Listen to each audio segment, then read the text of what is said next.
Chapter 1. Dustin, here is the divorce agreement prepared by Ms. Nicholson. All you need to do is sign it.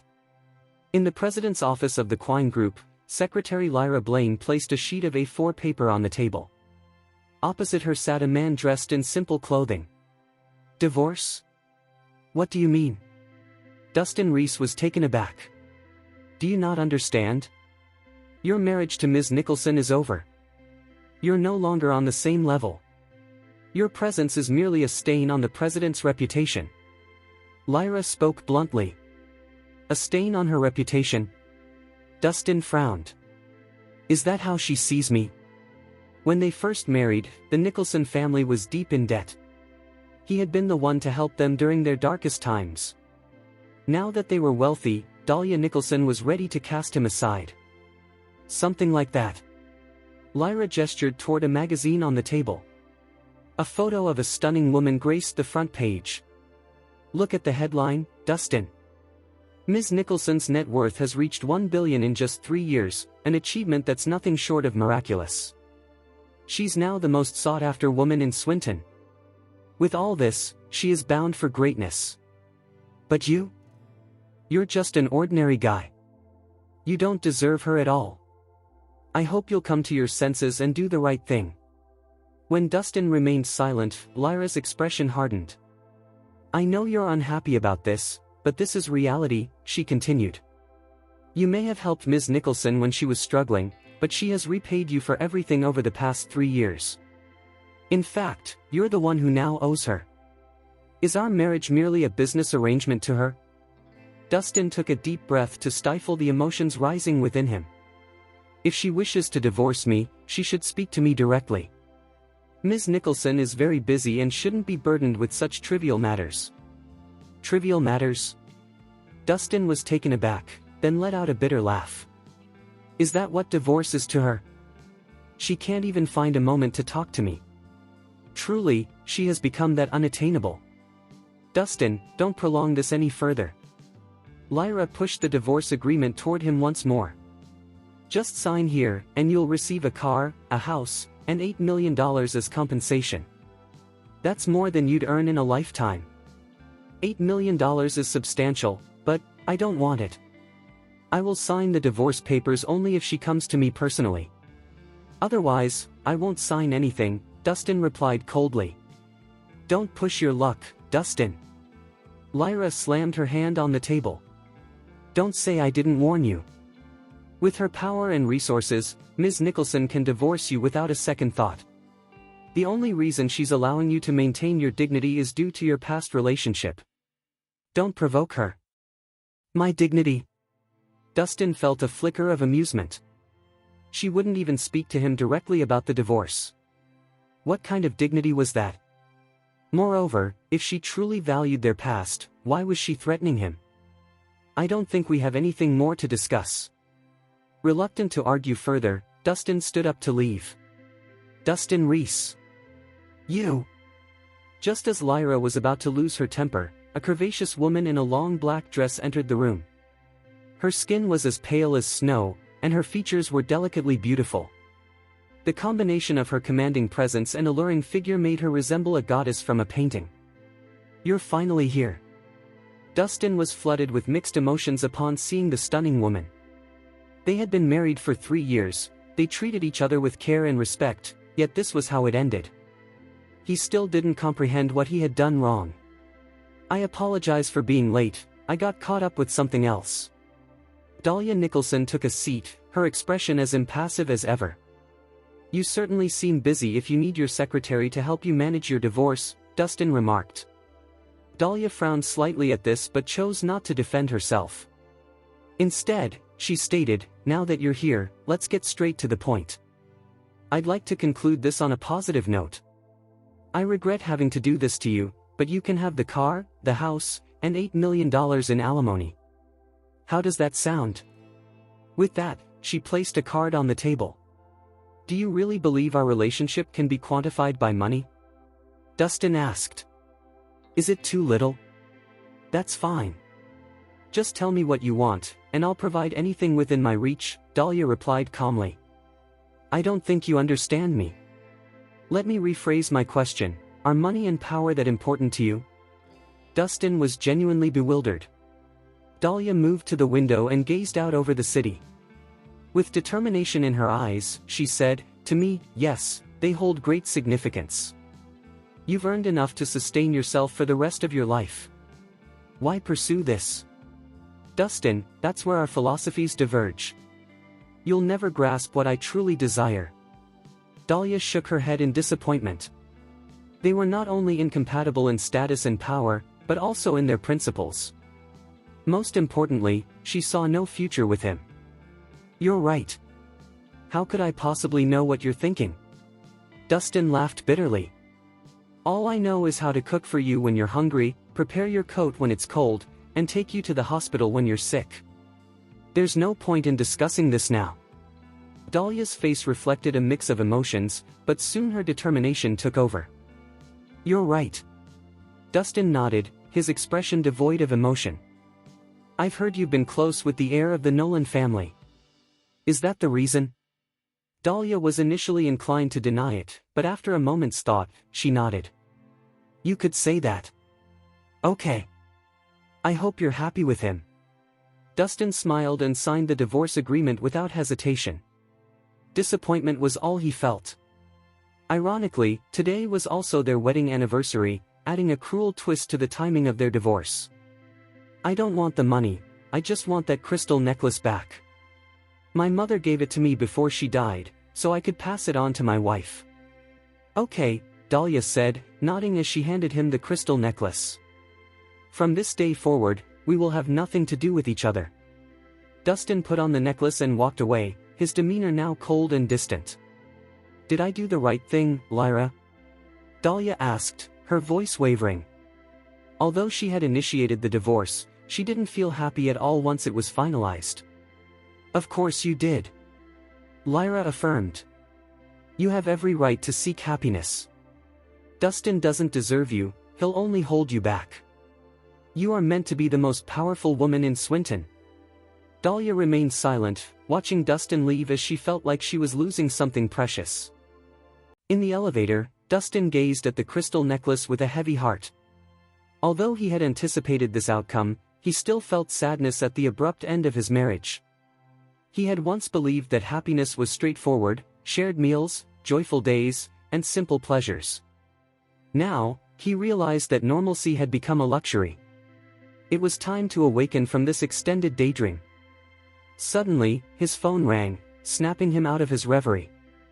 Upon answering, he recognized the voice on the other end. "Mr. Rhys, this is Hunter Anderson from the Swinton Group. I understand that today is your wedding anniversary with Ms. Nicholson, so I have prepared a gift for you. I was wondering if you have any time to meet today." "Thank you for your thoughtfulness, but I'm afraid we won't need the gift," Dustin replied. "Why not?" Hunter was taken aback, sensing something was amiss. "Is there anything else you'd like to discuss, Mr. Anderson?" Dustin inquired. "Actually, yes. I need to talk about a friend who has contracted a peculiar illness. He has seen many doctors, but none have been able to help. I was hoping you might assist him," Hunter explained. "Mr. Anderson, you know my rules," Dustin reminded him. "Of course. I'm genuinely sincere in my request. My friend possesses some Can's Cora, which I recall you were searching for. I'm sure he would be willing to part with it if you help him," Hunter said. "Is that true?" Dustin asked seriously. "Yes, it is."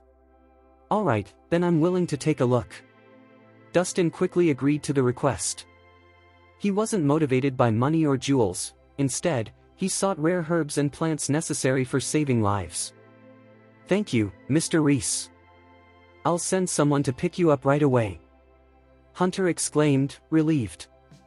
As the president of the Swinton Group and one of the mighty three of Swinton, Hunter usually commanded authority, yet he was exceptionally timid in front of Dustin. "Great, one more down, 5 to go. I should have enough time," Dustin muttered to himself, feeling slightly better after hearing the news. With a ding, the elevator doors opened. As he stepped out of the building, he spotted two familiar figures approaching him, Dahlia's mother, Florence Franklin, and her brother, James Nicholson. "Mom, James, what brings you here?" Dustin greeted them. "Did you and Dahlia get divorced?" Florence wasted no time asking. "Yes, we did." Dustin offered a forced smile. "It's not Dahlia's fault, it's mine. Please don't blame her." He hoped to conclude his marriage on a positive note, but Florence responded with a cold snort. "Of course it's your problem. I know my daughter well. If you hadn't done anything wrong, she wouldn't have divorced you," she retorted. Dustin was taken aback. Was this victim blaming? "Mom, you know how I've treated her over the past 3 years. I'm confident I've never betrayed Dahlia's trust," Dustin replied. "Who knows what you've done behind our backs?" Florence snorted again. "My daughter was right to divorce you. Just look at yourself. She's clearly out of your league." "Mom, don't you think you're going too far?" Dustin frowned. If he hadn't helped the Nicholson family 3 years ago, they wouldn't be where they were today. Too far? So what if I am? Am I not speaking the truth? Florence crossed her arms defiantly. "That's enough, Mom. Stop wasting time with him." Suddenly, James stepped forward. "Listen, Rhys. I don't care whether you divorced my sister or not, but you need to give me all the money you received from her." "Money? What money?" Dustin was taken aback. "Stop pretending you don't know. I know my sister gave you $8 million as alimony," James declared. "That's right. That's my daughter's money. You have no right to take it. Give it back," Florence demanded, extending her hand. "I didn't take any money from her," Dustin insisted. "Bullshit. Who would turn down $8 million? Do you think we're fools?" James snapped. "Rhys, you'd better be wise and return the money. Don't make me angry," Florence warned. "You can call Dahlia and ask her if you don't believe me," Dustin replied, unwilling to explain further. "What's this? Are you threatening us?" "Listen, no matter how much you beg, I won't let you leave with a single cent of ours," Florence snapped. "Mom, he's too dense for this. Let's just search his pockets," James said impatiently, reaching straight into Dustin's pockets. Florence followed suit. "Mom, do you really have to do this?" Dustin frowned, caught off guard by the Nicholson family's aggression so soon after the divorce. They were truly ruthless.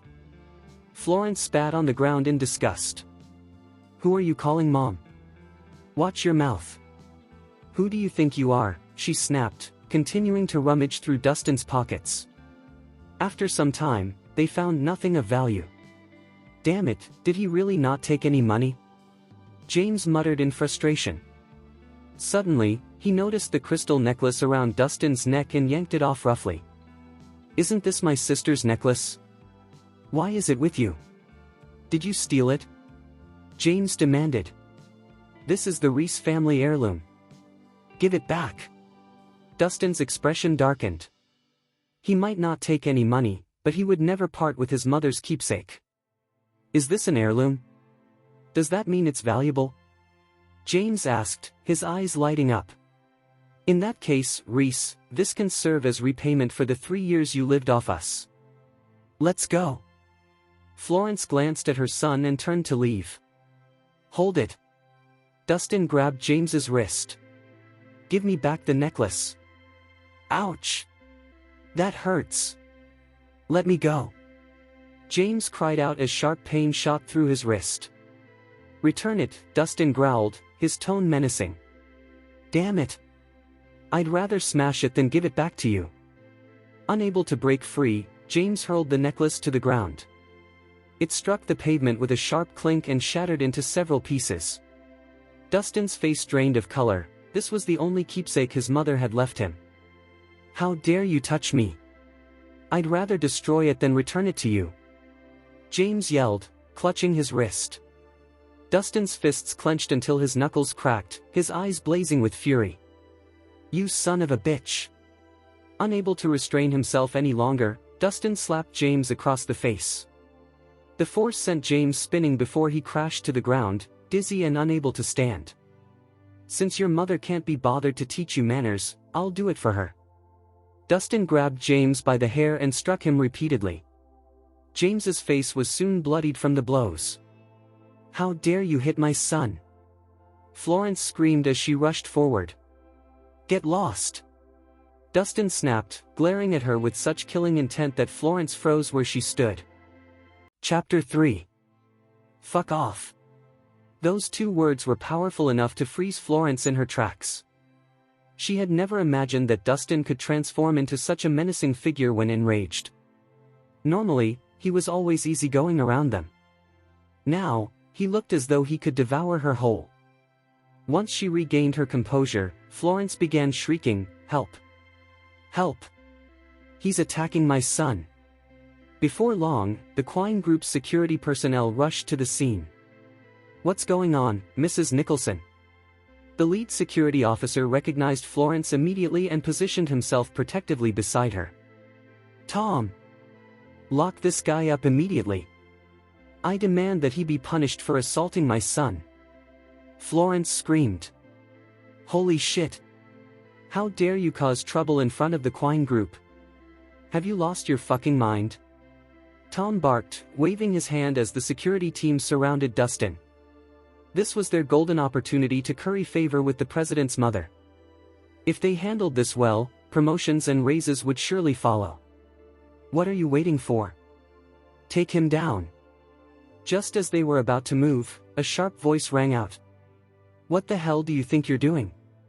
A stunning woman in a shimmering silver dress strode into the crowd, flanked by several bodyguards. Her lips were painted a fiery red, and her beauty was overwhelming. Every step she took exuded confidence and allure. "Damn, she's hot." The security guards stared at her in awe. She was undoubtedly one of the most breathtaking women they had ever seen. "Mr. Rhys, are you all right?" Ignoring their lustful gazes, the woman walked straight up to Dustin. "Who are you?" Dustin asked, squinting at her as his fury slowly subsided. "Pleasure to meet you. My name is Natasha Harmon." "Mr. Anderson sent me," she said with a warm smile. The security guards immediately erupted into murmurs. "Natasha Harmon? The heiress of the Harmon family? Oh shit, what's she doing here?" They were stunned. Natasha Harmon was a famous figure throughout the city, beautiful, powerful, and sharp-minded. At just 22 years old, she had already taken control of the Harmon Group and built a business empire of her own in only 5 years. "Ah, it's you," Dustin said, nodding. He had heard of Natasha before but hadn't expected her to be connected to Hunter. "Mr. Rhys, please wait in the car. I'll handle things here," Natasha said calmly. She snapped her fingers. Immediately, 4 bodyguards stepped forward, batons drawn. Though few in number, their oppressive presence forced the security personnel to retreat. Everyone knew the Harmon family only employed elite fighters. "After you, Mr. Rhys." Seeing that no one dared interfere, Natasha smiled and gestured toward the car. Without another word, Dustin picked up the shattered pieces of his necklace and left with her. Not a single person dared to stop them. "What the hell? What do we pay you for? Why did you just let them leave?" Florence screamed once she realized what had happened. "Mrs. Nicholson, that was Natasha Harmon. We don't dare mess with her," the head of security said with a sigh. "None of them would risk offending her. Useless idiots. You're too scared to offend her, but you think it's fine to bully my daughter?" Florence snapped. The security guards exchanged uneasy looks but didn't dare respond. "What's going on?" Dahlia and Lyra rushed over after hearing the commotion. "Dahlia! You're finally here. Look at how badly your brother has been beaten." Florence wailed. The moment she saw Dahlia, she burst into tears, as though she were the victim. "What happened? Who did this?" Dahlia asked sharply as she saw James's injuries. "Who else?" "That fucking Dustin!" Florence shouted. "We ran into him just now." James picked up a crystal necklace he dropped and tried to return it, But that bastard twisted the story and accused your brother of stealing it. After a few words, he attacked James. My poor son only tried to do the right thing. What did he ever do to deserve this? She sobbed dramatically. Dustin? Dahlia frowned. He's always been gentle. Why would he hit James for no reason? What did you do? What do you mean by that? Florence's face darkened. Are you saying you don't trust your own mother? I just want to know the truth, Dahlia replied calmly. After 3 years of marriage, she understood Dustin's temperament well. He was usually composed and rarely lost control. He wouldn't attack someone without reason. Look at your brother. Isn't the truth obvious enough? Florence snapped. If you don't believe me, ask the security guards. They saw everything.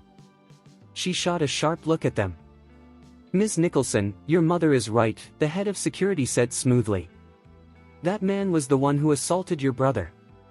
If we hadn't intervened, your mother might have been hurt as well. He played his role perfectly. See? I'm not slandering that piece of shit. Florence continued. I told you long ago that Rhys isn't a good man. He's a fraud. Look at him, right after the divorce, he's already found himself a new woman. Hearing this, Dahlia's brows knitted together. Doubt crept into her heart. Could Dustin really have done such a thing? Perhaps he was furious over the divorce and decided to take revenge on her brother. If that was true, then she had truly misjudged him. Chapter 4. Mom, please take James to the hospital. I'll handle this, Dahlia said firmly. After a brief pause, Dahlia made up her mind. Dahlia, you need to defend your brother. Don't let that jerk get away with it. Florence shouted angrily. Don't worry. I know what I have to do, Dahlia replied. She gestured for 2 guards to escort Florence and James to the hospital. What do you think, Lyra? Dahlia asked, rubbing her temples as a headache began to form. It's obvious, isn't it? Dustin attacked them first. The security guards saw it, so it must be true, Lyra said confidently. But my mom isn't exactly honest, Dahlia said, knowing her family well. They were hot-tempered and ruthless. Still, it was wrong for him to throw the first punch. Lyra insisted. Even if there was a misunderstanding, why couldn't he just talk it out? And he hurt James, your brother. He didn't consider how you'd feel before attacking your family. That alone proves he's not a good person. Dahlia frowned, feeling even more conflicted. Lyra had a point. No matter how unreasonable her mother and brother could be, Dustin shouldn't have resorted to violence, especially against James. Perhaps divorcing him really was the right decision. You can't just let this go, Ms. Nicholson. You need to teach him a lesson, Lyra urged. Dahlia's anger surged. She pulled out her phone and called Dustin. Meanwhile, Dustin sat in his silver Bentley, his face dark as he saw her name flashing on the screen. After a moment's hesitation, he answered. Dustin, I need an explanation. Dahlia demanded. What explanation? He asked coldly. Did you hit my brother just now? I did. But... Finish, Dahlia cut him off. So it really was you. I never expected you to behave like this. Are you trying to get back at my family just because I divorced you? Dustin was stunned. She hadn't even given him a chance to explain. After 3 years of marriage, she was treating him like a complete stranger. Dahlia Nicholson, is that really how you see me? He asked bitterly. You know I hit your brother, but did you ever stop to ask why? No matter what he did, you shouldn't have laid a hand on him. Dahlia snapped. Dustin let out a hollow laugh. At that moment, it no longer mattered who was right or wrong. She had already chosen her side. Dustin, I'll give you one last chance. Go to the hospital right now and apologize to James. I'll pretend nothing happened. Otherwise... Otherwise what? Dustin interrupted. You'll call the police? Or hire someone to deal with me? Dustin! Are you really going to throw away my goodwill like this? Dahlia snapped. Goodwill? Dustin scoffed. If that's what you call it, then fine. I did hit your brother. Do whatever you want. Dahlia began, but Dustin hung up. She clenched her phone tightly, barely restraining herself from throwing it. Normally, she excelled at suppressing her emotions, that was how she had climbed so high. But right now, she was struggling to keep her composure. How rude, Lyra said coldly. Ms. Nicholson, should I arrange for someone to teach him a lesson? No need. We're finished, Dahlia said after taking a deep breath. But, Lyra tried to argue. That's enough, Dahlia cut her off. I need to focus on something more important, the charity ball with the Harmon family. The charity ball? Is that related to our potential partners? Lyra asked. Yes, Dahlia replied. I just received word that the Harmon family has added the Quine group to their shortlist. If we impress them at this event, we may become their next business partners. That's excellent news. I'll start making arrangements immediately, Lyra said excitedly. After ending the call, Dustin arrived at Swinton Primary Hospital.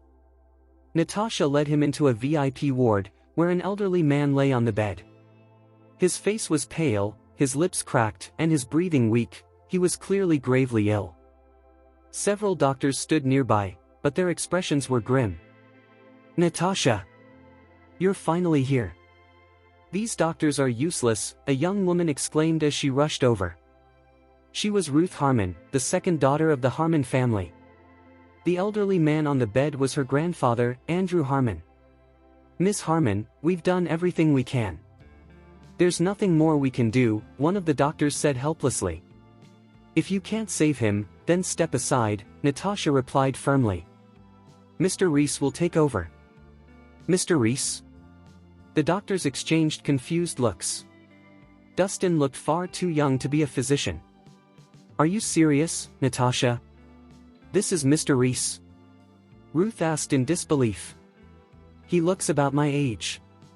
Is he really a doctor? Don't judge by appearances, Natasha said calmly. Mr. Anderson recommended him. I trust his judgment. In truth, Natasha still had her doubts, but if Hunter had vouched for Dustin, then he had to be capable. Have you been fooled too?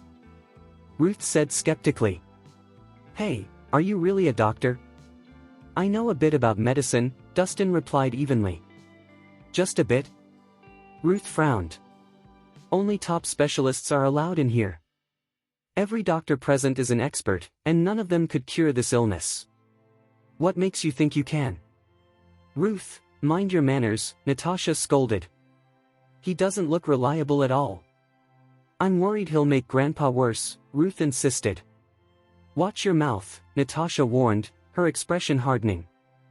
I don't care. I won't believe him unless he proves himself, Ruth said stubbornly. And how do you want me to do that? Dustin asked calmly.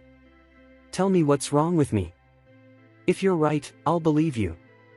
Really? What? Are you scared? Ruth sneered.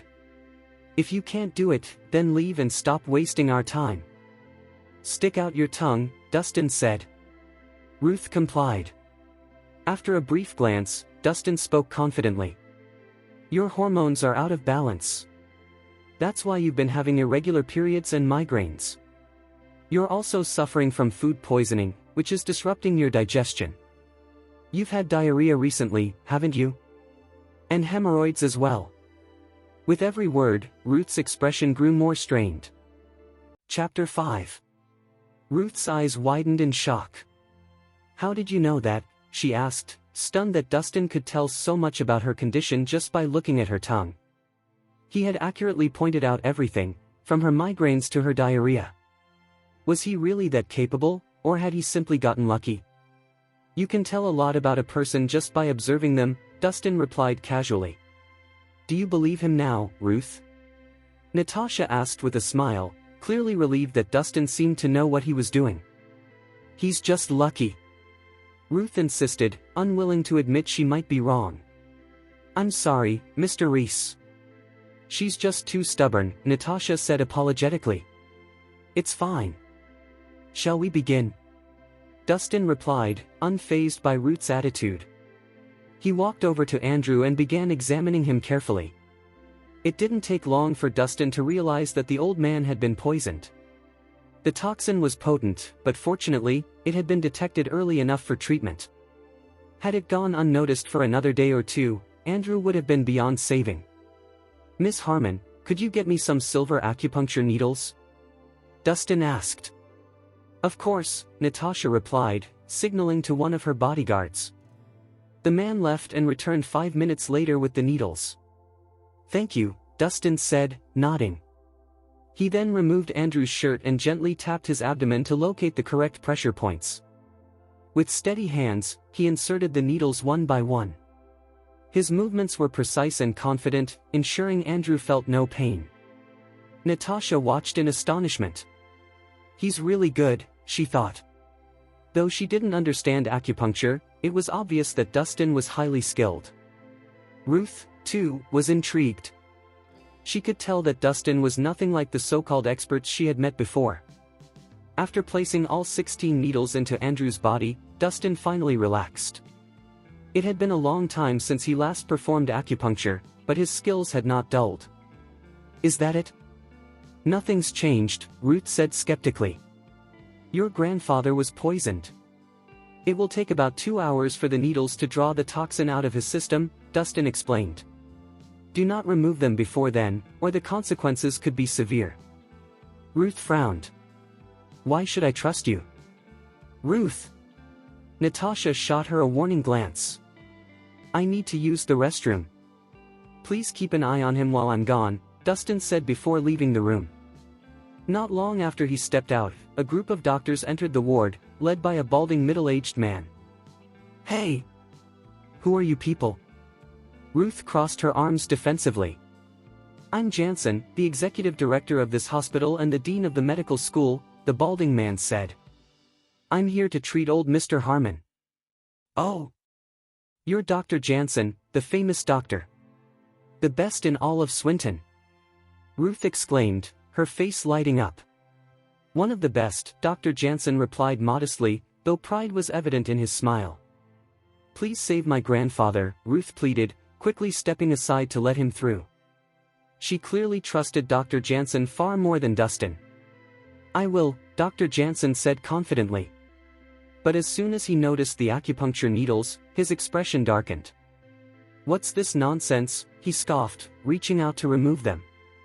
Wait! Natasha shouted. Dr. Jansen paused, irritation flashing across his face. What is it? Dr. Jansen, I hired another healer earlier. He said my grandfather has been poisoned and warned that removing these needles could cause serious complications, Natasha explained. That's ridiculous. Dr. Jansen scoffed. If acupuncture could cure illnesses, what would doctors be needed for? Exactly. Ruth added. Natasha, that guy Dustin looks barely 20. How could he possibly be a skilled healer?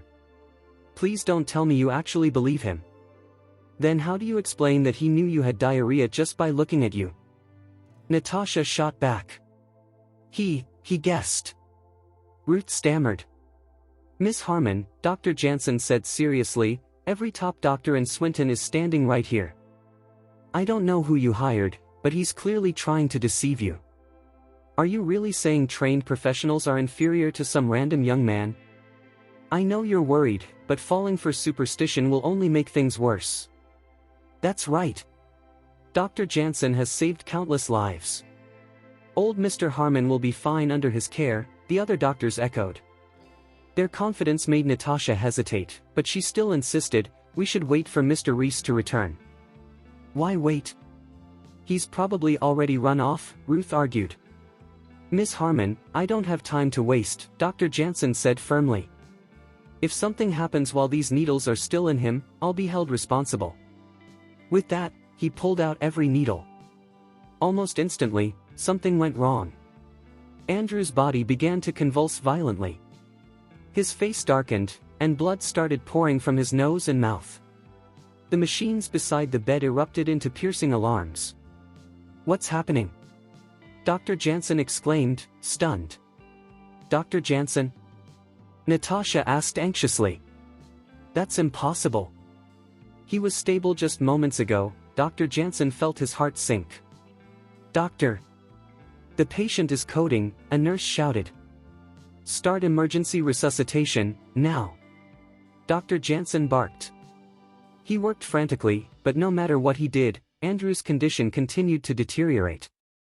His vital signs plummeted, and panic crept into Dr. Jansen's eyes. Miss Harmon, he said shakily. I think old Mr. Harmon is dying. What? Natasha and Ruth cried out in horror. Chapter 6. Useless. You've ruined everything. Natasha shouted furiously. She grabbed Dr. Jansen by the collar and roared, I told you not to remove the needles. Now look at him, what do you have to say for yourself? This isn't my fault. Dr. Jansen shouted back, shaking his head violently. It's that other healer's fault.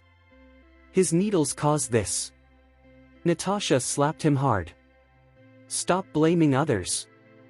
I swear, if anything happens to my grandfather, I'll make you pay for it. Dr. Jansen's face went pale. The Harmon family had the power to make someone disappear without leaving a trace.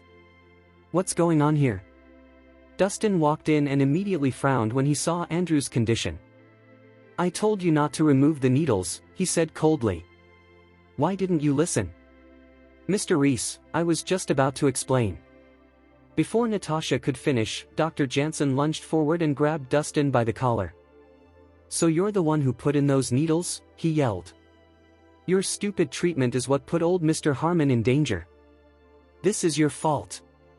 Dustin instantly understood, Dr. Jansen was trying to dump the blame on him. So you removed the needles? Dustin asked calmly, raising an eyebrow. Yes. And what about it? I was just curious, Dustin replied flatly. How did someone as careless as you ever become a doctor? You. Enough. Natasha shoved Dr. Jansen aside and pulled Dustin toward the bed. Mr. Rhys, please help us. Save my grandfather. Miss Harmon, he's a fraud. Dr. Jansen shouted angrily. He can't save your grandfather. Don't be fooled. If you really think he can't do anything, then why don't you? Do you still have something to say? Natasha glared at Dr. Jansen. Dr. Jansen fell silent. If he had any way to save Andrew, he would have already acted instead of standing there helplessly.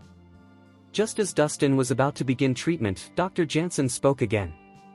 Let me warn you, young man. Old Mr. Harmon is an important figure. If you fail, you'll bear the consequences. If that's the case, then I won't treat him, Dustin said coldly. You can handle it yourselves. He turned to leave. Don't walk away, you jerk. Shut up already. Natasha shouted. She turned and slapped Dr. Jansen hard, sending him stumbling backward. His swollen face lifted Dustin's mood slightly, though he didn't show it. Natasha then faced Dustin, her expression softening. Please, Mr. Rhys. If you save my grandfather, the Harmon family will owe you a huge favor. It won't be easy, Dustin said seriously. The toxin has worsened. Acupuncture alone won't be enough. I'll need something else. I'll get you whatever you need, Natasha said immediately. I need a 1/4 pound of caterpillars, a 1/4 pound of spiders, and a 1/4 pound of cockroaches. Fry them and seal them in an airtight container, Dustin said. That's disgusting. Ruth grimaced. Why would you need something that gross? Stop whining and go get them. Natasha snapped. Reluctantly, Ruth left with her bodyguards. Before long, they returned with a sealed container filled with fried insects. Miss Harmon, after I finish the acupuncture, open the container and place it in front of your grandfather, Dustin instructed. He looked at Andrew and added, I'll take care of his nose and mouth. Understood, Natasha replied. I'll begin now, Dustin said. He took out his silver needles and inhaled deeply to steady himself. Carefully, he inserted the first needle into Andrew's lower abdomen. With a flick of his finger, the needle spun rapidly, releasing a surge of energy into Andrew's body. The second needle went in just above the first, without hesitation. Then came 3 more, aligned perfectly upward. Instead of simply pressing them in, Dustin slowly lifted the needles, causing Andrew's skin to bulge as if something was moving beneath it. "This is ridiculous," Dr. Jansen sneered. "Acupuncture is bullshit. There's no science behind it." "That's right. He's just embarrassing himself," the other doctors whispered mockingly. By the time Dustin placed the final needle, sweat soaked his clothes. This wasn't ordinary acupuncture, it was miracle needling, an ancient technique capable of pulling someone back from the brink of death. It demanded immense inner strength and was only used in life-or-death situations. "Miss Harmon, the container," Dustin said. Natasha immediately opened it. A foul stench burst into the room, hitting Andrew full force. "More nonsense," Dr. Jansen scoffed. "Do you seriously think needles and fried bugs can save a dying man?" "Just because you can't do it doesn't mean others can't," Dustin replied calmly. "If you succeed," Dr. Jansen sneered, "I'll eat that entire container of insects." The moment his words fell, Andrew suddenly opened his mouth for the first time in days. To everyone's horror, a black centipede crawled out. Drawn by the smell of the fried insects, it wriggled into the container and began feeding. "Is that a centipede?" someone whispered in shock. "There was a centipede inside old Mr. Harmon," another cried out. "Disgusting." The room erupted in chaos. Faces turned pale. Ruth bent over and vomited. Watching a centipede crawl out of a living person's mouth was like witnessing a nightmare. Suddenly, "Hack! Hack!" Loud coughing echoed through the room. Andrew slowly opened his eyes. Chapter 7. Is he awake? Everyone was stunned when Andrew opened his eyes. The doctors stared in disbelief as they checked the monitors. His vital signs were completely normal. Who could have imagined that a young man like Dustin could cure a mysterious illness that had stumped an entire medical team? It was unbelievable. "That's incredible. Grandfather is awake," Ruth cried, tears streaming down her face as she rushed to Andrew's side. Natasha finally let out a long breath of relief. "Mr. Rhys, I can't thank you enough.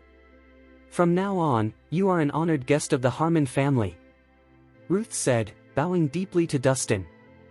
"You're welcome, Miss Harmon." "It was no trouble," Dustin replied calmly. Those words immediately irritated Dr. Jansen. He and his team had exhausted every possible method, yet this young man called saving Andrew's life no trouble at all. It felt like a slap in the face. "Hey, you!" Ruth suddenly said. "What was that centipede about?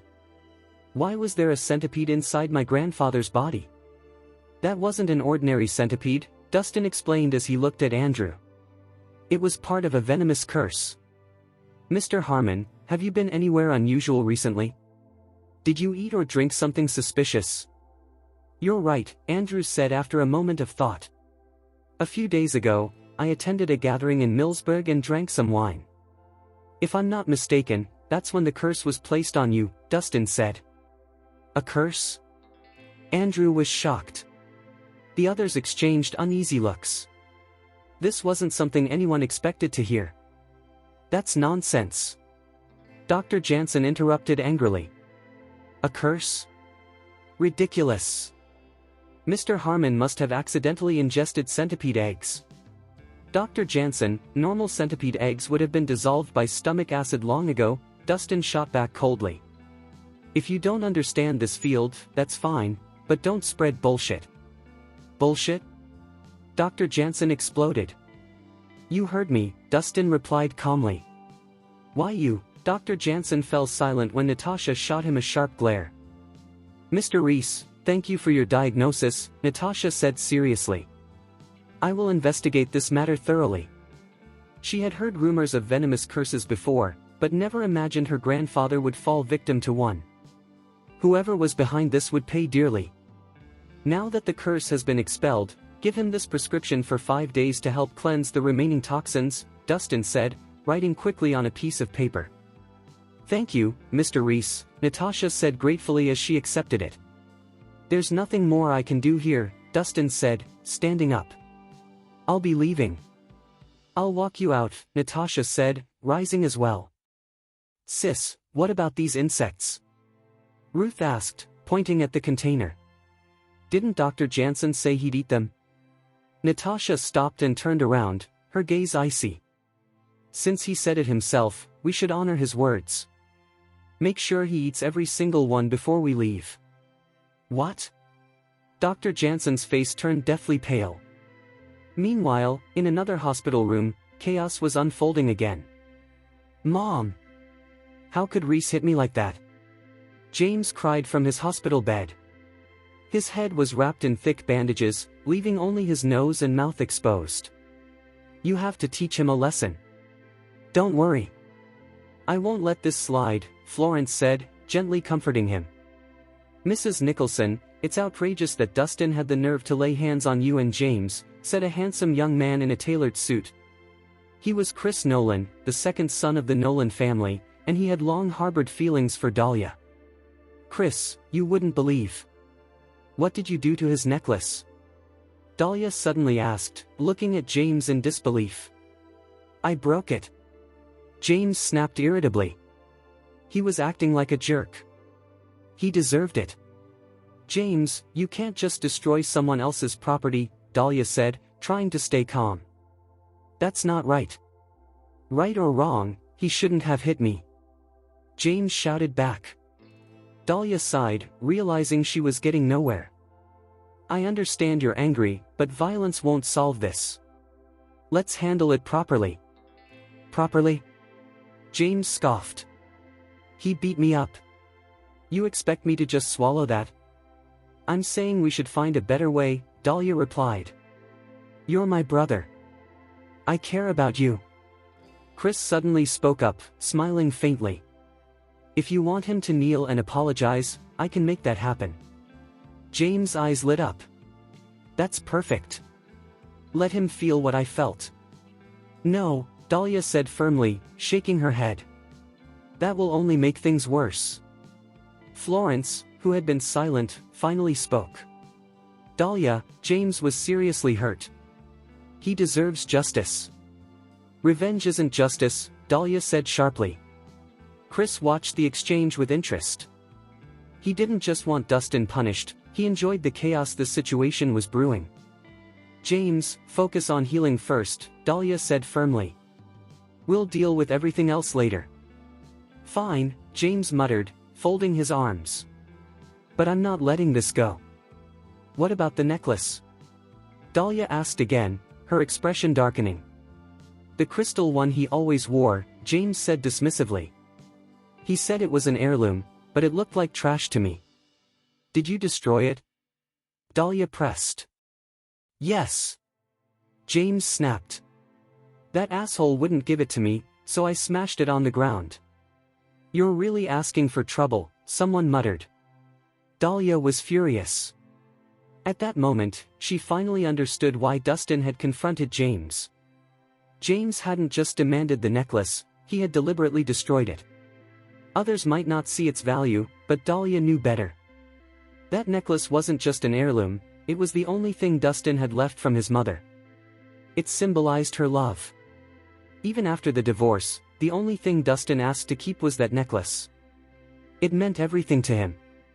Dahlia, it was just a necklace. James whined. Is that worthless thing more important than your brother's life? And exactly, Florence added coldly, are you choosing some trinket over your own family? I'll deal with both of you later, Dahlia snapped. She turned and walked out.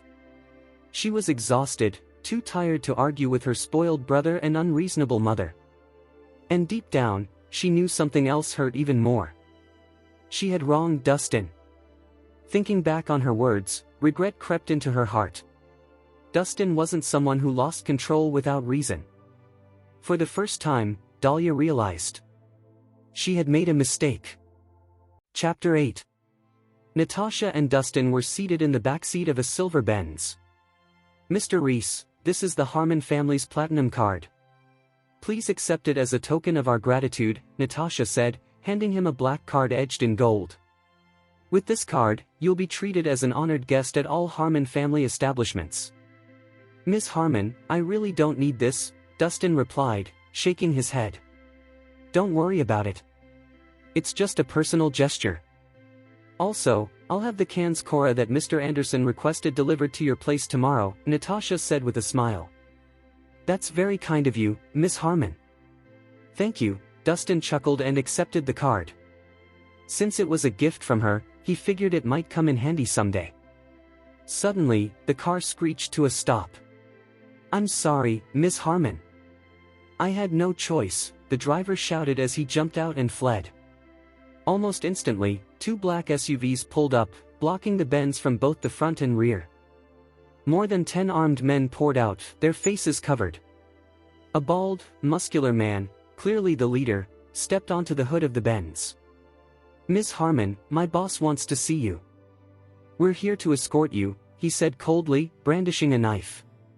How dare you hijack my car? Natasha replied calmly. Her composure remained unshaken, her presence commanding. We wouldn't have dared if your bodyguards were here, the bald man sneered. But they're busy guarding your grandfather at the hospital. That leaves you alone with your little boy toy. We'd be idiots not to take advantage of this. Well, it seems you were smart enough to bribe my driver, Natasha said coolly. But I'm curious, who's your boss? You'll find out soon enough, the bald man replied impatiently. Now get out of the car. Don't think you can order me around, Natasha shot back. Fine. If you won't cooperate, we'll do this the hard way, the bald man snarled, motioning for one of his men to bring a heavy hammer. Just as he was about to smash the windshield, Dustin opened the door and stepped out. Well, Miss Harmon, your boyfriend doesn't have much backbone, the bald man mocked. I haven't even started yet, and he's already crawling out. What do you even see in him? Natasha frowned and quietly reached into her bag. You have 5 seconds to back off, Dustin said flatly. What? Trying to play hero? The bald man laughed. Go to hell. Before he could finish, a sharp slap rang out. Dustin struck him across the face with brutal force, nearly dislocating his jaw. The bald man staggered back, his vision spinning. Damn it! This punk actually fought back, he roared. Get him! The others rushed Dustin, weapons raised. But Dustin moved like a blur. He weaved through them effortlessly, delivering clean, merciless slaps to anyone who got close. One by one, they collapsed, howling in pain. Dustin looked like he was playing around rather than fighting seriously. The bald man stared in disbelief, terror creeping into his eyes. He had never imagined this young man would be such a monster. Interesting, he muttered shakily. Natasha watched with sparkling eyes, a faint smile curling her lips. She discreetly put away the handgun she had drawn earlier. She had expected Dustin to struggle, but instead, he completely dominated them. He wasn't just a skilled doctor. He was a terrifyingly capable fighter. Strong, composed, and handsome, men like him were rare. Stop! Stay back, the bald man screamed as Dustin approached. Don't come any closer, or I'll... Dustin punched him squarely in the stomach. The man doubled over and dropped to his knees, gasping for air. He's yours, Miss Harmon, Dustin said calmly as he stepped aside. Thank you, Natasha replied, looking down at the trembling man. Now tell me, who sent you? The bald man hesitated, sweat pouring down his face.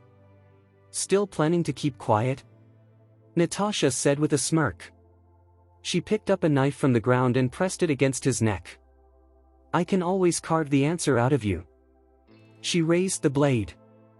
Wait. Please don't kill me, the bald man screamed. I'll talk. It was Trevor Spanner from the Dre Group. Loyalty meant nothing compared to his life. I thought so, Natasha said coldly. Go back and tell Trevor I won't forget this. When I have time, I'll pay him a visit. Now get the hell out of here. The The bald man and his men scrambled away, terrified. "Miss Harmon, things are getting complicated," Dustin said. "First your grandfather was cursed. Now your car gets hijacked. Trevor Spanner won't be easy to deal with." "Trevor is a lunatic, but he has powerful backing," Natasha replied, narrowing her eyes. "I won't move yet. Acting rashly would be stupid. I'd rather wipe them all out in one strike when the time is right." "As long as you have a plan, that's fine with me," Dustin said. He had no interest in reckless moves. In a world ruled by feuds between powerful families, Natasha looked at Dustin with genuine gratitude. "Mr. Rhys, you're truly my family's savior," she said softly. "You saved my grandfather, and now you've saved me. I don't even know how to repay you." Dustin shrugged. "It was nothing." Natasha shook her head, smiling meaningfully. "No. We owe you far too much." She leaned closer, her eyes playful. "What if I repay you with my body?" Chapter 9. What?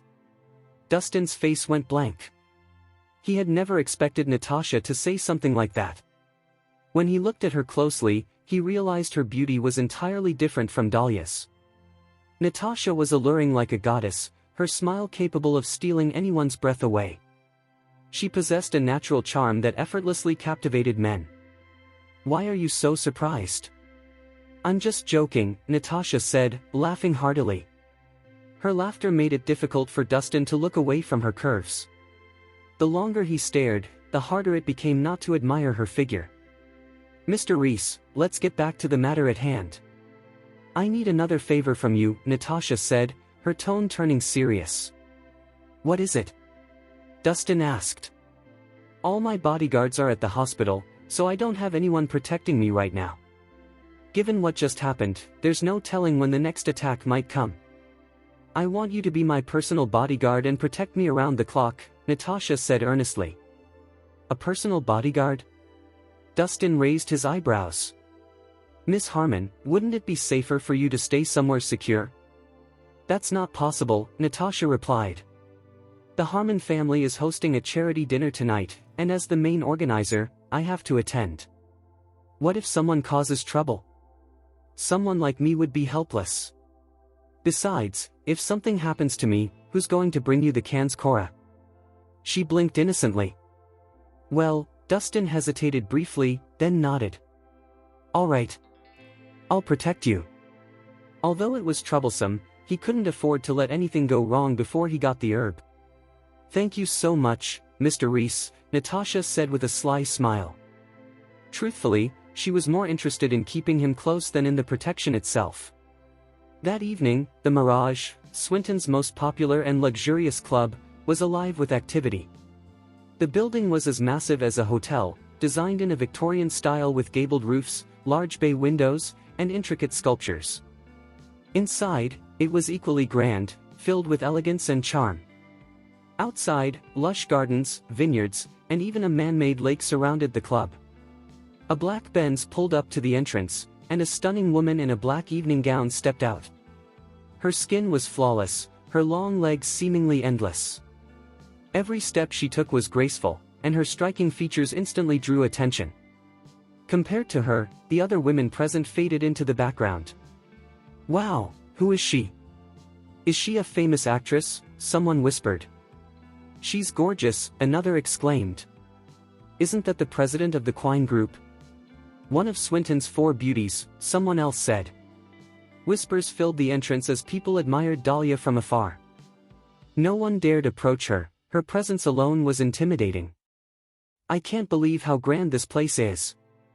Look at those sculptures and designs," Lyra exclaimed as she stepped out of the car. "The Mirage is one of the Harmon family's main properties. Of course the quality is top tier," Dahlia said calmly as she took in the surroundings. Even with her high standards, she had to admit the place was extraordinary. "Dahlia, there you are." A young man in a suit and glasses approached them. It was Chris Nolan, the second son of the Nolan family. "Mr. Nolan, are you also here for tonight's charity dinner?" Dahlia asked politely. "I wouldn't bother with just any charity event," Chris replied with a smile. But this one is hosted by the Harmon family. That makes it worth my time. And wouldn't it interest you as well? He added. The Harmon family was one of Swinton's mighty three, families whose wealth and influence were unmatched. For most people, even setting foot inside the Mirage was a dream. Mr. Nolan, is that really your only reason? Lyra asked with a knowing smirk. Of course not, Chris said with a chuckle. I'm also here to help both of you. Help us? Lyra asked, surprised. I heard that the Harmon family is considering the Quine Group as a potential partner, Chris said confidently. That's not an easy opportunity to secure. I'm here to put in a good word for you. It should increase your chances of signing a deal. That would be incredible. Thank you so much, Mr. Nolan. Lyra said excitedly. If the Quine Group managed to partner with the Harmon family, its status would skyrocket, and Lyra's position would rise with it. No need to thank me. Given my relationship with Dahlia, it's nothing, Chris said, smiling deliberately. Of course. We're practically family already, Lyra replied smoothly. Meanwhile, Dahlia was distracted, her attention fixed on a luxury car parked in the distance. A man stood beside it. Is that Dustin? She wondered. After learning the truth about the earlier incident, guilt had been eating at her. Seeing him now, she felt it was the perfect chance to clear up the misunderstanding. She walked toward him. Dustin. She was about to say more, but suddenly froze. Standing beside Dustin was a stunning woman in a bright red, form-fitting dress. The gown accentuated her slender waist and seductive curves perfectly. Her porcelain skin and exquisite features gave her an air of regal elegance, like a queen standing above everyone else. Chapter 10. Ms. Nicholson, nice to meet you. How can I help you? Dustin's eyes widened when he saw Dahlia walking toward him, but his expression quickly turned cold. What a coincidence, seeing you here. Dahlia swallowed her words, feeling a surge of nervousness. She hadn't believed her mother when she said Dustin had found a new girlfriend. Seeing her ex-husband standing beside another woman was harder than she expected, even though they were divorced. A strange sense of discomfort settled in her heart. Mr. Rhys, is she a friend of yours? Natasha asked, scanning Dahlia critically. Her feminine intuition detected a trace of hostility coming from her. She's my ex-wife, Dustin replied flatly. Really? Natasha raised her eyebrows and smiled warmly at Dahlia. Hi, I'm Natasha Harmon. Nice to meet you. She extended her hand for a handshake. Though her smile appeared friendly, there was an unmistakable sense of pressure surrounding her. Nice to meet you, Miss Harmon, Dahlia replied politely. Despite her usual confidence, Dahlia couldn't ignore how stunning Natasha was. They were similar in height and facial features, but Natasha was far curvier. It was easy to understand why men would be drawn to her. Dustin, when did you meet Miss Harmon?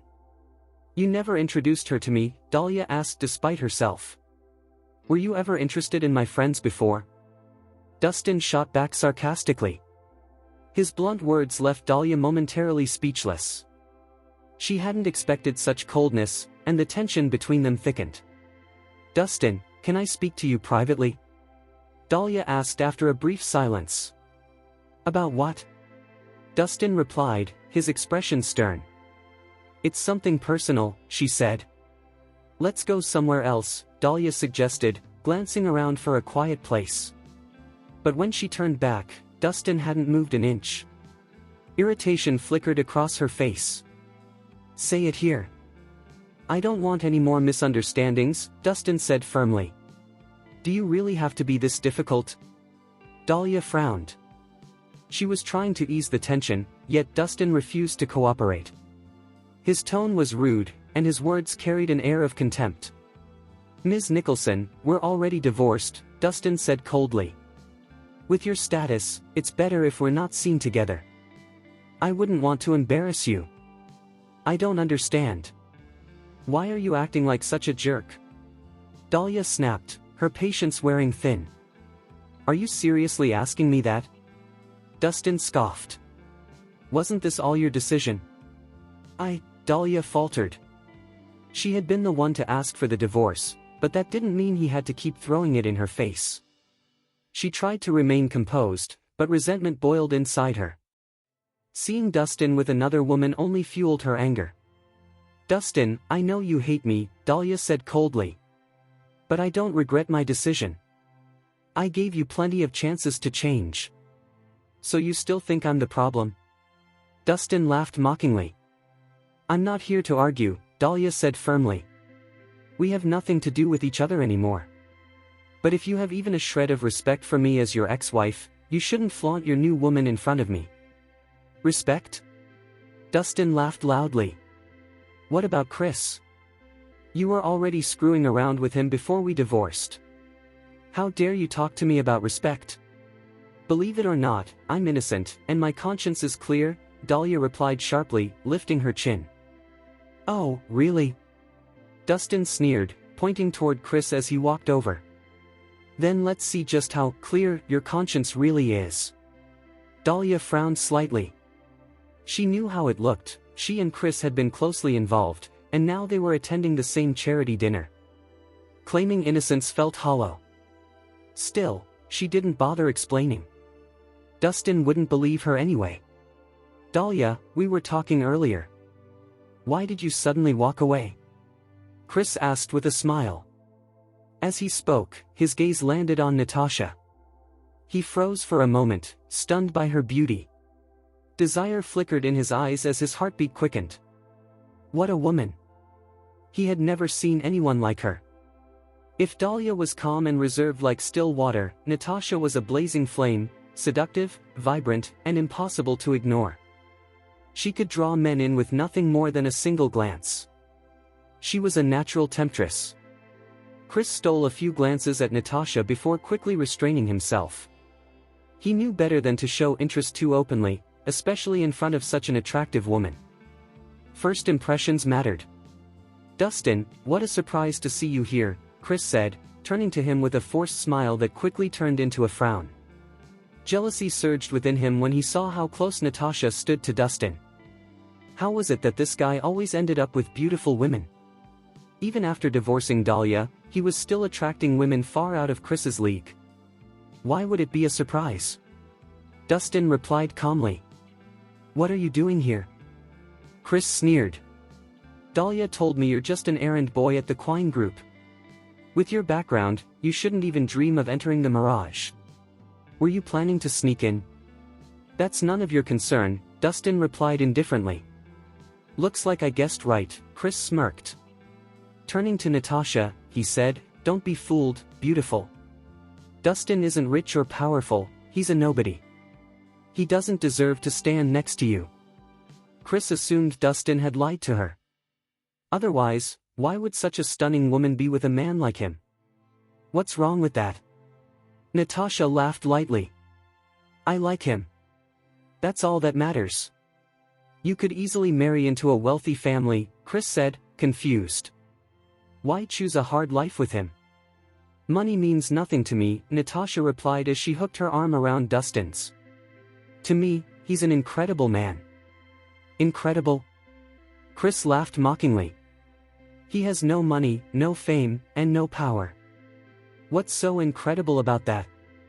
"At least he's better looking than you," Natasha shot back coldly. "What good is a pretty face?" Chris sneered. "In the end, he's just a toy. I'm warning you, Dustin is a conman. One day he'll drain your money and fuck you over, and you'll regret it. Take advantage of me?" Natasha laughed boldly. "I actually hope he does. Unfortunately, he doesn't seem interested." Her shameless words made both Dahlia and Chris frown. Even Dustin was caught off guard. Natasha's flirting was far more aggressive than he expected. Chapter 11. "Hey, didn't you hear me? That guy is a liar. Staying with him won't do you any good," Chris said, worry written all over his face as Natasha ignored his warning. He hated seeing such a beautiful woman getting hurt by Dustin. "Ugh, you're so annoying. It's none of your damn business who I hang out with," Natasha snapped, her patience running thin. Why you?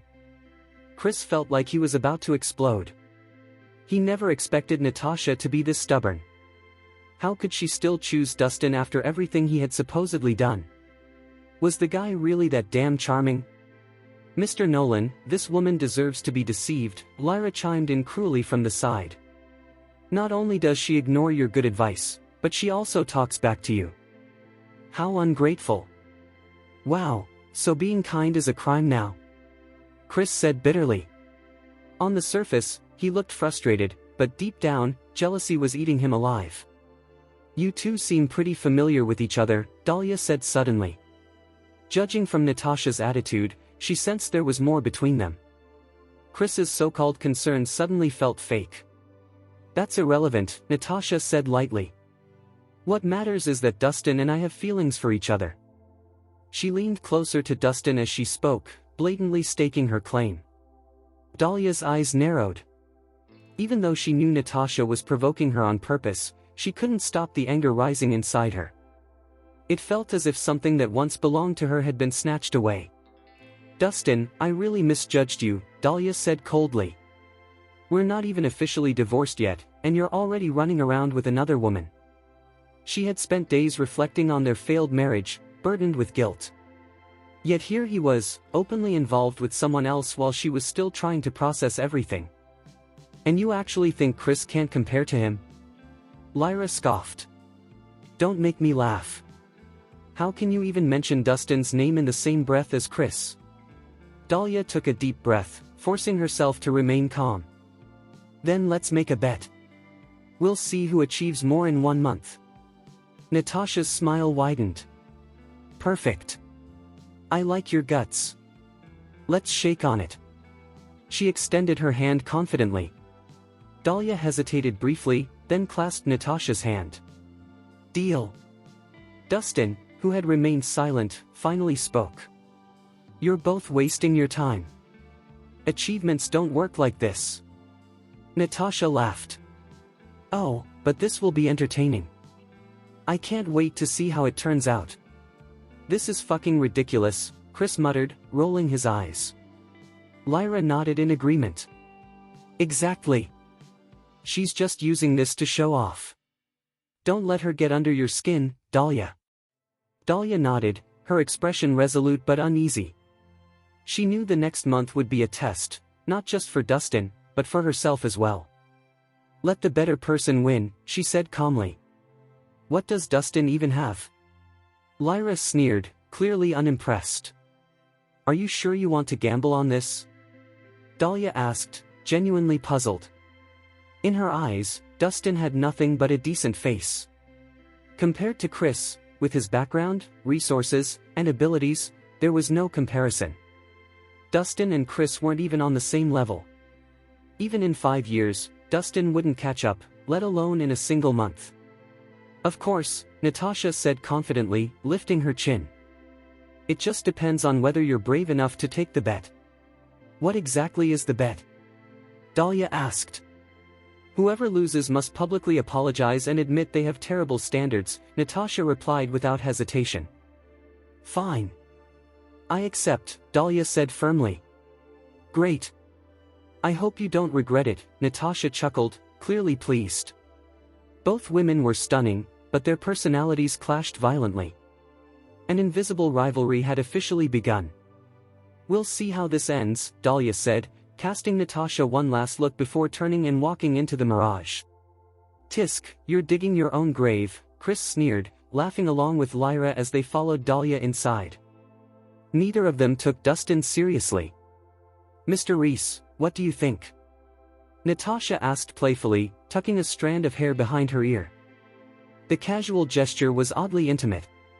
You may have gone a bit too far, Dustin said helplessly. If we lose, your reputation will take a hit. Lose? Natasha scoffed. Are you kidding me? Don't tell me you can't even beat that loser. I'm just an ordinary guy, Dustin replied calmly. How am I supposed to compete with someone from a powerful family? Ordinary? Natasha laughed. You're being way too humble, Mr. Rhys. You're impressive. She blinked playfully, her tone bold and teasing, like a street punk shamelessly flirting with someone she liked. Dustin was left speechless and chose to ignore her. Still, he had to admit, she was putting on quite a show, and it saved him some dignity. After all, very few women could overshadow Dahlia, and Natasha clearly could. Chapter 12. Lyra stepped into Mirage, feeling frustrated. Ugh, that woman is attractive, but how can she fall for someone as clueless as Dustin?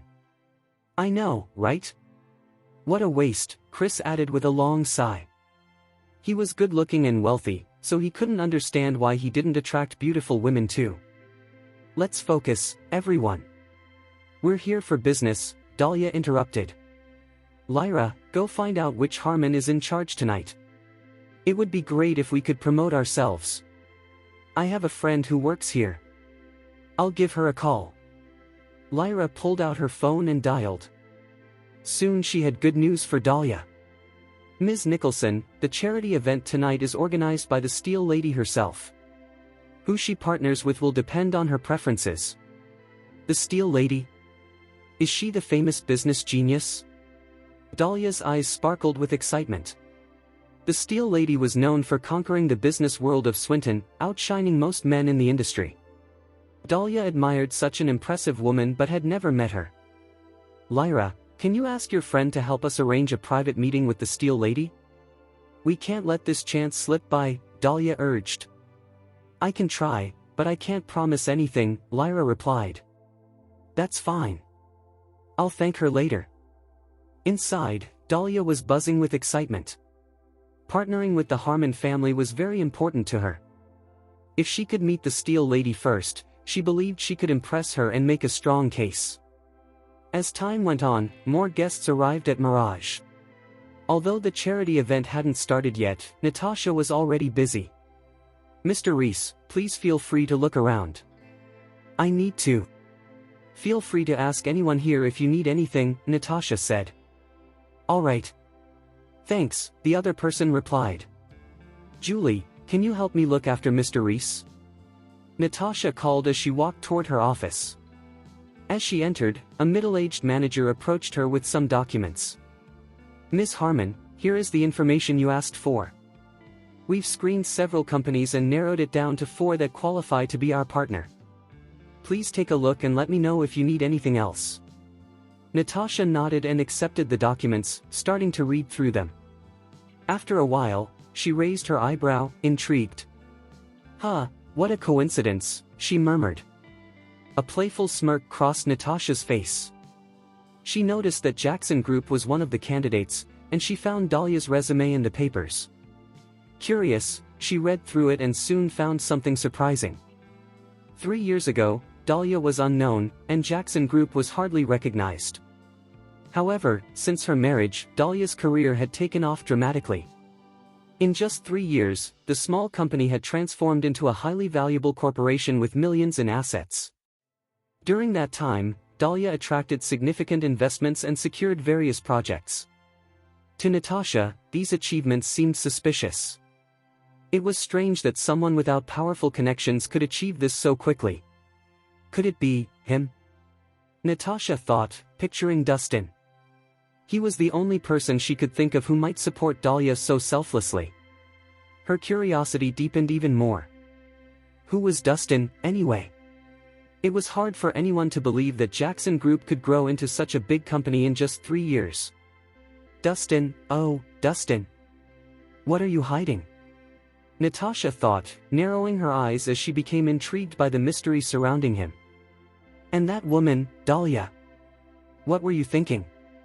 Why would you leave a rich husband for that jerk named Chris? Are you really that foolish?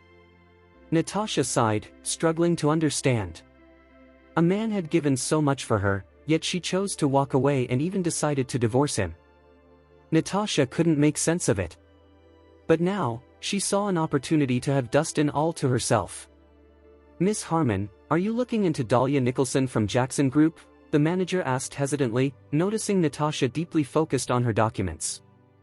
Dahlia? Humph, Natasha replied, clearly unimpressed. She might be qualified, but I don't like her. Got it. I'll take her off the list right away. No, don't do that. Just reorganize the documents and show them to Mr. Rhys. Let him decide, Natasha said with a mysterious smile. Understood. The manager was surprised but didn't question her. Is there something else? Natasha asked when he didn't leave. Ms. Harmon, Edward Spanner from Dre Group is here and wants to meet you, he said, bowing his head. Edward? Trevor Spanner's son. What's he doing here? Natasha was taken aback. He says he wants to discuss business, but I doubt that's his real reason. Should I have the guards remove him? Trevor sent his son instead of coming himself. Ha! Never mind. I want to see what he's up to. Chapter 13. The hall was buzzing with energy. On stage, a group of dancers in vintage outfits moved gracefully to classical music, captivating the audience with their charm. In the audience, well-dressed celebrities were scattered about. Some were chatting and clinking glasses, while others quietly enjoyed the performance. Dustin had found an empty seat and was sipping juice as he watched the dancers. Hey, Rhys. I didn't think you'd actually sneak in here, a loud voice suddenly broke into Dustin's peaceful moment. He turned to see Chris and Dahlia sitting with the secretary. Ugh, what a terrible day. Why are you everywhere? Lyra complained, clearly annoyed. Dahlia said nothing. She shot Dustin a cold look and moved to sit in the front row. Hey, the charity auction is starting soon. Can you even afford to be here? Why are you sitting here? Chris mocked. Who says I can't sit here because I can't afford it? Dustin shot back. That's the rule. People like you shouldn't sit with us. Chris replied, sneering. Are you deaf? Get up now. Lyra kicked Dustin's chair. What if I don't? Dustin looked up at her defiantly. I'll call security to throw you out. Lyra threatened. Go ahead and try, Dustin said, unfazed. Fine, you asked for it. Don't blame me when you're embarrassed. Just as Lyra was about to call for security, Dahlia intervened. Stop it. Let him be, she said firmly. But, Lyra frowned, clearly unhappy. Mind your own business, Dahlia replied simply. Lyra shot Dustin a glare and decided not to say anything more. Just then, her phone rang. After she answered, her face went from confident to terrified. What's wrong? Dahlia asked, noticing Lyra's sudden change. Ms. Nicholson, it's bad. Lyra said, her voice shaky. I just got a tip that the Harmon family wants to take the Jackson Group off the candidate list. What? Dahlia's heart sank. Are you sure this tip is trustworthy? It should be. My friend heard it at work. Dahlia's face darkened. She had worked hard to get the Jackson Group onto the candidate list. A lot of money was involved, and she owed many favors for this opportunity. She had thought that since they had passed the preliminary screening and made the list, it would be easy to secure the partnership with the Harmon family after meeting with the Steel Lady. But now, just when everything seemed to be falling into place, they were in danger of being removed. Ms. Nicholson, what do we do now? If we get taken off the list, all our hard work will be wasted. Lyra said, frustrated. Let me think, Dahlia replied, her brow furrowing as she pondered their next steps. Partnering with the Harmon family would boost their social standing and bring in more profits. The Jackson Group had grown fast, but it still lacked a solid foundation. A partnership with the Harmon family would provide the support they needed. Dahlia was so close to achieving her goal, yet everything was slipping away. Just then, a manager from the Harmon family approached Dustin. Dustin received a folder from his manager. The Iron Lady wants you to review these documents and make the final decision. What? Dustin asked, looking puzzled. As he opened the folder, his expression changed. Inside were documents about Dahlia and the Jackson Group. Natasha was indirectly asking him to decide whether to remove them from the candidate list. What is she planning? Dustin wondered, feeling uncertain. He realized Natasha was putting this decision in his hands on purpose. She wanted him to control Dahlia's company's fate. After some thought, Dustin decided not to remove them. Even though he and Dahlia were divorced, their relationship wasn't terrible enough for revenge. They had been married for 3 years, and he genuinely hoped she would succeed in life. "Mr. Rhys, are you sure about your decision?" the manager asked, concerned since he knew Natasha didn't like Dahlia. "Yes," Dustin replied firmly. "Okay. We'll go with your choice." The manager smiled politely and left with the documents. However, he felt that Dustin had missed a chance to win favor with Ms. Harmon. Meanwhile, in the front row, Dahlia and Lyra were still anxious about the situation. They felt powerless to change the Harmon family's decision. Ahem, Chris suddenly cleared his throat to grab their attention. "Dahlia, if you're worried about the candidate list, I might be able to help." "Really?" Lyra exclaimed, her eyes brightening. "Mr. Nolan, how can you help us?" "To be honest, my father knows old Mr. Harmon.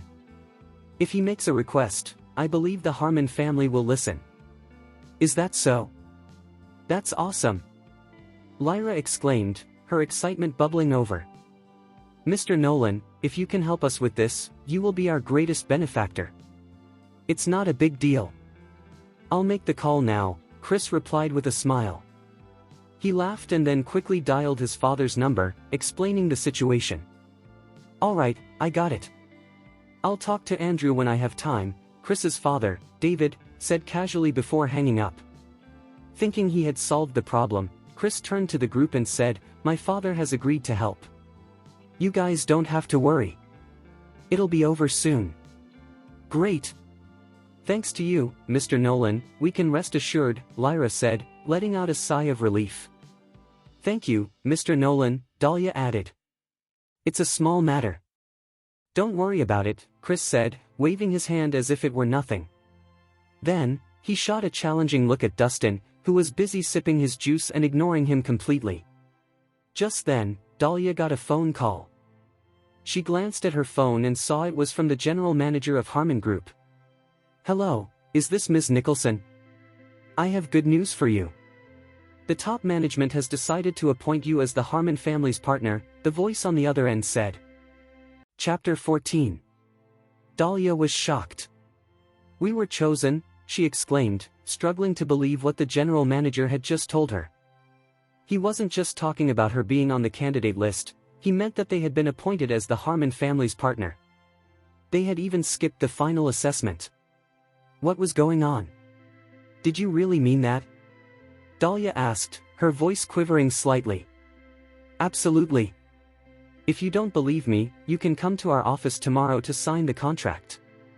"I have to go now, so I'll hang up," the general manager replied and ended the call.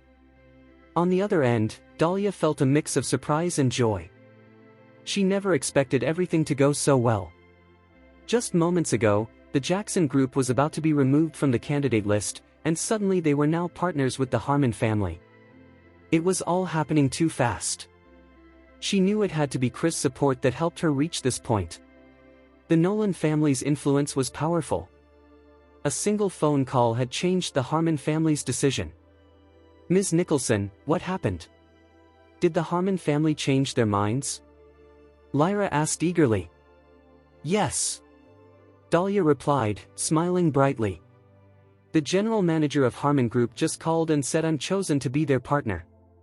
Lyra jumped up with excitement. "Oh my God! I knew you could do it. It's all thanks to Mr. Nolan. This wouldn't have happened without his help," Dahlia said gratefully. "Exactly. Mr. Nolan is amazing. He solved our problem with just a few words." Lyra praised. "You're exaggerating. It was my father who helped," Chris said with a smile. Though he tried to sound humble, there was a hint of pride on his face. He was also a little surprised by the news. When did his father become so efficient? "Dustin, did you see that? This shows the difference between you and Mr. Nolan," Lyra said, looking at Dustin with a mocking smile. "Mr. Nolan could easily secure us a partnership with the Harmon family with just one word. What can you do? Come on, don't say that. At least he knows how to get along with people," Chris chimed in with a laugh. Humph, what else can he do? He's completely useless, Lyra sneered. Her confidence grew when Dustin didn't respond. It's a shame the girl he chose isn't here to see how worthless he is. Are you done? If you are, step aside. You're blocking my view, Dustin replied coolly. Why? Can't you handle a little criticism? If you had even half of Mr. Nolan's skills, you wouldn't care what others say about you. You're hopeless, Lyra sneered. Oh? Then tell me, what can Chris do? Dustin asked, his face becoming serious. He liked to keep a low profile, but he wouldn't let anyone insult him without a fight. Mr. Nolan got us the partnership with the Harmon family with just a phone call. If that's not skill, I don't know what is, Lyra said, looking down at Dustin with disdain. How do you know it was him? What proof do you have? Dustin challenged. Who else could it be? It's definitely not you. Just look at your awful attitude. Lyra scoffed.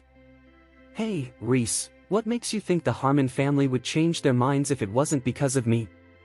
Chris asked proudly. Exactly. The evidence is right in front of you. Why can't you just admit it? Lyra added. I would check the facts myself before thanking the wrong person, Dustin said with a blank expression. Lyra shot back, you're just jealous because you can't keep up with others. Dustin shrugged. Whatever you say. Chris, eager to prove his point, pulled out his phone to call his dad again. Hey, Dad, he said with a sneer. What is it now? David's voice sounded irritated. I just wanted to know how your talk with old Mr. Harmon went. What talk? I'm in the middle of a meeting. Don't bother me with this nonsense. David snapped before hanging up. Chris was taken aback when his father abruptly ended the call. His confident smile faded.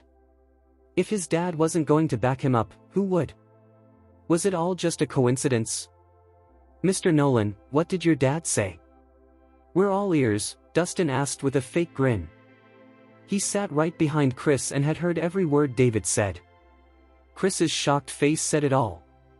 Come on, Mr. Nolan, don't hold back. Let's show this guy he can't compete with you. Lyra encouraged. Chris's eye twitched, but he tried to stay calm. There's nothing to share. My dad confirmed he made a request to the Harmon family. He helped us a lot. Without him, Dahlia wouldn't have qualified to be their partner. Dustin frowned, surprised by Chris's stubbornness. How could he lie so openly? Did you hear that, Dustin? I told you so, but... You didn't believe it. What do you think now? Lyra said proudly. Would you believe me if I said Chris is lying? Dustin shot back. Dustin, that's enough. Dahlia couldn't take it anymore. Can you stop pretending? I know you're jealous of Chris, but you can't just spread lies about him. Is it so hard to admit he's good? She stood up and shouted, anger on her face. At first, she didn't want to argue with Dustin, but his stubbornness was too much for her to ignore. Jealous? Slander? Dustin paused, looking surprised. So, that's how you see me? Just look at yourself. Am I wrong? Dahlia replied, leaving Dustin speechless. Chapter 15. Dustin couldn't believe how Dahlia saw him. It hurt to realize that after 3 years of marriage, she had no faith in him at all. She trusted an outsider more than her own husband. You're right. I'm terrible, and Chris is a hero. I spoke badly about him. Are you happy now? Dustin said, mocking himself. He knew it was pointless to defend himself when there was no trust left. What's with your attitude? Are you saying I'm accusing you?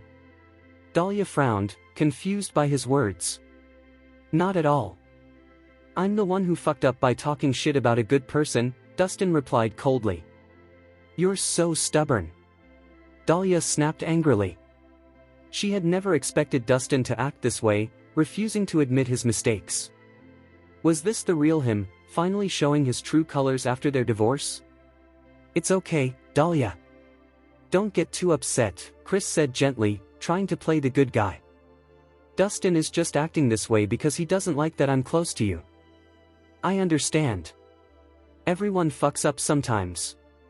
Look how forgiving Chris is. That's the difference between you two. Dahlia shot back, disgusted. If that's how you feel, I won't argue with you, Dustin said flatly. Humph, I bet you feel guilty, Lyra sneered. People like you are pathetic. Why the hell do you pretend to be something you're not? I don't give a damn what you think. Fed up with their bullshit, Dustin stood up and walked away. At that moment, a man with curly hair walked in. He wore sunglasses and casually smoked a cigar. Wow, what a lively scene. Edward grinned as he scanned the hall. When he spotted Dahlia, he froze briefly, then his eyes lit up with naked interest. Today was Edward's lucky day. He had just spotted a beautiful woman and couldn't wait to approach her. Hey, beautiful. You look familiar. Have we fucked before? He said, licking his lips. Dahlia glanced at him briefly, then turned away in disgust. Our meeting must be fate. How about getting a drink with me? Edward pressed on. I'm not interested, Dahlia replied coldly. Money can make you interested, Edward said with a sleazy grin. Let's be honest. Spend one night with me, and I'll pay you whatever the hell you want. Get the fuck out of my face, Dahlia snapped. Oh, feisty. I like that shit, Edward chuckled as he reached out to grab her arm. Suddenly, a sharp slap echoed through the hall as Dahlia struck his face. A bright red handprint appeared on his cheek almost instantly.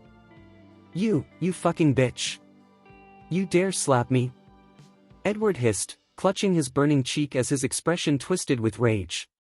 What are you going to do about it? You're just a brainless piece of trash, Dahlia replied calmly. You're asking to get fucked up. Edward roared, rage exploding inside him. He raised his hand to hit her, but before he could, Chris stepped forward. Hey, asshole. You really think you can cause trouble here? You looking for a beating? Chris glared at Edward, furious that he dared harass Dahlia in front of him. Stay the fuck out of this, or you'll regret it. Edward shouted back. Ha! Is that a threat? Bring it on, idiot. Show me what you've got. Chris sneered, waving his hand dismissively. Go to hell. Edward screamed as he threw a punch at Chris. Chris dodged quickly and countered, smashing his fist straight into Edward's face. Edward stumbled backward, blood dripping from his nose. You want to fight? Too bad you picked the wrong fucking guy. Chris laughed loudly. Mr. Nolan, you're amazing. This thug deserves to get his ass beaten. Lyra shouted excitedly. Yeah! Great job! Several guests clapped, cheering Chris on and feeding his ego. For the first time, he felt like the center of attention. It was exhilarating. Do you know who the fuck I am? You dare hit me? Edward growled, his teeth clenched in fury. I don't give a shit who you are. Get lost now if you want to stay alive, Chris snapped arrogantly. You've got balls. Just wait until I come back. Edward spat before storming out. Chris snorted. What a fucking joke. Trying to act tough in front of me. Mr. Nolan, I didn't know you were so strong. You took him down with just one punch. Lyra gushed, her eyes shining with admiration. Huh, I could take on 10 weak fuckers like him. Chris bragged, puffing out his chest. Thank goodness you were here. Otherwise, we would have been in serious trouble, Lyra added. Don't worry. If anyone dares mess with you again, just call me. I'll protect you, Chris said confidently, loving every second of it. Ms. Nicholson, this is what a real man looks like, Lyra said sarcastically, glancing toward Dustin. Not some coward who runs away like a scared little bitch the moment trouble starts. Completely useless. Though Dahlia said nothing, disappointment filled her heart. When she was in danger moments ago, Dustin had stood there doing nothing. No matter what their history was, any decent man would have stepped in. She had never noticed it before, but now it was obvious. Dustin was completely useless. Compared to Chris, he didn't even come close. Seal off the exits. Suddenly, a loud shout rang out. Edward had returned, looking far more vicious than before, accompanied by several large bodyguards. What? You want to get your ass kicked again? Chris stepped forward boldly, still trying to play the hero. But the moment he saw the group of burly bodyguards behind Edward, the confidence on his face instantly drained away. Chapter 16. Chris felt lightheaded as he stared in disbelief. What the hell? Why did he bring so many people? They were supposed to fight one-on-one, but Edward had broken the rules by bringing a whole gang. Chris was furious inside, yet he knew he had to stand his ground. He couldn't let Dahlia see him back down. That's them. Surround them. Edward shouted. His bodyguards rushed forward, quickly encircling Chris, Dahlia, and Lyra. What are you doing? Don't you dare touch me. My father is David Nolan, the president of Nolan Pharmaceuticals. Chris blurted out, trying to intimidate them with his father's status. So what? One of the bodyguards shouted back. Do you know who you're messing with? He's Sir Spanner's son, the heir of Dre Group. Gasps rippled through the crowd. Sir Spanner? Is he talking about Trevor Spanner, the king of the underworld from East City? Someone whispered. It has to be him, another replied. That guy is finished. He actually offended Sir Spanner's son. He's doomed, someone else muttered. Fear spread through the crowd. Why you work for Sir Spanner? Chris stammered, his heart pounding. Trevor Spanner was infamous throughout East City. Ruthless and merciless, he ruled the underground with an iron fist. Anyone who crossed him rarely ended well. Offending him was no different from courting death. Oh no. I really screwed up this time, Chris thought as cold sweat broke out across his back. What's wrong? I thought you were confident. Are you scared now? Edward mocked as he stepped closer. Chris glared at him, anger burning in his eyes. This is a misunderstanding. Chris forced a smile, trying to sound submissive. Misunderstanding my ass. Edward roared, slapping Chris across the face, twice. Red handprints instantly appeared on his cheeks. Despite the humiliation, Chris inhaled deeply and forced another smile. My father knows Sir Spanner. Can you let this go just this once? I'll make it up to you, he pleaded. Who the hell do you think you are? Edward snapped, jabbing Chris hard in the forehead. Each poke sent Chris stumbling backward, his confidence completely shattered. Lyra finally couldn't hold back anymore. Hey! You bullies! Do you think it's impressive to gang up on people? She yelled. Oh? Are you angry? Edward sneered, shoving Chris aside as he walked toward Lyra and Dahlia with a twisted grin. This is the Harmon family's territory. Don't cross the line. Lyra warned. You think I give a damn about the Harmon family? Edward laughed. You started this fight. I'm just defending myself. What do you think they can do about it? What kind of bullshit logic is that? Lyra felt panic rising in her chest. Looks like you still don't get it, Edward said coldly. Teach them a lesson. With a wave of his hand, two bodyguards stepped forward menacingly. Stop! Dahlia said sharply. Her voice was icy. This has nothing to do with her. Let her go. Oh? So you'll take the blame instead? Edward laughed cruelly. Fine. I'll let her go, but you have to sleep with me. Do what I say tonight, and I'll pretend none of this ever happened, Edward added with a leering smirk. You're disgusting. Dahlia shouted, raising her hand to slap him. Edward caught her wrist effortlessly. Trying to hit me again? His eyes darkened. Tie her up. Yes, sir. Several bodyguards rushed forward and grabbed Dahlia. Let her go, you animals. Lyra screamed as she tried to rush forward, but Edward kicked her hard, sending her crashing to the ground. Mr. Nolan, please save her. Lyra cried, clutching her side as she looked desperately at Chris. Edward, let's talk this out. There's no need to involve the women, Chris pleaded, trying to reason with him for Dahlia's sake. Shut up. Edward snapped. I'm not done dealing with you, and you want to play hero now? That's not what I meant. We can settle this peacefully, Chris said quickly. Edward slapped him so hard that Chris crashed to the floor. Say one more word, and I'll kill you. Chris went silent. At that moment, survival mattered more than pride. Challenging Edward over a woman was pure stupidity. Humph. What a coward, Edward sneered. I really don't understand why these women stick with trash like you. Chris clenched his fists but didn't dare fight back. You two, stop struggling. Take them away.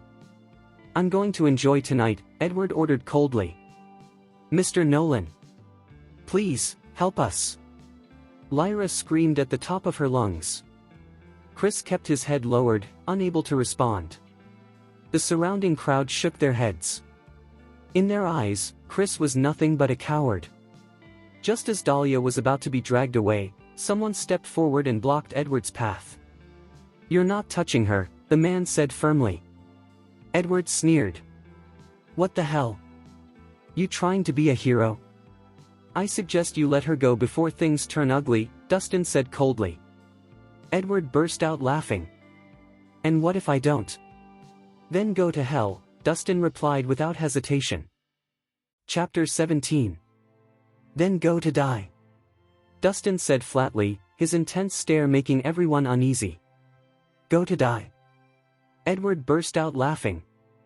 The bodyguards behind him joined in, all looking at Dustin like he was a fool. You little punk. Don't you know who I am? You've got some nerve talking to me like that, Edward boasted. I don't know who you are, and I don't care.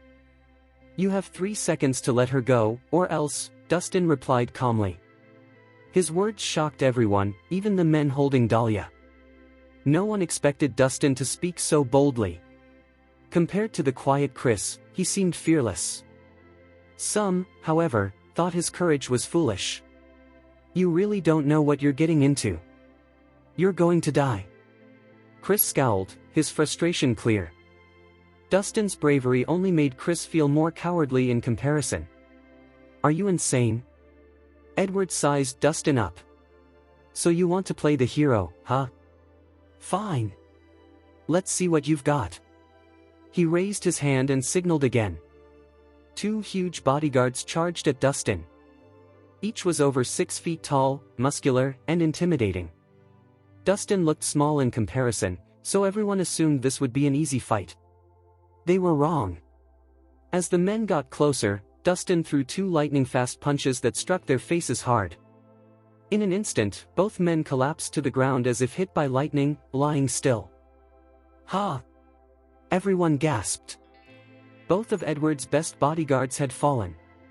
They were trained to take on multiple attackers without breaking a sweat, yet here they were, incapacitated after just one confrontation. Dustin stood unmoved. What just happened? Edward's face dropped. This is your last chance. Let her go, Dustin said coldly. In your dreams. Get him. Edward shouted, signaling the remaining men. The other bodyguards rushed forward, but Dustin simply smirked and launched his attack without wasting a word. His movements were fast and deadly. Each punch hit with a loud thud. The burly men couldn't defend themselves against Dustin, who moved like a fierce tiger. Muffled grunts filled the hall. In moments, every one of them lay sprawled on the floor. The hall fell silent as the last bodyguard collapsed. All the guests stood with mouths agape, staring at Dustin in disbelief. They could hardly comprehend the level of his strength. He had taken down so many men with his bare hands, like a scene straight out of an action movie. How is he so strong? Chris exclaimed, shocked. Is this really Dustin Rhys? Lyra whispered, uneasy. He knows how to fight? Dahlia said, her expression shifting. They had been married for 3 years, yet she had never seen this side of him. Dustin's skill surprised her. Was he hiding this all along? Or did I just never notice, she thought. Edward panicked. Why you? Who are you? He stepped back, clearly scared. I am your reckoning, Dustin said as he moved toward him. Stay back. Edward shouted, suddenly pulling a switchblade and pressing it against Dahlia's throat. Come closer, and I'll slit her throat. Dustin's eyes turned icy. The thing I hate most is being threatened. In an instant, he lunged forward, grabbing Edward's hand and forcing the knife away. The switchblade clattered to the ground. Edward froze, then let out a high-pitched scream. Arg! Shut up. Dustin slapped him hard across the face. Edward grimaced, tasting pain and humiliation. You're dead meat. You all are dead meat. Edward stammered, somehow regaining courage. Is that so? Dustin replied calmly, kicking Edward to the ground. Dahlia stepped in front of Dustin. Stop. You can't hurt him. The consequences will be too severe. I don't care, Dustin said casually. But I do. Dahlia's face was serious. Do you even realize we'll all suffer if you hurt him? Dustin frowned. She wasn't worried about him, she was only concerned for their safety. Stop while you're ahead, Dustin. Don't drag us down with you. Lyra shouted. Chris helped Edward to his feet. That's right.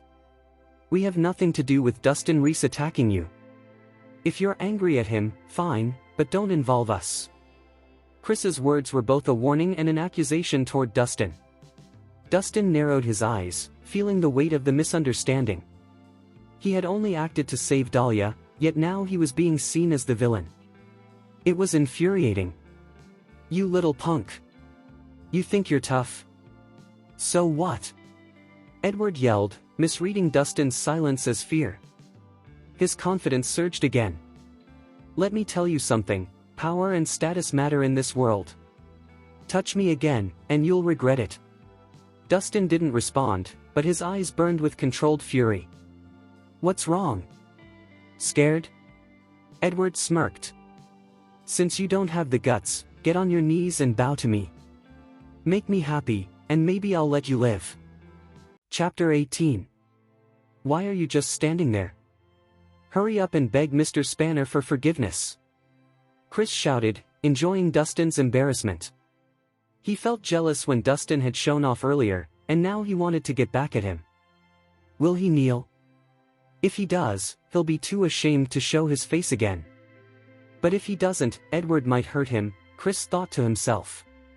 Hey punk, don't say I didn't give you a chance.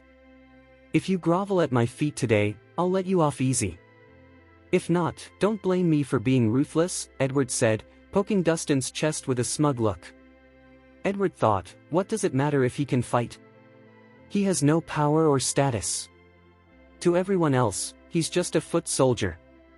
Are you aware that you're playing with fire? Dustin asked, staring at Edward's finger. Playing with fire? Edward laughed. I want to do more than that. I'm going to have my way with your woman tomorrow while you watch. Not just me, but my men will take their turns too. I want you to see what it's like to feel hopeless, to wish for death. Dustin's face darkened with anger at Edward's words, and he couldn't hold back anymore. You asked for this, he yelled, lunging forward, grabbing Edward by the throat and lifting him off the ground. Then he raised his other hand and landed two brutal punches into Edward's stomach. Edward gasped for air, feeling the impact. Dustin's stomach twisted painfully, and he felt like he might vomit, but he couldn't because his throat was tight. His face turned red as he struggled to breathe. Suddenly, he realized he had made a dangerous move. Stop it! Dahlia shouted, stepping forward to intervene. But Dustin ignored her and threw another merciless punch, this time hitting Edward in the groin.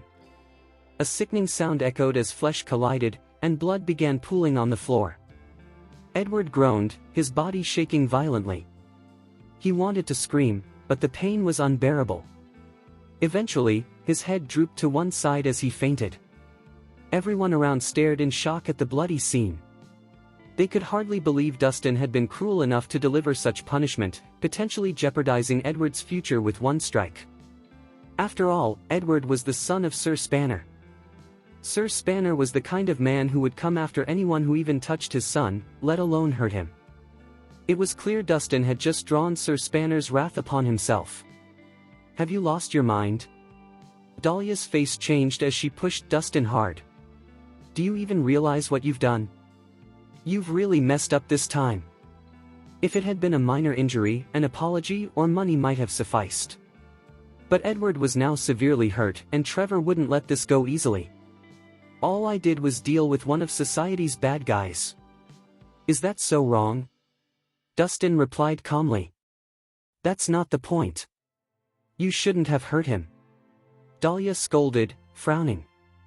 "Hey Dustin, don't drag us all down with you if you're looking for trouble. Do you even know what happens when you hurt Sir Spanner's son?" Chris said, his face red with anger. Dustin's anger surged. He had hurt Edward, but Chris had also provoked him earlier.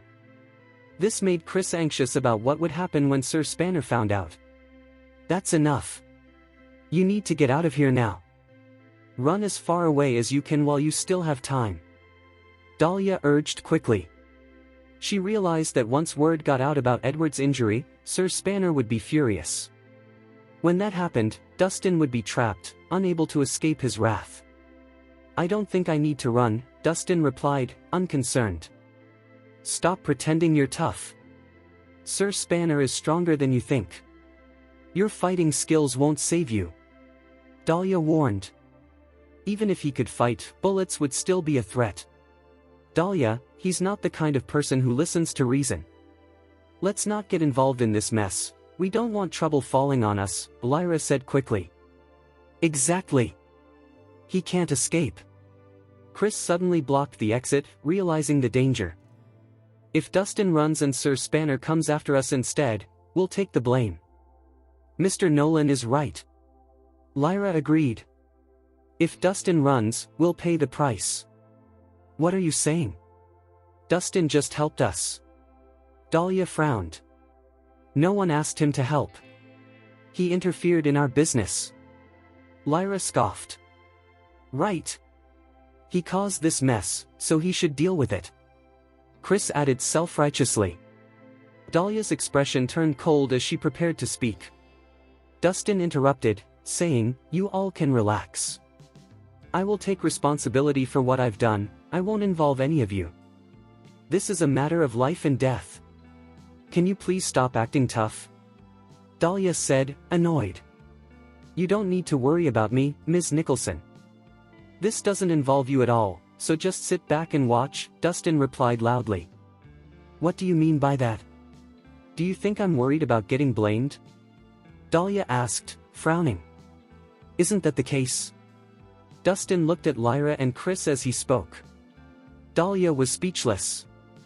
The idea had never crossed her mind, but her secretary had made it clear earlier. Dustin believed her secretary's words reflected Dahlia's own feelings. "I don't care what you think, you need to leave today." Dahlia's voice became more forceful. "And I don't care what you say, I'm not leaving," Dustin shot back. He turned and walked out to the flower garden. "You!" Dahlia shouted, angry. Why is he so defiant, she wondered. Chapter 19. The hall was chaotic because of Dustin's actions. The nervous guests had quickly fled, afraid of getting caught in the trouble. Edward lay unconscious, seriously injured. His bodyguards rushed him to the hospital, while Dahlia looked worried, her brow furrowed. Sir Spanner had a reputation for cruelty, and he wouldn't take kindly to his son being beaten so badly. It was a dangerous situation for Dustin. "Lyra, I need you to find a way to resolve this peacefully," Dahlia said suddenly. Lyra was confused. "Why should we help Dustin, Ms. Nicholson? What does this have to do with us?" Dahlia's expression turned icy. "He saved my life earlier. Should I just let him die? That's not what I meant. It would be very risky to cross Sir Spanner right now. Plus, no one wants to get involved in this mess," Lyra explained. "It doesn't matter. We have to try, Dahlia replied, her determination clear. All right, I'll do my best, Lyra said, knowing she had no other choice. She quickly started calling their contacts. However, as soon as the big bosses understood the situation, they all hung up in fear. No one wanted to get involved with Sir Spanner. See, Ms. Nicholson? It's not that we don't want to help, it's that we can't, Lyra said, waving her hands in frustration. Try again, Dahlia ordered, frowning. There's no point, Lyra began to say, but then she noticed Chris standing nearby. Wait, maybe Mr. Nolan can help. Me? Chris asked, surprised, pointing to himself. Yes. Didn't you say your father was friends with Sir Spanner? Maybe your father can help us, Lyra suggested eagerly. Chris was caught off guard. It was true that his father knew Sir Spanner, but their relationship was strictly professional. He doubted that Sir Spanner would want to help, especially since Edward had been seriously hurt. How could anyone convince him not to retaliate? I'll owe you big time if you can help with this, Mr. Nolan. Dahlia said earnestly. Looking at her hopeful face, Chris felt torn. This was a great opportunity to impress her, and he didn't want to let it slip away. I can try, but I can't promise anything. This is Sir Spanner we're talking about, Chris finally said after thinking it over. Dahlia visibly relaxed. That's okay. I'll be so grateful if Dustin just stays safe. All right, I'll do my best, Chris replied casually, nodding. If it worked, great. If not, there were no downsides. Dahlia already owed him a favor for helping. Meanwhile, in a lounge at Mirage, Natasha watched the events unfold on a monitor, her lips curling into a sly smile. She had a clear view of Edward being attacked and almost cheered out loud. Natasha had always found some members of the Spanner family irritating, but she hadn't acted against them for various reasons. Thankfully, Dustin didn't disappoint her this time. She was quite pleased with what he was doing. Miss Harmon, I'm afraid Mr. Rhys doesn't have enough influence to protect him from Trevor's anger. Should we step in? Alfred Jarvis, the butler standing next to Natasha, spoke up. Let's not rush into any decisions. We should keep an eye on him. It's too early to tell if Trevor can beat him. Natasha narrowed her eyes as she studied Dustin's strong figure on the screen. Oh? You think highly of him? Alfred asked, looking a bit confused. Natasha smirked. It's more about curiosity. I believe he has a lot of surprises. You don't actually have feelings for him, do you, Miss Harmon? Remember, you're already engaged. Natasha shot a cold look at Alfred, causing him to fall silent in fear. Just remember this, you're not in a position to comment on my personal life. Focus on your own responsibilities. Yes, Miss Harmon. Alfred didn't dare say anything else, feeling a chill run down his spine. Meanwhile, at the district hospital, it was midnight. Edward was quickly wheeled out of the emergency operating room on a hospital bed, his lower half heavily bandaged. A tall, muscular man with a thick beard and mustache led the crowd that had gathered. It was Trevor Spanner, the king of the underworld in East City. Doctor. How's my son? Trevor demanded. The doctor sighed and replied, he's not in danger, but the damage to his genitals is severe. I'm afraid he won't regain full function. What? Trevor's face fell at the news. Not being able to regain full function meant his son could become impotent. Don't you know how to do your jobs? You can't even handle such a minor injury? Trevor shouted, grabbing the doctor by the collar. We've done everything we can, sir, but the injury is just too serious. Preserving. This isn't easy for him either, the doctor said, clearly frustrated. He had never seen anything so tragic. The patient's injuries were severe. If he hadn't made it to the hospital in time, he might have died. You're useless. Get out of my sight. Trevor shouted, his face filled with anger as he pushed the doctor aside.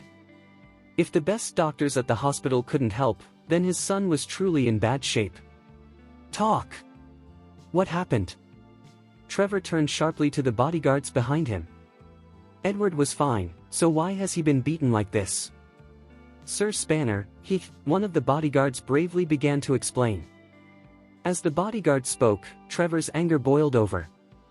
He raised his hand and slapped the bodyguard hard across the face. You guys are worthless.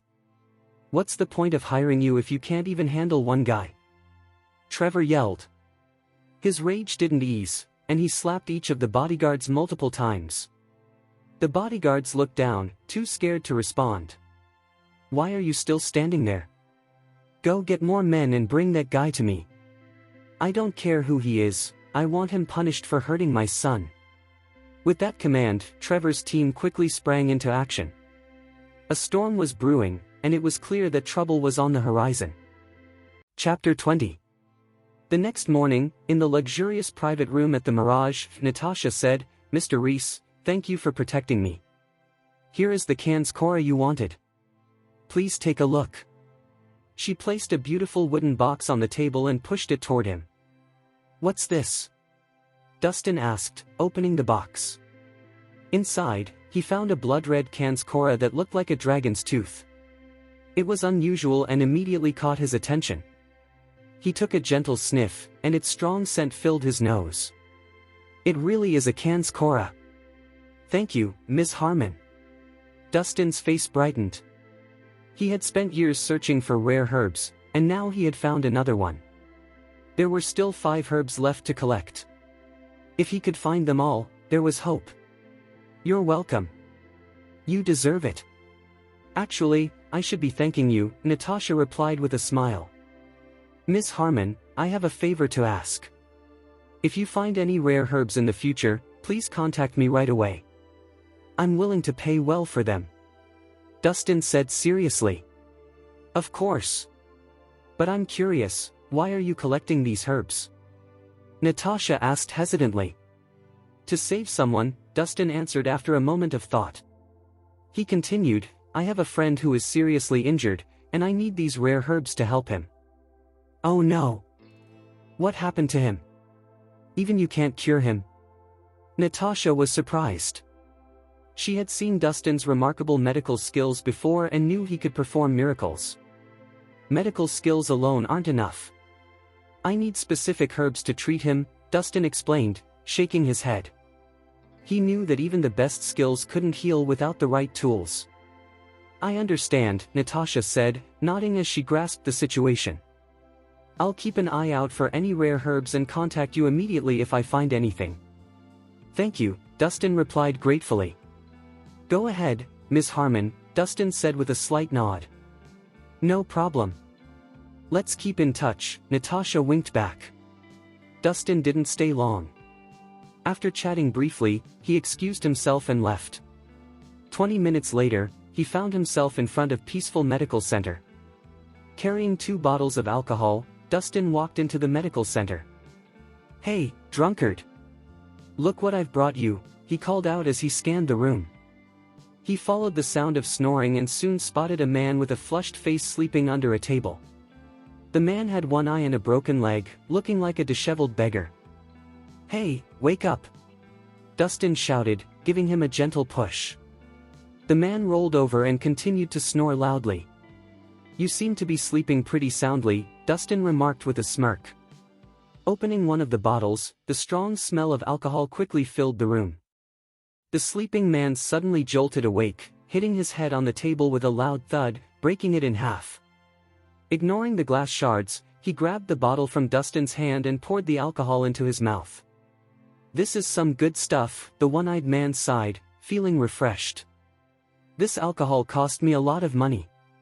You'd better save some for later, Dustin reminded him. Come on, the man rolled his eyes. You're a wealthy guy. 2 bottles of alcohol are nothing to you. Even so, you can't waste them. Dustin insisted. Cut the nonsense.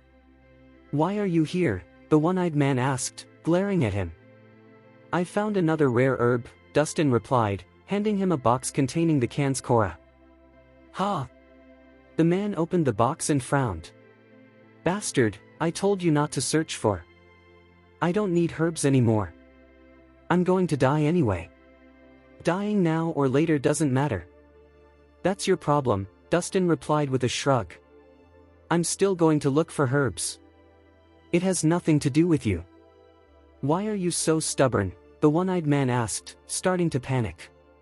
Do you know that the Rhys family controls all the important herbs for life-saving medicines? If you keep searching, they will find out. So what? Dustin said firmly. I'm not the same person I was 10 years ago. Kid, I know you've improved and you're better than them, but the Rhys family is too powerful. You can't fight them.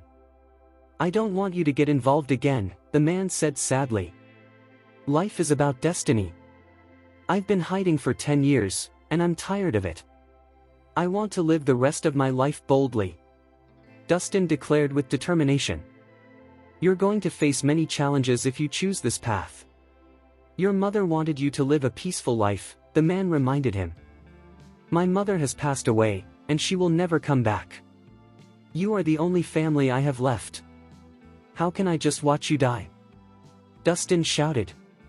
My life is worthless. It doesn't matter, the man replied. Then I'll die with you. Dustin exclaimed. Why are you so stubborn? Even if you don't care about yourself, think about your wife.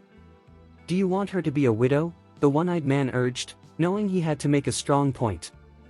He had noticed Dustin's ambition 3 years ago, and he had even picked a beautiful woman for Dustin to marry, hoping it would settle him down. He always used this argument during their fights, and it usually worked. It's no use. We're divorced, Dustin said, shaking his head. What? Divorced? The one-eyed man was shocked. Now, he couldn't use Dustin's wife as a reason anymore. Dustin was ready to go all in, and he wouldn't hold back. I've made my decision. Whether you like it or not, I'm going through with it. You know me well enough, Dustin said with confidence. Fine. If that's what you want, then do it, the one-eyed man replied, waving his hand dismissively. The worst that could happen is me losing another leg and going completely blind. You won't go blind. I promise to keep you safe, Dustin said, clenching his fist with determination in his eyes. 10 years ago, the one-eyed man had saved him. Now, it was Dustin's turn to protect him. Chapter 21. At noon in the president's office of the Quine Group, Dahlia was lost in her thoughts while reading some documents. Her mind was filled with worries about Dustin. She feared that Trevor might find Dustin. If that happened, Dustin would be in serious trouble. Lyra. Dahlia finally called out, unable to keep her anxiety to herself any longer. Ms. Nicholson, how can I help you? Lyra asked as she entered after knocking. I need your help to prepare some gifts. I'm going to the Dre Group, Dahlia replied. The Dre Group? Isn't that Sir Spanner's company? Lyra exclaimed, surprised. Yes, I want to talk to him, Dahlia confirmed. Why do you want to talk to him? Is it about Dustin? Lyra asked, her voice tinged with panic. Please calm down, Ms. Nicholson. Sir Spanner is still angry. Why would you go and poke the hornet's nest? I have to try, no matter what. Dahlia insisted. Wait. We still have Mr. Nolan. He said he would help. Can't we wait a little longer? Lyra suggested, hoping to delay the risky plan. We've waited all night, and there's still no word from him. I don't believe he can help us. I need to do this myself, Dahlia shook her head firmly. Ms. Nicholson, isn't there a better way? Can we think this through again? Lyra asked, concerned. Dustin is in trouble because of me. I can't just sit here and do nothing. Please follow my orders, Dahlia insisted.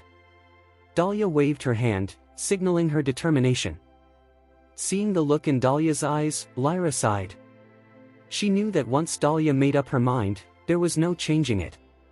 Reluctantly, she agreed to help. 30 minutes later, they arrived at the Dre Group. Lyra, you can stay in the car. You don't have to come inside with me, Dahlia instructed. No way. We have to support each other through everything. I can't let you take all the risk alone, Lyra replied, showing her loyalty. This is dangerous. Just in case, Dahlia started, but Lyra cut her off. Lyra, I need you to wait outside. If I don't come out in half an hour, call the police, okay? Dahlia said with a serious look. Got it. I'll make sure to do my part. Lyra replied, nodding eagerly. She understood how important this was. It was her responsibility to make sure Dahlia came back safely. Dahlia took a deep breath and said, I'll go in then. She opened the door and stepped inside the building. The Dre group was unlike any ordinary company. The employees were all muscular men covered in tattoos, and it was clear they were not friendly. After Dahlia introduced herself, a bald man led her to an office on the top floor. Inside, she found Trevor, a bearded man sitting on a sofa with a cigar in his mouth. Are you Ms. Nicholson from the Quine Group? He asked. As Dahlia entered, Trevor narrowed his eyes. You're beautiful. No wonder my useless son got into trouble over you. Sir Spanner, how is your son doing? Dahlia asked cautiously. He's fine. He won't die, but he's crippled, Trevor replied coolly. Crippled? Dahlia's expression changed. Though Trevor spoke calmly, anger flickered in his eyes. So, what are you going to do about this? He asked, crossing his legs and leaning back. Sir Spanner, I take full responsibility for what happened. I hope you can show mercy and let Dustin go, Dahlia said earnestly. You want to take responsibility? Are you sure you can handle that? Trevor said, a sly grin spreading across his face. I'll hire the best doctors to treat your son, and I'll cover all the costs. Just tell me what you need, Dahlia offered. I don't want money, Trevor replied suddenly. He then placed a bottle of alcohol on the table. If you really want to negotiate with me, you need to finish this bottle first. Dahlia hesitated, feeling the weight of the challenge ahead. Dahlia found herself in a tough spot. She wasn't great at drinking and wasn't sure she could manage after finishing an entire bottle. What's wrong? Don't you want to drink it? If not, then no deal, Trevor said, waving his hand dismissively. I'll drink it, she replied quickly. Dahlia hesitated for a moment but then grabbed the bottle. To her, a bottle of alcohol was nothing compared to saving Dustin's life. Taking a deep breath, she raised the bottle to her lips and began to gulp it down. After finishing a third of the bottle, she started coughing, her face turning bright red. Despite the discomfort, she clenched her teeth and kept going. By the time she reached 2/3 of the bottle, she felt dizzy. With a few deep breaths, she managed to finish the entire bottle. Sir Spanner, are you satisfied now? She asked, gripping the table to steady herself. Ha! This is interesting, Trevor said with a teasing smile. Since you seem serious, I'll give you another chance. Now, take off your clothes. What? Dahlia frowned. Sir Spanner, what do you mean? Don't you get it? I want you to strip and serve me. If you can satisfy me, I might let you go. Honestly, I've been with many women, but never with someone as beautiful as you, Trevor smirked. Dahlia's expression darkened at his words. She knew his son, Edward, was a greedy pervert, but she never imagined his father would be the same. It was true what they said, an apple doesn't fall far from the tree. Sir Spanner, I can promise you anything else, but not this, she pleaded desperately. Anything except this. Trevor chuckled darkly. You should know how powerful I am. You should feel honored that I'm even talking to you. If I wanted to, I could ignore you completely, no matter what you did. Think carefully about your next move. I'll go take a shower. You better have all your clothes off by the time I get back. If not, I'll just do it myself. And trust me, my brothers outside will help me. Dahlia's face went pale when she heard this. She suddenly understood that she had stepped into a dangerous situation. Chapter 22. Dustin and the one-eyed man were enjoying drinks at Peaceful Medical Center when suddenly, Dustin's phone rang. Hey, Dustin. Ms. Nicholson is in trouble. We need your help right away. Lyra shouted as soon as he picked up. What trouble? What's happening? Dustin asked, his expression turning serious. It's because of you. Ms. Nicholson was worried about your safety, so she went to talk to Sir Spanner. She hasn't come out since. I think she's in danger. Lyra sounded urgent. What was she thinking? I told her it was none of her business. Why is she getting involved? Dustin's face darkened with concern. Dustin Rhys. Do you even care? Ms. Nicholson is trying to help you. Lyra yelled, frustrated. Where is she? He demanded. At the Dre group, she replied. I'll be there right away. Without another word, Dustin hung up and rushed out.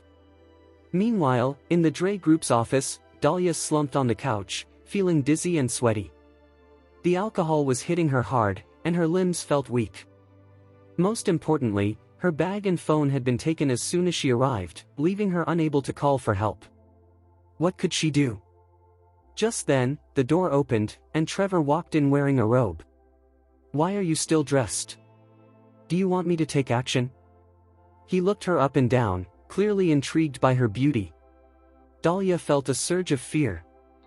Sir Spanner, don't do anything foolish. I have everything ready. My colleague will call the police if I'm not out in half an hour. They're on their way, she warned. Really? Are you trying to scare me? Trevor smirked, not taking her seriously. Me? Trevor laughed bitterly. How do you think I got here? I'll be honest. Many people in this police station are my men. Do you really think they would dare to touch me? What? Dahlia's face went pale as she heard his words. She thought she would be safe with her backup plan, but she never expected Trevor to be so fearless. Come on. Stop struggling. No one can save you today. Just follow my orders if you want to live. Trevor started to move closer to her. Don't come near me. Dahlia shouted. In a panic, she grabbed a pair of scissors from the table, ready to defend herself one last time. You ungrateful brat! Trevor yelled, furious. He punched Dahlia, and she collapsed to the ground, unconscious. He then pinned her down with his heavy body and began to tear her clothes, exposing her fair thighs and slim waist. Just as he was about to reach for her, there was a loud bang as the door was kicked open. A handsome man stormed in, his face twisted with rage, his eyes looking like they could devour someone alive. Who are you? How dare you interrupt my business? Trevor shouted, rising to his feet, clearly annoyed. The newcomer didn't respond. He simply took off his jacket and covered Dahlia with it. Dahlia, barely conscious, caught a whiff of a familiar scent and felt a wave of security wash over her. Sir Spanner, huh? I'm the one who hurt your son. Do you have any last words? Dustin looked at Trevor as if he were already dead. So it was you. Trevor let out a sinister laugh. You could have lived peacefully, but you chose to walk right into hell. How dare you break into my territory alone? You must want to die. With that, he reached out his hand. Dustin pressed a button under the table, and an ear-piercing alarm blared. Instantly, chaos erupted. A crowd of men flooded the hallways and gathered in front of the office. The hallway quickly filled up, and it was dark outside. There were at least hundreds of people. And the crowd was still growing. Kid, I heard you can fight, Trevor laughed. But what does that matter? I have over 200 men here. Let's see how you plan to take us on today. Dustin's skills as a fighter wouldn't be enough against so many. You're well prepared, Dustin said calmly as he glanced at the crowd. But no one can stop me from killing you. You're brave. Let's see what you've got. Attack! Trevor shouted. At his command, all the men charged at Dustin. Stop! Suddenly, a powerful voice roared through the room, followed by several gunshots. Everyone froze at the sound of the gunfire and quickly scattered. An elderly man with white hair walked in confidently, dressed in a sharp suit. A few tough-looking shooters followed him. Mr. Anderson, what brings you here? Trevor asked, smiling as he approached the man. Everyone knew that Hunter Anderson was the president of the Swinton Group, one of the powerful Mighty Three. He could shake the whole Swinton with just a stomp. Get lost. Hunter ignored Trevor and walked straight to Dustin. Concerned, he asked, Mr. Rhys, are you okay? I'm fine. Why are you here? Dustin replied, surprised. I heard you were in danger, so I rushed over. Thank God I made it in time. I'm on time. Hunter said, wiping sweat from his brow, his face full of worry. If anything happened to Dustin in his territory, he knew he would be in big trouble too. Mr. Anderson, do you two know each other? Trevor asked, his eyes wide with surprise. Bastard! Hunter shouted, his anger boiling over. He raised his hand and slapped Trevor hard across the face. Who do you think you are? How dare you challenge Mr. Rhys? Do you have a death wish? Ha! Trevor was stunned. He couldn't believe what was happening. His investigation had shown that Dustin was just an ordinary guy with no connections. So why was Hunter acting so nervous? Had Dustin been hiding his true identity all along? Chapter 23. Why are you still standing there? Let them go. Trevor felt a twitch in the corners of his eyes, and his face went pale.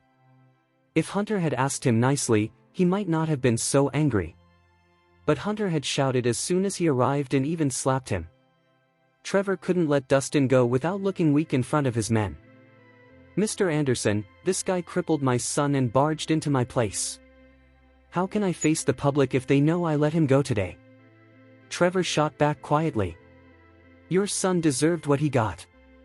I will ruin the Dre group if you don't let him go. Hunter replied with a cold smirk. Mr. Anderson, I know you are powerful, and I don't want to cross you. But don't forget, I have support too. Trevor shouted fiercely. Are you talking about Edwin? Let me tell you, even if Edwin were here today, you would still have to let Mr. Rhys go. Hunter said with a chilling smile. Trevor's face darkened at Hunter's words. He didn't expect Hunter to be so stubborn, especially since he was disregarding Edwin for two strangers. Fine. I'll tell Sir Hummer what happened today. Trevor said, annoyed. Edwin Hummer was the leader of the three most powerful families in the country. He could definitely control Hunter. Hunter would pay for disrespecting him. Stop talking and let them go right now. Hunter was done arguing. He pulled out his gun and pointed it at Trevor's head. Let them go. Trevor gritted his teeth, realizing Hunter was serious. He didn't want to risk his life over this. Trevor, this is a warning. If something like this happens again, even Edwin can't help you. With that, Hunter led Dustin and Dahlia out. Outside, 200 men stood still, afraid to move. Sir Spanner, are you really going to let them go like this? Some of his men asked, feeling frustrated. What else can I do? Do you want to die? Trevor shot back. His men fell silent at his words. Damn it! I won't let them get away. Trevor continued, his face dark. Contact Fletcher and tell him to come back right away. That guy needs to die today. Yes. After leaving the Dre group, Dahlia finally felt clear-headed. Ms. Nicholson, are you okay? Hunter asked with concern. Mr. Anderson? Why are you here? Did you just save me? Dahlia looked surprised. I didn't do much. I just tried to help. Mr. Rhys was the one who risked his life against 200 men to save you. He's very devoted. Hunter smiled. Really? Dahlia turned to Dustin, who stood next to her, looking confused. Mr. Anderson, didn't you say you had something to deal with? He asked suddenly. Oh, right. How could I forget? You two chat. I'll take my leave, Hunter said quickly. After saying goodbye, he left with his men. Ms. Nicholson. Lyra got out of the car. She had been waiting, but Dahlia came out before the police arrived. Was that Mr. Anderson who just left? Lyra asked cautiously. Yes, thanks to him, we are safe, Dahlia replied. But Mr. Anderson isn't really close to us. Why would he help? Lyra asked, surprised. I've been wondering the same thing, Dahlia admitted, deep in thought. She barely knew Hunter. Why would he help her? Chapter 24. I know. Mr. Nolan must have helped us. Lyra suddenly exclaimed, her eyes lighting up. I called him right after I called the police. He must have sent President Anderson here. Chris Nolan? Dahlia frowned, unsure. Yes. Mr. Nolan is the only one who would help us and has the power to reach out to President Anderson. Lyra said confidently. That makes sense, Dahlia agreed. Just then, a red Ferrari pulled over. Chris stepped out in bright clothes, hurrying toward them. Dahlia. Are you okay? I came as soon as I got the call. Chris looked worried. Mr. Nolan, thank you for your help. If it weren't for you, Ms. Nicholson could be in danger, Lyra quickly expressed her gratitude. Help? Chris was taken aback. He struggled to understand. Yes. Mr. Anderson came by just now. He came to rescue Ms. Nicholson, Lyra smiled. Ha! Huh. Chris was even more shocked. Mr. Nolan, I can't believe you got President Anderson's help. You're amazing. I'm impressed. Lyra praised him. Chris's mouth twitched in confusion. Hunter Anderson was a powerful man, and Chris had no real way to ask him for anything. In fact, he didn't even have the chance to meet him.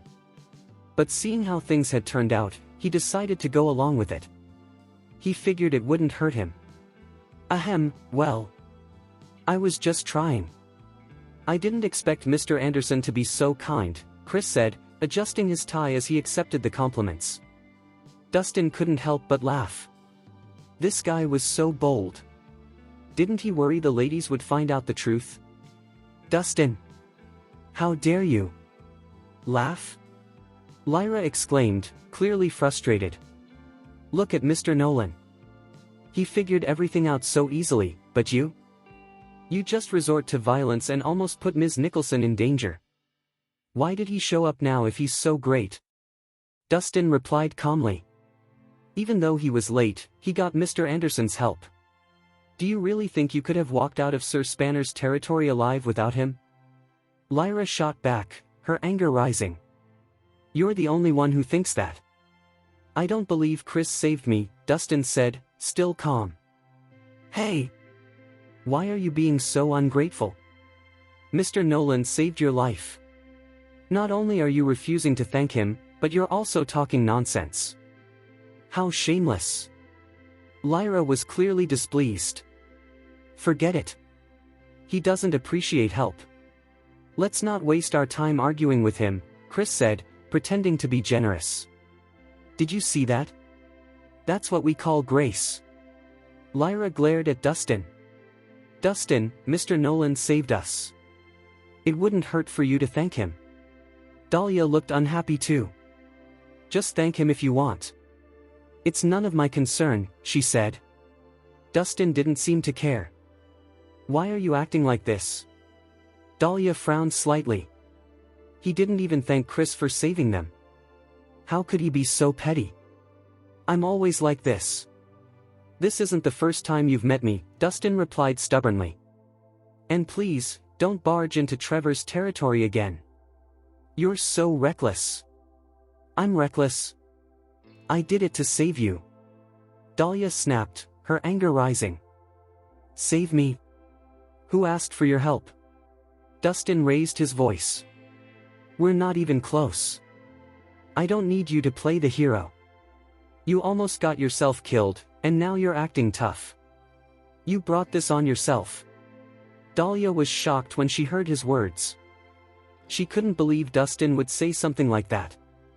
Chapter 25. Is this what you wanted to tell me? Dahlia stood frozen, shocked by Dustin's words.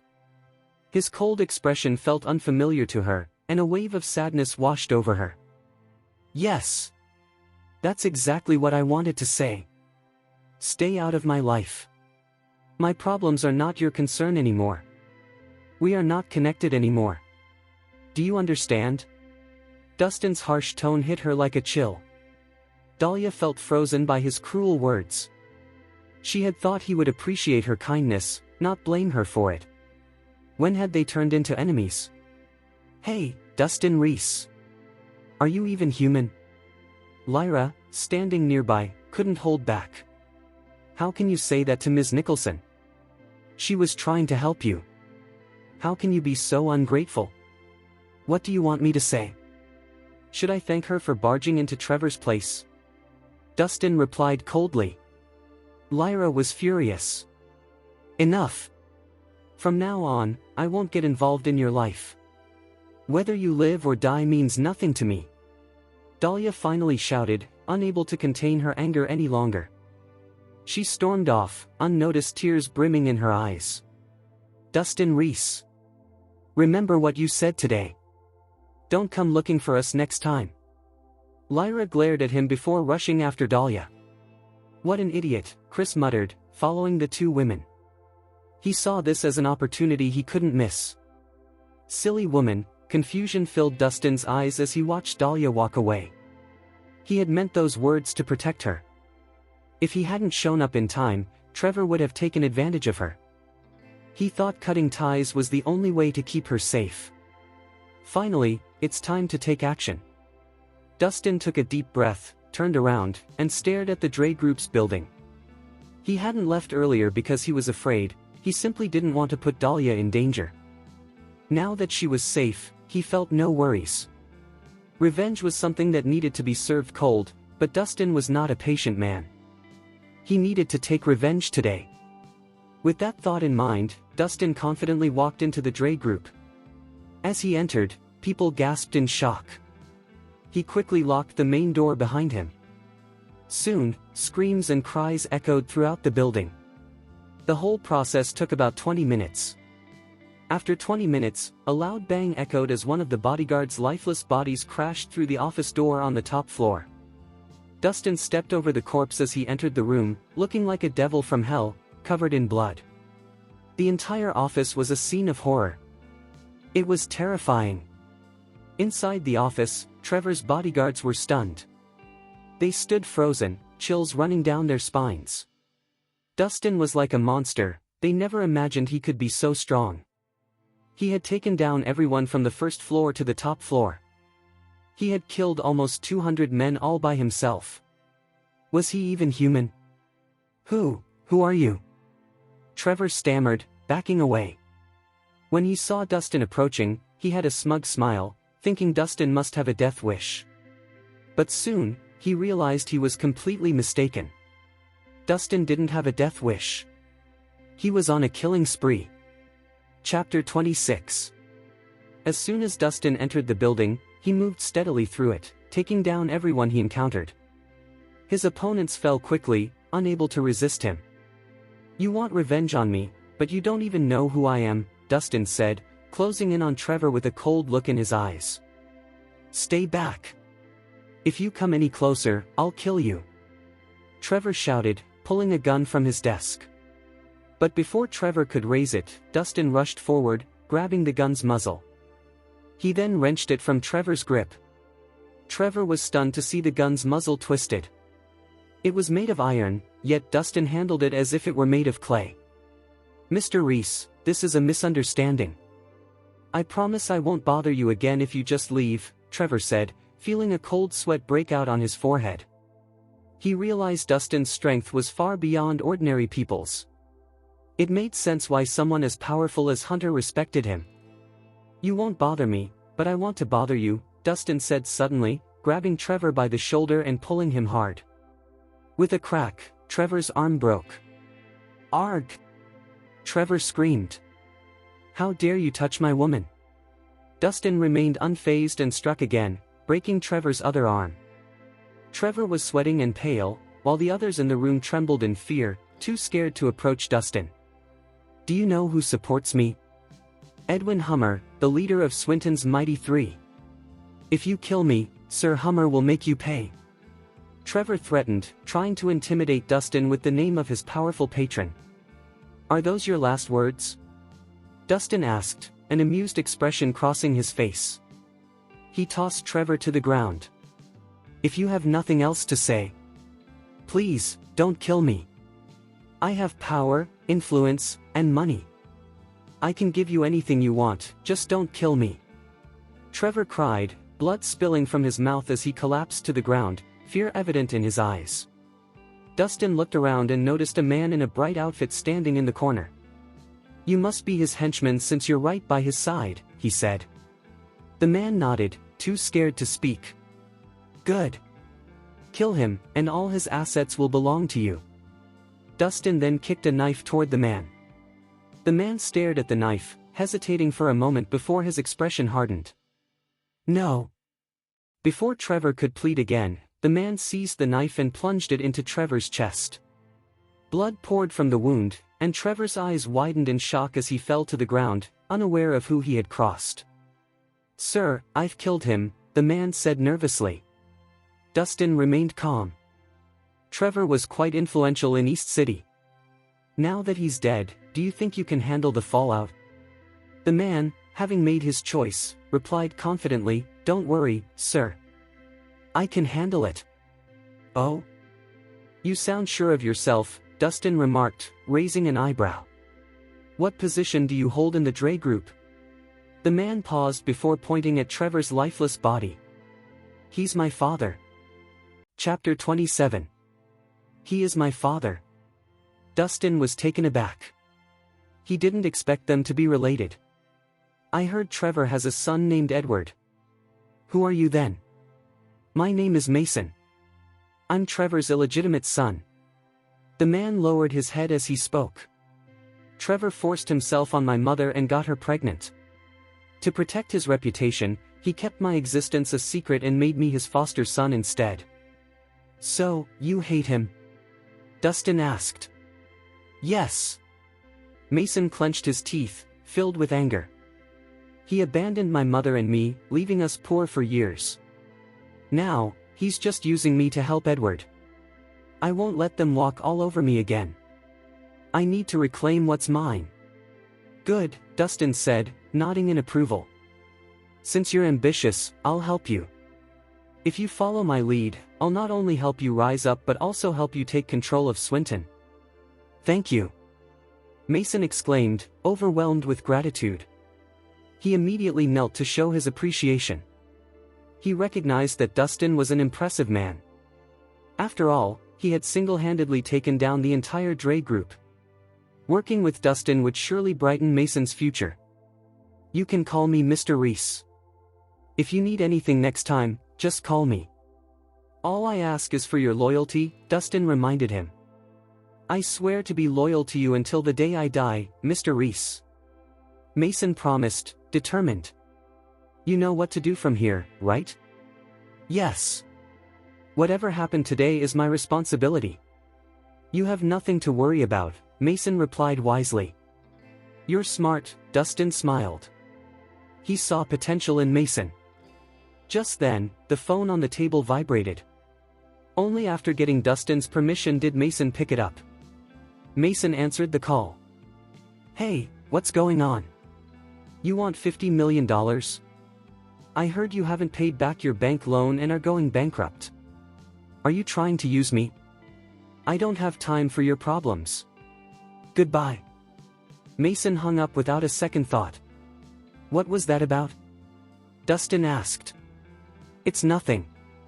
A guy named David Nolan was asking for a loan, $50 million, Mason replied. David? Doesn't he have a son named Chris? Dustin raised an eyebrow. Yeah, I think so. How do you know? Mason asked, intrigued. Never mind. Tell me more, Dustin urged. Well, I would have considered lending him the money in the past because that's what my company does. But I just found out that Nolan Pharmaceuticals is being investigated for selling fake drugs, although the news isn't public yet. How can I lend money to a company that's about to go under? What if they just take the money and run? Mason explained. You're right. You seem to know how to handle business. Taking over Trevor's company shouldn't be a problem for you, Dustin nodded in approval. Thanks for the compliment, Mr. Rhys, Mason replied respectfully. Alright, clean this up. I'm leaving now. We'll talk again if needed. Without wasting any time, Dustin changed into a clean outfit and walked out of the Dre group. This was his first time going on a killing spree in 10 years. He felt calm, almost peaceful. Compared to what he'd experienced a decade ago, this was easy. Honk. Honk. Just as Dustin was about to hail a taxi home, a yellow sports car zoomed toward him, its engine roaring. Just when it looked like it would hit him, the car skidded to a stop. The car window rolled down, and a beautiful girl appeared. She had a ponytail and looked about 18 years old, youthful and striking. "Hey, Rhys, get in," she called, waving at him. "Who are you?" Dustin asked, confused. "Wow, did you really forget me already?" "We met yesterday," the girl said, sounding annoyed. She believed her natural beauty always caught people's attention. Chapter 28. Ruth was the kind of girl who could make men fall in love with her at first sight. So, she was surprised when Dustin didn't remember her after just one night. Did she really mean that little to him? You look familiar." "I think I've seen you before," Dustin said, trying to remember. "Yesterday, at the hospital. You treated my grandfather. Do you remember now?" Ruth said through clenched teeth. "Oh. You're Natasha's sister, Roth. Right?" Dustin replied. "Who are you calling Roth?" "My name is Ruth." "Ruth Harmon," she nearly shouted, frustrated. She felt like driving her car right over him. No one had ever treated her this way before. It was so rude. "I'm sorry. Ms. Ruth, are you looking for me?" Dustin quickly changed the subject. "Of course. Why else would I be here?" Ruth rolled her eyes. "Hurry up and get in the car. Natasha is sick and wants to see you." "What happened to her?" Dustin asked. "How would I know? You're the doctor. You should find out. Now, get in," Ruth said, her tone harsh. With no choice, Dustin got into the car, leaving under the envious looks of people nearby. After half an hour, they arrived at a fancy building called Java Joys. It had a big backyard with hot springs, a garden, and a swimming pool. The entrance was guarded around the clock. "Follow me," Ruth said as they got out of the car. She led him quickly to a bedroom. Inside the private bathroom was Natasha, dressed in a business suit while soaking in a tub filled with ice cubes. Her face was red, her eyes unfocused, and she struggled to breathe. As her chest moved up and down, it created ripples in the water. "Miss Harmon, what happened to you?" Dustin asked as he approached her, shocked to see that she wasn't wearing anything under her suit. At first, it was hard to tell, but as the fabric soaked up the water, parts of her skin became visible. Like any man, Dustin found it hard to look away from a beautiful woman like Natasha in this state. "Mr. Rhys, you're here," Natasha said with difficulty, her eyes barely open. "I feel so hot. I'm really thirsty and in pain. It's like my chest is on fire. Please, help me figure out what's wrong." She extended her wrist toward him. Dustin quickly noticed the problem. "Miss Harmon, it looks like you've been drugged. And it seems to be a strong aphrodisiac." "Bullshit. Who would do this to my sister?" Ruth exclaimed angrily. "What should I do now, Mr. Rhys?" Natasha asked weakly. "Even though it's a tricky situation, it can be treated. But we need to get you to a bed. It won't be easy to help you here in the bathtub." Dustin motioned for her to stand up. Natasha nodded and tried to stand, but as soon as she stepped out of the bathtub, she slipped and fell into Dustin's arms. Without thinking, Dustin caught her, but his hands accidentally brushed against her chest. Natasha felt a jolt, like lightning. They both froze. Dustin felt lost, while Natasha's expression reflected her turmoil. Her eyelashes fluttered, and her breathing quickened. The heat inside her only intensified. Suddenly, Natasha leaned in and tilted her head up, moving closer to him. "Hey! What are you two doing out here in broad daylight? Aren't you embarrassed?" Ruth shouted from the door. She quickly covered her face with her hand, but her curious eyes still peeked through her fingers, watching Dustin and Natasha interact. Chapter 29. Dustin quickly realized his mistake and hurried to push Natasha away, his face full of embarrassment. Everything had happened so fast that he hadn't thought it through. "It's okay. I should have been more careful. The drug might have been too strong for me," Natasha said shyly. While she spoke, she shot a glare at her sister Ruth, frustrated that she had spoiled this rare chance to connect with a guy. Ruth could have just stayed quiet. Why did she have to scream? "I'm definitely cutting her allowance this month," Natasha thought. "Ruth, help your sister get to the bed," Dustin instructed.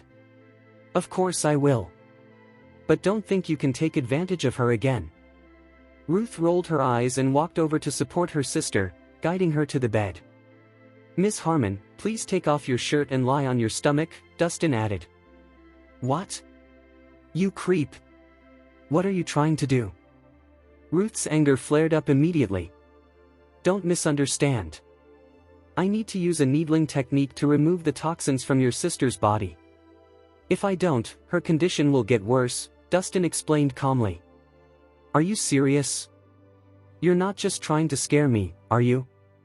Ruth looked doubtful. "Why would I lie about this?"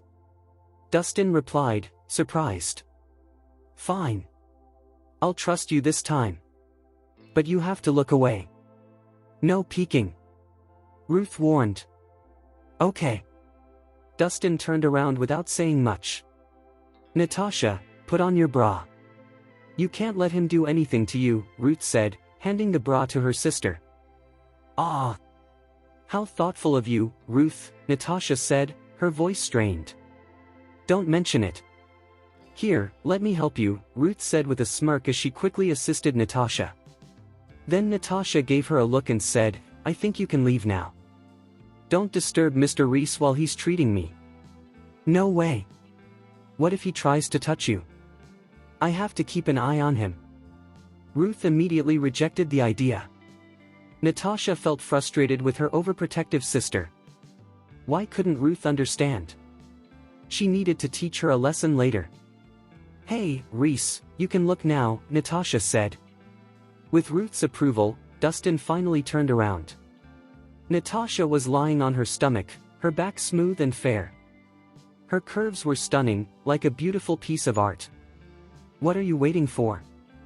Start working," Ruth shouted, watching him intently. Dustin steadied himself and took out his needles, sitting beside the bed to treat Natasha. Even though the aphrodisiac was strong, it wasn't too hard to treat once they knew what it was. The real challenge was Natasha's alluring body and her flustered expression, which made his heart race. Luckily, Dustin had great focus. He concentrated on the task at hand, trying to ignore her charm. About 15 minutes later, Dustin let out a sigh of relief and pulled the needles from Natasha's back. "Miss Harmon, you're free of toxins now. Just drink more water to flush out the rest of the drugs."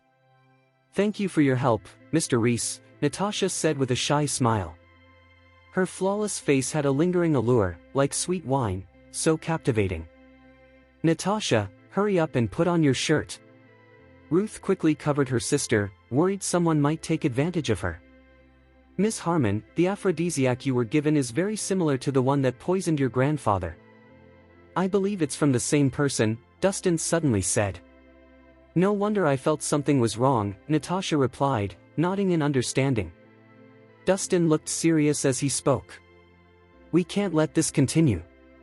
We need to find the person responsible for this quickly to prevent more problems." Chapter 30. "Do you have a plan, Mr. Rhys?" Natasha asked. "I need to understand the situation better first. Is it okay if I ask you some questions?" Dustin replied as he cleared his throat. "Where did you go today, and did you meet anyone?" "I met Edwin. We talked about work, and he suggested a partnership, but I turned him down," Natasha said honestly. "I see. Did you drink anything he offered?" Dustin asked. "Absolutely not. He has been after my family business for a long time. I would never let my guard down around him, Natasha responded firmly. Then it's really strange that you got drugged, sis, Ruth chimed in. It truly is. Natasha rolled her eyes. When you met him, did you notice anything unusual? Dustin asked. Now that you mention it, Natasha paused, deep in thought. When I walked into the place, I did smell something unusual. At first, I thought it was just perfume. But then I started feeling dizzy and warm. I'm glad I left when I did. Who knows what might have happened if I had stayed longer. It sounds like that fragrance is the issue, Dustin concluded. What's the next step, Mr. Rhys? Natasha inquired. We found ambergris on your skin earlier.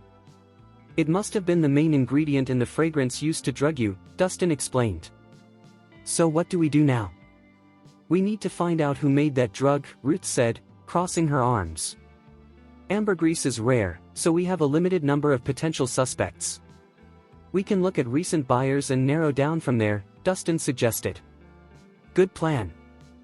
I'll have someone start on that right away. Natasha agreed. With her family's connections, they could get this sorted quickly. I trust you will, Dustin said, feeling more confident about their next steps. My work here is done, Miss Harmon. I'll take my leave now, Dustin said as he started to stand up. One more thing. Natasha suddenly stopped him. Why don't you join us for dinner, she asked. Thank you, but I already have plans tonight, he replied. Natasha raised an eyebrow, looking curious. It can't be with your ex-wife, can it, Mr. Rhys? Don't you find me attractive? She teased, arching her body to show off her curves. Dustin froze, unsure of how to respond. Haha, alright, I'll stop teasing you, Natasha laughed. I won't make you cancel your plans. But before you go, here's a little something as a token of my appreciation. She waved her hand, and a servant quickly approached with an elegant box. I hope you enjoy these wines, Mr. Rhys. I've been saving them for a while, Natasha said with a smile as she handed him the box. Thank you, Miss Harmon, Dustin replied, happily accepting the gift. He knew it was a special gesture from Natasha, not just a random trinket. Ruth, please see Mr. Rhys out, Natasha instructed. Okay, Ruth said, though her tone showed some reluctance. Still, she led Dustin to his Lamborghini. Just then, Dustin's phone rang. It was Henry Nicholson, Dahlia's grandfather. Hey Dustin, are you up for lunch today? Henry asked. Thank you, but I already have plans today, sir, Dustin answered. You still need to eat, don't you? Dahlia should have been more understanding. I'll make sure to tell her about this, the old man grumbled. It's just personal business, sir, nothing to do with Ms. Nicholson, Dustin explained. Alright, enough defending her. I know how you are, and I'm sure this is because of her. Don't worry, I'll talk to her about this. Family needs to spend time together, Henry insisted. Sure, I guess, Dustin said hesitantly. In the 3 years since he married into this family, only this old man had treated Dustin like his own. That's why Dustin respected and cared for him so much. But they wouldn't see each other for a long time after this. So, this meal would be their final goodbye. Chapter 31. Dustin arrived at the Nicholsons' house around noon. The villa was tucked away in a quiet neighborhood, with colorful flowers and neatly trimmed hedges in the front yard. Dahlia was outside when he got there. Dustin hoped to slip past her unnoticed, but she spotted him right away. Stop! I need to talk to you, she called out. What is it? Dustin replied, keeping his back turned to her. I haven't told Granddad about our divorce because of his health, she explained. Do you think we can keep it from him? He asked. I'll tell him when the time is right, but not today, she said. Okay. Anything else? Dustin asked. Nope, Dahlia said, turning to walk inside without saying anything more. They didn't look at each other, acting like strangers. Taking a deep breath, Dustin followed her inside, holding a bottle of wine. The living room was crowded with people, mostly the Nicholsons. Only John, Dahlia's father, was missing. He was still away on his trip. Sitting in John's usual spot was a newcomer, Chris Nolan. "How rude to keep us elders waiting like this," Florence remarked with a scowl. "Shoo, Mom. He might get upset and hurt you," James piped up. His face still showed the bruises from yesterday's incident. "All right, everyone's here. Let's have dinner," Henry Nicholson announced with a smile at Dustin. "Come sit next to me, kid." "Sure," Dustin replied, returning the smile as he helped the old man to his seat. James glared at them, jealousy clear in his eyes. "Kiss ass," he muttered, not understanding why his grandfather favored Dustin over him, even though James was the blood-related grandson. "Come on, let's all drink," Henry said, raising his glass. "Granddad, look at this," James called as he held up a fancy wine box. Chris brought this beautiful wine, a fine Grand Cru from La Romanée. "Let's toast with this," Chris said, holding up a bottle. "La Romanée Conti. Isn't that really expensive?" someone asked. "Yes, it is. It costs $100,000 a bottle," Chris replied proudly. Everyone gasped in disbelief. The price was far higher than they had imagined. The Harmons were doing well financially, but even they had never tried something so costly. "Why did you spend so much on this, Chris? That's a lot of money," Florence asked, though a hint of pride crept into her voice. After all, Chris was her top choice for a son-in-law. "Honestly, $100,000 isn't that much for me. I have another barrel of this at home, so please enjoy." Chris grinned like a cat that had just caught a mouse, clearly pleased with himself. "Mr. Nolan, you're very generous," someone remarked. "Yeah, we're in for a real treat tonight," another chimed in. The family started praising Chris for the wine, which only boosted his confidence. "Hey, look at how sincere James is. His wine costs $100,000. But what about yours, huh? Did you buy it from the dollar store?" Florence teased, playfully kicking James in the calf. "Why don't we take a look?" James suggested with a mischievous smile. He quickly opened Dustin's box of wine. Chapter 32. The wines were quickly unboxed for everyone to see. "Ugh, and here I thought they were decent quality. They look like just craft brews. I bet they're worth no more than $2,000, James said, his face filled with disgust. "How could these possibly compare to Grand Crus? Craft brews have lost their value on the market. We wouldn't even give our servants these," someone else chimed in. Craft brews weren't that bad in quality, but they couldn't hold a candle to Grand Crus. "What a cheapskate," Florence scoffed. "How can craft brews be cheap when they're becoming popular in the country? Is your taste in fine wine only for those made overseas?" Dustin replied casually. "How can they not be cheap when they only cost a couple thousand? Chris's wines are over $100,000, James rolled his eyes. "Wines don't have to be expensive to be good. Plus, you don't even know how much my wines cost," Dustin said. "Are you still trying to defend yourself?" James sneered. Florence frowned. "Humph. So stubborn. I'm not going to waste my time explaining this to people who won't listen," Dustin said, feeling frustrated. "Enough. What matters most is the flavor, not the price. I personally prefer whites over reds," Henry finally interrupted. He opened one of the craft brews and poured himself a glass. "Wait, why is it so yellow? Shouldn't craft brews be pale?" someone asked. "It's murky too." "Is it even real?" another person questioned. "My goodness, bringing fake wine to dinner. What kind of person would do that?" People started whispering among themselves, looking at the yellow liquid in the old man's glass. "Now you've really done it. How dare you mock us all with this? Sham of a gift?"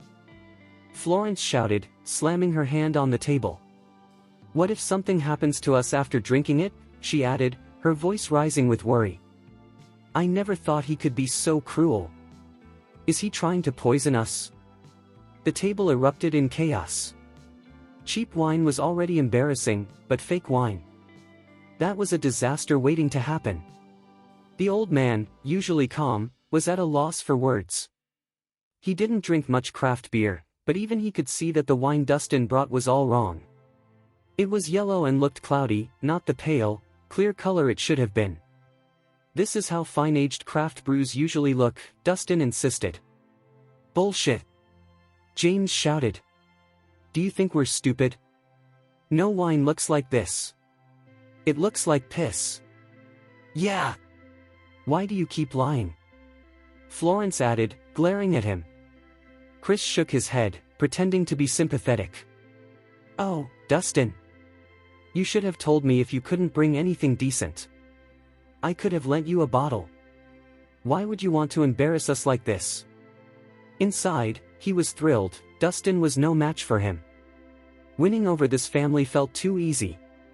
I don't care if you trust me or not. This wine is real and it's good, Dustin said firmly.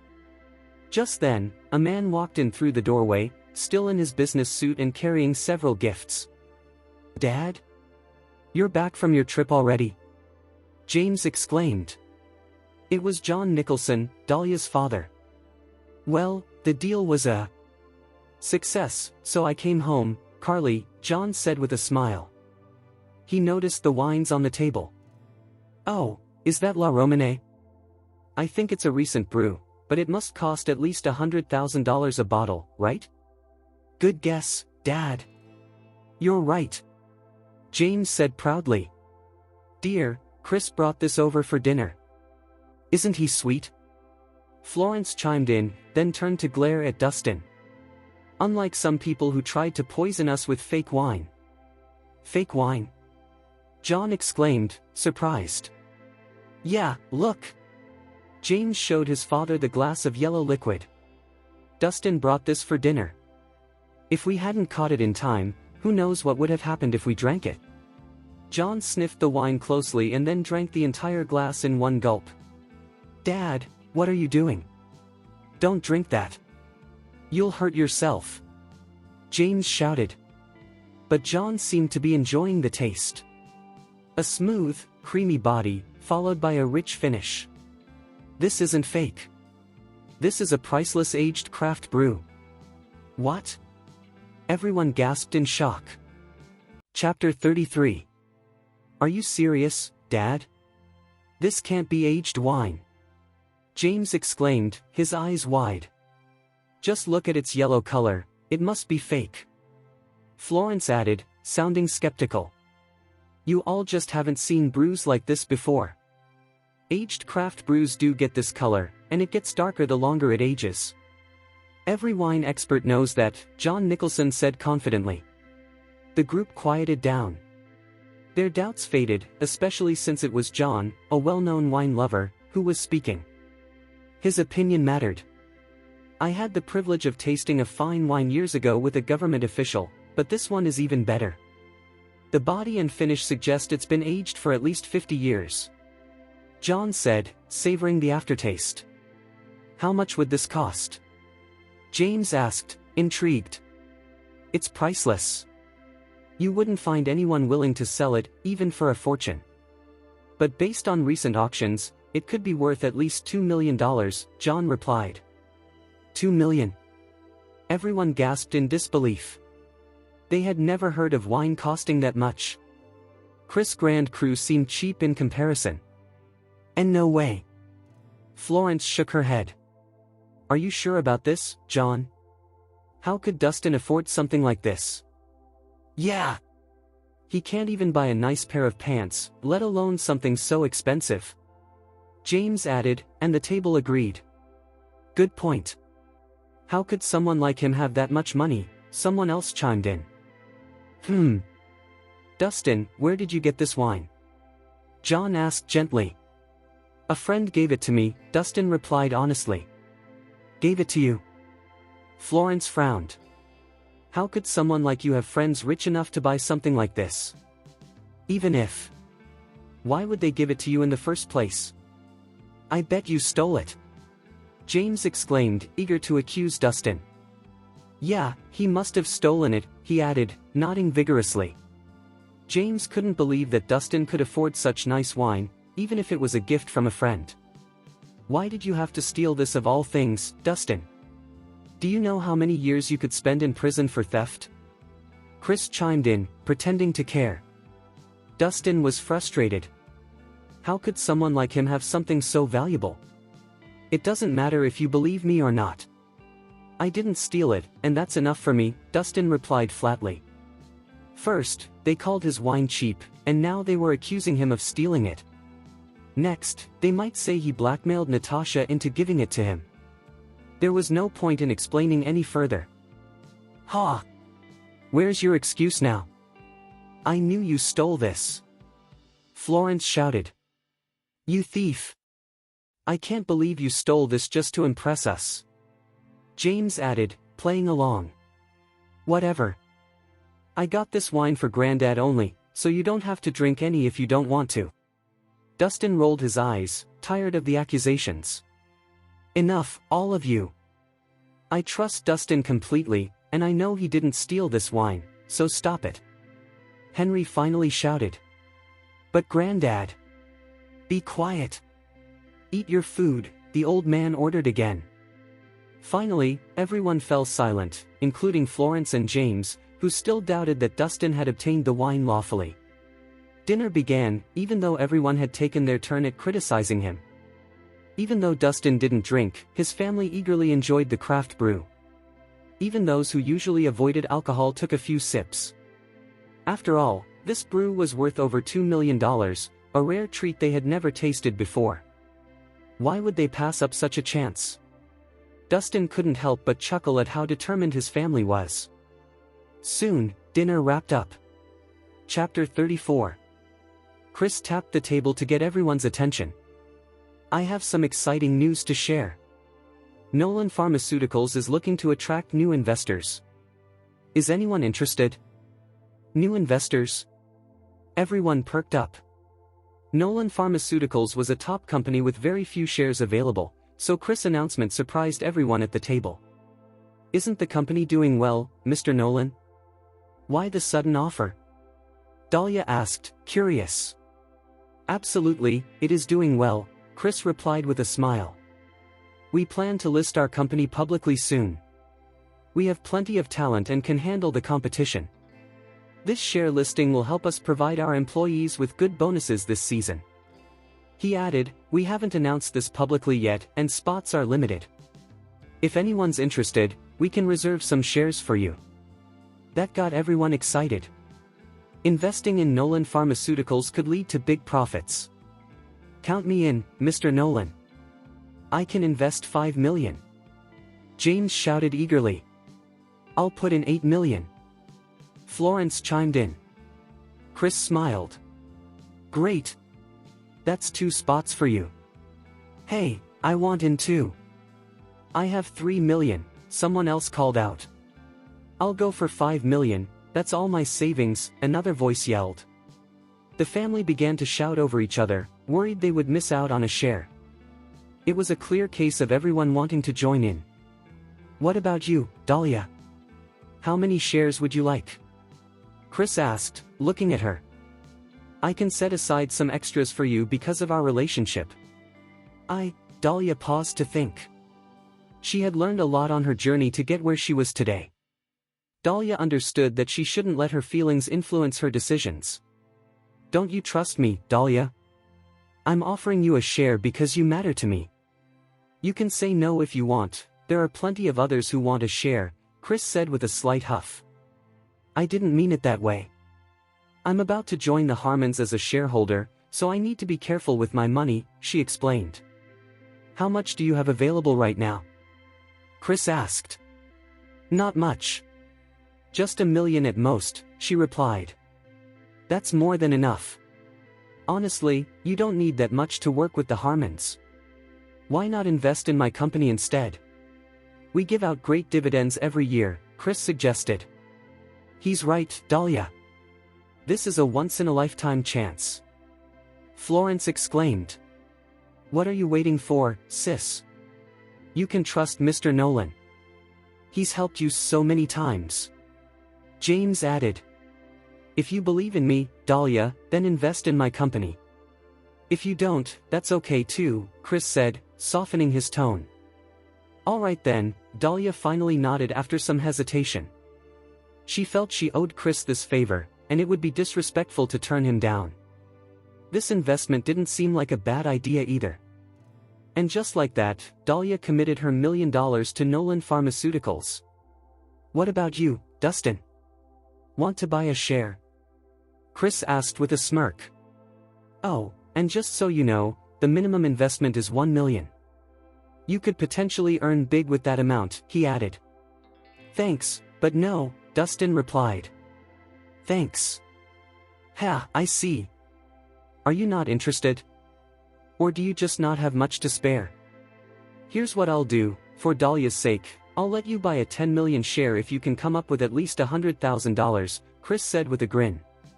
Dustin shrugged and replied, no, thank you. I'm not interested in a company that's about to shut down. Chris's smile faded, and he looked stunned. Chapter 35. What did you say? Chris asked, shocked. I said I'm not interested in a business that's about to go bankrupt, Dustin replied firmly. Bankrupt? Chris couldn't believe it. Everyone was silent, taken aback by Dustin's claim. How dare you? That's nonsense. Chris quickly defended his company. Nolan Pharmaceuticals is making profits every day and is thriving. How could we go bankrupt? Stop spreading fear. Dustin shook his head. Only you can say if it's fear-mongering or not. But I have news that Nolan Pharmaceuticals will be investigated for selling counterfeit drugs. It's only a matter of time before you go bankrupt. Counterfeit drugs? Investigated? The room was now filled with confusion. All eyes turned to Chris. Nonsense. All of it is nonsense, he shouted. Dustin, stop spreading these rumors. Nolan Pharmaceuticals follows the law. How could we be under investigation? I could sue you for defamation. Chris threatened, though inside he was panicking. The truth was, Nolan Pharmaceuticals was indeed under investigation and facing bankruptcy soon. He had planned to take the company public to raise money for himself. But how did Dustin know about the investigation when it hadn't been made public? Dustin, what nonsense are you talking about?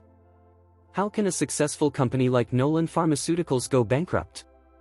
Florence asked sharply. Exactly. Everyone knows that Nolan Pharmaceuticals has valuable assets and is doing great. Stop lying. James added. It was clear they were skeptical of Dustin. The Nolan family had a long-standing reputation in Swinton, and they were well respected in the community. It can't be true, Dustin thought as he listened to the conversation around him. It's true. Nolan Pharmaceuticals is going under, and that capital increase and share expansion is just a scam to take people's money. Chris shouted. Chris had even asked Mason to lend him money, clearly worried about the company's investigation and looming bankruptcy. That's ridiculous.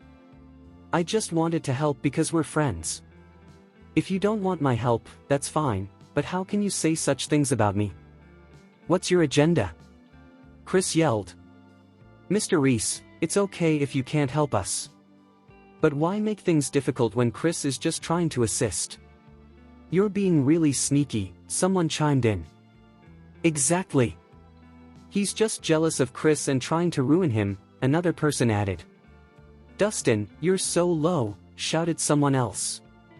The crowd began to turn on Dustin, siding with Chris, who was wealthy and influential. They were quick to believe him over Dustin. Dustin frowned as he watched the scene unfold. He had only tried to help, but it seemed like no one would listen to a man without money or power. Dustin, do you have proof that Nolan Pharmaceuticals is going bankrupt? Dahlia asked suddenly. She had invested $8 million and needed to be careful. I don't have proof, but what I said is true. You can check for yourself if you don't believe me. The information is out there, Dustin replied coldly. Dahlia's face fell at his response. Did this mean he was just making things up? She had high hopes for him, but now she felt let down. Accusations were flying. It seemed like Dustin's jealousy had turned into something much darker, hatred. "Everyone," Chris began, "Dustin is accusing me of being a swindler. So, let's just forget about the shares, or I might end up taking advantage of everyone." Seeing the moment was perfect, Chris pretended to be the victim in this situation. Chapter 36. Chris's words made everyone uneasy.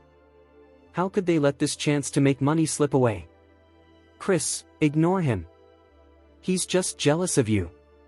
We all believe in you." Florence quickly defended Chris. "That's right. You promised us about the stocks. You can't just forget that," someone else added. Everyone nodded, and they all turned to glare at Dustin. "Dustin Rhys, don't stop us from making our fortune. If you do, you won't get off easy," one person shouted. "Yeah. Just go away if you want to keep talking nonsense," another chimed in. The crowd murmured in agreement. They believed Dustin was trying to ruin Chris's chances and had bad intentions. "Do you all really trust Chris? Has no one ever wondered if he's lying?" Dustin asked, looking frustrated. "That's none of your business. We'll do what we want." James replied angrily. "Exactly. Even if we get cheated, it will be on our own terms. It has nothing to do with you. You're such a busybody," Florence said, looking at him with disdain. Dustin smirked at their reactions. He seemed amused by their stubbornness. "Since you all love giving away your money, forget I said anything," he said, shaking his head. It was pointless to try to warn them. They were so blinded by the promise of money that they wouldn't listen. He almost looked forward to seeing their reactions when they realized they had been scammed. "If you can't say something nice, just be quiet. You're such a disappointment." Florence snapped at him. She would have kicked him out if it weren't for Henry. "Okay, this is just a misunderstanding." "Dustin must have misunderstood something," Henry said, trying to calm everyone down. The table laughed and chatted happily. "Yeah. It's all just a misunderstanding," John said with a smile, trying to shift the conversation. "Oh, Dahlia, you mentioned starting a company with the Harmon family. How's that going?" he asked. Dahlia beamed. "I've partnered with the Harmon family and signed the contract. Our new company will officially launch in just 2 days, and we're having an opening ceremony then. You're welcome to join us if you can." John was excited. "That's amazing. I'll definitely be there." Henry chimed in, "I didn't expect you to partner with the Harmon family. This will really help us establish a stronger presence in Swinton." Dahlia nodded. Chris was a huge help in making this happen. Without him pulling some strings, we wouldn't even have had the chance to partner with the Harmon family. James added, "And today, when Trevor tried to give Dahlia a hard time, Chris called Mr. Anderson to help her out."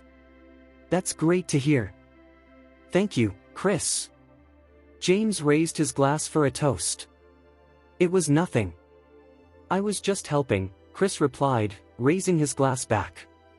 "You must have some influence to get Mr. Anderson involved." "It's funny how some people think the Nolan family is going bankrupt," James said, shaking his head in disbelief. Dustin quietly sipped his wine, pretending not to hear. He knew the truth but decided not to speak up. No one would believe him anyway. The truth would come out when the Nolan family faced their downfall.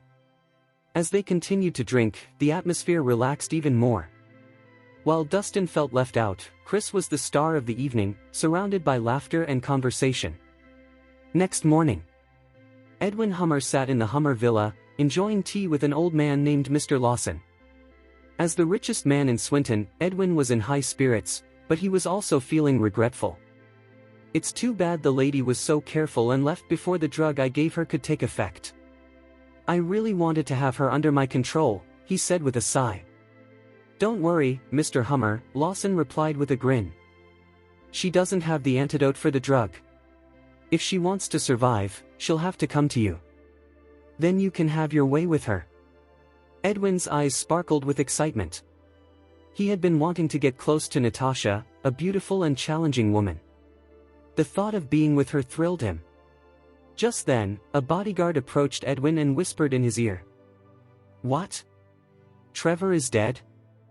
Edwin's expression turned serious. "Who did it? Who dared to touch my men?" Trevor was Edwin's trusted right-hand man, and his death was a significant loss. It's rumored that it was his adopted son, Mason. He was eager to take over Trevor's position, the bodyguard explained. "Mason?" Edwin narrowed his eyes. "That kid is ruthless. He wouldn't even spare his adoptive father." "Mr. Hummer, I suspect there's more to this," Lawson said, stroking his beard. "Really? What do you mean?" Edwin asked, curious. "Trevor called me yesterday, asking for help with someone connected to Hunter Anderson. I was planning to discuss it with him today, but now he's gone," Lawson replied. "So you think this might be connected?" Edwin pondered, starting to piece things together. "Do you think that person killed Trevor?" Edwin quickly realized what Fletcher was suggesting. "That's possible." Fletcher agreed, nodding his head. "If that person is connected to Hunter, then this situation is more complicated than it looks."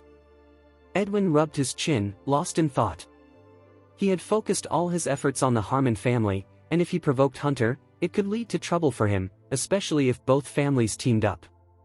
"Sir Hummer, I have an idea if you're worried about causing trouble," Fletcher said. "Please, share it," Edwin replied. "Trevor has an older brother, Travis. I heard he's serving in a war zone in the West. He's a lieutenant commanding thousands of troops. We could just inform him about Trevor's death and let him handle it. Then we can sit back and watch what happens." Fletcher grinned, a sinister look in his eyes. "That's a brilliant idea." Edwin's eyes sparkled with excitement.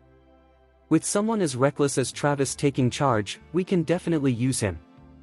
Meanwhile, in the Jackson Group's office, Dahlia had just taken her seat when Lyra knocked on her door and walked in. "Ms. Nicholson.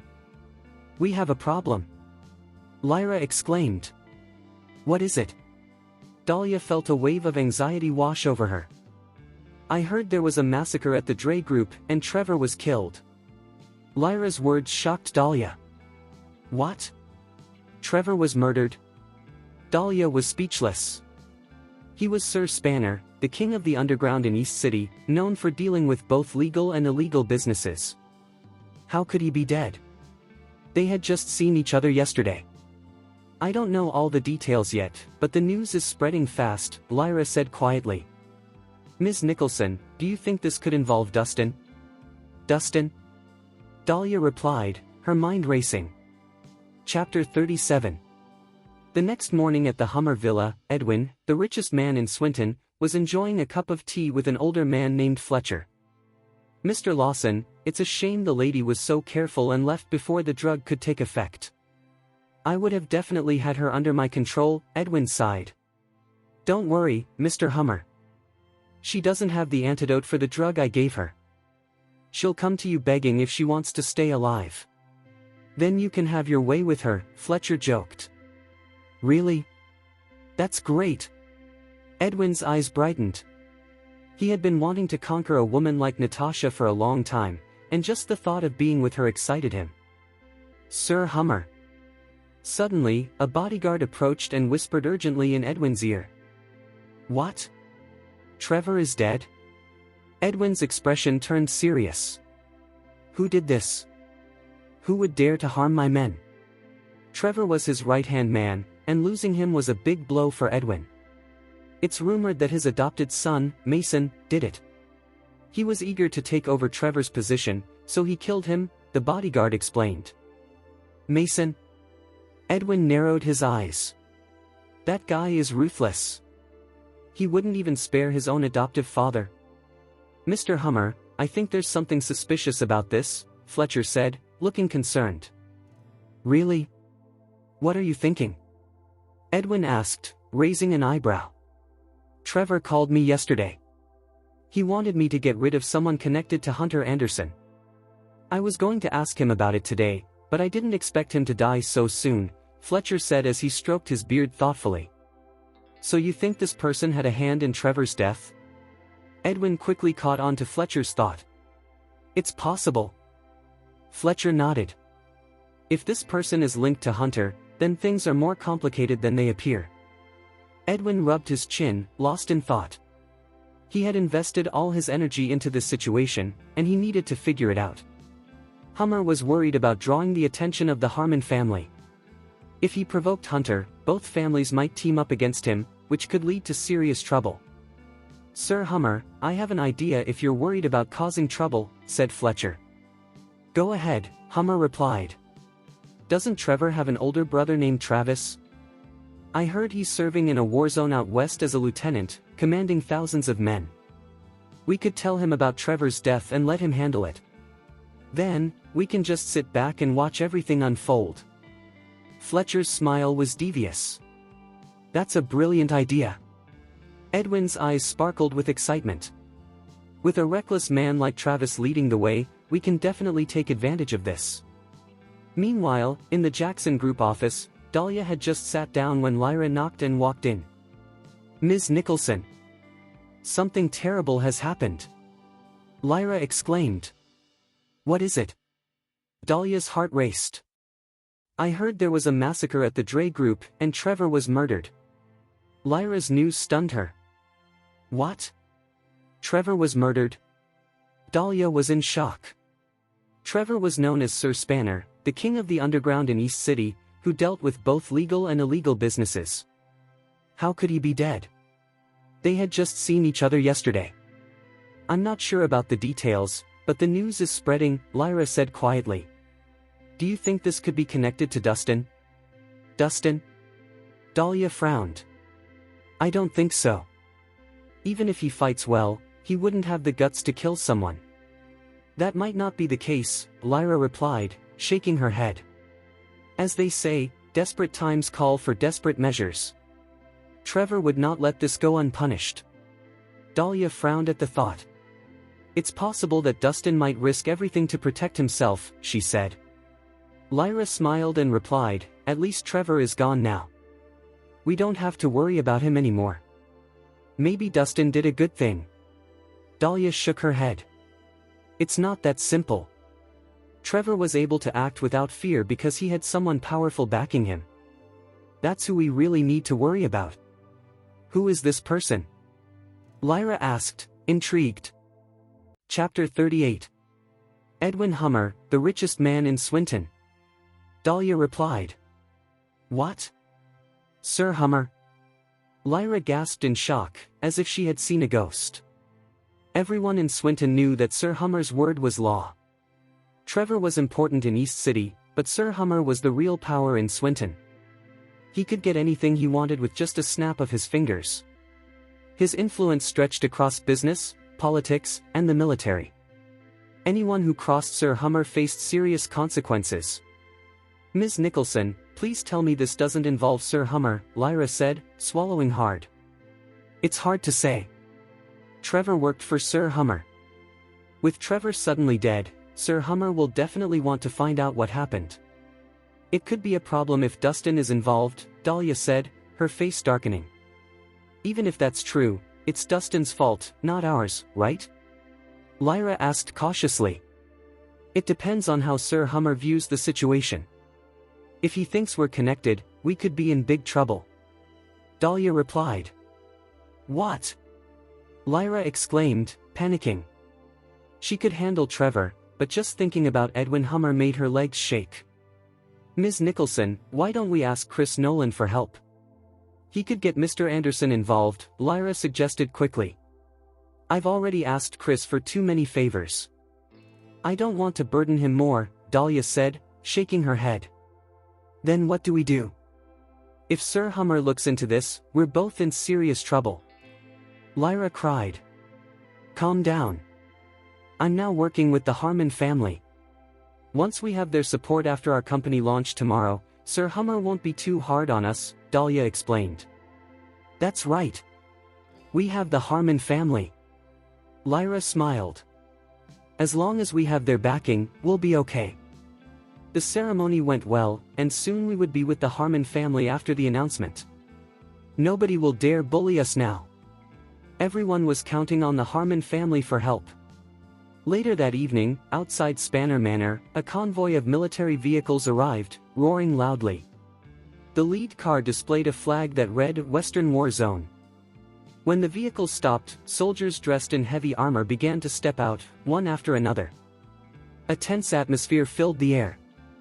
"Sir, we have arrived," a commander said as he approached the car and saluted. The door opened, and a strong, middle-aged man in battle armor emerged. This was Travis Spanner, the lieutenant of the Western War Zone. "Uncle Travis. You're finally here." At that moment, the doors of the manor slowly opened. Edward limped out, supported by two men. "Let me see the body," Travis ordered. Edward nodded and quickly led the way. At the entrance of the living room, they found a coffin. Inside lay Trevor, his eyes tightly closed. "What happened? Why did your father die so suddenly?" Travis asked, his anger palpable. He only had one brother, and he was furious over his murder. "It was Mason. That ungrateful brat killed Dad," Edward cried. "Mason? He wouldn't have the guts to do that," Travis replied, narrowing his eyes. Edward's face twisted with hatred. Of course, he didn't do it alone. He must have teamed up with someone from outside who wanted to take advantage of the situation. "Did your dad make any enemies recently?" Travis asked. "Well, Dad often upset people, but they're not all the people who don't matter," Edward explained. Chapter 39. Travis frowned. "So, you don't know anything after all?" "It all happened too quickly. I was confused for a while." "Useless. You're no better than a scoundrel." Travis scoffed coldly. He didn't want to say anything more and gave an order. "Someone investigate this immediately. I want to know who the murderer is, even if it means turning all of Swinton upside down." Just when everyone thought the situation with Trevor's death was calming down, there was a surprising announcement the next day. The Harmon family had chosen a partner, and today was the opening ceremony of their new company. As soon as the news broke, everyone started to congratulate them. By 8 a.m., fancy cars were lined up outside the Emerald Building. However, Natasha, one of the key guests, was missing. Instead, she was enjoying a coffee at a cafe. "Over here, Mr. Rhys." She jumped up and waved as soon as she saw Dustin walk in. "Isn't today the opening ceremony of your new company? Why did you want to meet here?" he asked as he took a seat across from her. Natasha was dressed in a white blouse and a skirt. Her dark hair was tied up in a bun, which made her look more sophisticated. The blouse fit snugly around her chest. "It's just the opening ceremony. A date with you is much more important," Natasha said playfully, her bright red lips looking irresistible. "Miss Harmon, please, let's talk business," Dustin said, feeling a bit flustered. "All right, no more games," she smiled and asked, "Mr. Rhys, does Trevor's death have anything to do with you?" "Why do you ask?" Dustin raised an eyebrow. "I'm just curious. Even though Trevor was reckless, he had many men. It wouldn't be easy to kill him. I thought for a while, and it seems that only you, Mr. Rhys, have the ability to help," Natasha said, lost in thought. "Huh. Miss Harmon, you think too highly of me," Dustin replied with a laugh, avoiding a direct answer. "Trevor's death isn't the real issue. It won't change things in Swinton. The real problem lies with the people behind him," Natasha continued. "Are you referring to Edwin Hummer?" Dustin asked. "Yes, he's one of them. However, he won't harm himself because of Trevor's death. He's easier to handle," Natasha explained. "But Trevor has other supporters." "Really? Who?" Dustin inquired. "His brother, Travis. He's a powerful lieutenant, and we can't underestimate him," Natasha said seriously. Even the Harmon family preferred not to confront military figures. This was why she hadn't retaliated when Trevor had kidnapped her. "Thanks for the heads up, Miss Harmon. I'll remember this," Dustin said, feeling grateful. Oh, there's something else. Natasha shifted the topic. I found out about the ambergris. The one who drugged me is Mr. Lawson. Mr. Lawson? What do you know about him? Dustin asked. He's similar to Trevor. He's Edwin's right-hand man, but his background is unclear. He operates in the shadows, giving advice and engaging in shady activities, Natasha explained. What's your plan? Dustin asked. I want to cut off Edwin's support and teach him a lesson. But my men can't handle this kind of situation, so I need your help, Natasha pleaded gently. Just lure him out, and I'll create a chance for you to deal with him, Dustin responded casually. Thank you, Mr. Rhys. Natasha said, relieved. Natasha smiled and said, I've invited Edwin to the new company opening today. Mr. Lawson will be there too, so you can go ahead with your plan then. Okay, Dustin replied with a nod. Mr. Rhys, it's almost time. Let's go, she reminded him. They didn't stay long. After finishing their coffee, they made their way to the Emerald Building. As they arrived, they noticed a large crowd gathered outside. When they got out of the car, they saw Dahlia and her family entering the venue. Since Dahlia was part of the new company, it made sense for the Nicholson family to be there. Dustin, why do I keep running into you? A voice called from behind. Dustin turned to see Chris Nolan. Chapter 40. Dahlia didn't invite you, did she? Are you really that shameless? Chris scoffed. I invited Dustin. What's your problem with that?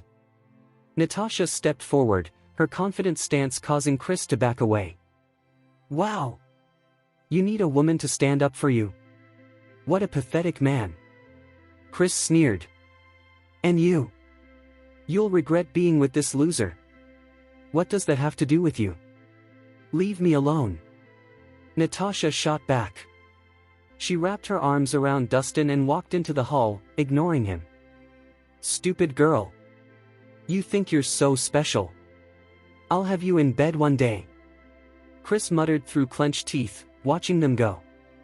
He couldn't understand why someone like Dustin attracted women. Chris, are you joining the fun? A stylish man stepped out of a fancy car. Hey! Isn't that Jeff Anderson? You're here too. Chris's face lit up. It was Jeff Anderson, the son of Hunter Anderson. I came for the Harmon family's new company launch, Jeff said with a smile. Jeff! The Harmon family is lucky to have you at their opening ceremony. Chris flattered him. Come on. Even my dad respects the Steel Lady. She's a business genius. I can't compare to her, Jeff replied humbly. Don't sell yourself short, Chris said, grinning. He quickly shifted the topic. Speaking of the Steel Lady, I've never seen her. Is she really as beautiful as they say? Among the 4 beauties of Swinton, Natasha is the best. Her beauty is unmatched. Too bad no man can win her over, Jeff said, sounding a bit sad. Not even you. Chris was shocked. Come on. I would be honored to even carry her shoes. Jeff rolled his eyes. He knew better than to speak casually about someone of equal status to his father. If you're not worth it, what chance do the rest of us have? Chris sighed. Honestly, someone like the Steel Lady doesn't care about a man's background. If she likes him, even a poor man can become a prince. Jeff replied. Someone that lucky doesn't exist. Chris shook his head. That's hard to say, Jeff chuckled. I heard a rumor that the Steel Lady has found a boyfriend. She's even planning to help him rise to the top in Swinton. Really? Is that true? Chris asked, his body trembling with excitement. Why would I lie about this? You'll see for yourself soon, Jeff teased. Who is lucky enough to catch her eye? Chris narrowed his eyes, feeling a mix of jealousy and admiration. The Steel Lady was a business genius, one of the wealthiest people in Swinton. She had money, power, and beauty. She was as rare as a 4-leaf clover. I don't know who he is, but if you could befriend him, your future could be bright. Jeff said. Now I really want to know this guy. Chris's eyes sparkled with interest.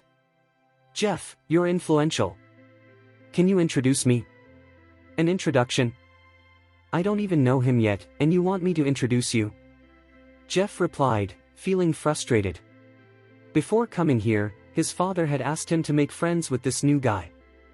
If they could become close, he wouldn't have to worry about his future. I've told you all I can. It's up to you to change your fate, Jeff said with a wave of his hand as he walked into the venue, not wanting to say anything else. Chris followed him in, feeling a bit apologetic. He was eager to meet this person. With the Nolan family facing bankruptcy, he hoped to get help from the Harmon family. If he could connect with this guy, maybe they could solve the problem together. Then he wouldn't have to run away with the money. Chapter 41.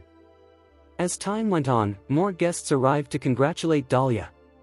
The venue was buzzing with people. A famous entertainer was performing on the main stage, while guests chatted and laughed over glasses of wine. Dahlia, this place is amazing. You'll be the owner someday, right? Florence said excitedly, looking around. Mom, I'm just a partner with the Harmon family. I'm not the main owner, I'm just a small part of the company we started together, Dahlia explained. That's still great. Once we work with the Harmon family, we won't have to worry about the future. Florence replied happily. Hey, sis. Your career is really taking off. You must have made a lot of money, right? When are you getting me a nice car? James chimed in with a grin. I already give you enough pocket money every month. Isn't that enough? Dahlia responded, a bit annoyed. She didn't like giving handouts, even to her brother. It used to be enough, but I put all my savings into Nolan Pharmaceuticals, so now I'm out of cash, James said with a sigh. Then just wait for the dividends, Dahlia said, brushing off his complaint. As she turned around, she noticed Dustin and Natasha standing nearby. You invited Dustin?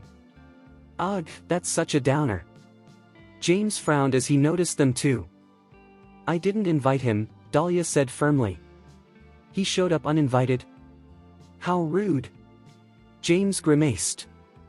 Then his eyes landed on Natasha, and his expression changed. Hey, who's that gorgeous girl next to him? She's stunning. Florence spoke calmly, it was that vixen causing trouble at the Jackson group. I almost slapped her. James's voice turned cold. It was her. Damn it. Dustin is heartless. How could he bring her to such an important event? He's such an eyesore. Florence replied, Look, Dahlia, he's finally showing his true colors. It's a shame. You were so nice to him, but he's so ungrateful and even tried to ruin today. I have to teach him a lesson. She prepared to confront him. Mom! Today is the opening ceremony. Please don't cause any trouble. Dahlia quickly grabbed her mother. She knew that once Florence started making a scene, it would only get worse. Humph. I'll let him get away with it this time.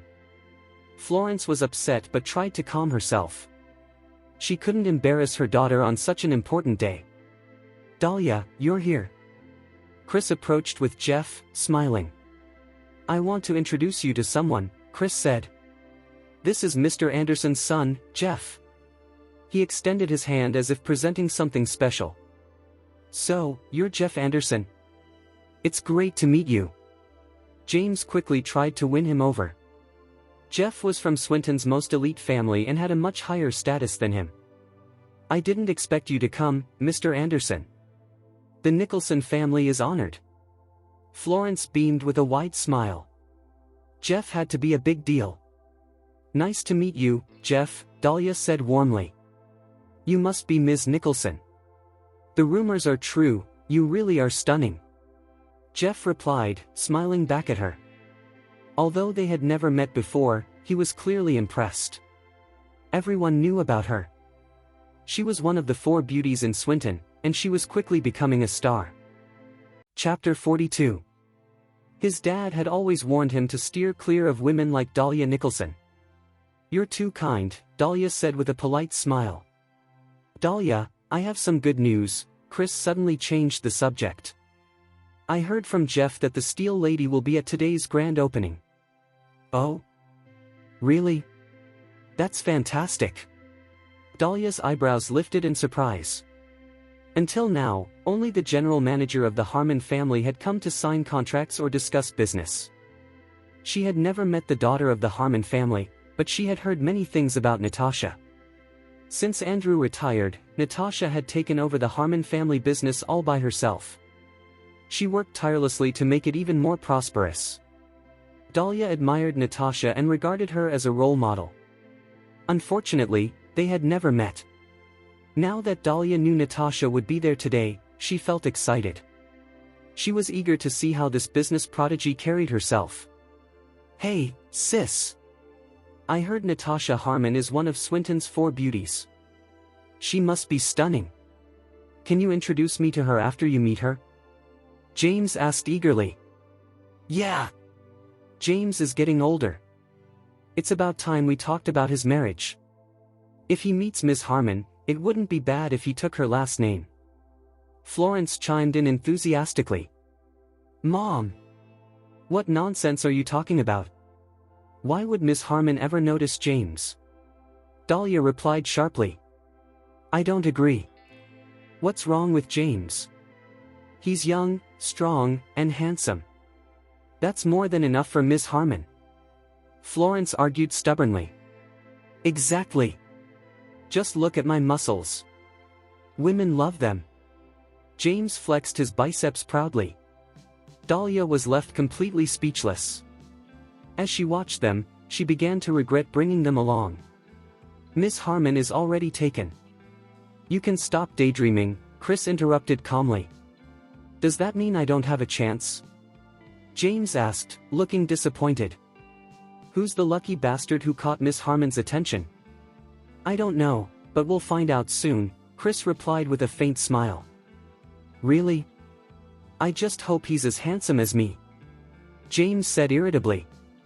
The performance on stage ended, and the host stepped forward, signaling for silence. Welcome, everyone. The grand opening has officially begun. Please give a warm welcome to Miss Harmon. As the host finished speaking, thunderous applause erupted. She's here. Miss Harmon is here. Chris and the others straightened up, their eyes shining with excitement. Is she finally revealing herself? Dahlia whispered eagerly. A young and beautiful woman walked onto the stage, instantly capturing everyone's attention. 3 bright spotlights focused on her, and the crowd froze in shock. Is that really her? Chapter 43. How can it be her? Dahlia gasped when she saw Natasha standing on the stage. Her face was filled with disbelief. She never imagined that the Miss Harmon she had been longing to meet was actually her rival. Mom, isn't that the nasty woman? Why the hell is she up there?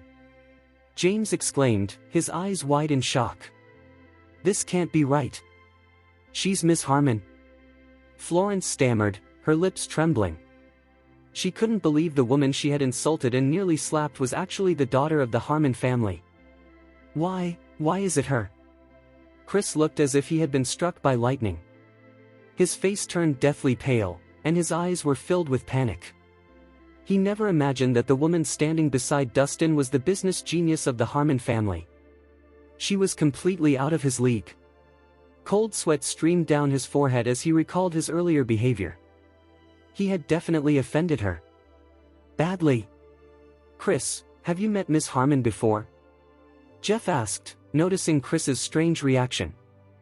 I have, Chris admitted shakily. And we didn't exactly get along. You actually dared to offend Miss Harmon? You've got some balls. Jeff mocked, giving him a sarcastic thumbs up. Natasha was famous for being ruthless and unforgiving. Jeff! I was careless and pissed Miss Harmon off. Can you help me smooth things over? Chris begged, panic creeping into his voice as he grabbed Jeff's arm. Chris, I can't help you with this. You'd better start praying, Jeff said coldly as he shook him off and walked away. He wasn't stupid enough to offend Natasha for a nobody like Chris. I'm finished, Chris muttered weakly as he watched Jeff leave. If Natasha chose to ignore him, he might survive. But if she decided to retaliate, she could destroy him with a single sentence. Meanwhile, whispers spread rapidly through the crowd. "Mr. Lawson, didn't you say Natasha would come crawling after being poisoned? Why does she look perfectly fine?" Edwin's expression darkened as he stared at Natasha on stage. "This is impossible. She shouldn't be able to withstand the poison. Did someone give her the antidote?" Fletcher narrowed his eyes suspiciously. "So this is your so-called incurable poison?" Edwin said irritably. He had felt uneasy since receiving the invitation, and seeing Natasha healthy confirmed his doubts. "Sir Hummer, accidents happen. No ordinary doctor could neutralize my poison unless she had someone exceptional with her," Fletcher said slowly, deep in thought. "Someone exceptional? Who?" Edwin frowned. "Did you notice the young man standing beside her?" Fletcher pointed discreetly at Dustin. "You're saying there's something special about him?" Edwin followed his gaze. "Absolutely. His breathing is steady, his movements controlled. That man understands medicine," Fletcher said confidently. "Is he a threat?" Edwin scrutinized Dustin carefully. To him, Dustin looked like nothing more than a man clinging to Natasha for benefits. "He's nothing to worry about," Fletcher said dismissively. "Just a small fry." Chapter 44. "Okay. Deal with him quickly. I don't want any more accidents," Edwin said, his tone firm, though his expression softened slightly. "Don't worry, Sir Hummer. My two boys will handle it cleanly," Fletcher replied with a faint smile as he pulled out his phone and sent a message. Meanwhile, Natasha remained calm despite the commotion off stage. "Welcome to our company's grand opening ceremony," she announced into the microphone, her sharp eyes sweeping across the hall. With her commanding presence and cold confidence, she looked every bit the formidable businesswoman she was. "Everyone knows the Harmon family has gained a new partner. Starting today, part of the Harmon family's business will be entrusted to this partner." She paused deliberately, letting the tension build. "I know you're all eager to find out who it is. Don't worry, I'll reveal it shortly. Now, please welcome Ms. Nicholson to the stage." As Natasha finished speaking, she began clapping. The audience quickly followed with thunderous applause. "Dahlia! It's your turn." Florence nudged her urgently. Dahlia snapped back to reality. Though shocked by Natasha's identity, she had no choice but to step forward. Taking a deep breath, she walked onto the stage, forcing herself to remain composed. "Damn! Another stunning woman? We're lucky as hell today," someone in the crowd shouted. "They're both gorgeous in different ways. I'd shave 10 years off my life just to sleep with one of them," another voice laughed. "Seriously? What kind of man deserves women like that?" someone else added. As Dahlia reached the stage, the crowd grew even louder. Natasha was dazzling, but Dahlia's appearance ignited an even stronger reaction. The energy in the room surged. It was a rare moment, two breathtaking women standing side by side. "Good to see you again, Ms. Nicholson," Natasha said, extending her hand with a graceful smile. "I didn't expect you to be the president of the Harmon Group," Dahlia replied as she shook Natasha's hand, surprise clearly written on her face. She should have realized it earlier. A beautiful, elegant woman with the surname Harmon appearing 2 days before the charity banquet should have been an obvious clue. If she had thought more clearly, she would have figured out that Natasha was Natasha Harmon. But her emotions had clouded her judgment. She never imagined Dustin would be involved with a family of this caliber. "It's not too late for us to get to know each other better," Natasha said lightly. "Oh, and we still have that bet, don't we?" "That's right," Dahlia replied evenly. "Do you really think you can win?" Natasha asked, lifting her chin provocatively. "I believe I can, as long as you don't interfere," Dahlia said firmly, her eyes burning with resolve. She had always regarded Natasha as a rival, and now they finally stood face to face. "Relax. I won't help him. Besides, he doesn't need it," Natasha said with a smile. Honestly, he's far more capable than either of us. Love really does make people blind, Dahlia replied faintly. It seems you don't believe me, Natasha said calmly. That's fine. Time will prove who's right. She paused, her smile turning meaningful. But by then, it might already be too late. Chapter 45. On the surface, the two women chatted warmly on stage like old friends. But in truth, they were rivals, two breathtaking roses, equally beautiful and equally dangerous. Dahlia felt an unshakable determination rise within her. Even though Natasha came from an elite background, Dahlia refused to feel inferior. Instead, her competitive spirit burned brighter. No matter how difficult the road ahead was, she would push through it. Natasha might be Swinton's business prodigy, but Dahlia believed that one day, she would stand shoulder to shoulder with her, or surpass her entirely. I believe everyone has already witnessed Ms. Nicholson's charm, Natasha announced. Now, I'd like to introduce a young man who not only saved me, but also provided tremendous help to the Harmon family. He is, without exaggeration, the Harmon family's savior. The crowd instantly erupted with curiosity. Chris, could it be you? Jeff asked coldly, assuming only someone of Chris's standing could fit that description. Chris, I had no idea you were this important to the Harmon family. Congratulations. Florence beamed, already convinced it was him. Chris froze, completely stunned. His mind went blank. How the hell could he be the Harmon family's savior? If he were that capable, his company wouldn't be on the verge of bankruptcy. Could it be him? Chris suddenly thought of someone else, but he immediately shook his head. No way. Absolutely impossible. How could some useless nobody become the Harmon family's savior? As everyone waited with bated breath, Natasha paused deliberately before saying, "All right, I won't keep you guessing. Let's welcome Mr. Rhys." She raised her hand. A spotlight snapped on. It landed squarely on Dustin. What? Dustin? James shouted, his jaw dropping. How the hell is it him? No way. The Harmon family's savior is that trash, Dustin. Florence was completely dumbfounded.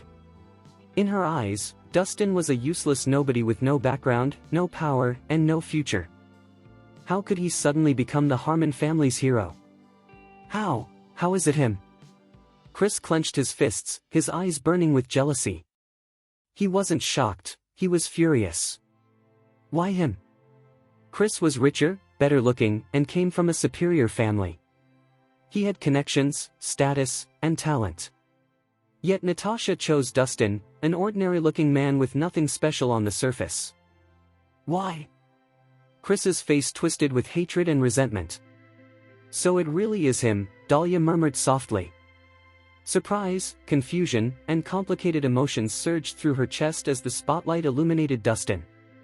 Dustin himself looked anything but pleased. What the hell is this woman doing? She never told me I'd be dragged onto the stage, he thought, frowning deeply. After a brief hesitation, he walked forward. Whispers rippled through the crowd. Who the hell is that guy? I heard he's Miss Harmon's boyfriend. She's using this ceremony to promote him. Ha! So he's just a damn gold digger. The murmurs grew louder. Many sneered openly, despising a man who relied on a woman. I'm extremely grateful to Mr. Rhys. He is also. Natasha smiled and wrapped her arms around Dustin's shoulders. I hope everyone will get to know him better in the future, she said confidently. Her gaze then shifted to Dahlia, provocative, challenging. Dahlia responded by lifting her chin slightly, her expression calm and unyielding, as if daring Natasha to clean up the mess herself. The two women locked eyes, neither willing to retreat. Dustin felt deeply uncomfortable. When did these two become rivals instead of partners?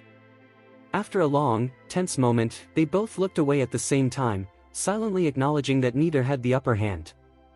Ms. Nicholson, I look forward to working with you, Natasha said, extending her hand again.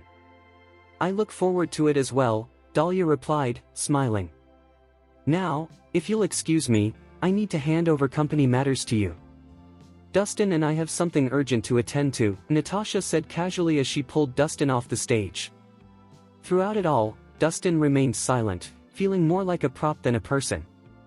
As they stepped down, Chris rushed forward, trying to speak. "Get lost," Natasha snapped coldly. Chris froze. Those two words shattered his last shred of hope. A dark suspicion crept into his mind. Maybe the Harmon family was behind the investigation into his company. Fine, he thought bitterly. If you want to play dirty, I won't go down without a fight. He glared at them before turning away. Dustin! Dahlia called out, hurrying after him. Her eyes were deep and intense, clearly filled with something she needed to say. Go ahead, Mr. Rhys. I'll wait for you in the lounge, Natasha said calmly, releasing him. Her confidence was absolute. Dustin turned slowly. You wanted to talk, he asked. Dahlia didn't hesitate. I want to know, did the Harmon family choosing me as their partner have anything to do with you? The question had been weighing on her ever since she discovered who Natasha truly was. Now, knowing Dustin's place in Natasha's heart, her doubts only grew stronger. Chapter 46. I don't get what you mean, Dustin said, keeping a straight face and pretending to be clueless. He didn't like taking credit for anything he had done. After everything that had happened between them, he hoped they wouldn't have to interact anymore. Are you sure it wasn't you? Dahlia asked, still unsure. Ms. Nicholson, I think there's been a misunderstanding. How could someone as useless as me help you? Dustin replied coldly. Maybe I was wrong, she said, a hint of disappointment in her eyes. Why would you help me? We're not together anymore, and you're not capable of doing so anyway. As you said, I have no money or power. I'm nothing compared to Chris. Is there anything else? Dustin said, his expression blank. No. You can go back to Ms. Harmon, Dahlia said scornfully. All right, excuse me, Dustin replied, unwilling to say anything more. He quickly walked after Natasha, who was deliberately moving slower. Mr. Rhys, it seems Ms. Nicholson still has some feelings for you, Natasha teased. Feelings? Dustin laughed mockingly. It's enough that we haven't turned against each other. You can never really know what a woman is thinking. There might be things even she hasn't figured out yet, Natasha said with a smile, smoothly changing the subject. By the way, didn't you mention you still need some rare herbs? Why? Have you found them? Dustin asked, his interest immediately piqued. Not yet, but I know someone who can help. He comes from a family of doctors and collects valuable herbs. He might have what you need, Natasha explained. Oh? Who is it? Dustin asked eagerly. Follow me and you'll find out, Natasha said, deliberately keeping him in suspense. She took Dustin's hand and led him to the lounge on the second floor. Inside the room were two men. One was Natasha's grandfather, Andrew Harmon, and the other was a large, burly man. Dustin stepped in and noticed that the other man looked much older than him. He wore a tight suit that showed off his muscular build and carried a calm, steady expression. It was obvious he was no ordinary person. Mr. Rhys, you're here. Please, have a seat. Andrew said warmly, waving him over the moment he entered. How are you feeling, old Mr. Harmon? Dustin asked politely. Much better, thanks to you. Without your help, I might not even be alive, Andrew replied with a smile. It was nothing, Dustin said, downplaying his contribution. Mr. Rhys, I'd like to introduce you to someone, Natasha said, pointing at the other man. This is Dwayne Welch, a medical expert from Millsburg. He has extensive experience and can help with medical matters. I've met you before, Dustin said, nodding at Dwayne. Dwayne looked Dustin up and down skeptically. I didn't expect someone this young. I seriously doubt he's qualified. He had come all the way here to see a renowned doctor in Swinton, only to be met with a young man. It felt like a complete waste of time. Mr. Welch, you shouldn't judge someone by their appearance, Natasha said firmly. I've seen Mr. Rhys treat patients. His skills are no worse than those of veteran doctors. Oh? Is that so? Dwayne sneered. If he's really that capable, let's see if he can diagnose my condition. It was obvious Dwayne intended to make things difficult. There's no need for that, Dustin replied calmly. I can tell what illness you have just by looking at you. Just by looking? Dwayne was stunned. Are you kidding me? You think a glance is enough? Even the senior doctors in Millsburg can't do that. I can't speak for them, Dustin shrugged. But I can. Dustin fixed his gaze on Dwayne. I already know what disease you have. Dwayne laughed lightly. Oh? Then tell me, what have you diagnosed? Dustin took a breath and said evenly, your pulse is weak, and you often experience shortness of breath. Your chest has a lingering infection, and combined with your past injuries, your condition is already terminal. Terminally ill? Dwayne laughed coldly. That's complete nonsense. I live an active life, my body is strong, and I take supplements every day. I'm practically immune to illness. And you're telling me I'm dying? What a joke. You may look healthy on the surface, but the real problem is internal, Dustin replied calmly. You should stop taking those supplements. They're accelerating the damage. If it worsens, it'll be too late. That's bullshit. Dwayne snapped. I've been taking those supplements for 40 years, and I'm perfectly fine. Are you saying they don't work? I'm just giving you a warning, Dustin said. If you continue, you'll develop a thyroid infection within 3 days. You're not fooling me. I've seen plenty of frauds like you. Dwayne scoffed. Mr. Welch, you should listen to Dustin. He's genuinely skilled, Natasha said patiently. Natasha, you've been deceived, Dwayne insisted. I know my body. I'm not sick at all. He's just trying to scare us. Since you don't believe me, how about we make a bet? Dustin suggested calmly. A bet? Dwayne raised an eyebrow. What's the wager? If your illness manifests within 3 days, you'll let me choose anything I want from your herb collection. And if I'm perfectly fine? Dwayne challenged. Then you can take any 3 items from the Harmon family treasury, Natasha cut in confidently. Dwayne burst into laughter. You set the stakes yourself. Don't regret it later. Everything in the Harmon family's treasury was priceless. Any 3 items would be an enormous gain. Mr. Welch, Dustin said calmly, I advise you to stay in Swinton for the next 3 days. If something happens, I can treat you immediately.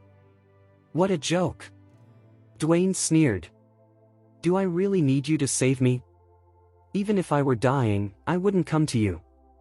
There's no point arguing, Dustin replied with a faint smile. The truth will reveal itself soon. What he truly cared about was whether Dwayne's herb collection contained what he needed. Chapter 47. Mr. Harmon, I need to attend another appointment. Please excuse me, Dwayne said. After exchanging a few more words, he prepared to leave. He had come to see a renowned doctor, but he had no intention of staying for what he considered a complete waste of time. Mr. Welch, I still think you should listen to Mr. Rhys and stay in Swinton for the next few days, just in case something happens, Natasha suggested kindly. Natasha, there's no need to worry about me. You should be more concerned about yourself, Dwayne said thoughtfully. If I remember correctly, your engagement to Tyler Grant is approaching. I doubt he'd be happy seeing you this close to other men. Natasha frowned slightly. His words struck a nerve. It's only an engagement. We're not married yet. If it comes to that, I can always break it off, she replied casually. Break off the engagement? Dwayne looked stunned. That's the Grant family you're talking about. Have you thought about what that would mean? What consequences? Natasha asked calmly. They can't do anything to me. They might not touch you, Dwayne said slowly, glancing at Dustin, but what about the man standing next to you? You know how the Grants operate. The closer you get to him, the more danger he'll be in. I don't believe Tyler would cause trouble, Natasha replied, keeping her expression neutral. I'm just giving you a reminder. What you choose to do is up to you, Dwayne said with a faint smile before turning and leaving. What he said isn't wrong, Andrew warned. You need to be careful with the Grant family. Grandfather, I know what I'm doing, Natasha nodded. Although she had been engaged to Tyler since childhood, she had never developed feelings for him. The thought of marrying someone she didn't love disgusted her. She hated arranged marriages. Miss Harmon, Sir Hummer is requesting to see you, a bodyguard reported as he entered. Edwin Hummer? Natasha raised an eyebrow. I was planning to meet him myself. I didn't expect him to come first. Take him to the lounge, I'll be there shortly. Yes, Miss Harmon, the bodyguard replied before leaving. Mr. Rhys, I'm going to see what Edwin is planning. You'll act as my bodyguard and adapt as needed, Natasha said, glancing at Dustin. All right, Dustin replied with a nod. Today's opening ceremony had been a trap. Now that the target had shown himself, they couldn't afford to let the opportunity slip. 3 minutes later, Natasha and Dustin entered another lounge. Edwin and Fletcher were already there, sipping tea leisurely, with a pair of twins standing behind them. Miss Harmon, congratulations on your grand opening, Edwin said warmly. He looked harmless, but Natasha knew better. Welcome, Sir Hummer. It's an honor to have you here, Natasha replied politely. Even though they were enemies, appearances still mattered. I see some unfamiliar faces with you, Natasha said, glancing at Fletcher and the twins. Aren't you going to introduce them? Oh, of course, Edwin said smoothly. This is an old friend of mine, Mr. Lawson. He helps take care of my personal affairs. And these two are his apprentices. So you're Mr. Lawson. It's nice to meet you, Natasha said with a polite smile. Mr. Lawson, I need to speak with Miss Harmon privately. You may leave, Edwin instructed. Yes, sir, Fletcher and the twins replied, exiting the lounge. Chapter 48. Fletcher glanced at Dustin before stepping outside with his apprentices. You should leave as well, Natasha said quietly. Dustin nodded and followed them out. No words were exchanged, but both sides understood there was more going on beneath the surface. So you're Natasha's bodyguard? One of the twins scoffed. You don't look tough at all. Is that so? Dustin replied calmly. You'll find out soon enough. As Dustin walked down the stairs, Fletcher spoke coldly, Liam, Noah, follow him and deal with him. To Fletcher, Dustin was nothing more than a minor inconvenience. He was confident his apprentices could handle it easily. Got it, Liam and Noah replied with grins, quietly tailing Dustin. When Dustin reached the garden and entered the underground parking lot, still empty since the company had just opened, he finally stopped. Kid, you're digging your own grave. Liam and Noah stepped forward, blocking his path. Don't forget, Dustin said calmly as he turned around, sometimes the prey becomes the predator. I don't know what bullshit you're talking about, one of them sneered, but you're definitely the prey. Just as they were about to strike, heavy footsteps echoed through the space. A group of thugs rushed in, wielding machetes and steel pipes. Ha! You think this trash scares us? Liam laughed. Dustin frowned slightly. This was getting out of hand. He hadn't needed backup to deal with the twins. Dustin! Today is the day you're finished. Chris shouted as he stepped out from the crowd. You? Dustin narrowed his eyes. You came to get involved too? Get involved? Chris snarled. I'm here to break you. I don't remember having a problem with you, Dustin said coldly. You might not, but I sure as hell do. Chris roared. Why do you get Miss Harmon's attention? Why do I feel inferior every time I see you? Why am I treated like I'm nothing? Why? So you dragged all these people here because of jealousy? Dustin asked, confused. Don't flatter yourself. Chris snapped. You've been an eyesore for a long time. Because of you, I can't get close to Dahlia. Your existence is a damn obstacle in my life. Chris's resentment had been building for a long time. He had always viewed Dustin as a nobody, until Natasha entered the picture. Dustin might be nothing more than a gold digger, but if he stayed close to Natasha, he could become a real threat. Chris decided it was better to eliminate him now. He refused to believe Natasha would ever fall for someone as worthless as Dustin. Chapter 51. In the lounge of the Emerald Building, Natasha approached Dustin with concern. "Mr. Rhys, are you hurt?" she asked, her eyes scanning him for any sign of injury. "I'm fine," Dustin replied, shaking his head. "I've dealt with the twins. What's our next move?" Natasha took a breath. Those two were important to Edwin. He's going to be very worried now that they're gone. "We need to be careful not to push him too hard," she said. Her goal was to teach Edwin a lesson, not to completely destroy their relationship. Taking things slowly seemed like the best option. "All right, it's your call," Dustin said without pressing further. "But you should lie low for a while. I heard that Trevor's brother, Travis, is back, and he's looking for the murderer." Natasha's expression turned serious. She knew better than to provoke someone from the military, especially someone like Travis, who was a general. "Thanks for the heads up. I'll handle it," Natasha said with a nod. The power that came with being a general was immense. For ordinary people, it could mean the difference between life and death. But Dustin wasn't overly worried. Meanwhile, at Spanner Villa, Travis stood beside a coffin with his eyes closed. Outside the living room, members of the Spanner family knelt on the floor, their heads bowed in silence. The tension in the air was suffocating. Trevor's sudden death, the disappearance of the traitor Mason, and the missing murderer had thrown the entire Spanner family into chaos. "General! We have news!" An adjutant rushed in. "Who killed him?" Travis opened his eyes, which burned with fierce determination. "We still don't know who the murderer is, but we found someone connected to him," the adjutant reported. "Be specific," Travis demanded. "According to our investigation, 2 people visited the Dre Group before Trevor's death. One was Dahlia Nicholson, president of the Quine Group. The other was Hunter Anderson, president of Swinton's Business Commerce.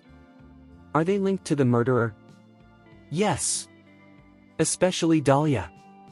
She was involved in Edward's injury. She must know who the murderer is," the adjutant said firmly. "That's right," Edward shouted angrily. "She ruined my life. She must have someone skilled fighting for her. They're probably the ones who killed my father. Gather the troops. Arrest her immediately," Travis ordered as he stood up. "I don't care who the murderer is. Anyone who kills a member of the Spanner family will have their entire family destroyed." That evening, the Nicholson family was celebrating Dahlia's new company at a restaurant. "Cheers to you, sis. I wish you great success," James said with a grin, raising his glass. The others followed suit. "Dahlia, since your company just opened, I have a niece who recently graduated. Can you help her get a job?" "Oh. I also have a cousin looking for work. He has 8 years of experience in business management. You should consider hiring him for a management position." After a few drinks, the women became increasingly animated. "Hiring is handled by human resources. I usually don't interfere," Dahlia replied calmly. "But if anyone has a suitable candidate, they're welcome to submit a resume." Her company strictly opposed favoritism, and she had no intention of breaking that principle. "Dahlia, listen to me. I heard Dustin and Miss Harmon are very close. If you won't help us, we'll just ask Dustin," someone shouted. "Humph. Dustin is just a gold digger. He's not even worthy of standing in my sister's shadow," James said coldly. "That's right. What can he do for you? Do you really think he could stand up to Miss Harmon?" "Stop dreaming," Florence scoffed. "Why did they keep bringing him up? It completely ruined the mood." "But I heard Dustin was invited on stage at today's opening ceremony," someone else added. "So what? He didn't even say a word." "It was embarrassing," another person mocked. "Exactly. He might look glamorous now, but he's just a tool. Miss Harmon will dump him the moment she's done using him. Everyone nodded in agreement. What could Miss Harmon possibly see in someone like Dustin? In the end, he was nothing more than a disposable distraction. Hard work is real ability. Any man who relies on a woman is useless. The real talent here is Chris. James declared, giving Chris a thumbs up. Chris's expression stiffened. In the past, he would have laughed along, but after witnessing Dustin's strength earlier that day, he knew Dustin was anything but ordinary. Enough. Let's eat, Dahlia said, forcing a smile as she changed the subject. She didn't want to hear Dustin's or Natasha's name anymore. Just thinking about the two of them together made her uncomfortable. Suddenly, a loud commotion erupted outside. Bang! The door was kicked open as a group of heavily armed soldiers stormed in, their presence instantly chilling the room. "Who is Dahlia Nicholson?" the lead officer demanded, his gaze sharp and unforgiving. Chapter 52. Everyone froze as the soldiers rushed in. Confused glances were exchanged around the room. "Officer, what's going on?" Florence asked, forcing herself to stay calm. She had never experienced anything like this before, and fear crept into her chest despite her innocence. "I'll ask again. Who is Dahlia Nicholson?" the officer repeated sternly. "I am," Dahlia said slowly as she stood up. "What do you need from me, officer?" "According to our investigation, you have been collaborating with the enemy. You are suspected of being a spy for the West. Come with us for questioning," the officer announced. "A traitor?" The room fell dead silent. The accusation was absurd. Dahlia had grown up in Swinton, in a family of ordinary farmers. How could she possibly be a spy? "Officer, there must be a mistake," Florence cried. "My daughter is a law-abiding citizen. She pays her taxes and donates to charity. How could she be a traitor?" "That's right. My sister is innocent." "You're talking nonsense," James shouted angrily. "We'll determine whether it's a mistake during the investigation," the officer replied coldly. "Is that really necessary? We can vouch for her." "Exactly. Dahlia isn't a traitor," others chimed in. Accusing her of business misconduct might have sounded believable, but treason was unthinkable. "I'm following orders," the officer said impatiently. "Anyone who interferes will be treated as an accomplice." "You wouldn't dare," James snapped. "Do you really think you can just take her away? Touch a single hair on my sister's head, and you won't live to see tomorrow." "Humph. We have solid evidence linking Dahlia Nicholson to the enemy," the officer sneered. "Anyone who tries to stop this arrest is guilty as well. Take them all away. Anyone who resists will be shot." At his command, the soldiers raised their rifles and aimed them at the group. The cold barrels gleamed under the lights. Everyone froze in terror. James was about to argue again, but Dahlia quickly stopped him. "Everyone, stay calm," she said firmly. "There must be a misunderstanding. Once the investigation is over, they'll let me go." The officer scoffed. Whether it was a misunderstanding or not was for them to decide. "Take them away." The soldiers escorted everyone into military vehicles. 20 minutes later, the convoy stopped in front of Spanner Villa. "Officer, this doesn't look like a place for an investigation," Florence whispered nervously. "Shut up and move," the officer barked, shoving them forward. The moment they entered the courtyard, an ominous feeling washed over them. 2 white mourning banners hung at the entrance, and a coffin stood prominently in the center of the living room. A large portrait of Trevor loomed overhead. "Sir Spanner?" Everyone stared in shock. Dahlia's heart sank, she knew she had walked straight into a trap. "Is everyone here?" A towering man stepped forward. His imposing build, sharp eyes, and overwhelming presence made it hard to breathe. "Yes, sir. Everyone involved is here," a soldier reported. "Good." The man nodded and scanned the room. "My name is Travis Spanner. I'm a general from the Western War Zone. Some of you may have heard of me." "Travis Spanner?" A general? The atmosphere shifted instantly. Chris felt his blood run cold. Others might not understand what that title meant, but he did. Only someone who had survived countless battles and held immense authority could reach such a position. Even the Mighty Three treated this man with respect. In their world, money meant nothing compared to power. And Travis possessed both. With one word, Travis said coldly, "I can label someone a traitor." "I won't waste time," he continued. "I'll ask one question. Answer honestly, and you'll live. Lie to me, and I'll charge you with treason." "General, we'll fully cooperate," Florence said shakily. "Good," Travis replied. "Did my brother's death have anything to do with you?" Panic erupted instantly. "No. We had nothing to do with it. We're innocent." "General, you must be mistaken. We know nothing about Sir Spanner's death." No one dared admit guilt, doing so would be a death sentence. "Is that so?" Travis sneered. He raised his hand. "Edward, check them." "I'm coming," Edward said as he limped forward.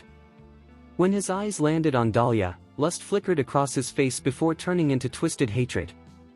Now crippled, he knew he could never have a woman like her. "If I can't have her, I'll destroy her." "Uncle! It's her!" Edward shouted, pointing at Dahlia. "My father's death is definitely linked to her." Then he turned toward Chris. "And him. He has a grudge against me too. He could be involved as well." Chapter 53. Chris was stunned when Edward pointed him out. He never expected Edward to do that. He hadn't done anything wrong, yet he had somehow been dragged into the situation. "Tell me honestly, did you have anything to do with my dad's death?" Edward shouted, glaring at him. "No. I had nothing to do with it. I don't know anything," Chris replied, shaking his head in fear as sweat streamed down his forehead. "Do you really not know, or do you just not want to tell me?" Edward narrowed his eyes. "Mr. Spanner, I truly have no idea. This is all a misunderstanding," Chris begged desperately. He knew Edward was using this opportunity to settle a personal grudge, but he was powerless to defend himself. "Ha! Looks like you won't talk without some pressure. Come on, beat him up," Edward ordered. Two officers immediately moved toward Chris. "Wait!" James suddenly stepped forward. "Do you know who he is?" "He's Chris Nolan from Nolan Pharmaceuticals. He's also close to Mr. Anderson. If you touch him, Mr. Anderson won't let this go." "See? Uncle Travis, he's connected to Hunter Anderson. He must be one of the murderers," Edward said excitedly, as if Chris had just confessed. "So you're Hunter's accomplice in killing my brother?" Travis glared coldly at Chris. There were two main suspects in the case, Hunter Anderson and Dahlia Nicholson. Since Chris was linked to both of them, they were convinced he was involved. "No! It wasn't me!" Chris shouted in panic, shaking his head violently. "I have nothing to do with Mr. Anderson. I don't know anything. This is all a misunderstanding." "Chris, why do you? Why are you scared of them? You have Mr. Anderson backing you. They wouldn't dare touch you," James said confidently. "Shut up!" Chris screamed, completely losing control. He flailed his arms and accidentally slapped James hard across the face. Mr. Anderson was nothing compared to a general who commanded thousands of troops. If Travis decided to act, who could stop him? "Chris, why did you hit me?" James asked, clutching his face in pain. "Didn't you call Mr. Anderson for help when Sir Spanner was harassing my sister? Did I say something wrong?" "Forget you. How dare you talk like that? Just shut up." Chris was on the verge of tears, sweat pouring down his face. Was James really this stupid? "We have witnesses and evidence. Let's see how you explain yourself now," Edward sneered, clearly enjoying the chaos. He hadn't expected things to spiral this far. "Edward, he's lying. I didn't do anything. Chris finally broke. It was just a coincidence that Mr. Anderson showed up that day. They were the ones hyping me up and giving me all the credit. Ha! Didn't you help my sister? James asked, stunned. Not at all. Chris snapped. Do you really think I can just summon Mr. Anderson? Use your damn brain. If I had that kind of power, do you think I'd be broke? What? Broke? The entire Nicholson family froze in shock. Fine, I won't hide it anymore. Dustin was right. Nolan Pharmaceuticals is under investigation, and we're going bankrupt. It's already an empty shell. Chris was completely done. He wanted nothing more than to cut ties with the Nicholsons immediately. Florence stared at him in disbelief. You're joking, right? You said the company was going public. How could it go bankrupt? Going public? That was bullshit. Chris snapped. I said that to fool all of you. There was never such a thing. If there were real dividends, I wouldn't even look at you people. Stop fucking dreaming. Are you saying you lied to us all this time? Florence's shock turned into disbelief. Exactly. Chris sneered. I just wanted to grab some money and run. Who knew you'd be dumb enough to believe me? You bastard. How could you cheat us out of our money? Give it back. Florence screamed, lunging at him.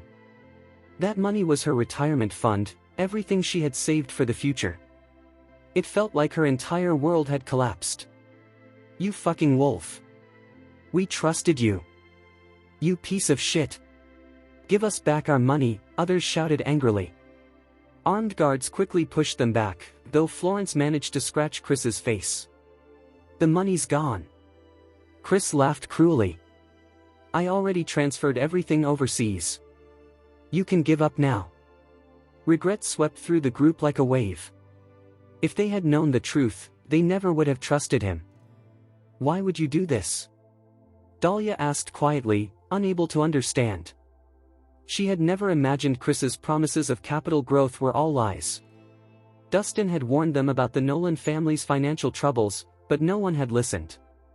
Now it was too late. That's a real slap in the face. Why? For money, of course. Chris sneered. With money, I get women. You should all know that by now. Dahlia hesitated before asking, so the partnership with the Harmon family had nothing to do with you either?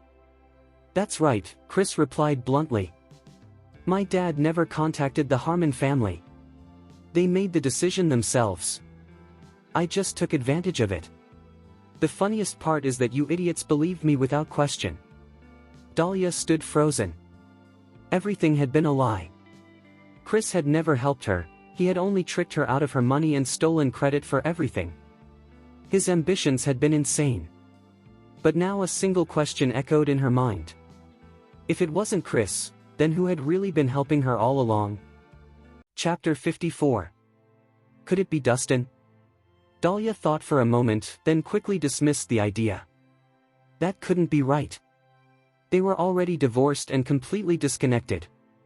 Why would he help her? Besides, he wasn't capable of it. Chris Nolan. You're such a terrible person. I must have been blind to trust someone like you. Bastard. I treated you like family. You're even worse than that loser, Dustin. Florence and James shouted furiously after discovering the truth. They had put all their trust in Chris and never imagined he would betray them. We all have to look out for ourselves. You can only blame yourself for being so naive. Chris sneered. Shut up. I can't take any more of your nonsense. Edward shouted, silencing everyone in the room. What I'm trying to say is that I have nothing to do with the Nicholson family. I don't know Hunter Anderson either. The Nicholson family was behind Sir Spanner's death. I had nothing to do with it. Chris suddenly dropped to his knees and began begging. Uncle Travis, what should we do with him? Edward asked. Travis remained silent for a moment. He then stepped forward and said to Chris, I don't care about your connection to the Nicholson family. I only want to know who the murderer is. Tell me, and I'll spare you. If not, you'll end up like them. I'll tell you everything. Chris exclaimed, suddenly getting an idea. It must be Dustin. He must have killed Mr. Spanner. Dustin? That name sounds familiar, Edward said, rubbing his chin thoughtfully. Edward, don't you remember? He's the one who beat you up. Chris continued rambling. It was him. Edward suddenly recalled and said angrily. Uncle Travis, Dustin is the most suspicious of all. Where is he? Travis asked coldly. I saw him at the Emerald Building this morning, Chris replied. I don't know where he went after that. Dahlia is in charge of the Emerald Building, and she's also Dustin's wife. She must know where he is. He pointed at Dahlia, trying to shift the blame onto her. That's not true. Dustin and my sister are divorced. James shot back. Exactly. We have nothing to do with Dustin. His problems aren't ours, another voice chimed in. Yeah. You should be looking for Dustin. We're innocent, others joined in, their fear obvious. I'll decide who's innocent, Travis replied coldly. Everyone is guilty until we find the murderer. That guy Dustin is going to ruin us all, someone exclaimed. This is so unfair. We've followed the law our whole lives. Why did we get involved with someone like him? The Nicholson family lamented together. Leave Dahlia alone and take the rest of the Nicholson family into custody. Travis ordered. Yes, sir, his adjutant saluted as armed soldiers escorted Florence and the others toward a vehicle. Chris stood there, stunned and speechless. Where are you taking them? Dahlia asked, worry etched across her face. Don't worry about them, worry about yourself, Travis said as he stepped closer. Where is Dustin? Are you involved in my brother's death? You'd better tell me the truth, or your entire family will suffer. I swear, Sir Spanner's death has nothing to do with me. I don't know anything. Dahlia insisted. You don't know? Travis snorted. Looks like you won't talk without a little pressure. He signaled to two soldiers, who quickly restrained Dahlia and hoisted her up by the wrists from the ceiling. Let me go. This is abuse of power. Dahlia shouted. She struggled violently, but the pain in her wrists only worsened with every movement. Abusing my power? Travis chuckled. You really don't understand your situation.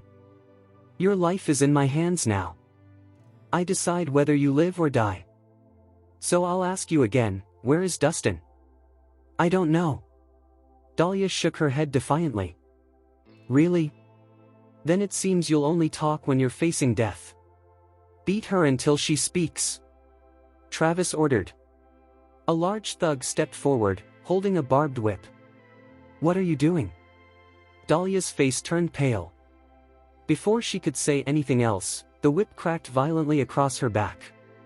Her clothes tore open, and a deep, bloody wound split her skin. Dahlia gasped, clenching her teeth as she tried to hold back her scream. But the whip struck again and again. Finally, unable to endure the pain any longer, she screamed. Her body trembled as her once smooth back became bruised and drenched in blood. The whip was specially designed for torture, lined with sharp spikes. Even a grown man would struggle to survive a dozen lashes, let alone a woman. Speak, Travis said coldly, standing beside her. Dahlia bit her lip, sweat pouring down her face, but her eyes burned with determination. Don't stop. Hit harder. Travis's frustration grew, and he ordered his men to strike with even more force. The crack of the whip and her agonized screams echoed throughout the room. Chris couldn't bear to watch anymore and lowered his head in silence.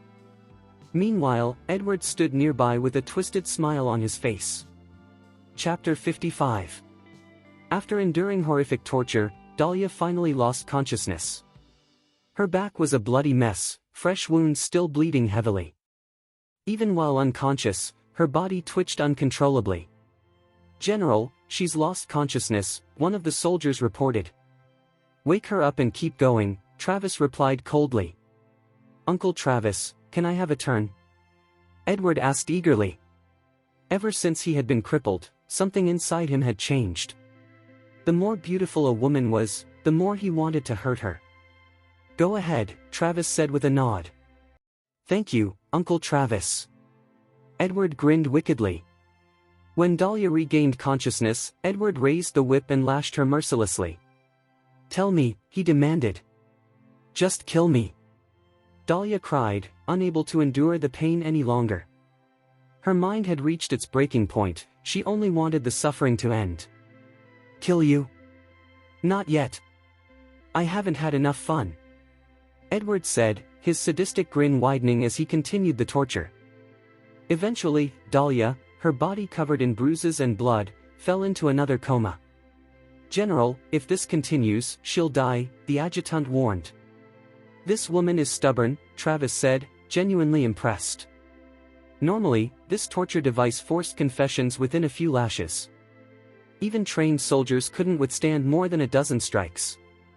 Yet Dahlia had endured far more without breaking. Hang her at the entrance as bait. Remove the surrounding guards and see if Dustin shows up, Travis ordered. Yes, sir, the adjutant replied, hanging the unconscious Dahlia at the gates. Don't you dare die on me. I'll have my fun with you after I capture Dustin, Edward sneered, licking the blood from the corner of his mouth. Meanwhile, Dustin had just finished his meal at the Peaceful Medical Center when he received a call. It was Hunter Anderson, his voice urgent. Mr. Rhys, bad news. Ms. Nicholson has been arrested. Arrested? Dustin frowned. It's Travis Spanner. He's arrested Ms. Nicholson and her family for treason. They're being punished privately right now. Hunter explained. Dustin's heart sank. He knew Travis well, no one ever survived his torture methods on the battlefield. Where is Travis? Dustin asked, tension rising. At Spanner Villa. But Mr. Rhys, this is a trap. You need to be careful. Before Hunter could finish, Dustin hung up and rushed out. When he arrived at Spanner Villa, he froze in horror. A woman was hanging from the front gate, her hair disheveled, clothes torn, blood dripping down her body. Dustin's eyes widened when he recognized her. It was Dahlia. Rage exploded inside him. His fists clenched as a terrifying aura surged outward, sending rocks flying and chilling the air. In an instant, Dustin leapt forward, severed the rope with one hand, and caught Dahlia as she fell. He gently lowered her to the ground.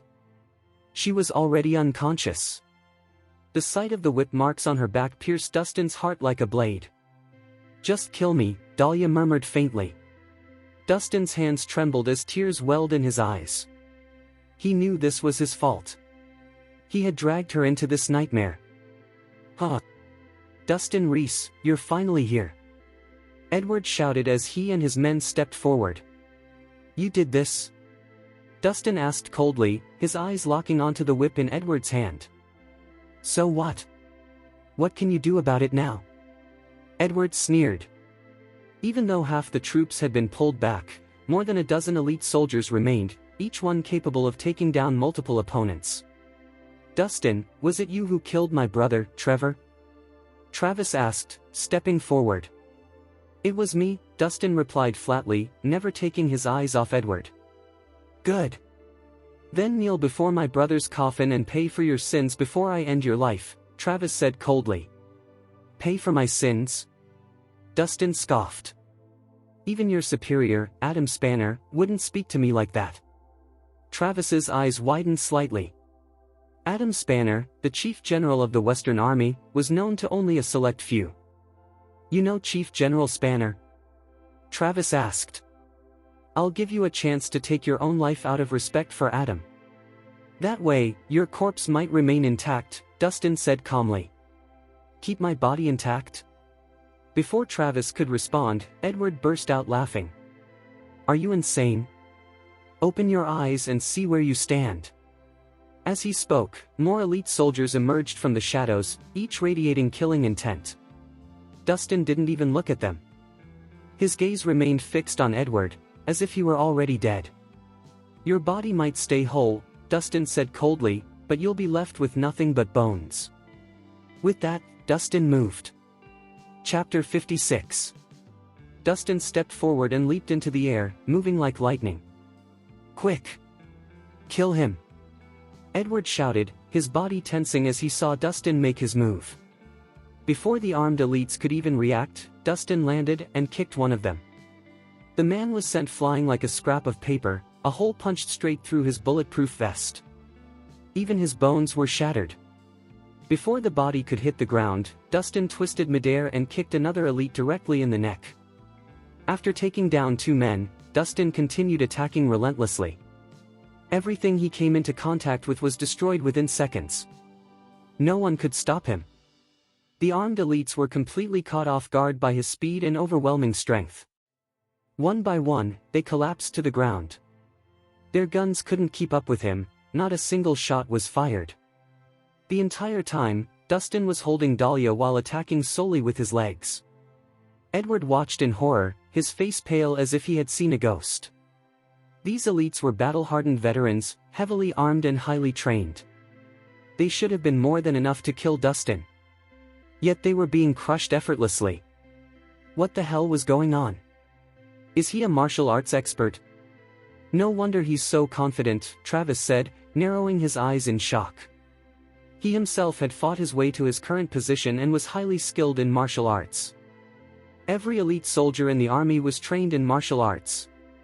Aside from intelligence divisions, martial prowess was essential for military rank. Dustin's abilities clearly placed him at the level of a top-ranking officer. General, this man is extremely powerful. Should we retreat? The adjutant asked in a low voice. There's no need, Travis said, loosening his shoulders. I'll fight him myself. His burly, muscular body tensed like a hunting panther. Your turn, Dustin said coldly as the final elite fell. His gaze locked onto Edward. Uncle Travis. Save me. Edward screamed, stumbling backward in terror. No one can save you today, Dustin said as he stepped forward. Your opponent is me. Travis roared, lunging forward and throwing a powerful punch at Dustin. Without even turning his head, Dustin struck. Travis's leg snapped instantly. As Edward screamed in panic, Travis managed to land a punch squarely on Dustin's back. A deafening explosion rang out. But Dustin didn't move. His clothes ripped apart, exposing a powerful, muscular body beneath. Chapter 57. Who was Logan Rhys? He was like a hurricane that had once shaken the city of Stonia, a demon who had torn apart the peace of its people. 10 years ago, he was responsible for a horrific tragedy in Osnal. No one had expected that a 15-year-old boy could cause such devastation. Therefore, it was no wonder Travis felt a bone-deep chill when he saw him. Who could have imagined that the man standing before them was the legendary Logan Rhys, someone who had vanished from the world a decade ago? Travis's legs gave out completely. He collapsed onto the ground with a dull thud, his mind blank with shock. Dustin, standing behind him, merely glanced at Travis before turning and walking toward Edward. Help me, Uncle Travis. Uncle Travis. Edward screamed, clutching his broken leg and writhing across the floor like a helpless worm, desperately trying to crawl away from Dustin. I told you already, I'll make sure you won't even have a corpse left after I kill you. Dustin roared. He bent down, grabbed a long whip covered in sharp spikes from the ground, and lashed it across Edward's face without hesitation. Arg! Edward screamed as the whip ripped through his flesh, blood spraying instantly. Dustin didn't stop. He swung the whip again, striking Edward's body with savage force. With a sickening tearing sound, Edward's clothes and flesh were ripped apart. Gah! Edward wailed, his voice cracking as he begged desperately. Uncle Travis. Hurry. Save me. Please. Travis stood frozen, as if he couldn't hear a thing. His eyes were empty, his body locked in terror, while Dustin continued the beating without mercy. Any last shred of mercy was stripped away as Dustin kept attacking. Each strike sent blood splattering across the ground, and Edward's screams echoed miserably through the villa. Please. Stop hitting me. I messed up. I know I fucked up. Edward cried, dropping to his knees in despair. Dustin ignored him completely. His strikes continued, his expression cold, emotionless, and merciless. This is for everything Dahlia suffered, Dustin thought grimly. You'll pay for it 10 times over. Yes. Beat the shit out of him. Chris shouted excitedly from the corner, watching with twisted delight. It was said that evil people eventually got what they deserved. Edward, the self-proclaimed villain, was now being crushed by a true monster. Just as Dustin was venting his fury, a long convoy of vehicles suddenly drove up and stopped in front of Spanner Villa. Black-clad armed guards poured out of the cars, wearing body armor and carrying weapons. They quickly sealed off the area. Even standing still, their presence was terrifying, far more imposing than Travis's troops earlier. So, Rhys sent them, Travis thought weakly as despair swallowed him whole. In that instant, all remaining hope vanished. Then, the door of a Rolls-Royce slowly opened. Hunter Anderson stepped out. Mr. Anderson? Edward, battered and barely conscious, felt a flicker of hope. His eyes lit up as he stared at Hunter. A savior had arrived. Edward forced his broken body forward, dragging himself across the ground as he begged desperately. Help me, Mr. Anderson. This bastard is trying to kill me. Hurry and arrest him. If you save me now, half of the Spanner family's fortune is yours. Edward shouted frantically. At that moment, wealth meant nothing compared to survival. Edward was terrified. He knew that if the beating continued, he would be beaten to death. Is that you? Edward Spanner? Hunter asked, staring at the bloody wreck in front of him. It took him a moment to recognize him. Yes. It's me. You have to save me for Sir Hummer, Mr. Anderson. Edward pleaded, clutching Hunter's pant leg tightly. Get the fuck off me, Hunter snapped, kicking Edward away without hesitation. Ignoring his cries, Hunter walked to the other side of the car, bent down respectfully, and opened the door. An elderly man stepped out slowly. He wore a worn suit and leaned casually on a cane. Sir Francis, please be careful, Hunter said softly, reaching out to support him. Edward was stunned. This man was Sir Francis, the president of the Swinton Group, one of the 3 most powerful corporations in the city. And Hunter Anderson, a man Edward had always feared, was acting like a respectful junior. Who the hell was this old man? Edward wasn't the only one confused. Chapter 58. The room fell completely silent, so quiet that a pin drop could be heard. Everyone was stunned when the elderly man in the suit knelt before Dustin Rhys. No one had expected such a powerful figure, someone who could make Hunter Anderson bow his head, to kneel in front of Dustin. It was as if a servant were greeting his master. What the hell was going on? Chris stood frozen, his face filled with disbelief. He had thought Dustin was merely a skilled fighter, but now he realized there was far more to him than that. Hunter Anderson was already a heavyweight figure, so why was he acting so submissively before this old man? And if the man in the suit was even more powerful, then why was he kneeling before Dustin Rhys? This was humiliating. The scene revealed just how terrifying Dustin truly was. No, this can't be happening. Edward thought, his heart sinking into terror. Seeing the old man kneel shattered his final shred of hope. All that remained was despair. Who would have thought that his last lifeline would turn out to be Dustin's subordinate? What kind of monster had he crossed? Dustin was nothing like Chris or Edward. As Travis stood there, he felt death creeping closer. Now that he finally understood Dustin's true identity, he knew he might not leave this place alive. If Dustin chose to retaliate, not only he, but his entire family, would be wiped out. Dustin, it's been 10 years. I can't believe I finally found you. Sir Francis cried, still kneeling. Tears streamed down his face, but he didn't care who was watching. Dustin showed no emotion. He looked at Sir Francis as if he were a complete stranger. Get lost, he snapped, turning away and walking toward Edward. His anger was boiling over. Please don't kill me. Just spare my life. I'll do anything. Edward begged, shaking violently. He even pissed himself in terror, yet continued bowing and begging. Chapter 58, continued. If I don't kill you now, I'll never be able to let go of my hatred. Dustin growled. He stepped forward and stomped hard on Edward's chest. Edward's eyes widened as he stared up at Dustin, fear and resignation mixing together. So much for dying peacefully. Mr. Rhys. I accept my fate, but please, don't harm my subordinates. Edward cried desperately. Dustin glanced at Travis. Travis understood instantly. Without hesitation, both Travis and Edward pulled out knives and slit their own throats at the same time. There was no room for negotiation anymore. After watching their bodies collapse, Dustin said nothing. He simply turned and left, carrying Dahlia in his arms. Sir Francis let out a heavy sigh. Even though he had finally found Dustin, he feared that the wounds in Dustin's heart might never heal. How should we handle this, Sir Francis? Hunter asked respectfully, lowering his head. Sir Francis looked indifferent to the carnage around him. Make sure this doesn't leak. Anyone connected to this, erase them, he said casually. Hunter's heart raced. Those simple words determined countless lives.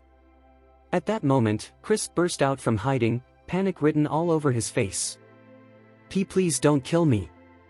I'm friends with Dustin, he screamed, rushing out as the elite forces prepared to torch the villa. Friends with Dustin? Sir Francis asked calmly, looking him over. Yes. Yes. Best friends. We even had dinner together. Chris nodded frantically, like a chicken pecking for food. He would say anything to survive. Really? Sir Francis replied mildly. Then make sure he doesn't stay out too late. Of course. I'll tell him. Chris agreed instantly. Someone, give this gentleman a ride, Sir Francis said with a wave. And no. That's okay. I'll leave on my own. Chris waved his hands wildly. Sir Francis didn't insist and simply motioned for his men to disperse. I'll be going now, Chris muttered, fleeing like a man escaping death row. He was quick on his feet, that instinct had just saved his life. Still, he knew he couldn't remain in Stonia much longer. Once he scraped together enough money, he planned to disappear. Sir Francis, that man was clearly lying, Hunter said quietly. It doesn't matter, Sir Francis replied calmly. He's just an ant. Whether he lives or dies makes no difference. Sir Francis knew Chris was lying, but he didn't want to meddle further. Angering the Kirin was the last thing he wanted. Chapter 59.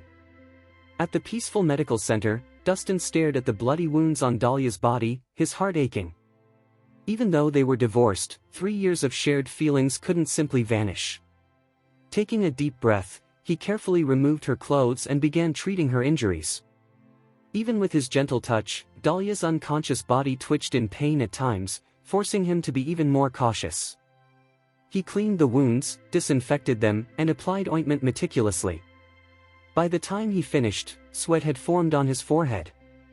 Just as he was about to leave, a slender hand suddenly grabbed his wrist.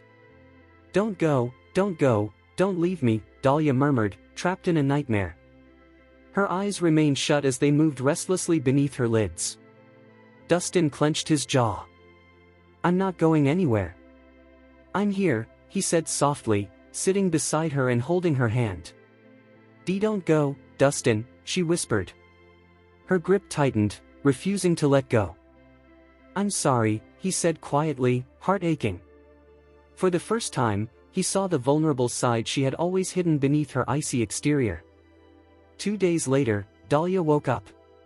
She glanced around the familiar medical room, simple, clean, quiet. You're awake, Dustin said, stepping in with a bowl of chicken soup. Did you save me? She asked. You were unconscious on the roadside. I helped, he replied. She fired off questions. He answered calmly. The Spanner house burned down. 20 to 30 people died. A gas leak? She asked. Karma, he replied flatly. She nodded, relieved. After 2 bowls of soup, she finally felt full. Wait, she called out. I need to say something about Chris. I'm sorry for blaming you. He chuckled lightly. Now take off your clothes. What? She covered herself instantly. I'm changing your bandages. You did that the past 2 days? Who else? You saw everything, she shouted. So what? It's not new. Get out. Think carefully. Those scars could be permanent. She hesitated. Fine. But you do it blindfolded. She threw something at him. Her underwear. You've got weird tastes, he said, tossing it back. Shut up, she snapped, face burning red. I'll handle your back. You do the front. She hesitated, then nodded. I'm done with your back, he said coldly, pausing. Now let's move on to your butt, chapter 60. After struggling to get away from him, Dahlia's face turned bright red. Sweat trickled down her body, and her piercing gaze looked as though it could shoot daggers straight at Dustin. Didn't he just put ointment on her? Why was she acting so embarrassed? Have you seen enough? Just get out, she yelled, pulling the blanket up to cover herself. Dustin couldn't help but notice her slender waist and curvy hips. Just apply this ointment for 3 to 5 days, and the scars will fade, he said plainly. He placed the ointment down and left the room, feeling slightly awkward. About 10 minutes later, Dahlia came out fully dressed. She looked completely different now, calm and composed, no trace of the earlier embarrassment or anger. It was as if nothing had happened. Can I borrow your phone? I need to make a call, she said, walking up to him while he was sipping chicken soup and holding out her hand. Without hesitation, he handed her the phone. What's your lock screen password? She asked. Your birthday, he replied, still focused on his soup. Her eyes widened briefly. A faint smile appeared at the corner of her lips before quickly disappearing. Humph, she snorted, pretending to be annoyed. After unlocking the phone, she first called her family to let them know she was safe. Then she dialed Lyra's number. It's so good to hear from you again, Ms. Nicholson. Where have you been for the past 2 days? I was so worried when there were no updates. Lyra said anxiously. Something unexpected came up, so I had to put things on hold. How's the company doing? Dahlia asked. The new company has officially opened, and things are going fairly well. With the Harmon family backing us, we're stable for now, Lyra replied. But the Jackson group has run into serious trouble over the past 2 days. What kind of trouble? Dahlia asked, her heart tightening. We're having difficulty retrieving funds. Several partners haven't paid their shares yet, so the company can't break even. Thankfully, you still have that $80 million reserve fund. That could save us, Lyra said with a nervous laugh. Reserve funds? Dahlia repeated, frowning. That money is gone. Gone? What do you mean, gone? Lyra exclaimed. I trusted the wrong person. Chris tricked me, Dahlia admitted. She then explained everything that had happened. After hearing the full story, Lyra exploded. That bastard Chris. How dare he cheat us after everything? We should get him arrested immediately. There's no point. He's probably already left the country, Dahlia said with a tired sigh. What do we do now, Ms. Nicholson? The company has no cash flow. It'll be hard to keep things running, Lyra asked anxiously. I'll figure something out, Dahlia replied quietly. Oh. Wait. We still have the Harmons. Since we're partners, maybe they'll help if you contact them, Lyra suggested. The Harmons? Dahlia muttered, knitting her brows. If not for Natasha, she might have considered it. But now, asking for help felt impossible. She had her pride. As a woman, she absolutely refused to beg anyone. I'll handle it. You can focus on other matters, Dahlia said firmly before ending the call. Dustin looked up from his meal. What's wrong with the company? Take me to Eastern River Bank. I need to handle something, she said, offering no further explanation. Your wish is my command, he replied, finishing his soup before driving them to the bank. Upon arrival, Dahlia was ushered into a private office, while Dustin was told to wait outside. Inside, she met Mr. Chansey, a balding man with a large head and oversized ears. His eyes lit up when he saw her. Oh? Isn't this Ms. Nicholson from the Jackson Group? What brings you here today? He asked. My company is facing cash flow issues. I'd like a loan under the same terms as before, she said directly. A loan? And how much are you looking for? He asked, stroking his chin as his eyes roamed over her. $80 million, she answered without hesitation. That's quite a sum, he said, pretending to be concerned. This isn't our first collaboration, Mr. Chansey. You know my company's credibility, she countered. It's not about credibility anymore, he said slowly. It's about my mood. What do you mean? She asked, frowning. I'll be blunt. I've had my eye on you for a long time. Spend one night with me, and we can talk, he said with a filthy grin.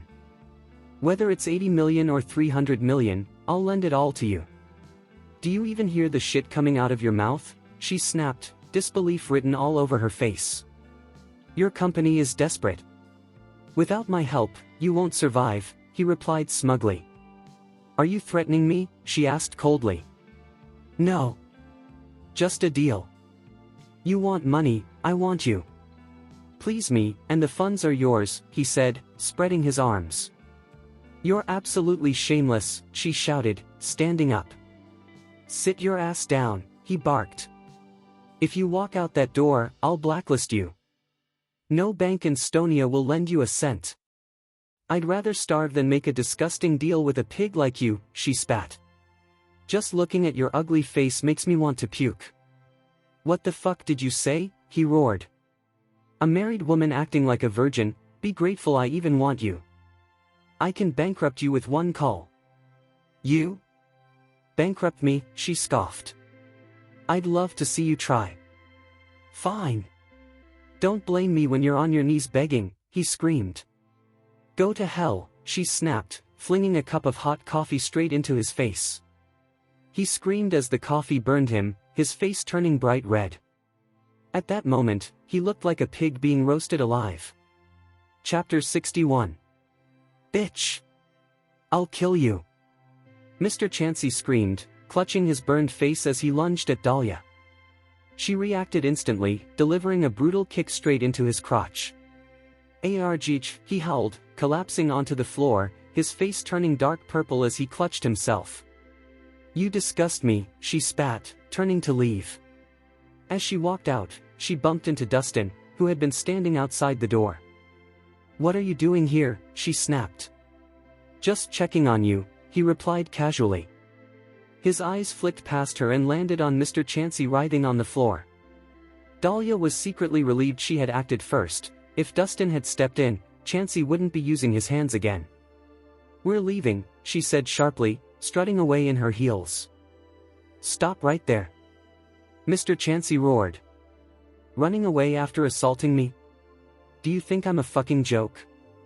Several security guards rushed forward, blocking the exit. You bitch! I'll make sure you never see daylight again, he screamed, raising his hand. Dustin stepped forward and caught his wrist effortlessly. Who the hell are you? Get the fuck out of my way. Mr. Chansey snarled. You should apologize before I rip your mouth apart, Dustin said coldly. Fuck you. Mr. Chansey spat, swinging at him. Dustin dodged and slapped him hard across the face. Chansey staggered back, teeth flying from his mouth. Everyone froze in shock. So what if I hit you? Dustin said calmly. Do I need an appointment? Do you know who backs me? The Spanners. Mr. Chansey screeched, pulling out his phone. Dahlia frowned and made a call of her own. 15 minutes later, Florence arrived with a security team. Beside her stood a tall, elegant man in a tailored suit. "Matt Laney?" Dahlia gasped. Florence rushed to her. "Are you hurt?" "I'm fine, Mom." "Long time no see," Matt said politely. Florence beamed. "Thanks to Matt, we got everything back, including the money Chris stole." Florence then turned to Dustin with disgust. "What are you doing here?" "He saved me," Dahlia said firmly. Florence scoffed. "I don't believe that for a second." Mr. Chansey finally spoke. "Am I invisible?" "I'm the manager here," he barked. "I want them punished." Matt's expression hardened. "Do you know who I am?" Before Chansey could respond, two black cars pulled up outside.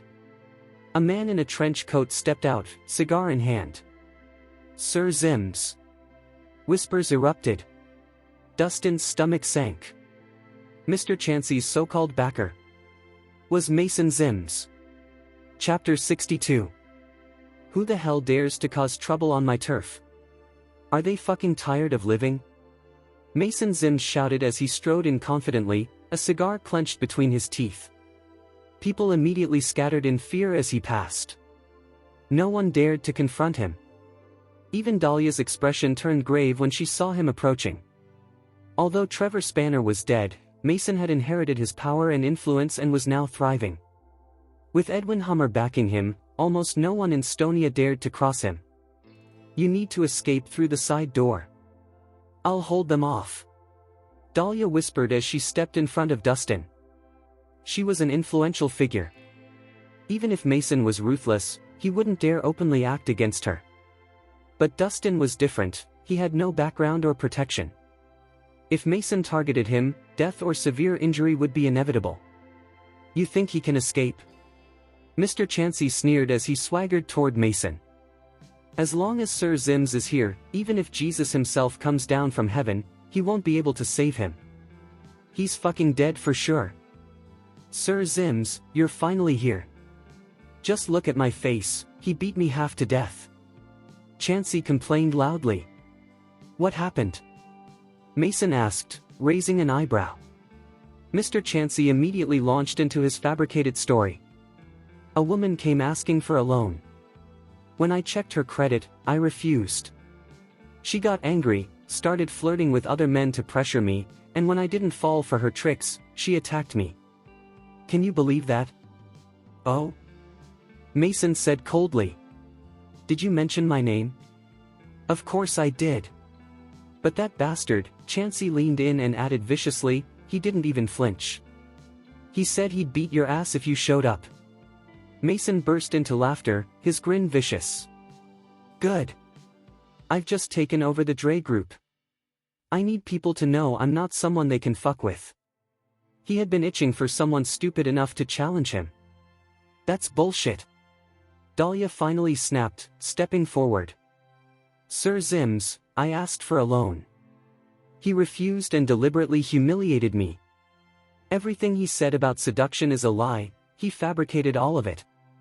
Before she could finish, Mason waved his hand impatiently. "Why the fuck should I care about the truth? You caused trouble on my turf. That's disrespect. Anyone who disrespects me, Tom, Dick, or Harry, kneels and begs." Dahlia frowned, stunned by his blatant arrogance. Mr. Chansey laughed smugly. "Did you hear that? Kneel down and beg if you don't want to die." Mason casually spun a knife in his hand, his eyes sharp. "So tell me, who hit you? Let's see if he can walk out of here alive." "That bastard right there," Mr. Chansey shouted, pointing at Dustin. Mason turned around lazily. And the moment his eyes landed on Dustin, it felt like lightning struck him. The knife slipped from his hand and clattered to the floor. "Oh shit, why him?" Mason's heart nearly stopped. Cold sweat instantly soaked his back. His legs trembled uncontrollably. The memory of Dustin leveling an entire building alone flashed through his mind. It haunted his nightmares. Then came the news from 2 days ago: Travis Spanner vanished, Spanner Villa reduced to ruins. Mason knew. It was Dustin. Someone powerful enough to erase Travis Spanner overnight was not someone he could afford to offend. Fuck, why did that idiot drag me into this? Mason cursed inwardly. Why are you suddenly quiet? Mr. Chansey sneered at Dustin, completely oblivious. Weren't you acting tough earlier? Go on, slap me again. Let's see how brave you are now. Mason's expression darkened. In the next second. Slap! He rushed forward and slapped the living shit out of Mr. Chansey. A sharp crack echoed through the hall. Chansey staggered, nearly collapsing. A bright red handprint bloomed across his face. Sir Zims. Chansey stammered. Aren't you hitting the wrong person? The wrong person? Mason roared. You're the exact motherfucker I need to beat. He slapped him again. And again. Then he kicked Chansey to the ground and started stomping him viciously. You fat pig. I feel fucking sick just looking at you. Who the hell do you think you are to drag my name into your filthy shit? You dared to frame Ms. Nicholson and nearly got me killed. With every curse, Mason hit harder. Mr. Chansey wailed like a child, curling into a ball and screaming for mercy, crying for his parents as blood spilled from his mouth. What the fuck is going on? Someone whispered. The crowd was completely stunned. Just moments ago, Mason had arrived like a tyrant. Now he was beating his own man half to death. Dahlia stood frozen, disbelief written all over her face. He was so arrogant just now, and suddenly he's terrified. Mason looked like a man trying desperately to play the saint, but the fear in his eyes was impossible to hide. Her gaze slowly drifted to Dustin. A chilling realization struck her. Is Mason afraid of Dustin? Chapter 63. No, that's impossible, Dahlia thought, shaking her head. Dustin was handsome, sure, but he looked completely ordinary. No background. No power. Mason, on the other hand, had seized Sir Spanner's position and now ruled the Dre Group. He commanded dozens of ruthless subordinates. Why would someone like him fear Dustin? She must be imagining it. Meanwhile, Mason continued beating Mr. Chansey mercilessly. Blood sprayed from Chansey's mouth. Mason had no choice. If he didn't vent his rage on Chansey, Dustin might turn his anger on him instead. I'm sorry. Sir Zims, I was wrong. Please stop. I'm begging you. Mr. Chansey cried hysterically. Only when Mason noticed Dustin's expression soften slightly did he finally stop. You think apologizing is enough? Mason snapped. If Ms. Nicholson doesn't forgive you, you won't live to see tomorrow. I'm sorry, Ms. Nicholson. It was all my fault. Please forgive me. Chansey begged on his knees, all arrogance gone. That's enough. Get out of my sight, Dahlia said coldly. Yes. I'll leave immediately. Chansey scrambled away, even forgetting one of his shoes. Mason straightened himself and bowed slightly. Ms. Nicholson, this happened because I failed to discipline my subordinates. I apologize. How fair and righteous of you, Dahlia replied flatly. I'm impressed, Sir Zims, she added politely. I'm just doing what's right, Mason said, forcing a smile. Humph. At least you know your place. Matt said proudly. If Dahlia had been hurt today, I wouldn't have let you off. I wouldn't dare, Mason replied quickly. Take your men and fuck off. You're an eyesore, Matt said dismissively. Mason glanced briefly at Dustin, then left without a word. His followers quickly scattered. Florence beamed. Once again, Matt saves the day. Dahlia, did you see that? Sir Zims was so arrogant earlier, but the moment he saw Matt, he nearly pissed himself. That's the power of the Laney family. The crowd murmured in agreement. No wonder Sir Zims backed down. That guy's incredible. So handsome and powerful, how can anyone resist? The Laney family holds real power, Matt said modestly. Dealing with thugs is nothing for us. That may be true for you, Florence said sharply, glaring at Dustin. Rhys, Matt just saved your life. Aren't you going to thank him? Why should I? Dustin replied calmly.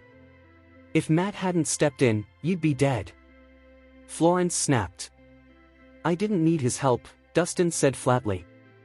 You're unbelievable. Florence yelled. Saved your life and still acting proud. Exactly. What an ungrateful bastard, someone shouted. Matt raised a hand. Let's not argue. I only helped for Dahlia's sake. Then he turned to Dustin. Still, I should thank you for taking care of Dahlia these past 3 years. The implication was unmistakable.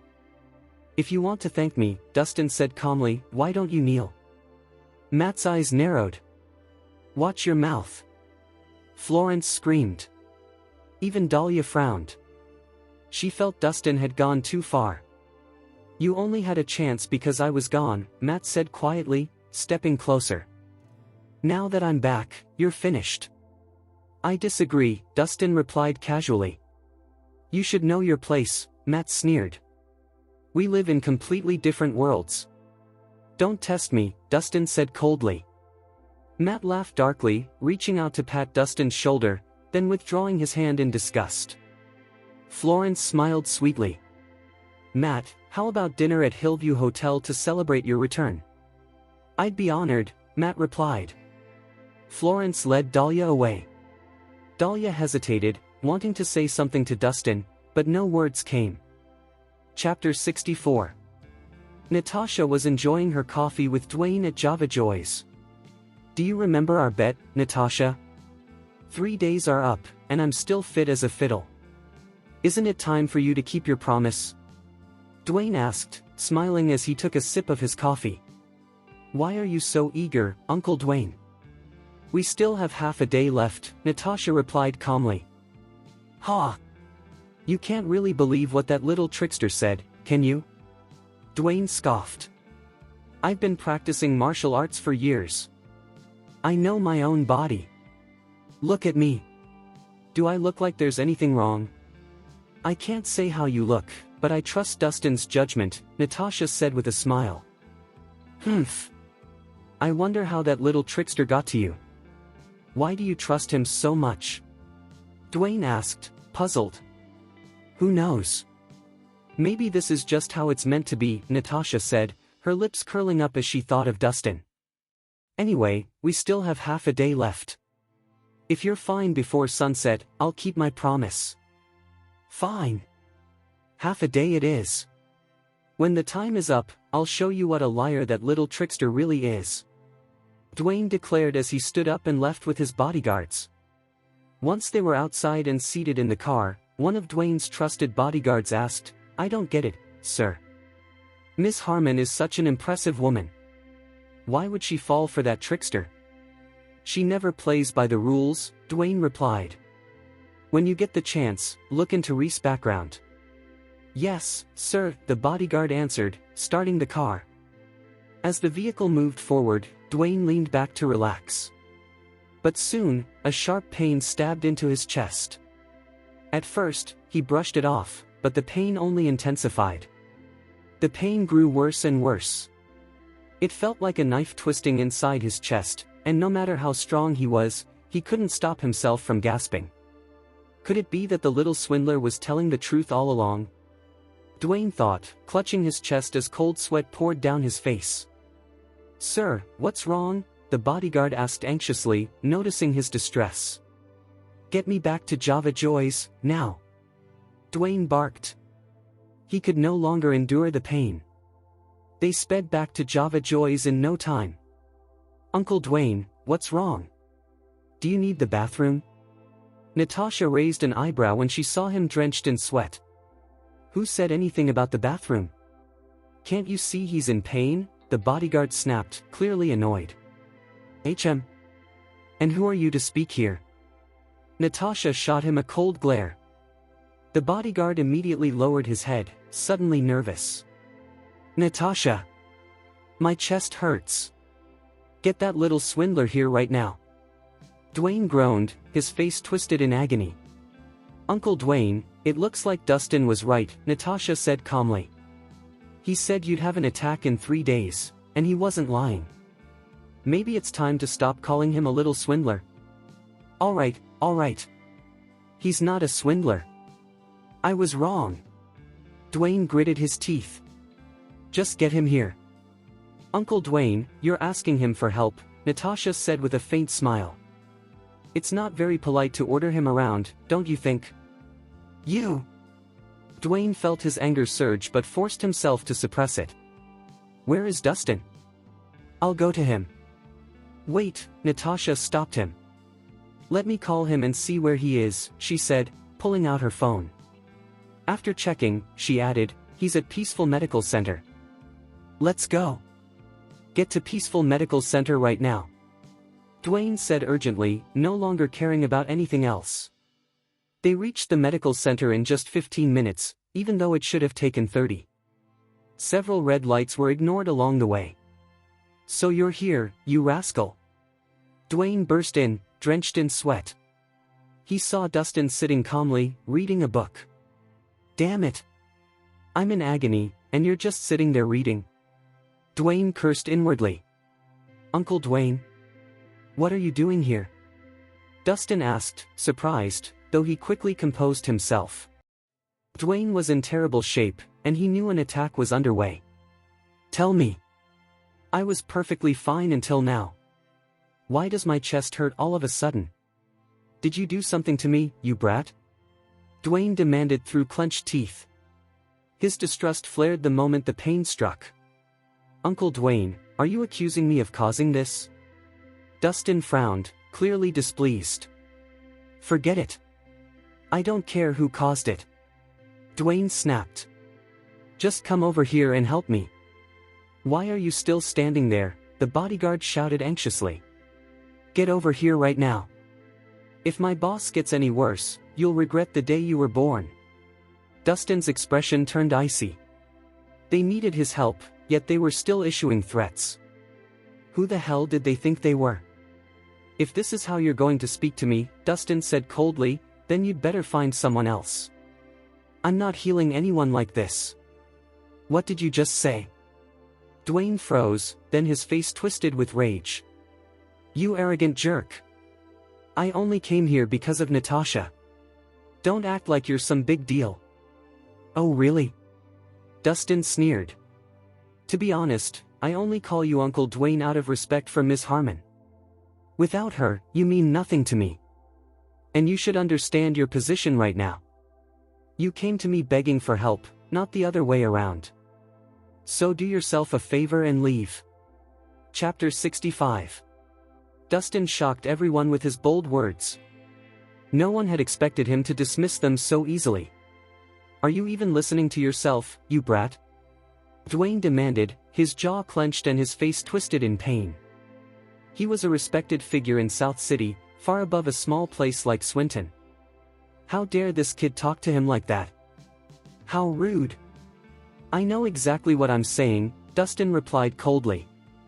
You, on the other hand, don't seem to understand how serious your situation is. I'm the only one who can help you. You little rascal. Don't think you're some miracle worker just because you know a few medical tricks. Dwayne roared. Watch your mouth before I really lose my temper. That's right. Dwayne's bodyguard shouted. If you don't help my boss, I'll smash your face in. You'll smash my face? Dustin sneered. I'd like to see you try. Looks like this bastard won't learn unless he's staring death in the face. The bodyguard yelled angrily. He stepped forward and threw a fast, powerful punch at Dustin's face.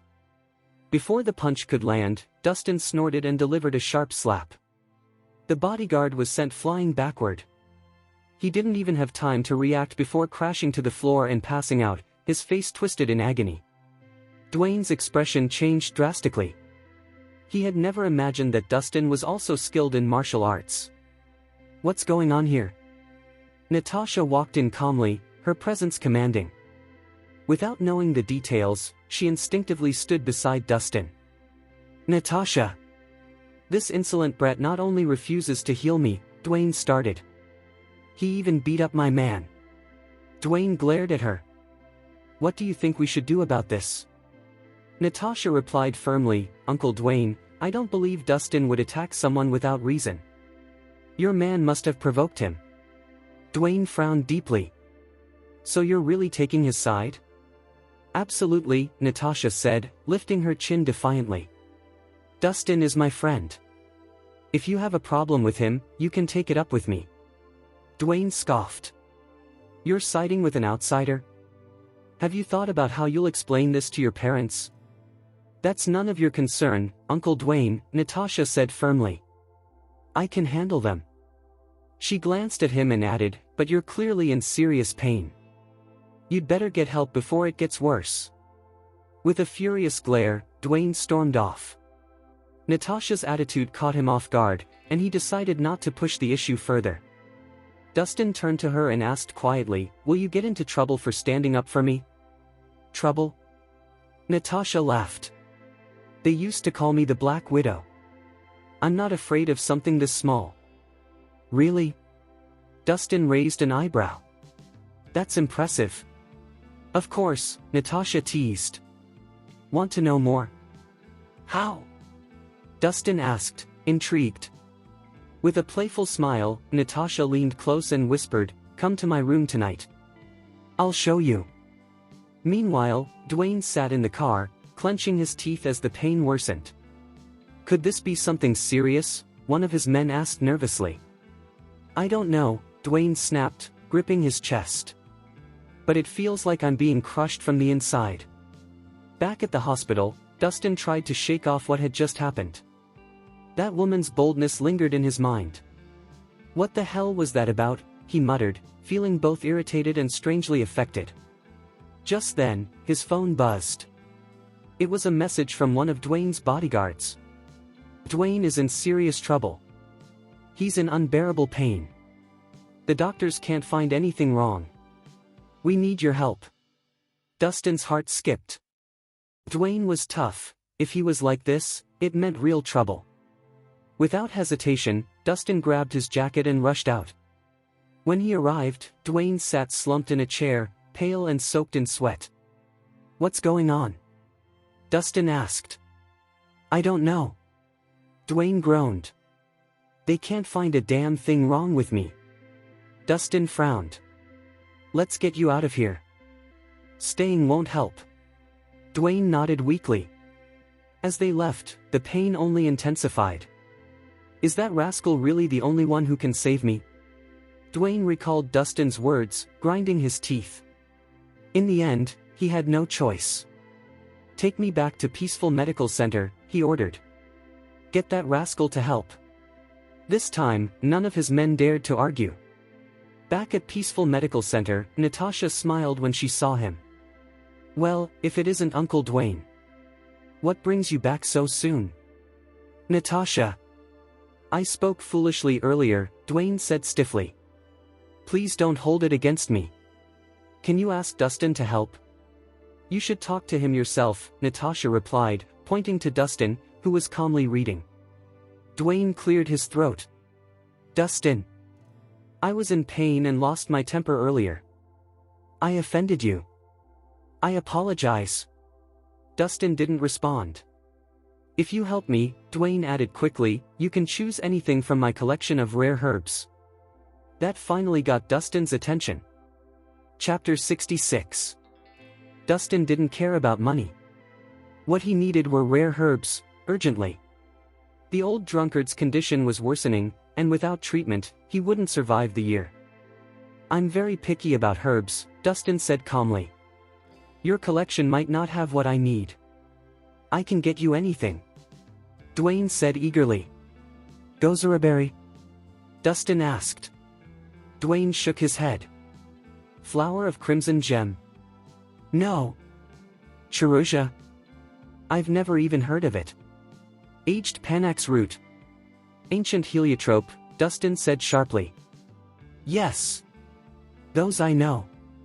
Dwayne said quickly. I can get Panax root in a few days. Come back when you have it, Dustin said dismissively. Please. Dwayne begged.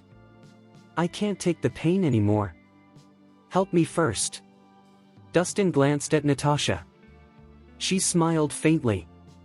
Uncle Dwayne always keeps his word. But we can get more than Panax root, she added. Dwayne stiffened. What else? Hillview Hotel, Natasha said casually. Dwayne's face changed instantly. That was his most valuable asset. You're not willing. Natasha raised an eyebrow. If Rhys saves me, I'll give it, Dwayne forced out. Then help him, Natasha said, winking at Dustin. Dustin tossed Dwayne a black pill. Take it. Suspicious but desperate, Dwayne swallowed it. Moments later, warmth spread through his body. The pain vanished. It actually worked, Dwayne said in disbelief. Chapter 67. So, Uncle Dwayne, Natasha smiled. What do you think of Dustin's skills? Incredible, Dwayne said eagerly. Can I buy more of that pill? It's called Gemiphen, Dustin replied. That was my only one. Sell me the prescription, Dwayne pressed. No, Dustin said flatly. But bring me another rare herb, and I'll give it to you.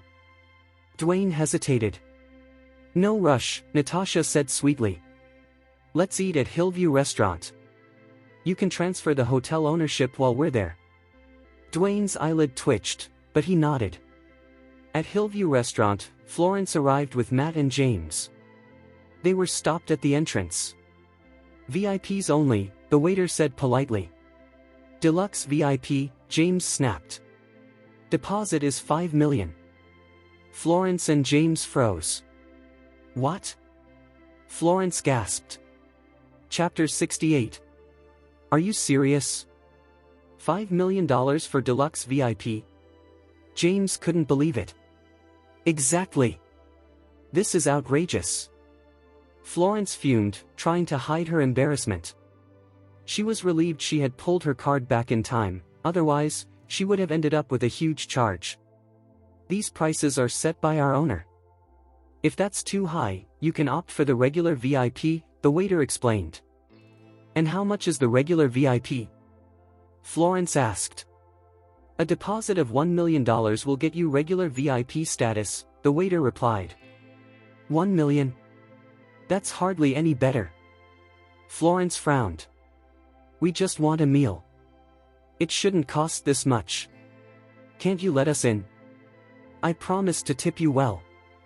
If she had known Hillview Restaurant had such high prices, she would never have picked it. I'm sorry, but we only serve VIPs, the waiter said politely. Why are you being so strict? Get me your manager. I want to speak to him. Florence snapped. I'm sorry, but our manager is busy with 3 other important guests, the waiter replied, his smile fading. Ugh! Florence groaned. Mom, let's just go somewhere else, James suggested. As beautiful as this place is, it's far too expensive. We're already here. It would be embarrassing to leave now. Florence glared. Let me handle this, Mrs. Nicholson. Matt stepped forward, smiling confidently. He pulled out a gold card and handed it to the waiter. I'm a gold VIP. I get 20% off all my spending here. Gold VIP? Florence was shocked. How much did that cost? Not too much, just $10 million, Matt said casually, smiling. 10 million? Florence and James' eyes widened. They thought they were impressive, but Matt's wealth dwarfed theirs. Please step inside, honored guests, the waiter said, now extremely polite. Matt gestured politely for Florence and James to enter. Humph. Bootlicker. My friend Matt here is a gold VIP. See that? James strutted in confidently, giving the waiter a disdainful look. Feeling proud, Florence followed, chest puffed and head held high. Just then, Dustin walked out of one of the private rooms, on his way to the restroom, and ran into them. Rhys? What are you doing here? James frowned. He was still bitter about being slapped earlier. If you can be here, so can I, Dustin replied coldly. Ha!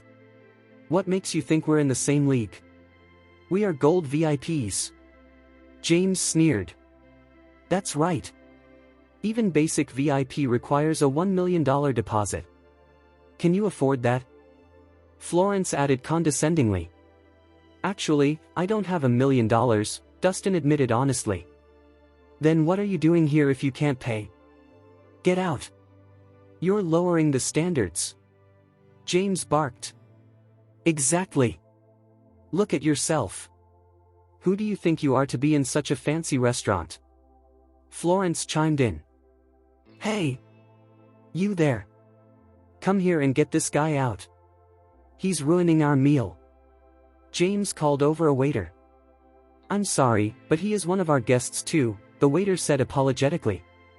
So what? We are gold VIPs. Is he more important than us? Get rid of him. This is an order.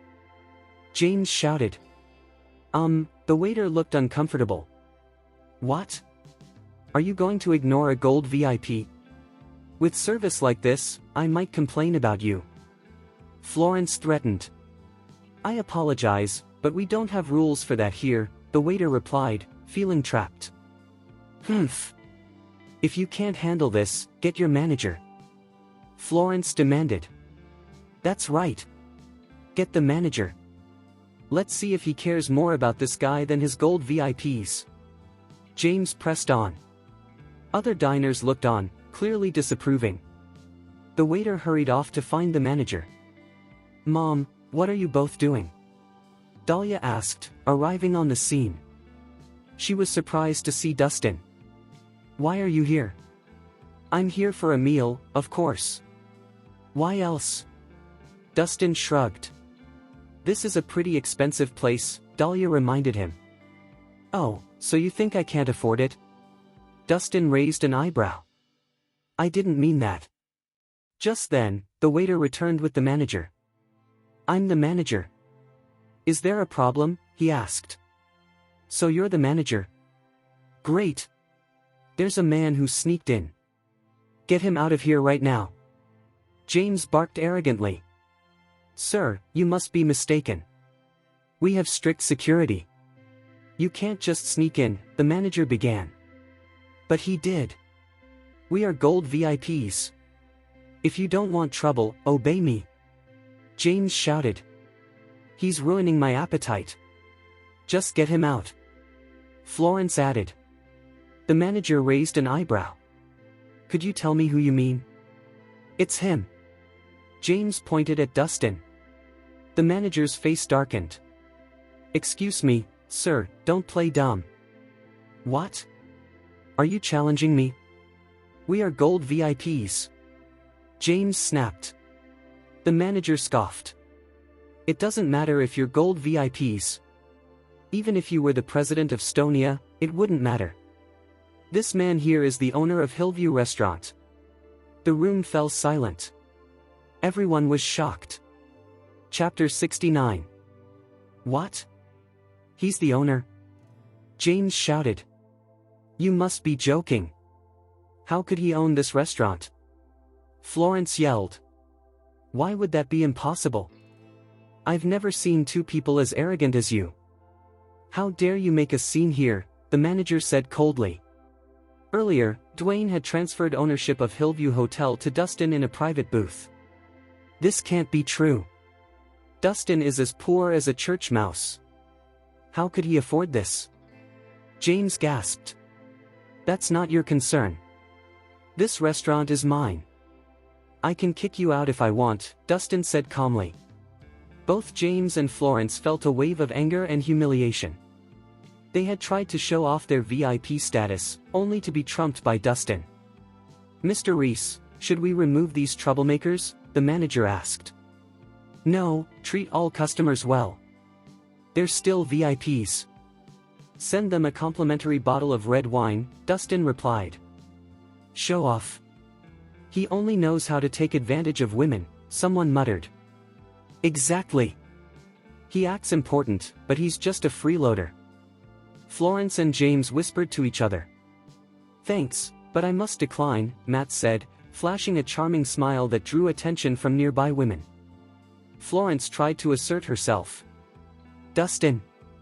Just so you know, Matt is an overseas graduate. He comes from an elite family and is very talented. He's way better than you. Exactly. With your small net worth, you don't even deserve to be his servant. James added. Dustin's earlier humiliation faded. Compared to Matt's wealth and background, he realized it didn't matter. Florence, you're too kind. I was just lucky, Matt said modestly, a smug smile on his face. See how polite and gentlemanly he is? You two are like night and day. Florence gushed. Dustin had enough. Please enjoy your time. I have other obligations, he said calmly as he walked away. Wait. Dahlia hurried after him. Is this restaurant really yours? How did you get so much money? I don't have money. It was a gift from a friend, Dustin replied. A friend? Don't tell me it's Natasha. Dahlia frowned. You don't need to know. Focus on catching up with Matt over wine. Isn't he your favorite senior? Dustin said, walking away. Dahlia clicked her tongue in annoyance. She had only wanted to treat Matt, but Dustin acted so rude. In the private booth, Dustin felt frustrated seeing Dahlia and Matt standing close together. He couldn't figure out their relationship. Mr. Rhys, what's wrong? You look glum, Natasha teased gently. It's nothing. I ran into some acquaintances outside, Dustin forced a smile. Acquaintances? Dahlia? Natasha asked curiously. Yes, and also a guy named Matt Laney, Dustin admitted. Matt Laney? Natasha smirked playfully. Mr. Rhys, stay away from him. You know him? Dustin asked. Not personally, but I've heard of him. Matt is a famous playboy. Handsome, charming, and spends money freely. Who wouldn't be attracted? Are you interested in him? Dustin asked cautiously. Of course not. He's not my type. Besides, with you around, why look elsewhere? Natasha winked playfully. She continued, Matt comes from an aristocratic family. They lost influence, leaving him broke. That's why he relies on wealthy women. Many women have been tricked by him before. Dustin frowned. Who would have guessed he's a con artist? Be careful around people like him, Natasha advised. Thanks, Dustin replied thoughtfully. Mr. Rhys, you still have feelings for Dahlia? Natasha asked, looking slightly sad. No. She's my ex-wife, but I don't want her to get hurt, Dustin shook his head. I hope that's true, Natasha smirked. But even if you do, no one comes between us once I set my sights on you. She proudly lifted her chin. Chapter 70. Florence and James sat by the window, still grumbling about Dustin. Can you believe an incompetent fool like Dustin is the owner? What is wrong with the world? James complained loudly. He's nothing but a leech. If Miss Harmon hadn't recommended him, he wouldn't have this chance. Florence snapped back. James's face twisted with jealousy. Exactly. Once Miss Harmon loses interest in him, he'll be tossed aside like trash. Let's see how cocky he can be then. Dustin is just a freeloader. On the other hand, Matt is the real deal. He's young, talented, and smart.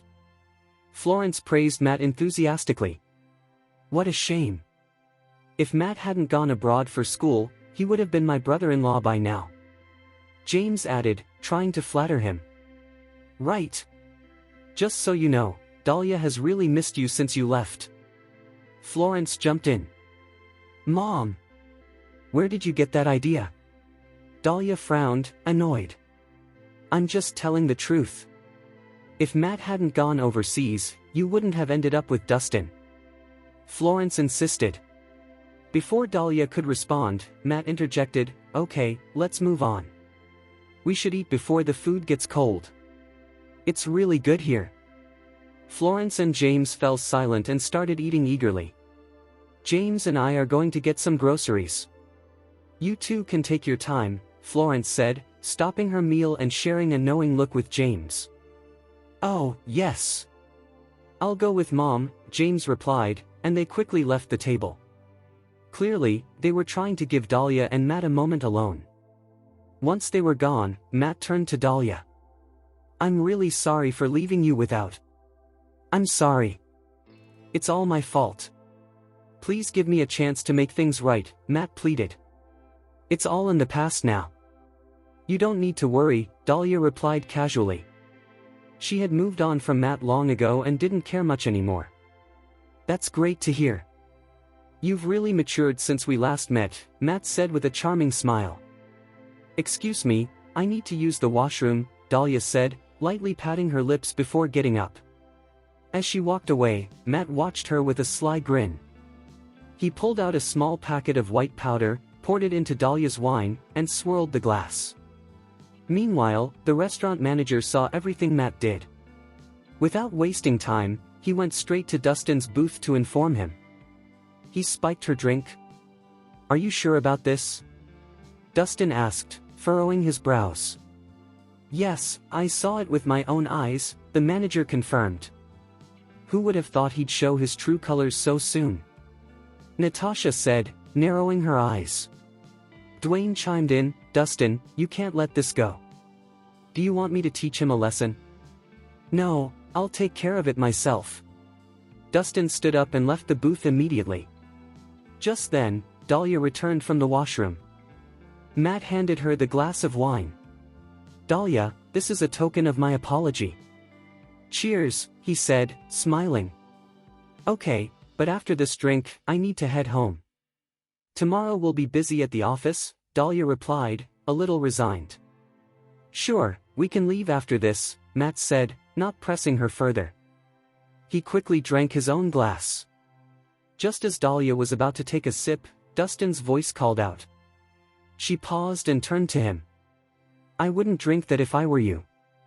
What do you mean? Chapter 71. Dahlia turned and saw Dustin walking toward her. What do you mean? She asked. Your drink has been drugged.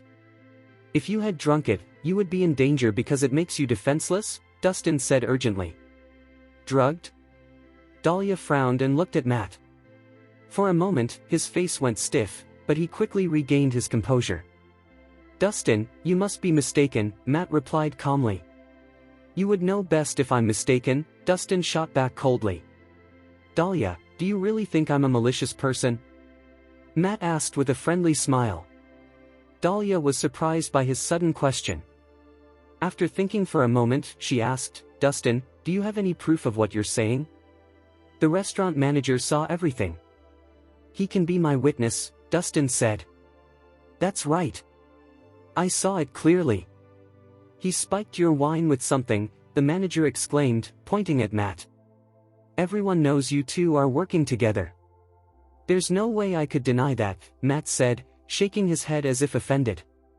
Dustin, do you have stronger evidence? Don't judge someone without proof. Dahlia said seriously. She knew Matt well and couldn't believe he would do something so awful. I already have a witness. What more do you need?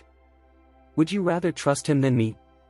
Dustin asked, frustration growing. Dahlia hesitated. Matt was from the noble Laney family, and she found it hard to believe he could do such a thing. Yet Dustin seemed certain and wouldn't lie.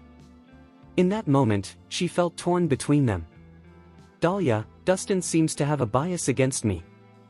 I can prove I'm innocent. Didn't you say I drugged your drink? Let's switch drinks, Matt suggested. He took Dahlia's wine glass and drank it all. This simple act removed all doubt from Dahlia's mind. If he had drugged her drink, he wouldn't have drunk it himself. Dustin, I don't remember doing anything to upset you. Why are you so determined to insult me? If you have a problem with me, I'm truly sorry, Matt said kindly, tilting his head. With his charm and polite words, Dahlia believed Matt was a true gentleman. Dustin, what do you have to say for yourself? Dahlia asked, looking intently at him. If I'm not mistaken, He must have taken the antidote before this, Dustin insisted. That's nonsense. Dahlia's face darkened. Dustin, you're going too far. Matt has proven he's innocent. Why are you still being so difficult? I'm telling the truth, Dustin replied. Well, I think you're just making things up. Dahlia's voice showed her anger. It was clear that Dustin didn't like Matt, but that didn't justify ruining his name. If you still don't believe me, check his pockets. There must be some evidence of white powder on him, Dustin said, trying to empty Matt's pockets to prove his point. Enough. Dahlia splashed the rest of the wine in Dustin's face. Haven't you done enough damage today? Why are you being so stubborn? If you're jealous of Matt, work on yourself and compete fairly. Don't stoop so low. Dustin was shocked by Dahlia's words. You're just using mean tricks and silly arguments to try to ruin my reputation. All you're doing is making me think you're pathetic, she said. Chapter 72. Dustin was shocked by Dahlia's hurtful words and angry outburst. Tears mixed with the wine on his cheeks and fell to the ground. He felt utterly miserable. It seemed he had been foolish to think their relationship had improved. In reality, there was nothing left between them. What? You think I'm just accusing him for no reason? Dustin asked, glaring at Dahlia. Do you really see me as such a terrible person? Yes. Dahlia shouted before she could stop herself. Instantly, she felt a pang of regret but knew she wouldn't take it back.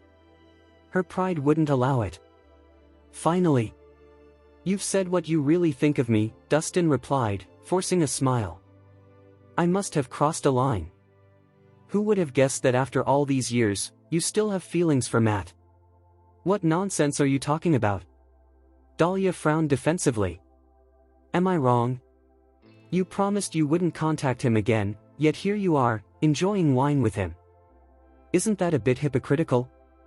Dahlia opened her mouth to defend herself, but Dustin cut her off. Maybe you're not even worried about Matt drugging your drink. Maybe you wanted him to do it so you could have an excuse to be together again. Am I right? Dahlia was taken aback.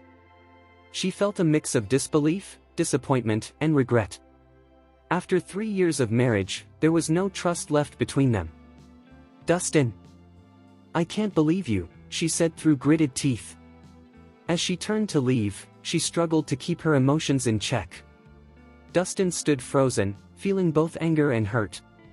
At that moment, Matt approached, his earlier charming smile replaced by a smirk. Dustin, you were right about everything. I secretly spiked Dahlia's drink and drank her wine to cover my tracks. I already took the antidote beforehand, Matt whispered coldly in Dustin's ear. Honestly, it doesn't matter. Who would believe you now? Dahlia is in love with me, and she will back me up. Nothing you say will change that. Are you angry and frustrated? Too bad, your hands are tied. Thanks to you, my bond with Dahlia has only grown stronger. I'm sure she'll fall for me willingly. But don't worry, once I'm bored, I'll hand her back to you, Matt said, laughing maliciously. His true nature was finally showing.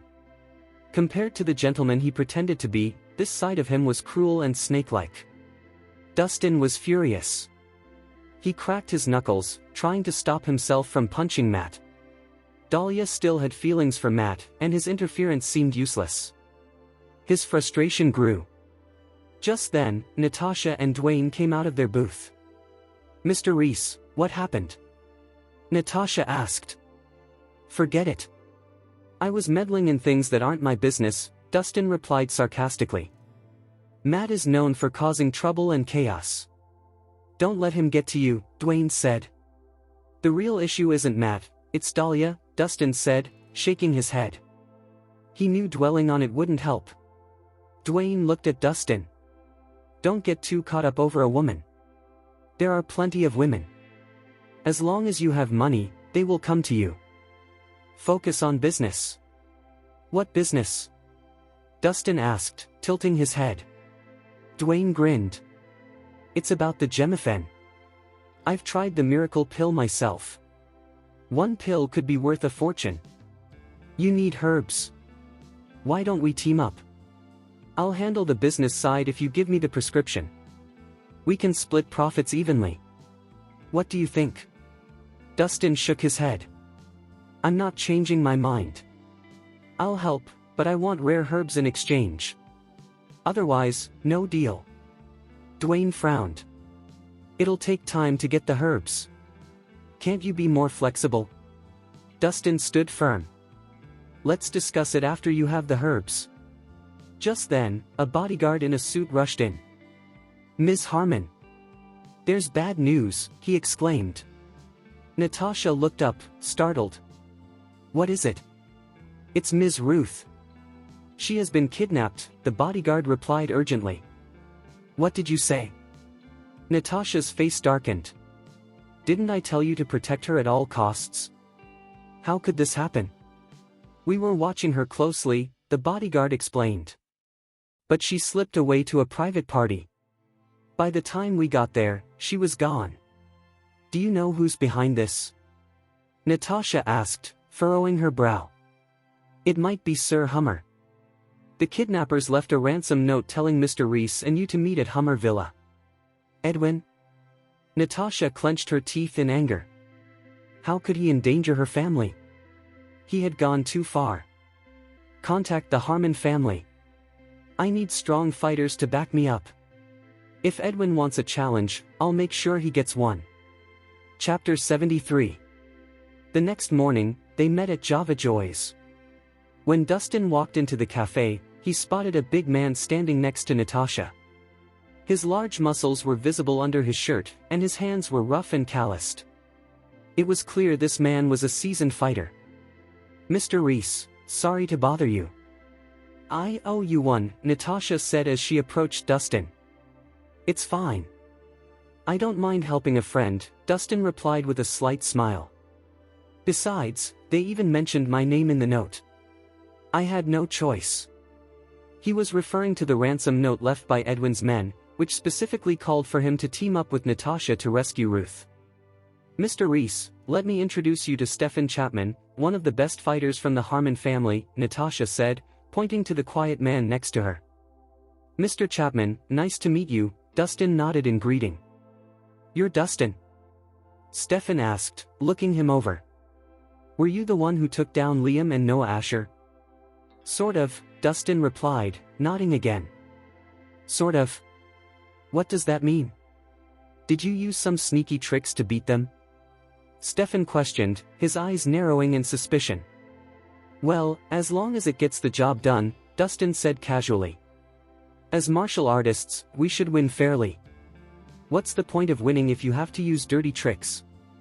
Stephen scoffed, looking down on Dustin since he didn't belong to any martial arts group.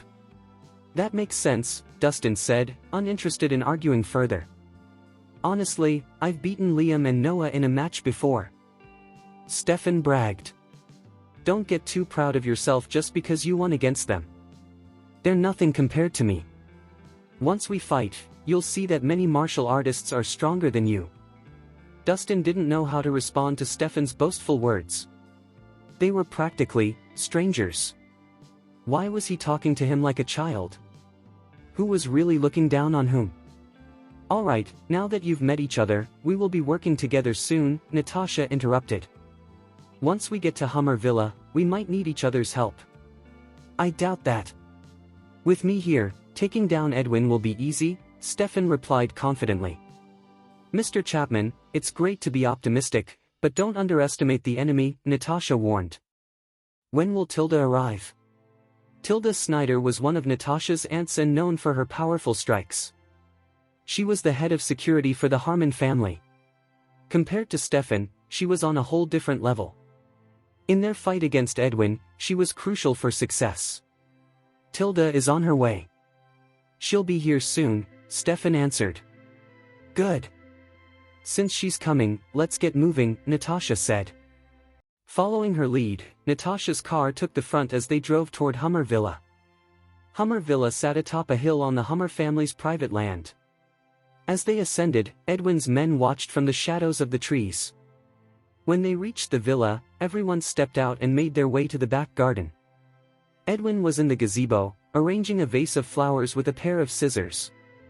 Behind him, Fletcher Lawson and a group of strong men stood guard, glaring at them.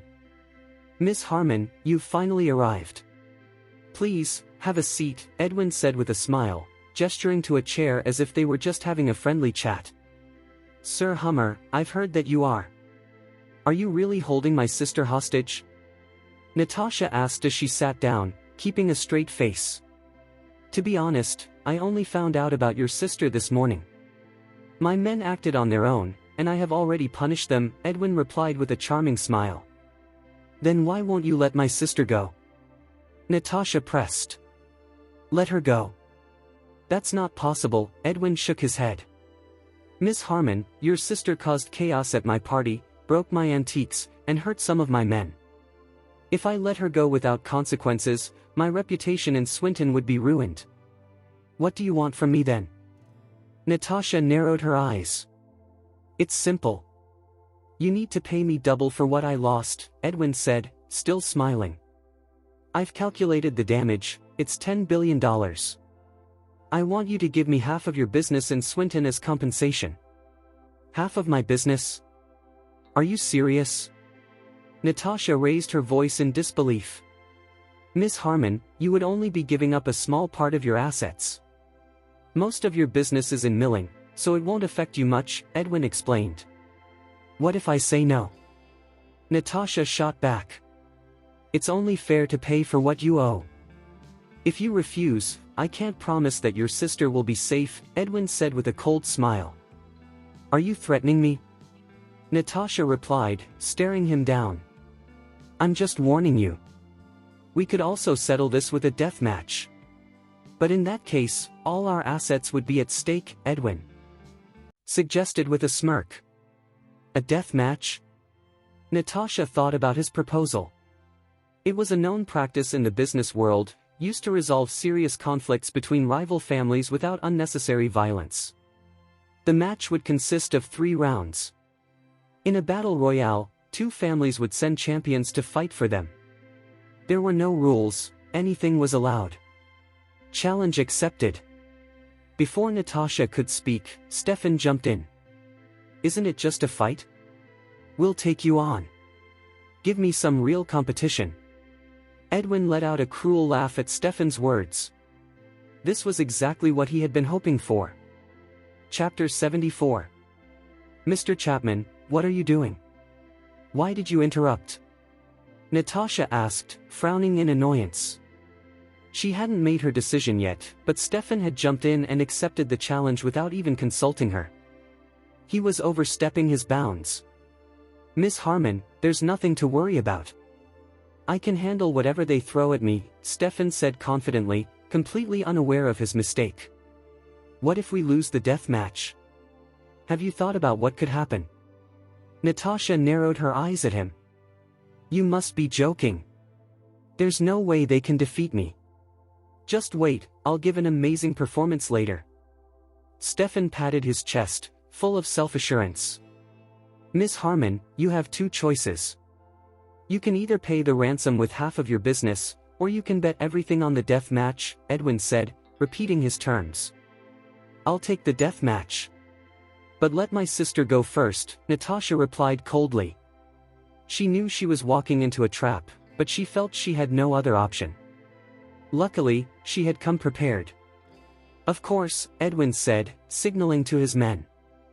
They brought Ruth out, tightly bound with ropes. Thankfully, she looked unharmed.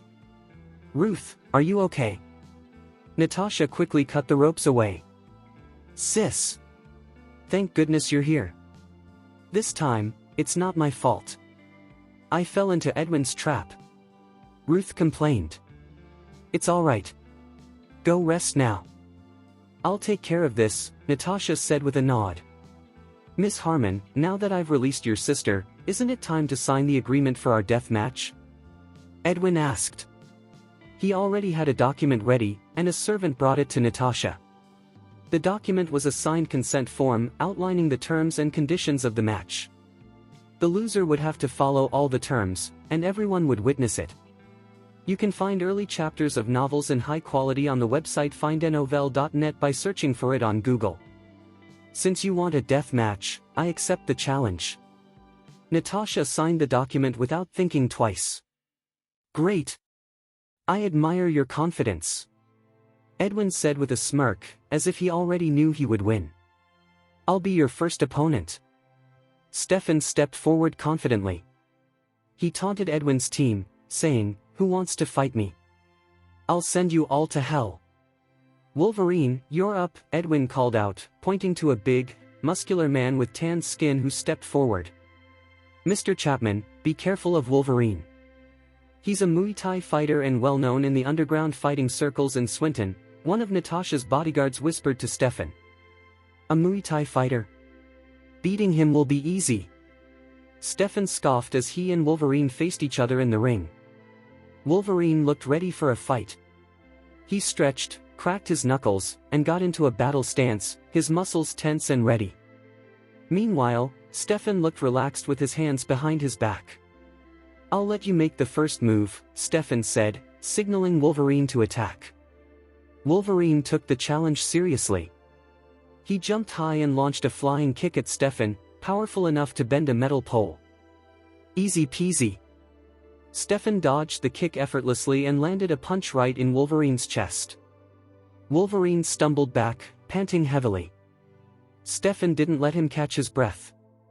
He unleashed a series of strong punches to Wolverine's arms, stomach, and legs. After a few minutes, it was clear that Stefan was in control of the match. Wolverine was struggling to fight back but couldn't shake off his injuries. In the end, Stefan landed a decisive blow, and Wolverine collapsed, fainting from the impact. The first round was won by Stefan. Seeing the result, Natasha's men sighed in relief. Who knew Mr. Chapman was this strong? It makes sense he's the main fighter for the Harmon family, one of them said. With Mr. Chapman on our side, victory is guaranteed, another added.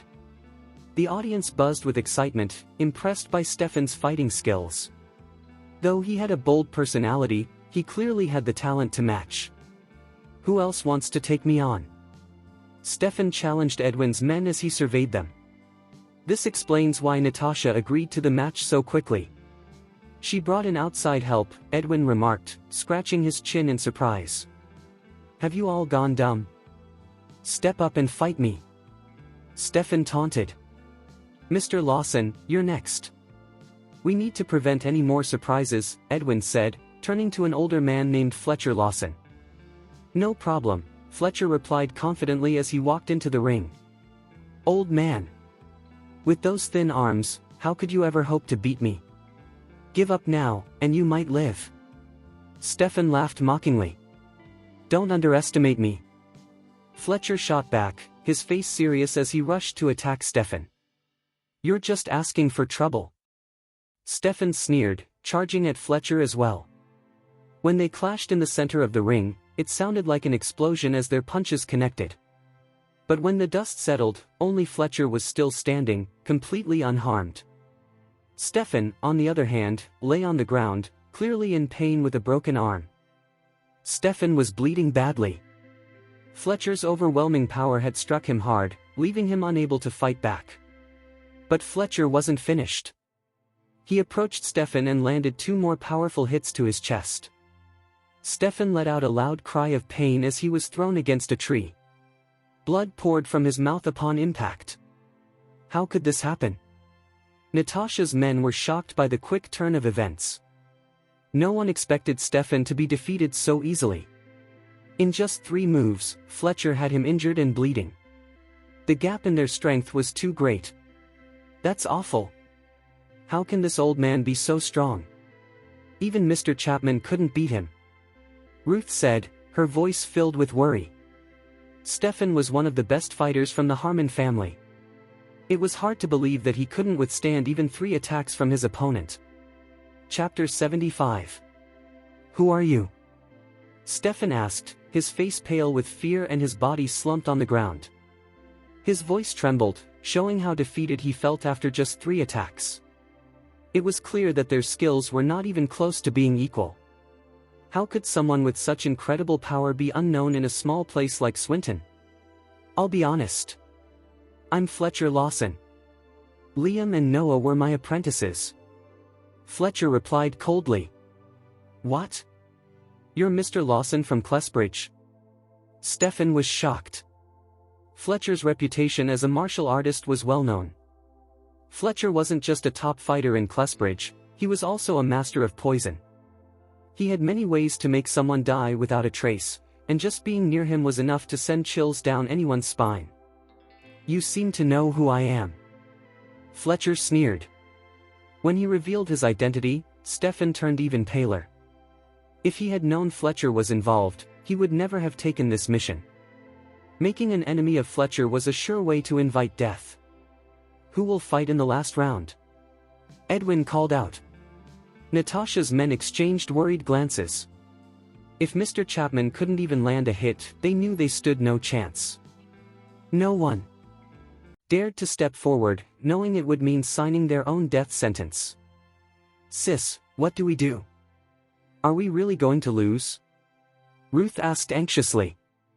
Who could possibly stand against such overwhelming power? Hey, asshole! Are you brave enough to fight me? Fletcher glared at Dustin, his eyes filled with anger. Why not? Dustin replied casually. As Dustin was about to step into the ring, Ruth pulled him back. What's wrong with you? She asked. I'm going to accept his challenge, Dustin replied confidently. Accept his challenge? Do you even know how to fight? Ruth asked, looking skeptical. Just a little, Dustin nodded. And you think that's enough to take on him? Are you trying to get yourself killed? Ruth exclaimed, frustrated. Do you know who that is? Fletcher Lawson is a tough opponent. Being reckless will only lead to your downfall. Don't worry, I can handle it, Dustin said with a smile. He knew Ruth meant well, even if her words were harsh. Bullshit. Ruth shot back, glaring at him. What good will it do to fight when Mr. Chapman couldn't even protect himself? Stung by Ruth's comment, Stefan chimed in sarcastically, Don't overestimate yourself, kid. If you can't beat me, there's no way you can take on Mr. Lawson.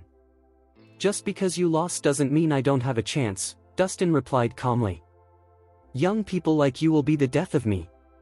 Do you really think so highly of yourself? Stefan was clearly annoyed by Dustin's confidence. Well, just wait and see, Dustin said, choosing not to say more. Dustin, are you really sure about this? Natasha suddenly asked. I think I'll be fine, Dustin assured her. Alright, go for it, but remember to admit defeat if you need to. Your life is the most important thing, Natasha smiled, giving him her support. Are you serious, sis? Are you really sending Dustin to his doom? Ruth couldn't believe what she was hearing. Ms. Harmon. If he loses, you could lose everything. Stefan added, clearly worried. I believe in Dustin, Natasha said firmly. She had complete faith in him. Enough with the small talk. I'm going to send you to hell. Fletcher shouted, his impatience clear. He was eager to get his hands on Dustin and hurt him badly. Dustin ignored Fletcher's angry words and walked towards him calmly. Edwin had asked him to be there, and it was clear he wanted revenge. Dustin was ready to give him what he wanted. This is awful. He is going to die. Ruth said, stomping her foot in frustration. Miss Harmon is falling for this punk's overconfidence. What a shame. Stefan said with a sigh, shaking his head. He clearly thought Dustin wouldn't make it out alive. Punk! Did you kill my apprentices? Fletcher glared at Dustin, full of anger. To be precise, they both took their own lives, Dustin replied casually. Noah had killed himself because he wouldn't share information. As for Liam, Dustin hadn't even touched him, Liam had attacked first and died from his own actions. So, in a way, they had both ended their own lives. Do you really think you can deny it right before your end? I'm here to get revenge for my apprentices. Fletcher's face twisted with hatred. Sure, let's see what you can do, Dustin said, unfazed by Fletcher's threats. "You arrogant bastard! I'm going to wipe you off the face of the earth!" Fletcher roared. He gathered his strength and sprinted towards Dustin with lightning speed, causing cracks to form in the ground beneath him. "That's insane!" Stefan exclaimed in amazement. Fletcher hadn't even shown his full strength when he fought Stefan before. "Go to hell!" Fletcher yelled as he unleashed a powerful punch aimed straight at Dustin's face. The vibrations from the attack created a whirlwind of energy that sent debris flying everywhere. Everyone took a few steps back to avoid getting hurt in the chaos. Just when it seemed like the fight was over, Dustin sprang into action. He stretched out his arm and gave Fletcher a hard slap across the cheek. The sound of the impact echoed loudly. In that moment, it was as if a train had hit Fletcher. His body flew several yards away and crashed into a wall, leaving a deep dent. Everyone stood in stunned silence, shocked by this unexpected turn of events. Chapter 76. The crowd stared in shock as Fletcher hung weakly against the wall. They never thought that the formidable Fletcher Lawson, who had just defeated Stefan Chapman, could be brought down by a simple slap. "What's happening?" Stefan's eyes widened in disbelief. How could someone as strong as Fletcher, the toughest fighter in Clesbridge, be defeated so easily? Was this kid a monster? No way! Dustin actually won. Ruth couldn't believe it either. She had thought Dustin would lose for sure. Instead, he had won in a flash. With just one slap, he sent Fletcher flying. His strength was astonishing. Fletcher lost? Edwin was stunned. He knew Fletcher's strength well. There were hardly any fighters in Swinton who could match him. Yet somehow, Fletcher had crumbled under a single blow from Dustin. Unbelievable. Had Fletcher underestimated Dustin, or was it just a lucky hit? Or maybe this was Dustin's true power. "I guess I underestimated you," Natasha said with a smirk. She was surprised and delighted, feeling a hint of pride. She knew Dustin was strong, but never expected him to be this strong. She had hit the jackpot. "I think I've won," Dustin said casually as he dusted off his hands and walked away from the arena. At that moment, everyone looked at Dustin as if he were a monster. Stefan, who had mocked him before, now stared at him in awe. It was clear how powerful Dustin was if he could take down Fletcher so easily. "Dustin, didn't you say you barely know martial arts? How are you so strong?" Ruth asked hesitantly. "It might just be that he's too weak," Dustin replied. "Really? But he was the one who defeated Mr. Chapman." Ruth exclaimed, surprised. Stefan's face twitched when they touched a sore spot. "Sir Hummer, we've already won 3 out of 5 matches. What else do you need to say?" Natasha asked, focused on other things. "I admit defeat. I have nothing more to say," Edwin replied, looking upset but resigned. "Well then, until next time." Natasha smiled and walked away, a group following her.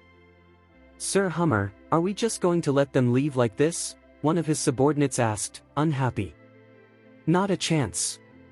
Do you think they can just walk away after entering my territory?" Edwin sneered. "I have a surprise waiting for them." Chapter 77. Later, as the sun began to set behind the mountains, Natasha and her convoy approached a fork in the road. Suddenly, a large bus sped toward them. The bus driver slammed the brakes, skidding to a stop and blocking the entire road. From the woods, a group of assassins dressed in black rushed out, quickly surrounding Natasha's convoy. "It's an ambush. Protect Ms. Harmon." The bodyguards sprang into action, forming a protective barrier around Natasha's car. "Kill them all," the assassins shouted, charging forward without fear, attacking and damaging the cars. "Edwin Hummer is such a bastard. How dare he ambush us?" Ruth exclaimed, shaken but angry. The corporate world is a battlefield. When a fight starts, things get messy, Natasha replied calmly. She had been in tough situations before. Ruth huffed in anger. "He better hope he never crosses my path, or he'll regret it." The sounds of battle grew louder outside as both sides fought fiercely, but despite their numbers, the assassins struggled against the skill of the Harmon family bodyguards. The battle was fierce, and soon Natasha's team started to lose. Many of her men were killed, and those who weren't fled in fear. The fight only ended when the last assassin dropped to the ground with a heavy thud. Although more than half of Natasha's men had been lost, she and her sister were unharmed. Dustin stepped out of the car and examined the bodies of the assassins. He noticed that each one had a snake-shaped tattoo on their skin. Ruth was furious. "Thank God our men are strong, or we'd be dead today because of Edwin Hummer." Natasha quickly ordered her team, "Do a quick cleanup, and let's go." They were still near Edwin's territory, and she didn't want to risk another ambush, so leaving quickly was their best option. As her men cleaned up, 2 large vehicles with foreign license plates drove up and blocked their way. "No way. Don't tell me there's more," Ruth said, annoyed. She watched closely as the car doors opened and a dozen armed men stepped out. Leading them was a striking woman in her 30s. Not only was she beautiful, but she also carried herself with confidence that demanded respect. "Tilda!" Ruth exclaimed, rushing forward to greet her. Everyone felt a wave of relief at the sight of their backup. What the hell happened here? Tilda Snyder frowned as she surveyed the scene and the bodies scattered on the ground. "They're Edwin Hummer's men. They tried to ambush us." Ruth replied, her frustration evident. "He ambushed you? This can't be a coincidence. No outsider knows your route, so how could he have set this up?" Tilda asked, her brow furrowed in concern. "You're right. How did he know we were taking this route?" Ruth asked, confused. "Tilda, are you saying there's a spy among us?" Natasha responded quickly. "Yes." Tilda's face was serious. "I believe someone is betraying us. Everyone here is someone I trust. I can't believe any of them would turn against me," Natasha replied, shaking her head. "Trust? Bullshit. Look around. I see people here who aren't from the Harmon family," Tilda said, her eyes fixed on Dustin. "Oh, he's my friend," Natasha explained. "Friend? Humph. Friends can be the least trustworthy. I bet he's the spy. Someone get rid of this asshole right now," Tilda ordered. 2 of her subordinates pulled out their knives, ready for a fight. Dustin squinted at the swinging blades in front of him. They were accusing him of being a traitor without even trying to understand the situation. "Tilda, there's a misunderstanding here. Dustin can't be the spy," Natasha protested. "We'll find out if there's a misunderstanding after we investigate," Tilda shouted coldly. "Tie him up. Kill him if he resists." "Kill me?" Dustin frowned. "You're making such harsh decisions before the investigation has even started. Isn't that a bit much?" Tilda scoffed. "For the safety of the Harmon family, I'll do whatever it takes." "How can you be sure I'm the spy?" Dustin shot back. "I don't need to be sure. You're the spy because I say so," Tilda replied with authority. Seeing how unreasonable Tilda was being, Dustin's expression grew serious. He had been trying to keep the peace, yet Tilda accused him without any evidence. This was going too far. "Tilda, there's no solid proof yet. Don't mess this up." Natasha's voice rose in frustration. "I'm the head of security, which means I'm responsible for your safety. This man is clearly dangerous," Tilda shouted. "Tilda, please, there's been a mistake. Dustin saved my life. Without him, we wouldn't have escaped the Hummer villa," Ruth chimed in from the side. "Humph. He's just pretending. He's tricked all of you," Tilda shot back. "But..." Tilda cut Ruth off sharply. "No buts. When it comes to your safety, it's better to kill the wrong person than to regret it later. I don't understand. We have no conflict, so why are you being so hostile towards me?" Dustin asked. "Stop pretending. You may have." You may have fooled them, but you can't fool me. You better surrender if you don't want to die. Tilda snapped. And if I refuse? Dustin asked, raising an eyebrow. Then I'll have no choice but to make you. Tilda signaled to her men. Kneel. Two of her subordinates moved in, positioning their blades at Dustin's neck. Don't make me fight you, Dustin warned, his voice low and dangerous. So what? What are you going to do about it? Get on your knees. Now, one of the men shouted, trying to push Dustin down with a kick to his knee. Dustin stood firm, not moving an inch. Instead, the man stumbled back, thrown off by the force of Dustin's stance. You son of a bitch, the man muttered, embarrassed, and prepared to strike again when Dustin suddenly shot out his hand and slammed it down onto the man's head. With a loud crack, the man fell lifeless to the ground, leaving everyone around in shock.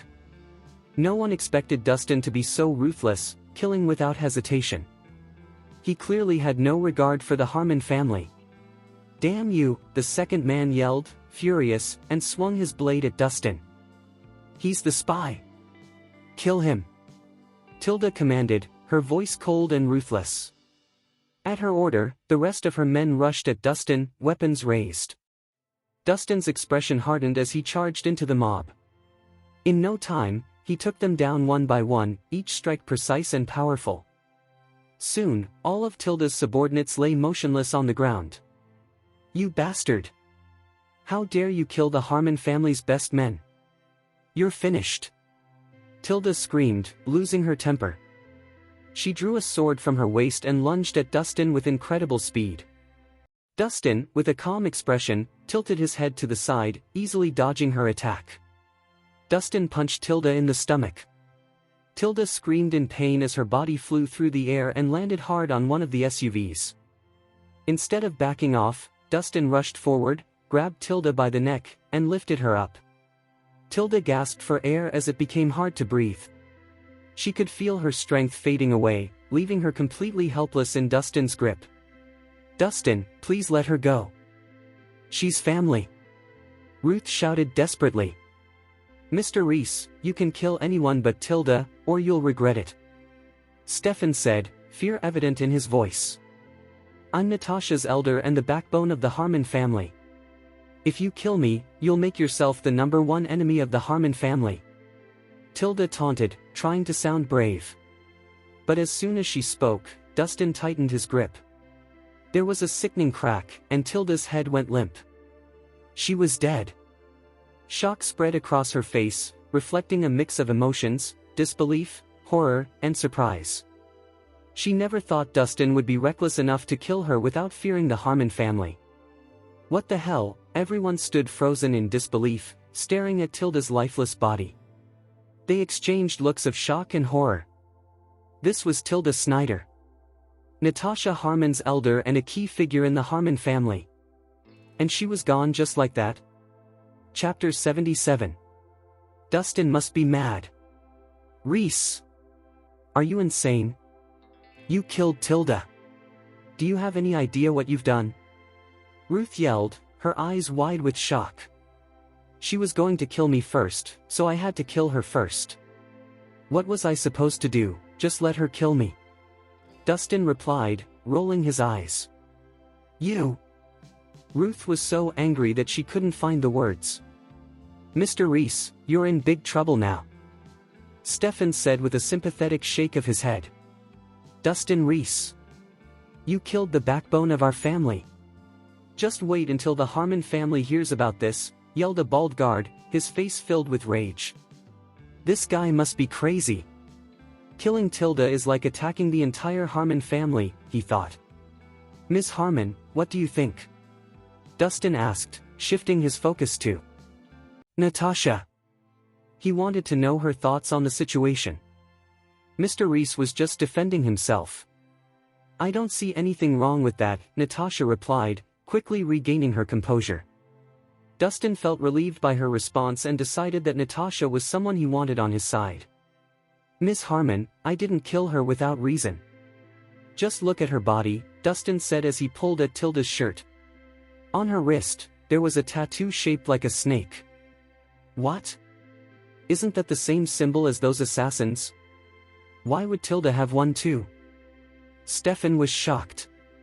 Meanwhile, Ruth looked horrified and exclaimed, "No way. Tilda was the spy." Chapter 78. That can't be true. Tilda was the mole. Everyone gasped at Ruth's shocking revelation. Their surprise quickly turned to worry when they saw the assassins' clothes being removed, revealing matching tattoos on their bodies. This couldn't be a coincidence. "You can't prove anything with just a tattoo," protested the bald guard. "It might not seem convincing with just one tattoo, but what if everyone has the same one?" Dustin stepped forward, pulling off the clothes of Tilda's fallen men. Soon, it became clear that all the men had the same tattoo. It was obvious now, they had found the traitor. No wonder Tilda started causing trouble as soon as she got here. She was the traitor all along. Stefan said, angry. As a member of the Harmon family, he despised betrayal. But why? The Harmon family has always trusted her. Why would Tilda turn on us? Ruth asked, her face showing her confusion. These days, not many can resist the lure of money and power. That's why betrayals happen so easily. If it weren't for Mr. Rhys' sharp eye, we could have been in serious trouble. Stefan shivered at the thought. Having a traitor was like living with a ticking bomb, you never knew when you might be betrayed. What should we do now, sis? Ruth asked, feeling lost. There are definitely more of them hiding among us.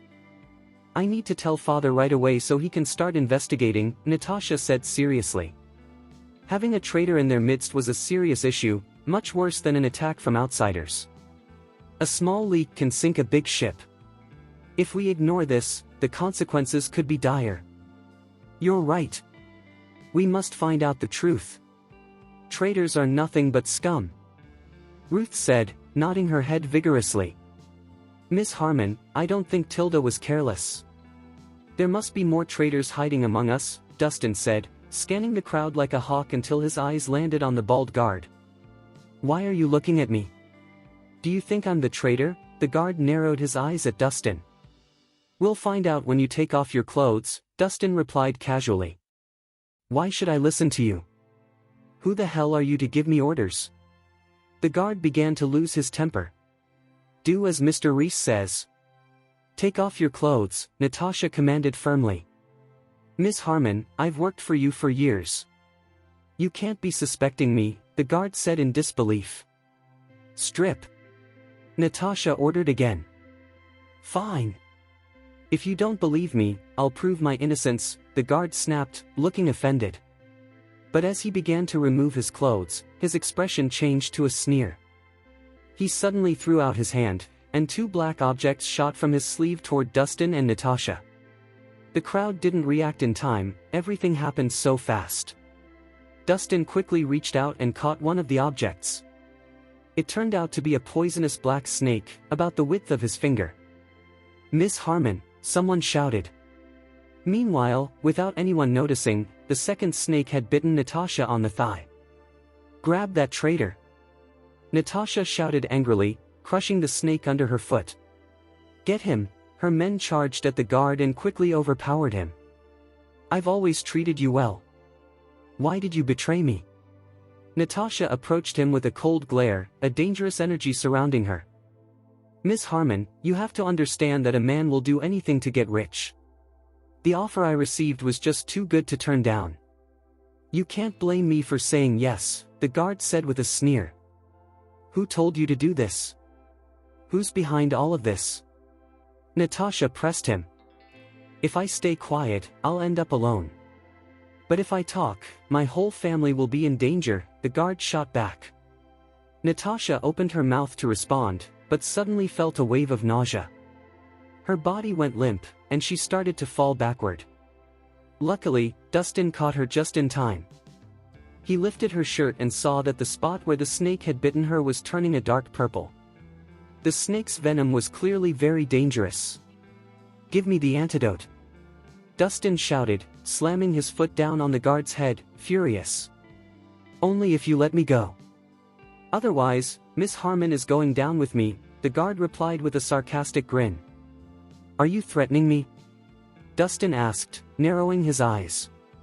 I know you're a great doctor, Rhys, but this venom was made by an expert. It can't be cured without the antidote, the guard warned. You son of a bitch. I'll kill you if you don't give us the antidote. Ruth yelled, charging at the guard and starting to hit him. Go ahead. Once I'm gone, Miss Harmon will go with me, the guard taunted. Ruth immediately stopped her attack. Don't say I didn't warn you. She's been poisoned with a strong venom. She'll be dead in half an hour, the guard said ominously. Give me the antidote, and I promise I won't hurt you, Dustin said, his voice cold. Why should I trust you? The guard frowned. You don't have a choice. If she dies, I will. Make your life a living hell. Dustin glared at the guard. The guard paused for a moment, then asked, if I tell you the cure, will you let me go?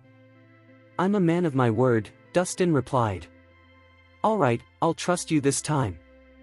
The guard clenched his teeth. But there isn't an antidote for this venom. The only way for her to survive is if someone sucks out the venom with their mouth. However, that person is likely to die too. So, it's up to you whether you're brave enough to do it. The guard chuckled. Thanks for the advice, Dustin said. Without warning, he stomped his foot onto the guard's chest, crushing his ribs and causing his insides to spill out. Blood poured from the guard's mouth, and his eyes widened in shock. Why, you said you wouldn't kill me? Sorry. I changed my mind, Dustin replied casually. Why, you bastard? Before the guard could finish his sentence, he suffocated and died. So what? Dustin said, looking at the lifeless body. Everyone around stared in shock at his cold demeanor. They suddenly realized that this seemingly harmless person could be quite ruthless after all. Chapter 79. After defeating the traitor, Dustin lifted the injured Natasha and carried her to the car. The area where the snake had bitten her was black and purple, and the venom was spreading through her body, making her leg feel numb. This is a problem, Dustin said, examining the wound with a serious look. He could have treated her easily if it were any other snake venom, but this one was especially strong. Without his herbs or acupuncture needles, he had to rely solely on his skills. Treating her would be challenging. The only choice left was to suck out the venom. Ruth Harmon, help me out. Dustin shouted. I'm Ruth. Ruth Harmon, she corrected him as she jumped into the car. What do you need me to do? Take off your sister's pants, he instructed. Hey! What the hell are you doing? Don't make it weird. Ruth protested, sounding alarmed. Your sister has been poisoned with strong venom. I have to suck it out, Dustin explained urgently. What? Ruth was shocked for a moment, then her expression changed. But the bite is on her thigh. You're not trying to take advantage of her, are you? What the hell are you thinking? Her life is at risk. Dustin snapped back. Haven't you heard that gender doesn't matter when treating patients? Oh, right, Ruth said, still a bit stunned. Why are you just standing there? Take off her pants. Dustin urged. Oh, right, Ruth said quickly and removed Natasha's pants, revealing the snake bite. Dustin focused and got to work. Although it wasn't proper etiquette, saving Natasha's life was the priority. Dustin quickly began to suck out the venom from Natasha's wound. Moments later, he spat out a mouthful of dark blood but didn't hesitate to return his mouth to the injury. Slowly, Natasha started to regain consciousness. What are you doing? She asked, looking at him with confusion and concern. I'm sucking out the snake venom, Dustin replied calmly. Are you done? Natasha softly inquired. Almost, he answered honestly. As she bit her lip and frowned, Dustin found himself captivated by her every gesture. He gulped and continued his task. After a while, Dustin finally stopped when he noticed the dark purplish bruising around the wound had faded. Is it over? Natasha asked, a hint of resentment in her voice. Dustin cleared his throat and awkwardly replied, you should be okay for now, but there's still some venom left in your body. It would be safer if you go to the hospital." He tried to stand up, but as he did, his vision went dark and he collapsed into Natasha's arms. "Dustin! What's wrong? Don't scare me." Natasha's expression turned to panic. "Sis, the traitor said that anyone who sucks out the venom will die instead." "Is Dustin going to die?" Ruth cried, shocked. "What are you talking about? Hurry! Let's get him to the hospital," Natasha ordered. "Okay." Ruth didn't hesitate and immediately gave the command. The convoy quickly pulled out of the parking spot. Unbeknownst to them, as they drove away, several cars came down the mountain and swarmed the area where their convoy had just been. A car door opened, and Edwin Hummer stepped out. When he saw the bodies of Tilda and her men, his jaw dropped in disbelief. "How could this be?" Edwin exclaimed, his eyes wide. It was important to note that Tilda had been planted in the Harmon family to help turn the tide during a critical moment, but instead, she was dead. It was a double blow. "This is bad," Edwin said with a frown, clearly unhappy. Not only had their mission failed, but he also lost an important lead on his enemies. If he didn't come up with a good explanation for his superiors soon, he risked losing his job. Chapter 80. That evening, Dustin finally woke up after sleeping for hours. He found himself in a hospital room. The moment he opened his eyes, a shocked voice called out to him. "Ha! You aren't dead, Rhys." Dustin turned his head to see Ruth sitting beside him, looking stunned. "What? Are you disappointed to see me alive?" Dustin replied sharply. "Ahem. I'm just surprised," Ruth said with a shy grin. "Where's your sister?" Dustin asked, wanting to change the subject. "Oh, she went to get your medicine," Ruth explained. Then she added, "I heard that the venom you were bitten by is called the deadly slither. It's really poisonous and can kill a person quickly. It's a miracle you're still alive." "You're right. The venom is strong. It knocked me out for hours." "No wonder it's one of the 10 most poisonous in the world," Dustin said in amazement. "Why does that sound strange?" Ruth asked, looking puzzled. Before she could think more about it, 2 people entered the room. One was Natasha, and the other was a beautifully dressed woman who looked a lot like her. Both women carried an air of confidence. "Dustin, you're finally awake. How are you feeling?" Natasha exclaimed as she rushed over to him. "I feel better now that I've had some sleep," Dustin replied with a smile.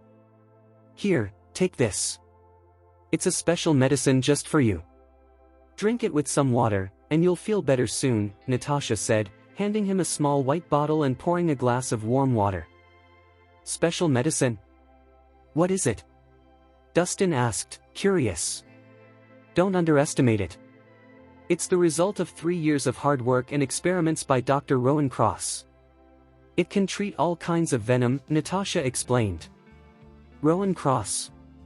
Dustin exclaimed, surprised. "You know him?" Natasha asked, raising an eyebrow. "I've met him once," Dustin replied. He remembered the time a few years ago when he helped Rowan, who was being chased by his enemies. Dustin had given him an antidote then. It's always tough to find Dr. Cross, and even harder to see him in person.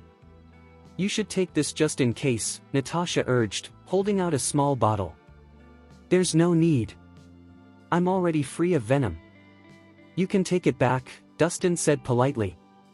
"Getting my hands on this was hard. I'm not returning it." "Just keep it, it might be useful later," Natasha insisted, slipping the bottle into Dustin's pocket. He accepted it, appreciating her kindness. "Oh, I should mention something else. I think I saw Dahlia Nicholson at the hospital entrance," Natasha said suddenly. "Really? What's she doing here?" Dustin asked, confused. "I heard her grandfather is critically ill and getting emergency treatment." "Critically ill?" Dustin felt a wave of worry. "Are you sure?" "Absolutely. Dahlia wouldn't be here otherwise," Natasha confirmed. "I'll go check," Dustin said, standing up. Henry Nicholson had always treated Dustin like family, so he couldn't ignore the old man's condition. "Natasha, you used one of the Harmon family's favors for him?" asked Jessica Ballard, Natasha's mother. "I'll repay Dr. Cross myself." "It's not about him," Natasha replied. "Do you like that kid?" Jessica asked, frowning. "So what if I do?" Natasha replied, lifting her chin defiantly. "You need to remember that you two will never be together. He's just a nobody, and you're the daughter of a wealthy family, the heiress of the Harmon family. Your statuses are worlds apart." Jessica reminded her. "I don't care," Natasha said coolly. "But I do." Jessica's voice was firm. "You can decide many things, but not about your marriage. Don't forget, you're already engaged to Tyler." "Sorry, I'm not interested in Tyler Grant at all," Natasha shot back. "You don't get to decide. You are the eldest daughter of the Harmon family. With wealth and power comes responsibility."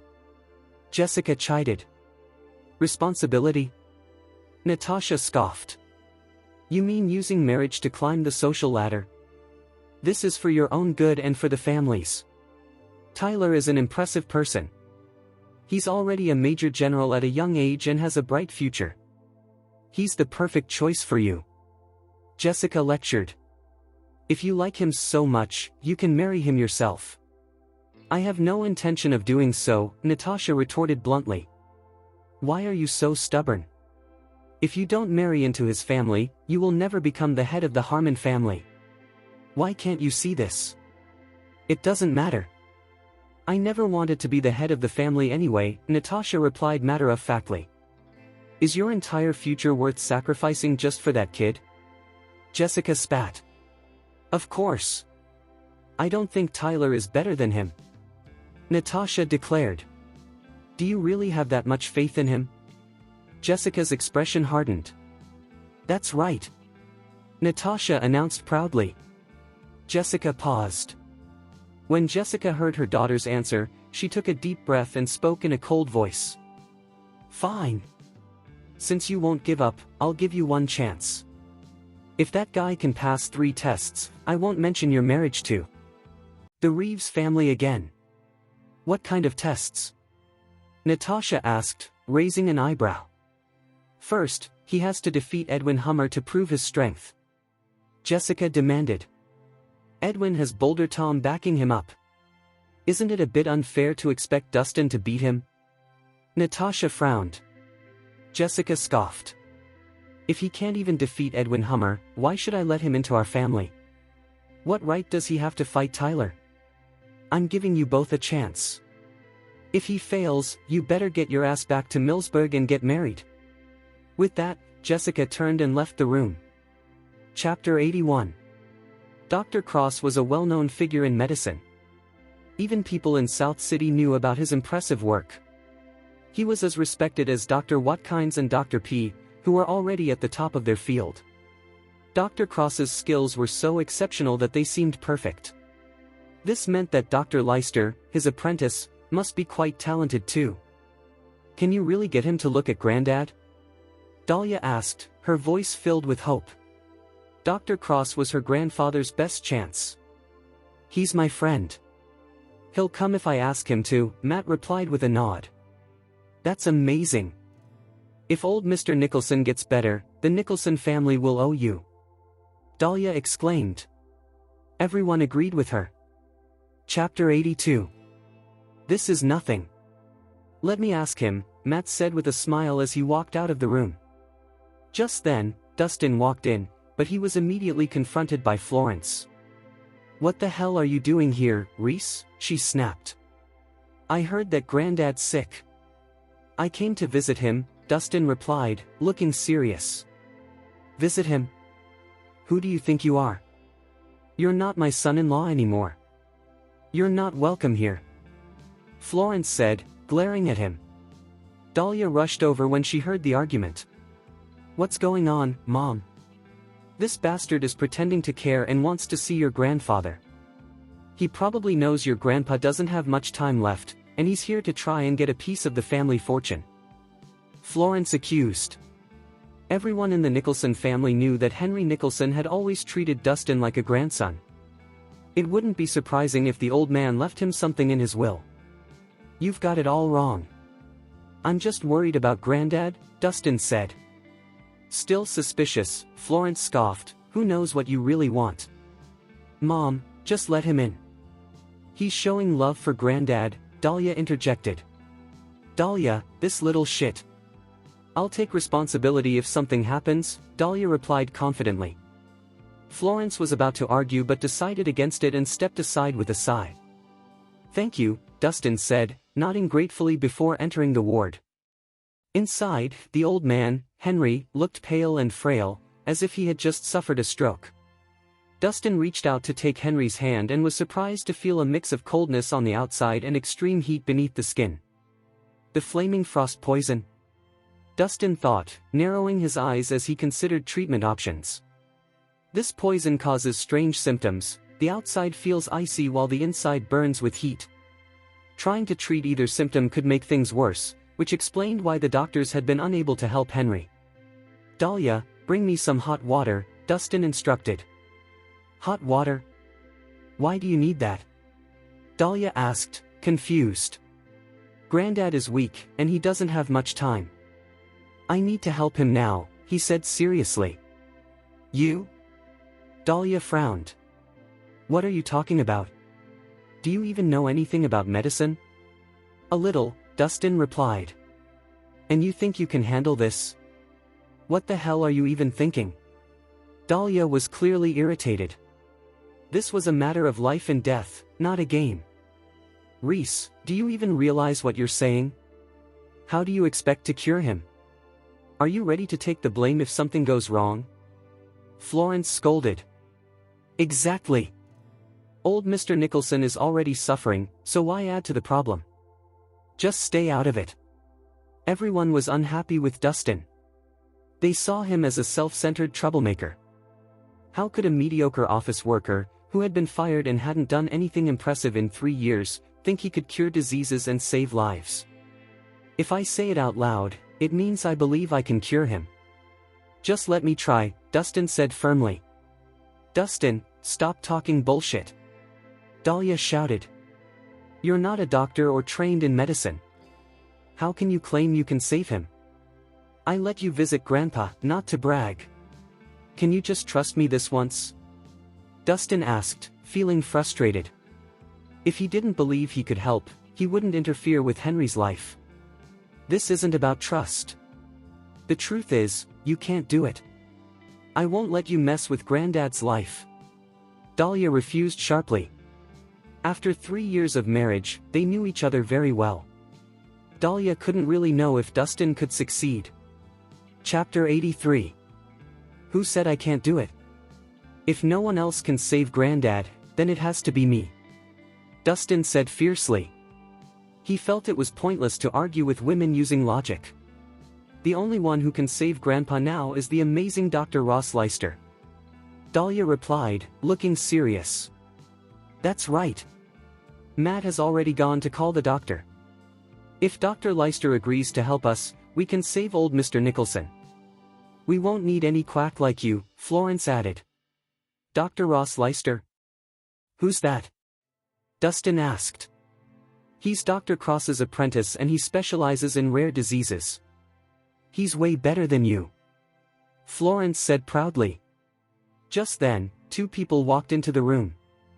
First came Matt, followed by a man in his 30s wearing a white coat and glasses. He had a smug look on his face.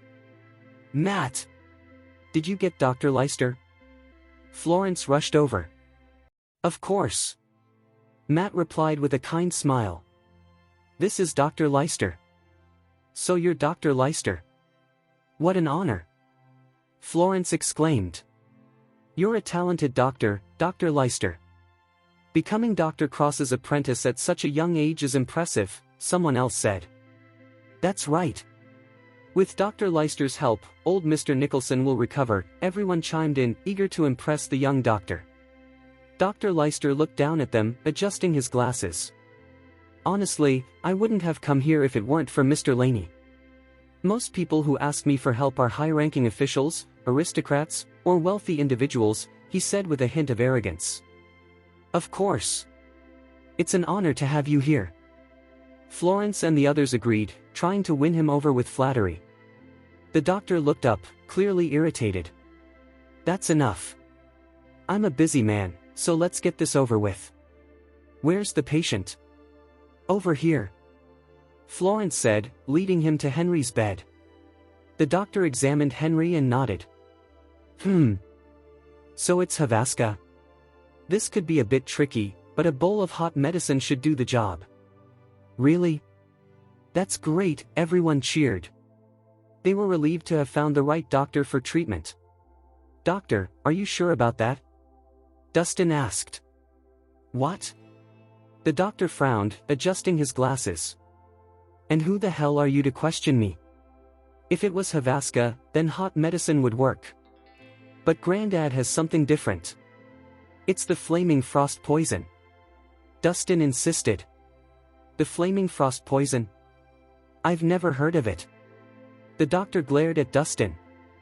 Who the hell are you to criticize me? Dr. Leicester, don't listen to him. He doesn't know what he's talking about. Florence smiled at the doctor before turning to Dustin. You need to shut the hell up, Rhys. You'll get yourself in trouble if you offend Dr. Leicester. I'm just stating the facts. If he hasn't heard of the poison, I have every right to question his skills, Dustin replied, shaking his head. Do you even know who I am?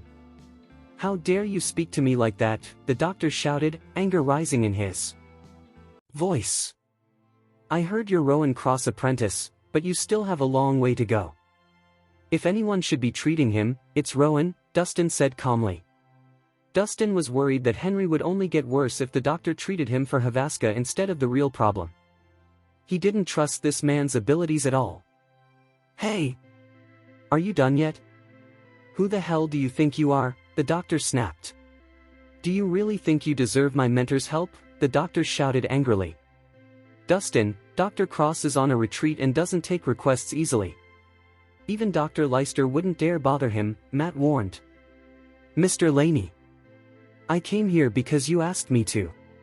Instead of thanking me, I'm being questioned. If this is how I'm treated, I will stop treating this patient. The doctor turned to leave, causing chaos in the room. No. Please, Dr. Leicester.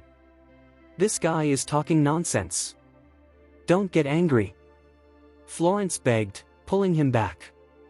She then turned to Dustin and shouted, Rhys, shut your damn mouth. How dare you criticize Dr. Leicester's way of treating patients? Get out. That's right. Who the hell do you think you are to challenge Dr. Leicester? Someone else added. Dustin Rhys. How could you be so heartless? Are you really going to drive Dr. Leicester away and let old Mr. Nicholson die? Angry voices filled the room as everyone started yelling at Dustin. People couldn't believe someone like him, who only cared about showing off, would be so cruel. Enough of this. This little shit is driving me crazy. Throw him out, or I won't treat the patient anymore, the doctor threatened. Of course. Florence quickly apologized. She turned to Dustin and said, Didn't you hear Dr. Leicester? Get the hell out of here. Yeah. Leave. You're only making old Mr. Nicholson's condition worse, others chimed in.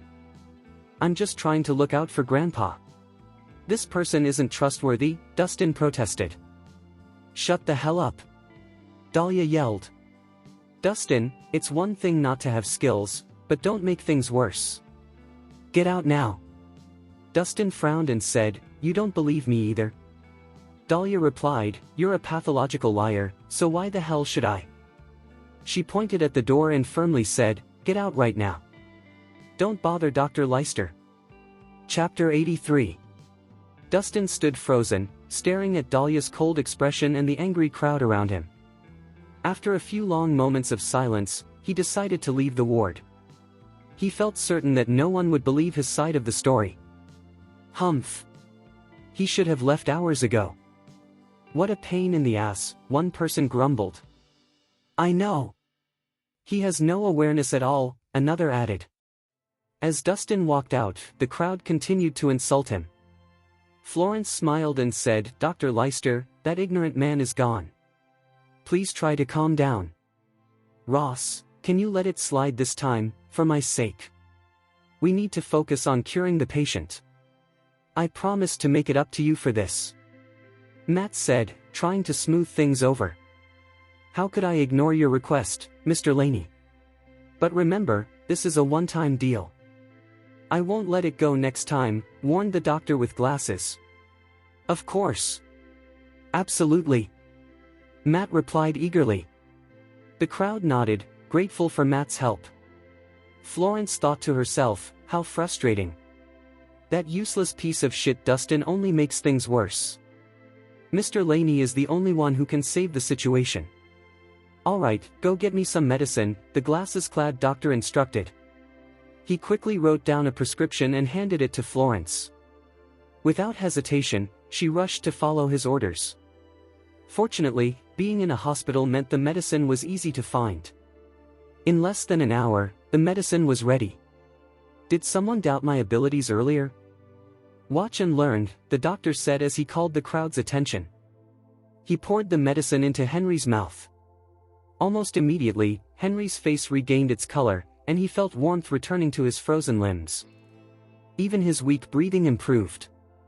Seeing this, the crowd erupted in praise for the doctor. "It's working!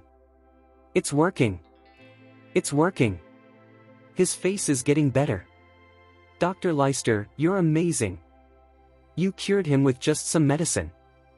How incredible! Now that's Dr. Cross's best apprentice. Your medical skills are fantastic. You might even be better than your master now." The crowd's faces lit up, and they began to cheer. "Even though I'm not at my master's level yet, I've probably learned 70% to 80% of his skills. No illness can beat me," Ross said proudly. "That's right. Dr. Leicester's skills are outstanding." Florence smiled at him, giving him a compliment. "It's too bad that bastard isn't here. I'd love to show him what a great doctor really looks like." The doctor beamed with pride. But just as he finished speaking, things took a turn. Henry's face turned red, and sweat appeared on his forehead. His skin felt hot, as if he had a fever. "Ugh!" Henry sat up and then coughed up blood, falling back as he fainted again. The crowd gasped in shock. What happened? Wasn't he cured? Why is he coughing up blood? They wondered. "Doctor, what the hell happened?" Dahlia asked, her face pale with fear. "Oh no! He coughed up so much blood. Could he be dead?" Florence's face lost its color. "This shouldn't be happening. I followed all the steps. How could this be?" the doctor wondered, feeling confused. There's no way the cure could be wrong. Why would the patient cough up blood? "Please, think of something else, doctor. My grandfather is dying," Dahlia cried in panic. Henry showed no signs of life. Blood continued to flow from his nose, and it was clear his condition was worse than before. "Stay calm. Let me take a look," the doctor said. Chapter 84. Dr. Ross Leicester examined the patient again. Henry's heart was racing, and his body was shaking uncontrollably. At that moment, the doctor felt lost. "This does not look good," he said, puzzled. He sighed and continued, "The patient has other illnesses, and now he has the Havaska virus. There's no way to cure him. It seems he won't make it. You should start preparing for the end." "What?" Everyone froze at his words. "After all this treatment, this is the outcome? Prepare for the aftermath?" Dahlia pleaded, tears in her eyes. "Dr. Leicester. Please, you have to save my grandfather. I'll spend every penny I have." Just then, the door swung open with a loud bang. Dustin stormed in, looking grim. Without saying a word, he pulled out a silver syringe and jabbed it into Henry's chest. The fluid rushed into Henry's veins. "Hey! What the hell are you doing?" Ross shouted angrily. "Since you can't cure him, let me handle it," Dustin replied coldly. Who says I can't cure him? Ross shot back, his confidence returning. I actually have a way to save him. But now that you've interfered, his condition is worse. So, you're blaming me? Dustin scoffed. Of course it's your fault. If anything goes wrong, you'll be responsible. Ross barked. He had been worried before, but now he saw this as a chance to save his reputation. You're only good at shifting blame, Dustin said, crossing his arms. Dustin sneered, I don't get why Cross chose an asshole like you as his apprentice. The doctor, frustrated, shot back, you son of a bitch. What are you talking about? I'll take you on. Dustin's glare was intense, and it made the doctor feel a chill of fear. Go ahead and try it, but you might not like the outcome, he warned. Dustin. What the hell are you doing? You don't have any medical training, so why are you interfering? Dahlia yelled, her anger rising. Everything had happened so fast since Dustin barged in, and she was just trying to catch up. Can't you see? This bastard made Granddad cough up blood. You still trust him? Dustin said coldly. Dr. Leister said he knows how to help. Dahlia insisted. Really? So you would believe him if he told you to jump off a building? Dustin shot back. Dahlia was taken aback and struggled to find a response. Enough bullshit. Get the hell out of my way. Dustin demanded, making everyone freeze in shock. Ignoring their stunned faces, Dustin picked up a glass of warm water and carefully mixed in some antidote powder. He then fed it to Henry slowly. Dustin could have used his medical equipment to treat Henry, but it would take too long compared to this antidote. After all, it had taken Dr. Cross 3 years of hard work to develop it. Are you sure this will work? Dahlia asked, frowning and still unsure. You'll see soon enough, Dustin replied quickly. This is absurd. You think you can cure Havaska poisoning with just some random powder? Are you a wizard? The doctor scoffed. He couldn't believe nobody could fix a problem he couldn't solve. Rhys. I'm warning you. If anything happens to Grandpa, you will pay. Dahlia snapped, her eyes blazing with determination. As she finished her sentence, Henry's eyes widened in surprise. Chapter 85. He's awake. Everyone was shocked. No one expected that a simple glass of warm water was all Henry Nicholson needed to wake up. It felt like a miracle. Did Dustin really cure the old man? Someone asked in disbelief. That's strange. Even Dr. Leister couldn't help him. How did he do it? The crowd exchanged astonished glances as they saw Henry's breathing become steady. For a moment, they began looking at Dustin differently. They had never imagined that someone from an unknown background could cure Henry. Granddad, how do you feel? Dahlia asked eagerly. It's strange. One moment I felt cold, then suddenly hot. Now, I feel fine, Henry replied, running his hands over his body in disbelief. Just moments ago, he had thought his life was over. He never expected that feeling to disappear so quickly. Dad, are you really okay? Florence asked, still unable to believe it. Of course. I feel refreshed and full of energy, Henry said with a smile. Hearing this, everyone let out a sigh of relief. Still, shock and doubt lingered in their minds. When did Dustin learn how to cure illnesses? No way. The patient was clearly dying. How did you save him? Ross demanded as he finally snapped out of it. He was the only one who truly understood how irregular Henry's heartbeat had been. Even for him, it should have been impossible to treat. So how did Dustin do it? How could this bastard be more skilled than him? After all, he was the apprentice of the legendary Dr. Rowan Cross. You couldn't cure him, but that doesn't mean I can't, Dustin said coldly. Maybe you should learn more from your mentor so you don't keep embarrassing yourself. You jerk. What was that powder you used? What the hell did you do? Ross shouted angrily. A glass of warm water, Dustin replied calmly. Everyone knew that was bullshit. Dustin must have mixed something special into it. How can you call yourself Dr. Cross's apprentice if you don't even know what hexanavir is? Dustin mocked. What? That was hexanavir? Ross's eyes widened in shock. Dr. Ross, what's hexanavir? Florence asked curiously. Is it really that rare? Rare? Ross scoffed. It was Dr. Cross's life's work. He spent decades perfecting that antidote.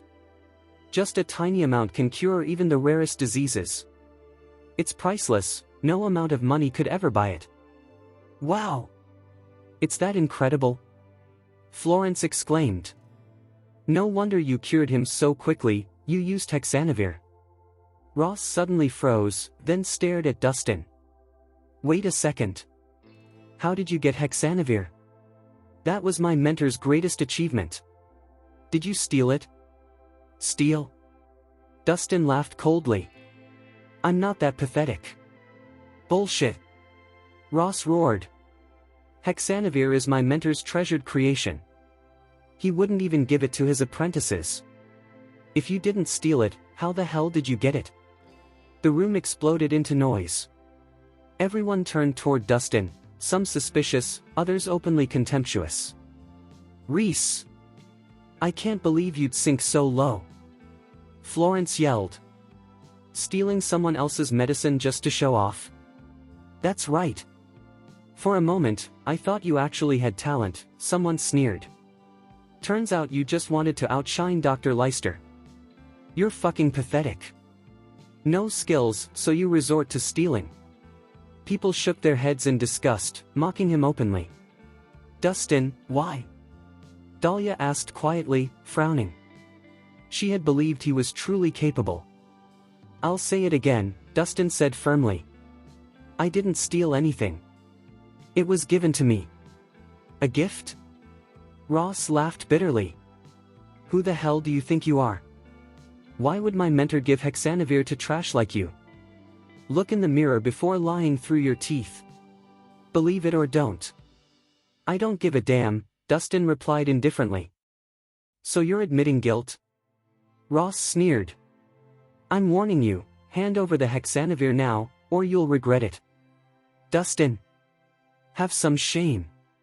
Dahlia snapped. Even if you want attention, you can't stoop this low. Give it back. I'm done arguing, Dustin said darkly. If Dr. Cross wants it back, he can come take it himself. Arrogant bastard. Ross shouted, lunging forward. You think you're tough after stealing from us? Hand it over. Before anyone could react. Slap. Dustin struck Ross across the face, sending him stumbling backward. The room gasped in shock. They had never seen Dustin act like this. After stealing medicine, he had actually slapped someone. You fucking dare hit me? Ross yelled, clutching his face. So what if I did? Dustin sneered. Do I need to book an appointment to do that too? You bastard. You've got some nerve. Ross screamed. Do you even know what the Cross family is capable of?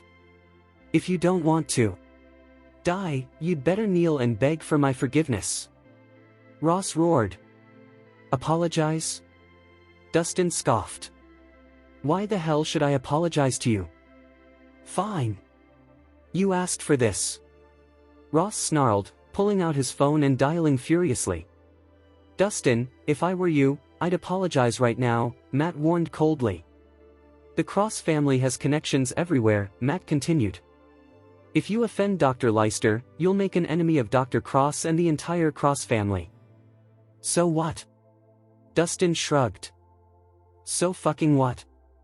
Matt stared at him like he was insane. You're stubborn to the point of stupidity. When Dr. Cross arrives, you're finished. Who's finished? A powerful voice echoed from the doorway. An elderly man in a white coat stepped inside, his presence instantly commanding the room. It was Dr. Rowan Cross. Chapter 86. Sir! You're here! Ross exclaimed in shock when he saw Dr. Rowan Cross. He hurried forward to greet the old man, bowing respectfully. At that moment, Ross felt extremely humble. "Sir?" Ross thought in disbelief. Could this really be the great Dr. Cross? Once they realized who he was, the Nicholson family erupted with excitement. They rushed toward Dr. Cross, eager to curry favor. "Oh my! What an honor to meet you in person," someone exclaimed. "I've heard so much about you, Dr. Cross. I never imagined I'd be lucky enough to meet you." Everyone showered him with praise. Dr. Cross was famous worldwide, not only for his extraordinary medical skills, but also for his terrifying influence. A single sentence from him could change a person's fate overnight. "Dr. Cross, weren't you supposed to be resting?" Ross asked cautiously. "Why are you here?" Rowan's expression darkened. "A friend called me and said someone was causing trouble with a patient here." "Is that true?" Earlier that day, Rowan had received a call from his most important benefactor, forcing him to rush to the hospital without delay. A friend? The Nicholson family exchanged glances before instinctively turning toward Matt. In their eyes, only someone of Matt's status could possibly qualify as Dr. Cross's friend. "Dr. Cross." Matt stepped forward confidently. "I'm Matt Laney from Millsburg. You've met my father before." "Oh," Rowan replied flatly, scanning the room as if searching for someone else. He didn't even spare Matt a glance. Matt stiffened, embarrassment flashing across his face as he awkwardly stepped back. "Sir, did you lose something recently?" Ross asked eagerly. "Lose something?" Rowan raised an eyebrow. "What are you talking about?" "Someone here stole your antidote," Ross said quickly. "But don't worry, I caught him in time." "You didn't lose anything." Ross was barely able to contain his excitement. Hexanavir was his mentor's most precious treasure. Recovering it would surely earn him massive praise. "Who stole my antidote?" Rowan asked, confused. "It's him!" Ross shouted, pointing past Rowan. "That bastard stole your Hexanavir. He even claimed you gave it to him as a gift." "Luckily, I saw through his lies. Otherwise, he would have escaped with it." "Dr. Cross, Dustin's actions have nothing to do with us," someone from the Nicholson family said hurriedly. "If you want to deal with him, go ahead. We want nothing to do with it." "That's right. Just throw him out," others chimed in nervously. No one noticed the terrifying expression that crossed Rowan's face. "Dustin! What are you standing there for?" Ross barked. "Hand over the antidote and kneel to apologize. If you're lucky, Dr. Cross might spare you." Dahlia subtly gestured at Dustin. Despite her anger, she still felt a twinge of sympathy. "You're finished," Ross sneered smugly. "You dared steal my mentor's treasure. No one can save you today." Everyone knew Rowan was gentle by nature, but when it came to medicine, he was ruthless. There was no way Dustin would escape unscathed. "Dr. Cross," Dustin said calmly, pulling out the bottle. "You trained your apprentice well. Since this antidote is so precious, I'll return it to you." He tossed the bottle toward Rowan. Rowan froze mid-step, nearly losing his balance in shock. Ross, oblivious to the danger he was in, continued mocking Dustin. "You bastard! Scared now?" Ross laughed. "You should have thought of this earlier. Even if you give it back, it's too late. Kneel and apologize, maybe I'll let you crawl out alive." Slap! Rowan suddenly lost his temper and slapped Ross brutally across the face. Ross was sent crashing to the floor. Blood trickled from his nose as his head rang violently. "Yes, sir. Why did you hit me?" Ross shouted in disbelief. "He's the thief. He's the one you should hit. How dare you disrespect Mr. Rhys?" Rowan roared. "You're the one who deserves to be beaten." He grabbed Ross by the collar and slapped him again and again. With each strike, Ross's face swelled grotesquely. Several teeth flew out, clattering onto the floor. The room was dead silent. What the hell is happening? Why is Dr. Cross beating his own apprentice?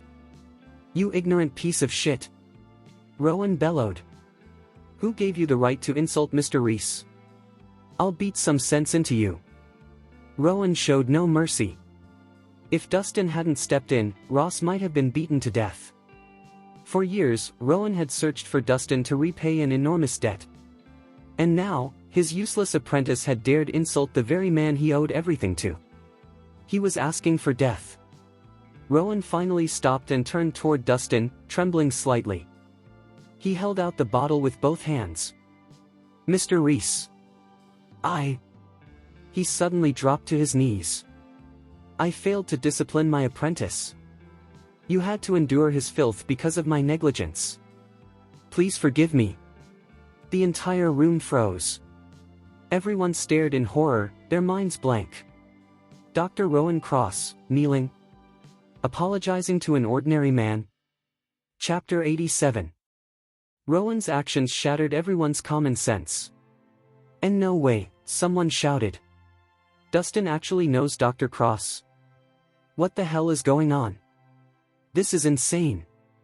He even made Dr. Cross kneel and apologize. The room erupted in disbelief. Are my eyes broken? Florence murmured. The greatest doctor in the world apologizing to Dustin? This had to be a nightmare. So the hexanavir really was a gift, Dahlia whispered. Ever since the divorce, Dustin had become increasingly unreadable. TCH. What a fucking nuisance, Matt muttered darkly. Dr. Cross's arrival had completely ruined his plans.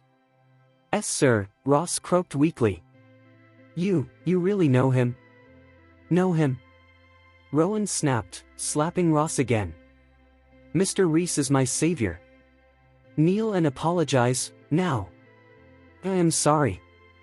Ross panicked, collapsing to his knees. "I didn't recognize my master's savior. Please forgive me." "Mr. Rhys," Rowan said solemnly, "this idiot offended you. If you want to punish him, even beat him to death, I will bear full responsibility." Ross trembled violently. "I don't need to punish him," Dustin said indifferently. "Just make sure your apprentices don't embarrass you again." "Yes. Absolutely," Rowan nodded fiercely. "If he doesn't change, I'll throw him out." "That's your business," Dustin replied. "You useless trash." Rowan barked. "Thank Mr. Rhys." "Thank you, Mr. Rhys." Ross shouted hastily. "That's enough. Get up," Dustin said dismissively. "Mr. Rhys," Rowan said carefully, "it's been years. Would you honor me with a meal?" The room exploded with envy. Fuck, this guy really struck gold. Being on Dr. Cross's good side means limitless power. Then Dustin spoke. "I'm busy. I'll contact you when I'm free." The room went silent. He rejected Dr. Cross. "Oh, that's fine," Rowan said cheerfully. "I'll wait." He smiled even brighter than before. "Mr. Rhys, I won't disturb you further," Rowan said respectfully. He shook Dustin's hand, tugged his ear playfully, and left. Afterward, the ward erupted. "How do you know Dr. Cross?" Dahlia asked. "I helped him once," Dustin replied. "He owes me." "That's it?" she asked. "What else do you want?" he shrugged. The crowd relaxed, and then began sneering again. "So it's just luck. Once the favor's gone, you're nothing. Relying on others won't last." They mocked him bitterly. "Dustin, thanks," Dahlia said quietly. "You don't need to thank me," Dustin replied coldly. "Saving your grandfather was my choice. It had nothing to do with you." Dahlia frowned, irritation bubbling beneath her guilt. "I already thanked him. What more does he want? A public apology? Why is he such a pain in the ass?" Chapter 88. Rhys. What the hell is your problem? Just because you saved the old man doesn't mean you get to act so damn rude. Florence shouted angrily. She was furious. How could he treat her daughter like that? Did he really think he was better than everyone else? "At least I saved him," Dustin shot back coldly. What about the rest of you? He nearly died because of all of you. What kind of attitude is that? Florence snapped, pushed to her limit. Enough! Henry barked suddenly. Stop yelling. This is humiliating. He turned to Florence and the others. All of you, get out. I need to speak with Dustin alone. Humph. Florence huffed, clearly displeased, but she knew better than to disobey. She turned and left with the others. As soon as they stepped outside, whispers filled the hallway. Do you think old Mr. Nicholson wants to talk about his will with Dustin? Someone muttered. I wouldn't be surprised. That guy knows how to win him over. We should be careful, another replied. Seriously, I don't get it, someone scoffed. James is his real grandson, yet old Mr. Nicholson clearly favors Dustin. What the hell is wrong with him? Dahlia frowned and glanced around.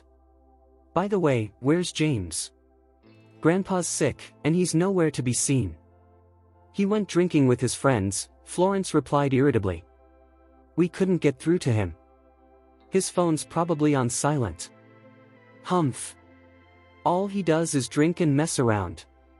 He has zero sense of responsibility. Dahlia said coldly. With behavior like that, it was no wonder their grandfather preferred Dustin over him. Suddenly. Ms. Nicholson. Something's wrong. Lyra rushed over, still in her work clothes, her face pale with worry. What happened? Dahlia asked immediately. I just got a call. Your brother got into a fight, Lyra said quickly. What? Florence shouted. Who the hell dares bully my son? She didn't even consider the possibility that James had started it. I don't know the details, Lyra continued, but I heard there were far more people on the other side. If we don't get there soon, James could be in serious trouble. Then let's go. Florence snapped, rolling up her sleeves. I want to see who thinks they can touch my son. He's always causing problems, Dahlia said through clenched teeth. Lyra, get more people to the bar. Hurry. They rushed out.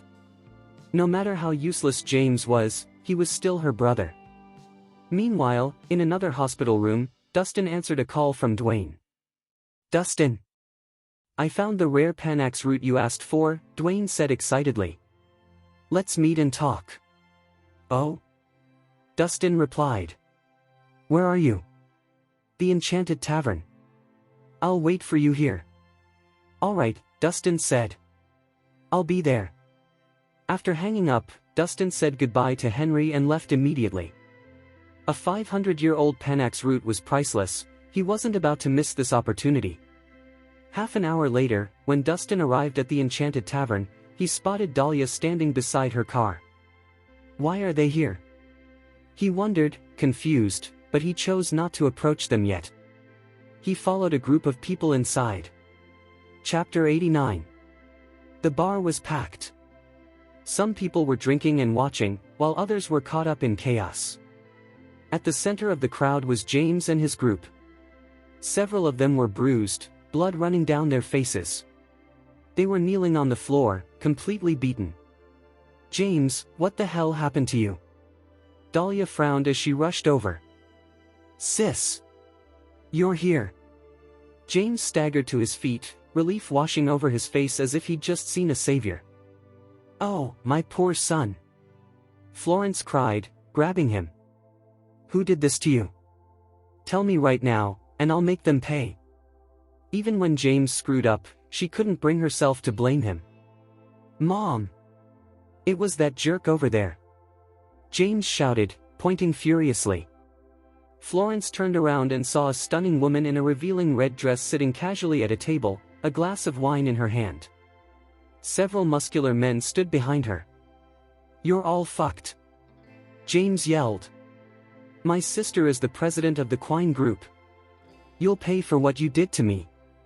The Quine Group, the woman asked lazily, swirling her wine. Is it really that impressive? Ha! You don't even know the Quine Group? Florence sneered. Figures, you clearly don't belong to high society. Apologize to my son and pay his medical bills, or you'll regret it. Old hag, one of the men barked. Watch your mouth, or I'll cut your tongue out. He pulled out a switchblade. What? You think you can scare me? Florence scoffed, though she instinctively stepped back. Dahlia steadied herself and spoke calmly. What exactly happened? The woman stood up slowly and pointed at James. Ask your brother. He caused a scene at my place and attacked my men. I was simply teaching him a lesson. That's reasonable, isn't it? I'll pay for the damage, Dahlia said stiffly. But you didn't have to beat him like this.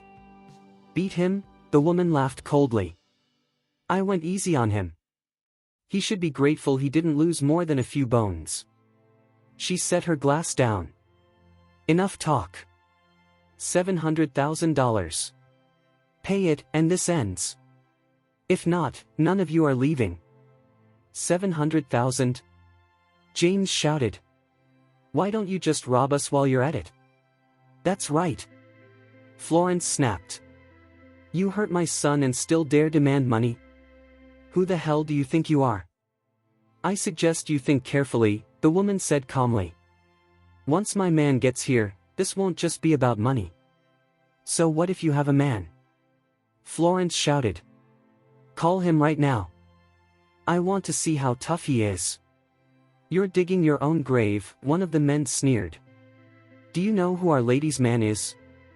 Sir Draco, the Cobra of South City. The Cobra? The Nicholson family's faces turned pale. Swinton was divided into 4 territories: North, South, East, and West. East City belonged to Trevor Spanner, the king of the underworld.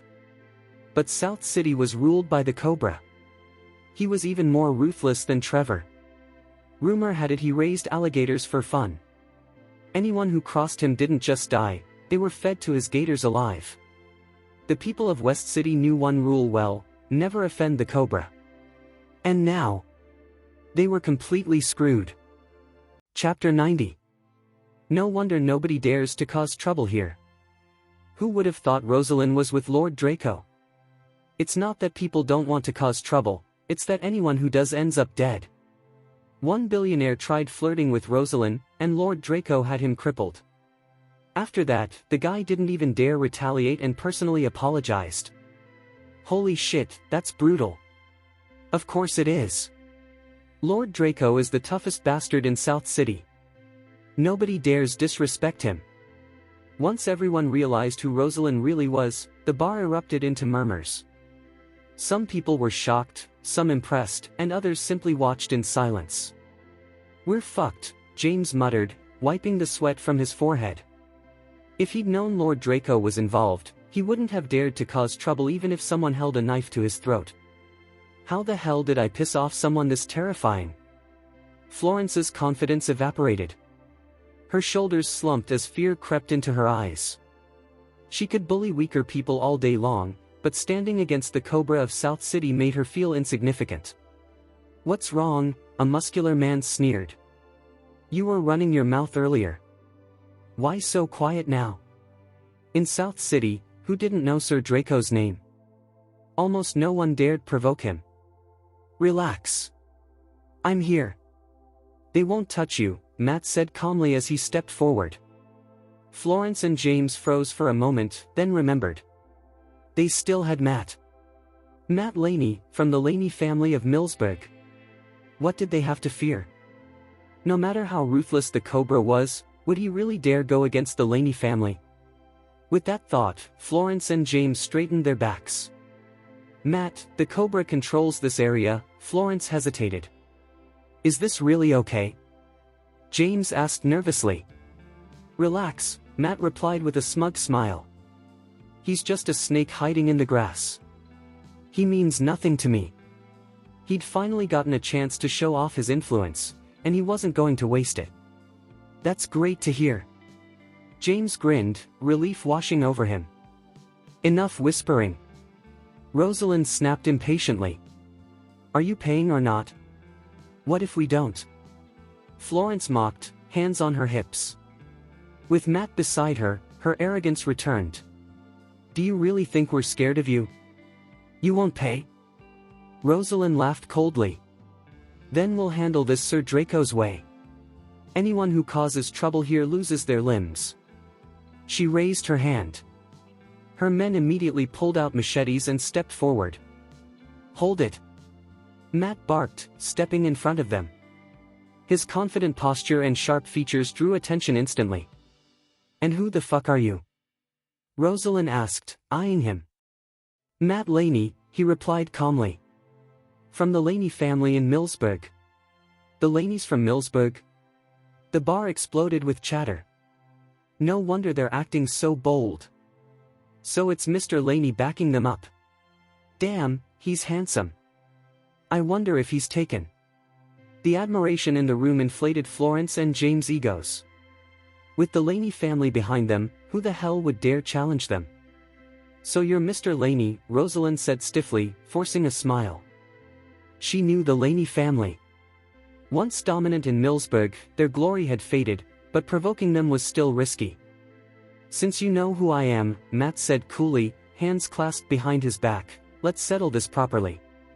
Out of respect for you, Mr. Laney, Rosalind replied, I'll treat today as a misunderstanding. Let's end it here.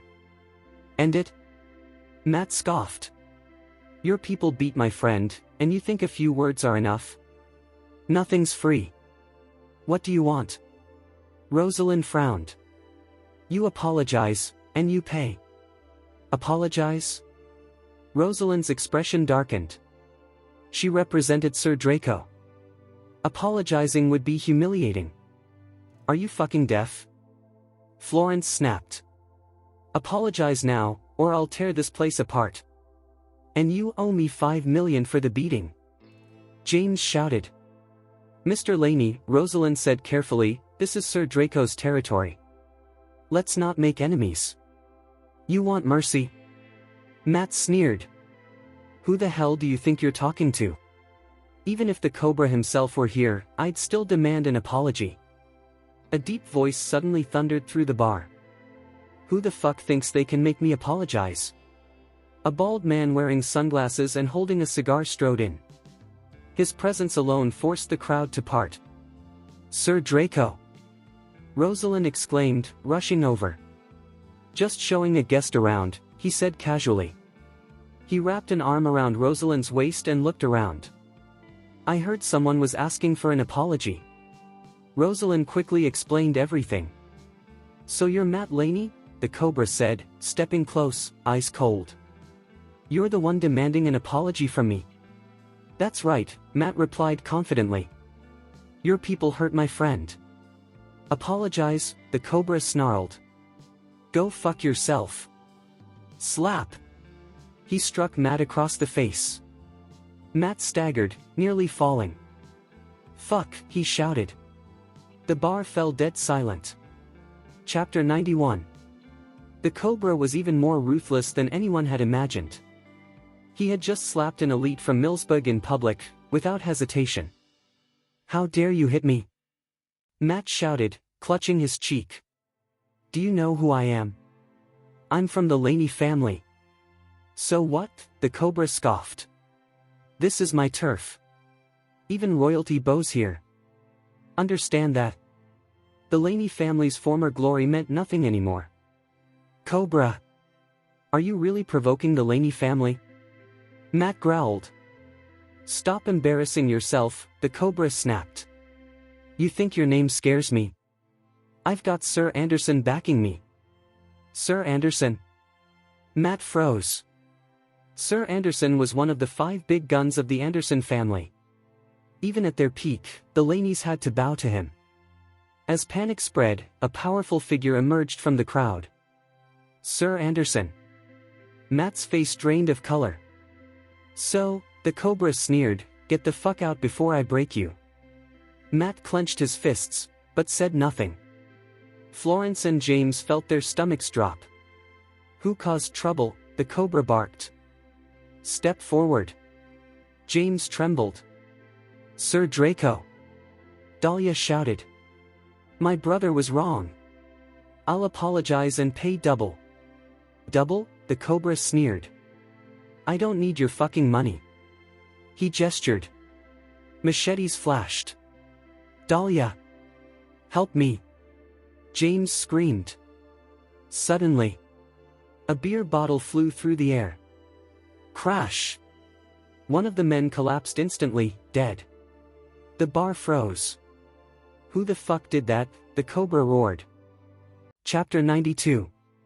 The Cobra's face darkened as he scanned the room, his eyes landing on one beer bottle after another. Smash, smash, smash, smash. The bottles flew through the air like cannonballs, knocking each man down with flawless accuracy. Who's the coward? Come out and face me if you have the guts, the Cobra shouted angrily. No ordinary man could take down more than a dozen fighters using only beer bottles. Sir Draco, mercy is a virtue. Why won't you show it? A voice called out. Dustin stepped out from the crowd, instantly drawing everyone's attention. Who is that? How dare he challenge Sir Draco's men? Does he want to die? He's quite good looking, but he's stupid to provoke Sir Draco, someone whispered. If I were him, I'd have run after throwing those bottles. Why is he still here? Is he asking for trouble? The crowd murmured, shock and admiration mixed in their expressions. Why are you here? Dahlia asked, confused. She never expected Dustin to appear. What's this idiot doing here? Florence and James exchanged puzzled looks. Who are you, boy? How dare you attack my men? The Cobra growled, his expression vicious. Who I am doesn't matter. For your own safety, let's forget this incident, Dustin replied coldly. Forget it? Who the hell do you think you are? The Cobra sneered. Before he could finish speaking, a beer bottle smashed into his head. Blood and beer streamed down his face. The crowd gasped, eyes wide with disbelief. No one expected Dustin to be so insane, to strike Sir Draco himself. He didn't hesitate at all. He must be completely out of his mind. After a brief silence, the bar erupted into chaos. He's finished. This kid is dead. No one can save him. I admire his guts. He actually dared to hit Sir Draco. He's got the heart of a lion. He looks cool, but who can survive Sir Draco's wrath? The chatter continued, but all eyes were fixed on Dustin, filled with dread, like spectators watching a man awaiting execution. Dustin! Are you insane? You actually, Dahlia stammered, unable to finish. That was Sir Draco, the ruler of South City, the underground king. He didn't even give a damn about the Laney family. How could Dustin dare provoke him? This guy must have lost his mind. How could Dustin be brave enough to confront Sir Draco? James was completely stunned. Even if Dustin was standing up for them, this was suicidal. You really love playing games, don't you? I'm going to enjoy watching you die, the Cobra snarled. As the shock faded, Matt couldn't help but smirk. Ever since Dustin had shown off at the hospital, Matt had felt uneasy. Now Dustin was being stupid on Sir Draco's turf. He clearly didn't value his life. Chapter 93. How dare you hit me? The Cobra rubbed his head in disbelief, staring at the blood on his hand. Since becoming the ruler of South City, no one had ever dared disrespect him, let alone smash a bottle over his head.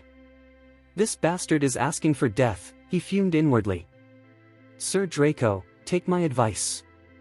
Let it go, Dustin said calmly. Go to hell. You're dead meat. I'll tear you apart, the Cobra roared as he regained his composure. Suddenly, a knife pressed against his neck. The blade sliced into his skin, and blood slowly trickled down. If it went any deeper, it would hit a vital artery. The entire bar fell silent. The Cobra froze mid-breath. No one dared make a sound. Everyone stared at Dustin, who now held the knife firmly in place. Throwing a bottle could be dismissed as reckless, but holding a blade to Sir Draco's neck was outright humiliation and rebellion. You idiot! Dustin barked.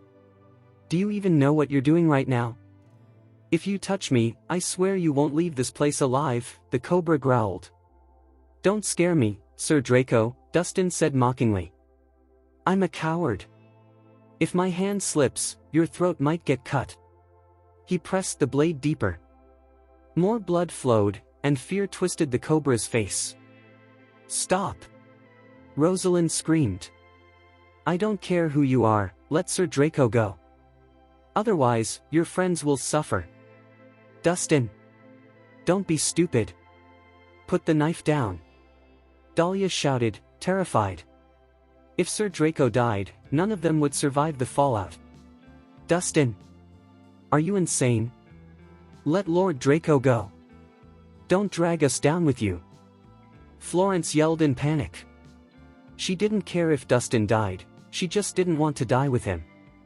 Kid, I admire your guts, the cobra said coldly. I'll give you one chance. Drop the knife, and I'll spare your life. You're missing the point, Dustin replied. Right now, I'm the one in control.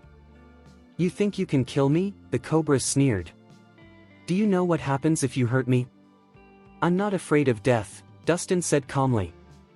If it comes to that, I'll gladly trade my life for yours. Why you? The cobra fell silent. He feared people like this, people who didn't fear death. Dustin, please know your limits. It's not too late to stop, Dahlia begged. Kid, stop while you still can, the cobra warned. Sir Draco is already showing mercy. That's right. Don't push your luck, the crowd shouted nervously. Do you know who you're messing with? The cobra barked. I work for Sir Anderson. If you hurt me, you're slapping him in the face. And when that happens, you and everyone you care about will suffer. Sir Anderson? Dustin replied coolly. Is he really that impressive? He's respected across Swinton. You should know better. Mr. Anderson from the Swinton Group is related to Sir Anderson, the cobra added. I want to meet him, Dustin said casually. Humph. You'll embarrass yourself, the cobra scoffed. Suddenly, the doors burst open. A fit, middle-aged man in a sharp suit entered, flanked by bodyguards. His presence radiated authority and danger. Sir Anderson. The cobra's face lit up instantly. The bar erupted in shock as everyone stepped back respectfully. Sir Anderson is here. Dahlia's expression changed completely. If he had let Sir Draco go earlier, maybe things wouldn't be this bad, she muttered. Florence trembled. That idiot dragged us into this mess. Who dares cause trouble here? The cobra shouted. Sir Anderson was not just influential, he was ruthless. The cobra had seen him erase people without hesitation. Sir Anderson. You're just in time. Someone is holding Sir Draco hostage. Rosalind reported urgently. Oh, the man replied calmly. Who? When his eyes landed on Dustin, his expression froze. Dustin was equally stunned. Sir Anderson was actually Dwayne Welch. Drop the knife now, the cobra barked. Or you won't leave alive. Dustin immediately released the blade. It hit the floor with a sharp clang. Ha! Now you're scared, the cobra sneered. Before he could act, Dwayne spoke calmly. Dustin, what happened? Did my men upset you? It was just a misunderstanding, Dustin replied with a smile. I didn't know they were your people, Uncle Dwayne. Uncle Dwayne? The cobra stood frozen, his mind completely shattered. Chapter 94. When Sir Anderson arrived, everyone thought Dustin was in serious trouble.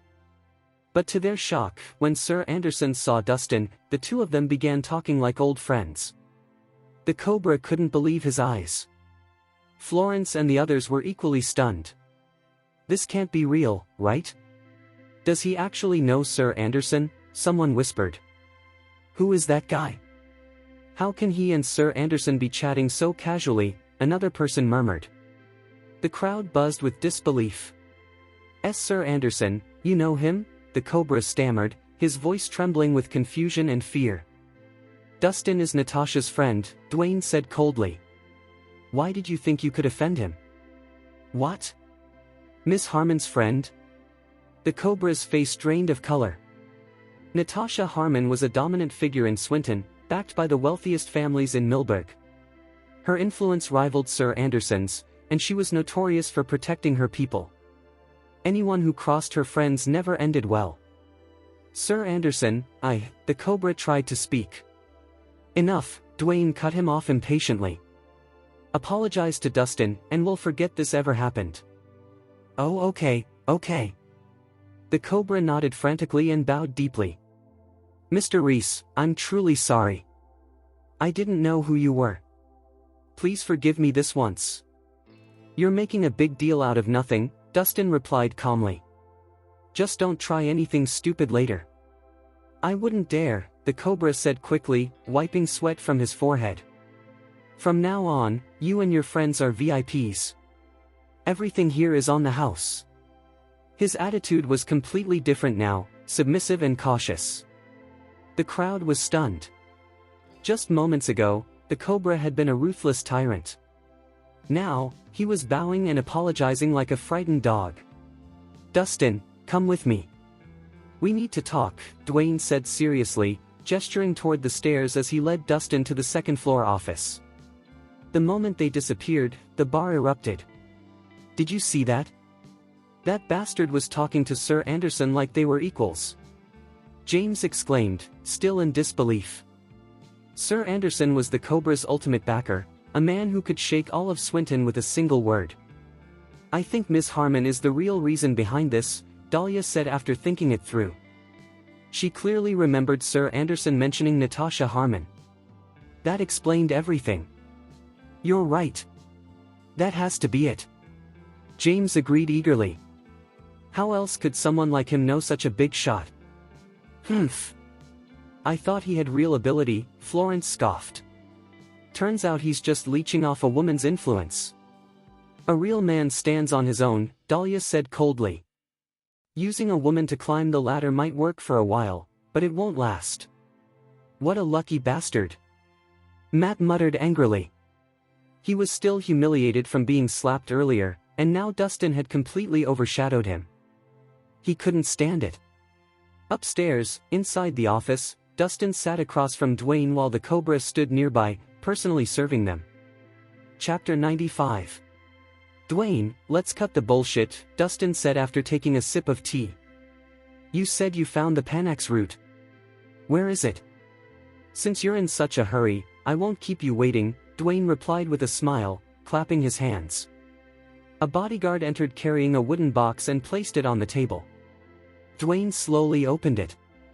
Inside lay a dark yellow root, no larger than a palm, with long fibrous tendrils. The Panax root. This really is good stuff, Dustin said, examining it closely. His eyes lit up. A 500-year-old Panax root was priceless, and it brought him one step closer to his goal. How is it? Dwayne asked smugly. Satisfied? Of course, Dustin said, reaching for the root. Thank you. Snap! Dwayne abruptly shut the lid. Dustin, what's the rush? Dwayne said, gripping the box tightly. Let's talk a bit more. Dustin narrowed his eyes. Dwayne, what the hell are you doing? I'm very interested in your Gemifene formula, Dwayne said lightly. Sell it to me. That's not what we agreed on, Dustin replied coldly. I cured your condition. You give me the 500-year-old Panax root. That was the deal. Is that so? Dwayne smirked. You cured me, yes, but I also gave you Hillview Hotel. If you want the Panax root, you'll have to trade it for your Gemifene formula. So you're going back on your word, Dustin said flatly. The room grew colder. Dustin finally understood, Dwayne had never intended to give up the Panax root. He had been targeting the Gemifene formula from the beginning. Let's not put it that way, Dwayne said, raising 3 fingers. If you're unhappy, I'll add 30 million in cash. I've already told you, Dustin said icily. My Gemifene formula is not for sale. I only trade it for herbs. And isn't that exactly what I'm doing now? Dwayne replied, tapping the wooden box. Dwayne, Dustin said coldly, If people find out you're a liar, won't you look ridiculous? So what? Dwayne sneered. Who would believe you? His smile was tense. The Gemophen formula was priceless. If he obtained it, he could dominate the Anderson family completely.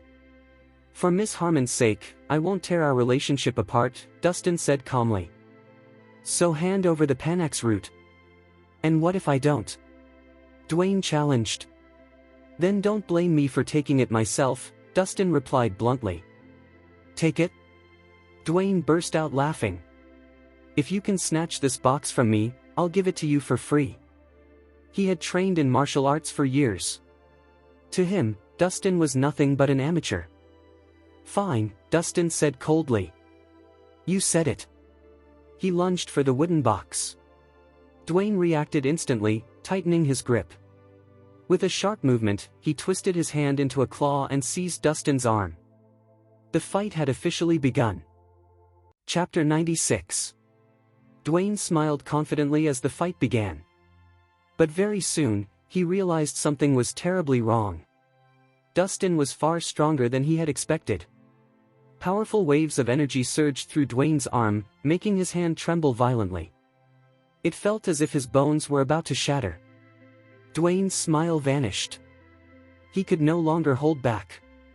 Gritting his teeth, he swung a heavy punch at Dustin, trying to force him back.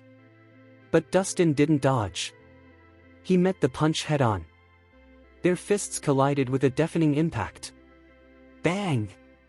Dwayne's chair exploded into pieces, and the shockwave hurled him backward. He slammed into the wall, barely managing to steady himself. Meanwhile, Dustin remained seated, calm and composed. The difference was obvious. Damn! I didn't expect you to have this kind of strength, Dwayne said, narrowing his eyes. His expression shifted constantly. He had completely underestimated Dustin. A single exchange had already knocked him off balance. Raw strength alone didn't define combat skill, but there was no denying Dustin's terrifying physical power. Thanks for the Panax root, Dwayne, Dustin said casually. He grabbed the wooden box and stood up, preparing to leave. Dwayne had already proven himself untrustworthy. This would be the last time Dustin dealt with him. Sir Anderson, should I send some men after him to get it back? The Cobra asked cautiously. Seeing the tension between the two, he felt slightly emboldened. He's too strong, Dwayne replied, rubbing his numb arm. Your men wouldn't stand a chance. Are you really just going to let him leave like that? The Cobra asked unwillingly. Dwayne's face darkened. After being humiliated earlier, he had no intention of swallowing this loss. Let him go. Dwayne sneered. Not a chance. I will get the Gemophen formula. Just wait. I have plenty of ways to force him to hand it over. Outside the bar, Lyra arrived with several company bodyguards. She sighed in relief when she saw Dahlia and the others unharmed. Ms. Nicholson, are you all right? Lyra asked. I suppose so, Dahlia replied with a nod. I heard this was the Cobra's territory and thought things might turn ugly. I didn't expect everything to end so smoothly, Lyra said with a smile. Mr. Laney must have played a major role, right? Chapter 96, continued. Matt's expression immediately darkened. Lyra always knew exactly how to hit a nerve. Ha! Why is he here? Lyra muttered when she noticed Dustin walking out of the bar. Dustin glanced at them and said calmly, Why are you still standing around? Waiting for someone to come back and get revenge? I don't have the patience to save you a second time. He was holding the wooden box as he spoke. Who needs your help? Stop sticking your nose where it doesn't belong. Florence snapped. Yeah! Don't act all high and mighty. If it weren't for Miss Harmon, you'd be dead already. James added sarcastically. Enough! Dahlia raised her hand sharply, cutting them off. She turned to Dustin. Thank you for helping us, but I don't agree with how you handled it. Oh? Dustin raised an eyebrow. Do you have any advice, Ms. Nicholson? You're reckless, Dahlia said sternly. You act without thinking. Have you ever considered the consequences of your actions? I'm not sure what consequences you're referring to, Dustin replied evenly. If I hadn't stepped in, he continued calmly, your brother would have lost his hands. Chapter 97. I'm reminding you to think before you act, Dahlia said seriously. Having backing from powerful people doesn't mean you can do whatever you want. Your worth should come from your abilities. Connections may help you rise quickly, but without real skill, you'll fall just as fast. Don't let this go to your head. Consider this my advice. Dustin laughed softly. And how do you know I'm relying on powerful people? Isn't that exactly what you're doing? Dahlia shot back. If it weren't for Miss Harmon, do you really think the Cobra would have let you walk away? Believe whatever you want, Dustin sneered. I know I'm just a worthless nobody in your eyes. First impressions were hard to erase. Even when faced with reality, some people preferred clinging to their own assumptions. Dustin, don't degrade yourself, Dahlia said firmly. Maintain your dignity. Use your skills to build your own future instead of leeching off others. What if I am a bum? Dustin shrugged. Catching easy prey is still a skill. It just means I'm smarter. You. Dahlia felt her anger rising. She had genuinely tried to help him, but he clearly didn't care. Some people simply refused to change. Just then, several patrol cars screeched to a halt, blocking the road. Doors slammed open as uniformed officers stepped out. We're looking for Dustin Rhys, one officer announced. That's me, Dustin replied calmly. Is there a problem, officer? We received a report that you stole valuable property. You're coming with us, the officer barked. Stolen? There must be a mistake, Dustin said, squinting. What's inside that box? The officer demanded. A Panax route, Dustin answered. That confirms it. You're under arrest. The officer immediately slapped handcuffs on him. Officer! Dahlia exclaimed, rushing forward. What's going on? And you are? The officer asked suspiciously. I'm his friend. Humph. Suspicious. You could be an accomplice. Arrest her too, the officer ordered. Before anyone could react, Dahlia was cuffed as well. This has nothing to do with her, Dustin said coldly. I'm responsible. That's right. Florence cried. My daughter is innocent. Arrest him if you want, but let her go. She's innocent. James shouted desperately. She didn't do anything. We'll decide that after the investigation, the officer snapped. Take them away. Dustin and Dahlia were shoved toward the patrol cars. Wait! Matt shouted. I'm from the Laney family of Millsburg. Say another word, and you're all coming too, the officer barked. Matt fell silent instantly. Everyone could only watch as Dahlia was taken away. It's all over. Florence screamed furiously. That useless Dustin dragged my daughter into this. I don't care if he ruins his own life, James spat angrily. But dragging Dahlia down with him? What an asshole. Enough. Lyra said urgently. Now's not the time to argue. We need to find a way to help Ms. Nicholson. She's right. I know someone at the police station. I'll make a call immediately. I have a relative with connections to senior officers. I'll try him too. The group erupted into frantic discussion, scrambling to pull every string they could to save Dahlia. It was nighttime in the police station's interrogation room. Dustin and Dahlia sat back to back, tied to their chairs in the middle of the room. The air was cool and damp, and the darkness wrapped around them like a heavy blanket. I'm sorry for dragging you into this mess, Dustin said first. They say you stole some valuables. Is that true? Dahlia asked directly. What do you think? Dustin replied.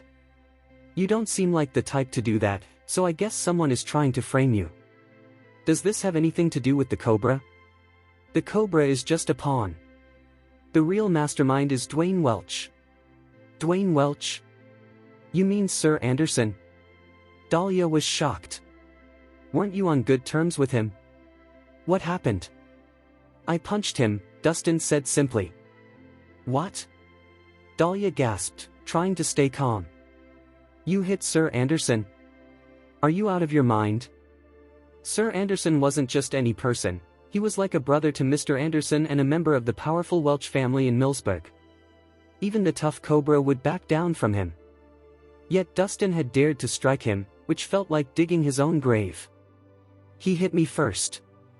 I just defended myself, Dustin said, looking unfazed. You're being reckless. Dahlia exclaimed, her frustration rising. Do you know who Sir Anderson is? One word from him and he could make you disappear. Since I've already offended him, we have to deal with it now, Dustin said with a shrug. It's easy for you to say, but do you really think you can handle this? Dahlia's patience was wearing thin. Find a way to call Natasha later, she said firmly. She's the only one who can help you now. As she spoke, a bitter taste rose in her throat. She wouldn't admit it, but she felt small compared to Natasha's strong family background. Just then, the heavy metal door creaked open, interrupting them. A man with a large belly walked in and took a seat. He turned on the bright desk lamp, and the sudden light made both of them squint. Chapter 98. So, you're Dustin Rhys, the chubby man sneered. Yes, Dustin replied, continuing to squint until his eyes adjusted. Do you know who I am? The man asked. No idea, Dustin said. Let me introduce myself. I'm Gardner, the inspector here. People call me Heinous Hades. He puffed out his chest proudly. Dahlia's heart sank. She had heard that name before. Gardner was known for his cruelty and was feared by many. Anyone who fell into his hands was in serious trouble. We've heard a lot about you, Mr. Gardner, Dahlia said, trying to keep her voice steady. While Dahlia braced for the worst, Dustin remained surprisingly calm. Good. Since you know my name, you must also know how I operate. I suggest you learn your place and cooperate. That's your only chance of leaving here alive. Gardner lit a cigar, placed it between his teeth, and took a deep puff. Dustin took a deep breath and asked calmly, Mr. Gardner, what do you need my cooperation for? Mr. Gardner replied, you and your friends stole some valuable items, and the law can send you to prison. But I'm offering you a chance to fix this with the original owner. If we come to an agreement, no charges will be filed. Mr. Gardner, you're mistaken. I didn't steal anything. The Panax route belongs to me, Dustin said politely. Hey! Kid! Do you even know what's going on? The fat man interrupted, snorting. It doesn't matter if you stole it or not. Once you're in my territory, I make the rules. If I say you stole it, then you stole it. Do you understand? Mr. Gardner, isn't your approach a bit unreasonable? Dustin frowned. Unreasonable? Ha! My words are perfectly reasonable, the fat man sneered, a sinister smirk on his face. Now, you have two options. 1. Make a deal with Sir Anderson. Or 2. Spend the rest of your life in jail. Can I choose neither? Dustin asked. Hey! I'm trying to have a friendly discussion here. You better make a smart choice, or things will get ugly for you. His eyes flashed with hostility. Are you threatening me? Dustin replied. What if I am? Mr. Gardner sneered, a cigar dangling from his mouth. I know you've got some strength, but even that won't help you in my territory. And let me remind you, your beautiful girlfriend won't do well in prison either. Even if you don't care about that. Keep her in mind. Gardner sneered. If you can bear to watch as the other prisoners hurt such a delicate beauty. Dustin's eyes hardened with anger. If you touch her, you'll only find death waiting for you. His fierce words shocked Dahlia, but they also warmed her heart. Gardner laughed. You can barely stand up for yourself. And you think you can threaten me? If you're smart, you'll just give me the Panax route and walk away. Otherwise, don't blame me if I lock your beloved up. Think it over. You have 30 minutes to decide. I'll be back, hoping for a good answer. With a twisted grin, Gardner turned and left, slamming the door behind him. The room fell into darkness again. The night passed slowly as Florence, James, and the others waited nervously outside the police station. Dahlia was the heart of the Nicholson family. If anything happened to her, they would surely fall apart. That's why they were doing everything they could to get her released. This meant using every connection they had. Suddenly, a policeman appeared. James stepped forward and asked, "Mr. Clark, how's it going? Can you help my sister?" "James, I found out that Inspector Gardner is in charge of this case. A regular officer like me can't do much," the policeman said, shaking his head. "What can we do then? Do you have any other ideas?" James asked, panic rising in his voice. "Mr. Clark, we would be incredibly grateful for any help you can give us." Florence pleaded. "I'll do my best, but I can't make any promises. And remember, there's the matter of payment," the policeman replied. "Sir, I just gave $2 million. Take it for now, and I'll find more if we need it. Please help us. We can figure out the payment later," James said, pulling out a card and handing it to the officer. "Okay then, I'll see what I can do," the policeman said as he discreetly slipped the card into his pocket and turned back toward the station. "James, $2 million is a lot of money. Are you sure we can trust him?" Florence asked, her voice shaky. "We have to try, no matter what," James replied through clenched teeth. "By the way, has anyone seen Mr. Laney?" someone in the crowd asked. "Matt said he went to meet a friend," another voice responded. "Who might be able to help get Dahlia out of this situation," Florence said. "So that's where he's gone. With Mr. Laney's help, we have double the assurance. I'm sure it'll be all right," she added. The group sighed in relief. Meanwhile, in a fancy villa, Matt was enjoying himself with a beautiful woman in a hot tub. They were close, wrapped up in each other as they shared a romantic moment. "I doubt you're just here for a visit. You must want something from me, right?" the woman teased. "Nothing gets by you, does it?" he replied with a small smile. "I have a friend at the police station, and I need your help to bail her out. You know I'm not from Swinton." "A friend? What's her name?" she asked. "Dahlia Nicholson," he said. Chapter 99. "Oh? A woman? Is there something going on between you two?" The woman raised an eyebrow, looking a bit suspicious. "Ha! She's just a friend. She helped me out before, so I'm just returning the favor," Matt said casually. "Is that so?" The woman seemed doubtful. "Matt, don't forget that you're mine and only mine. If any other woman tries to get close to you, I'll make her life miserable." "What are you talking about, sweetheart? You're the one I love the most. How could I ever look at someone else?" Matt said as he pulled her into a warm embrace. "Since you claim to love me so much, you need to come to my birthday party in 2 days and meet my father as my boyfriend," she said with a big smile. "Are you introducing me to your family already?" "Why? Are you scared?" she asked playfully. "Your father is the one." "What's going on?" Hunter asked, looking up from his calligraphy. Jeff took a deep breath, trying to calm down. "Dustin's been arrested," he said quickly. "Arrested? For what?" Hunter asked, surprised. "For stealing valuable items, but I think it's a setup. Ruth believes he's being framed by Gardner," Jeff explained. Hunter frowned. "Gardner? That's trouble.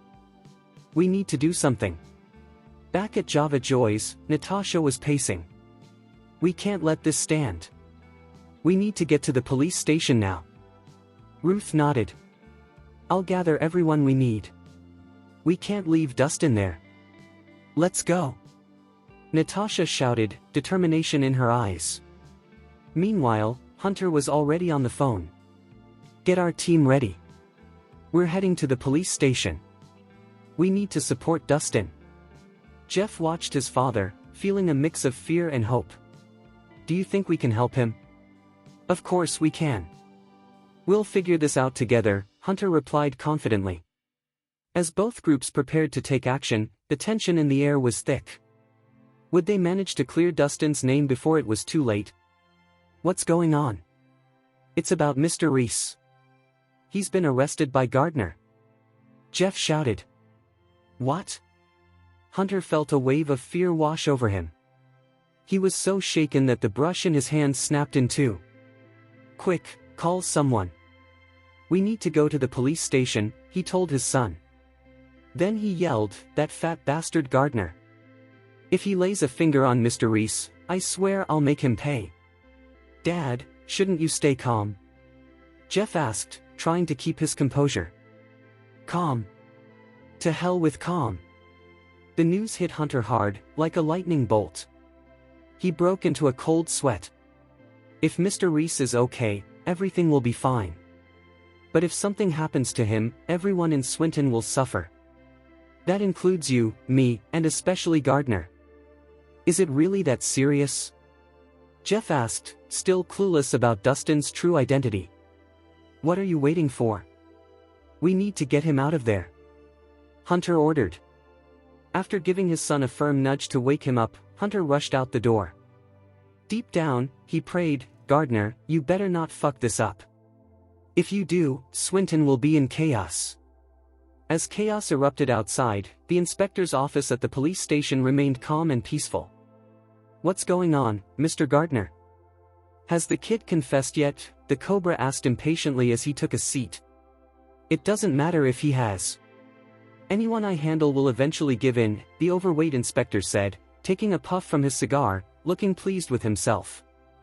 It's easy to talk tough when you're here, but things can change quickly. You should deal with this before it gets worse, the Cobra suggested. Why do you say that? Are you trying to tell me how to do my job? Gardner shot him a cold stare. Not at all. I wouldn't think of it. I just know the kid has someone backing him up. If this drags on, please thank him for me.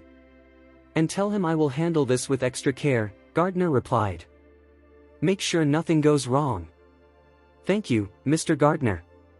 The Cobra bowed his head in appreciation. While they were talking, the squad leader who had made the arrest walked in without knocking. Is something wrong?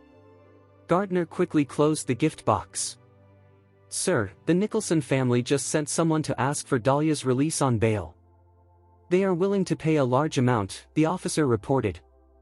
Absolutely not. That woman is a wanted criminal. We cannot let her go. Send them away. Gardner waved his hand dismissively. Yes, sir. The squad leader turned and left. But less than a minute later, he knocked on the door again. What is it now? Gardner snapped, clearly losing his patience. Sir, Miss Harmon called earlier. She claims we've arrested the wrong person and wants us to release Dustin Rhys immediately, the officer explained. Miss Harmon? You mean Natasha Harmon? Gardner's expression went serious. Yes, that's her, the officer confirmed. Cobra, what the hell is happening? You didn't mention that this kid had anything to do with Natasha. Gardner's eyes narrowed. Natasha was a powerful woman with money and influence. He didn't want to offend her without good reason. Mr. Gardner, he's just someone Natasha cares about. He doesn't have any real connections. You don't need to worry about him, the Cobra assured Gardner.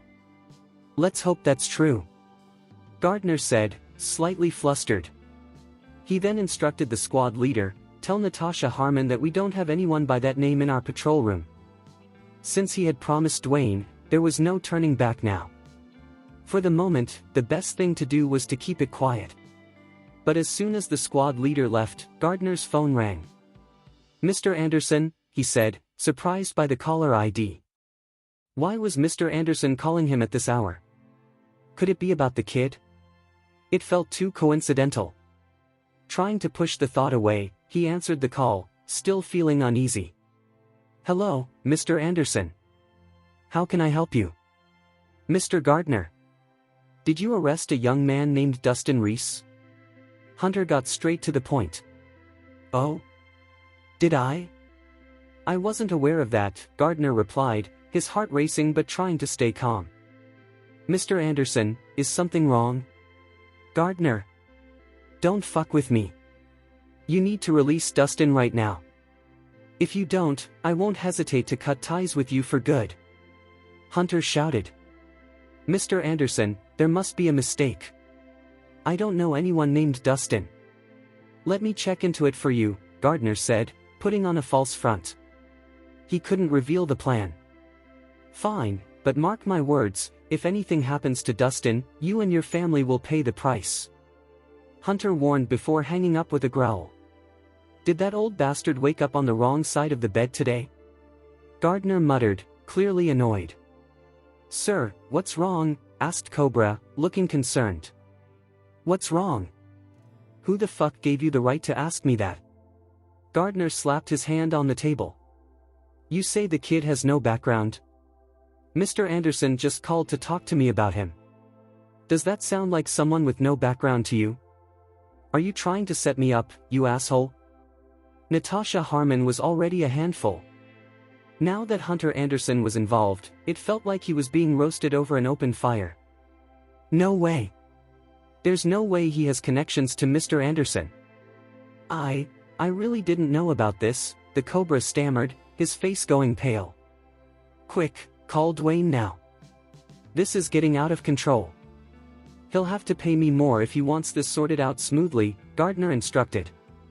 All right. I'll call Sir Anderson right away. The Cobra quickly dialed Dwayne's number and explained Gardner's request. After getting a positive response, he reported, Sir Anderson has agreed to double the price as long as you can get the job done. Hearing this, the tension in the inspector's face finally relaxed. Sir Anderson is very generous. In that case, I'll do my best, he said, smiling with relief. Money really does make things easier. A good payout often leads to a smoother resolution.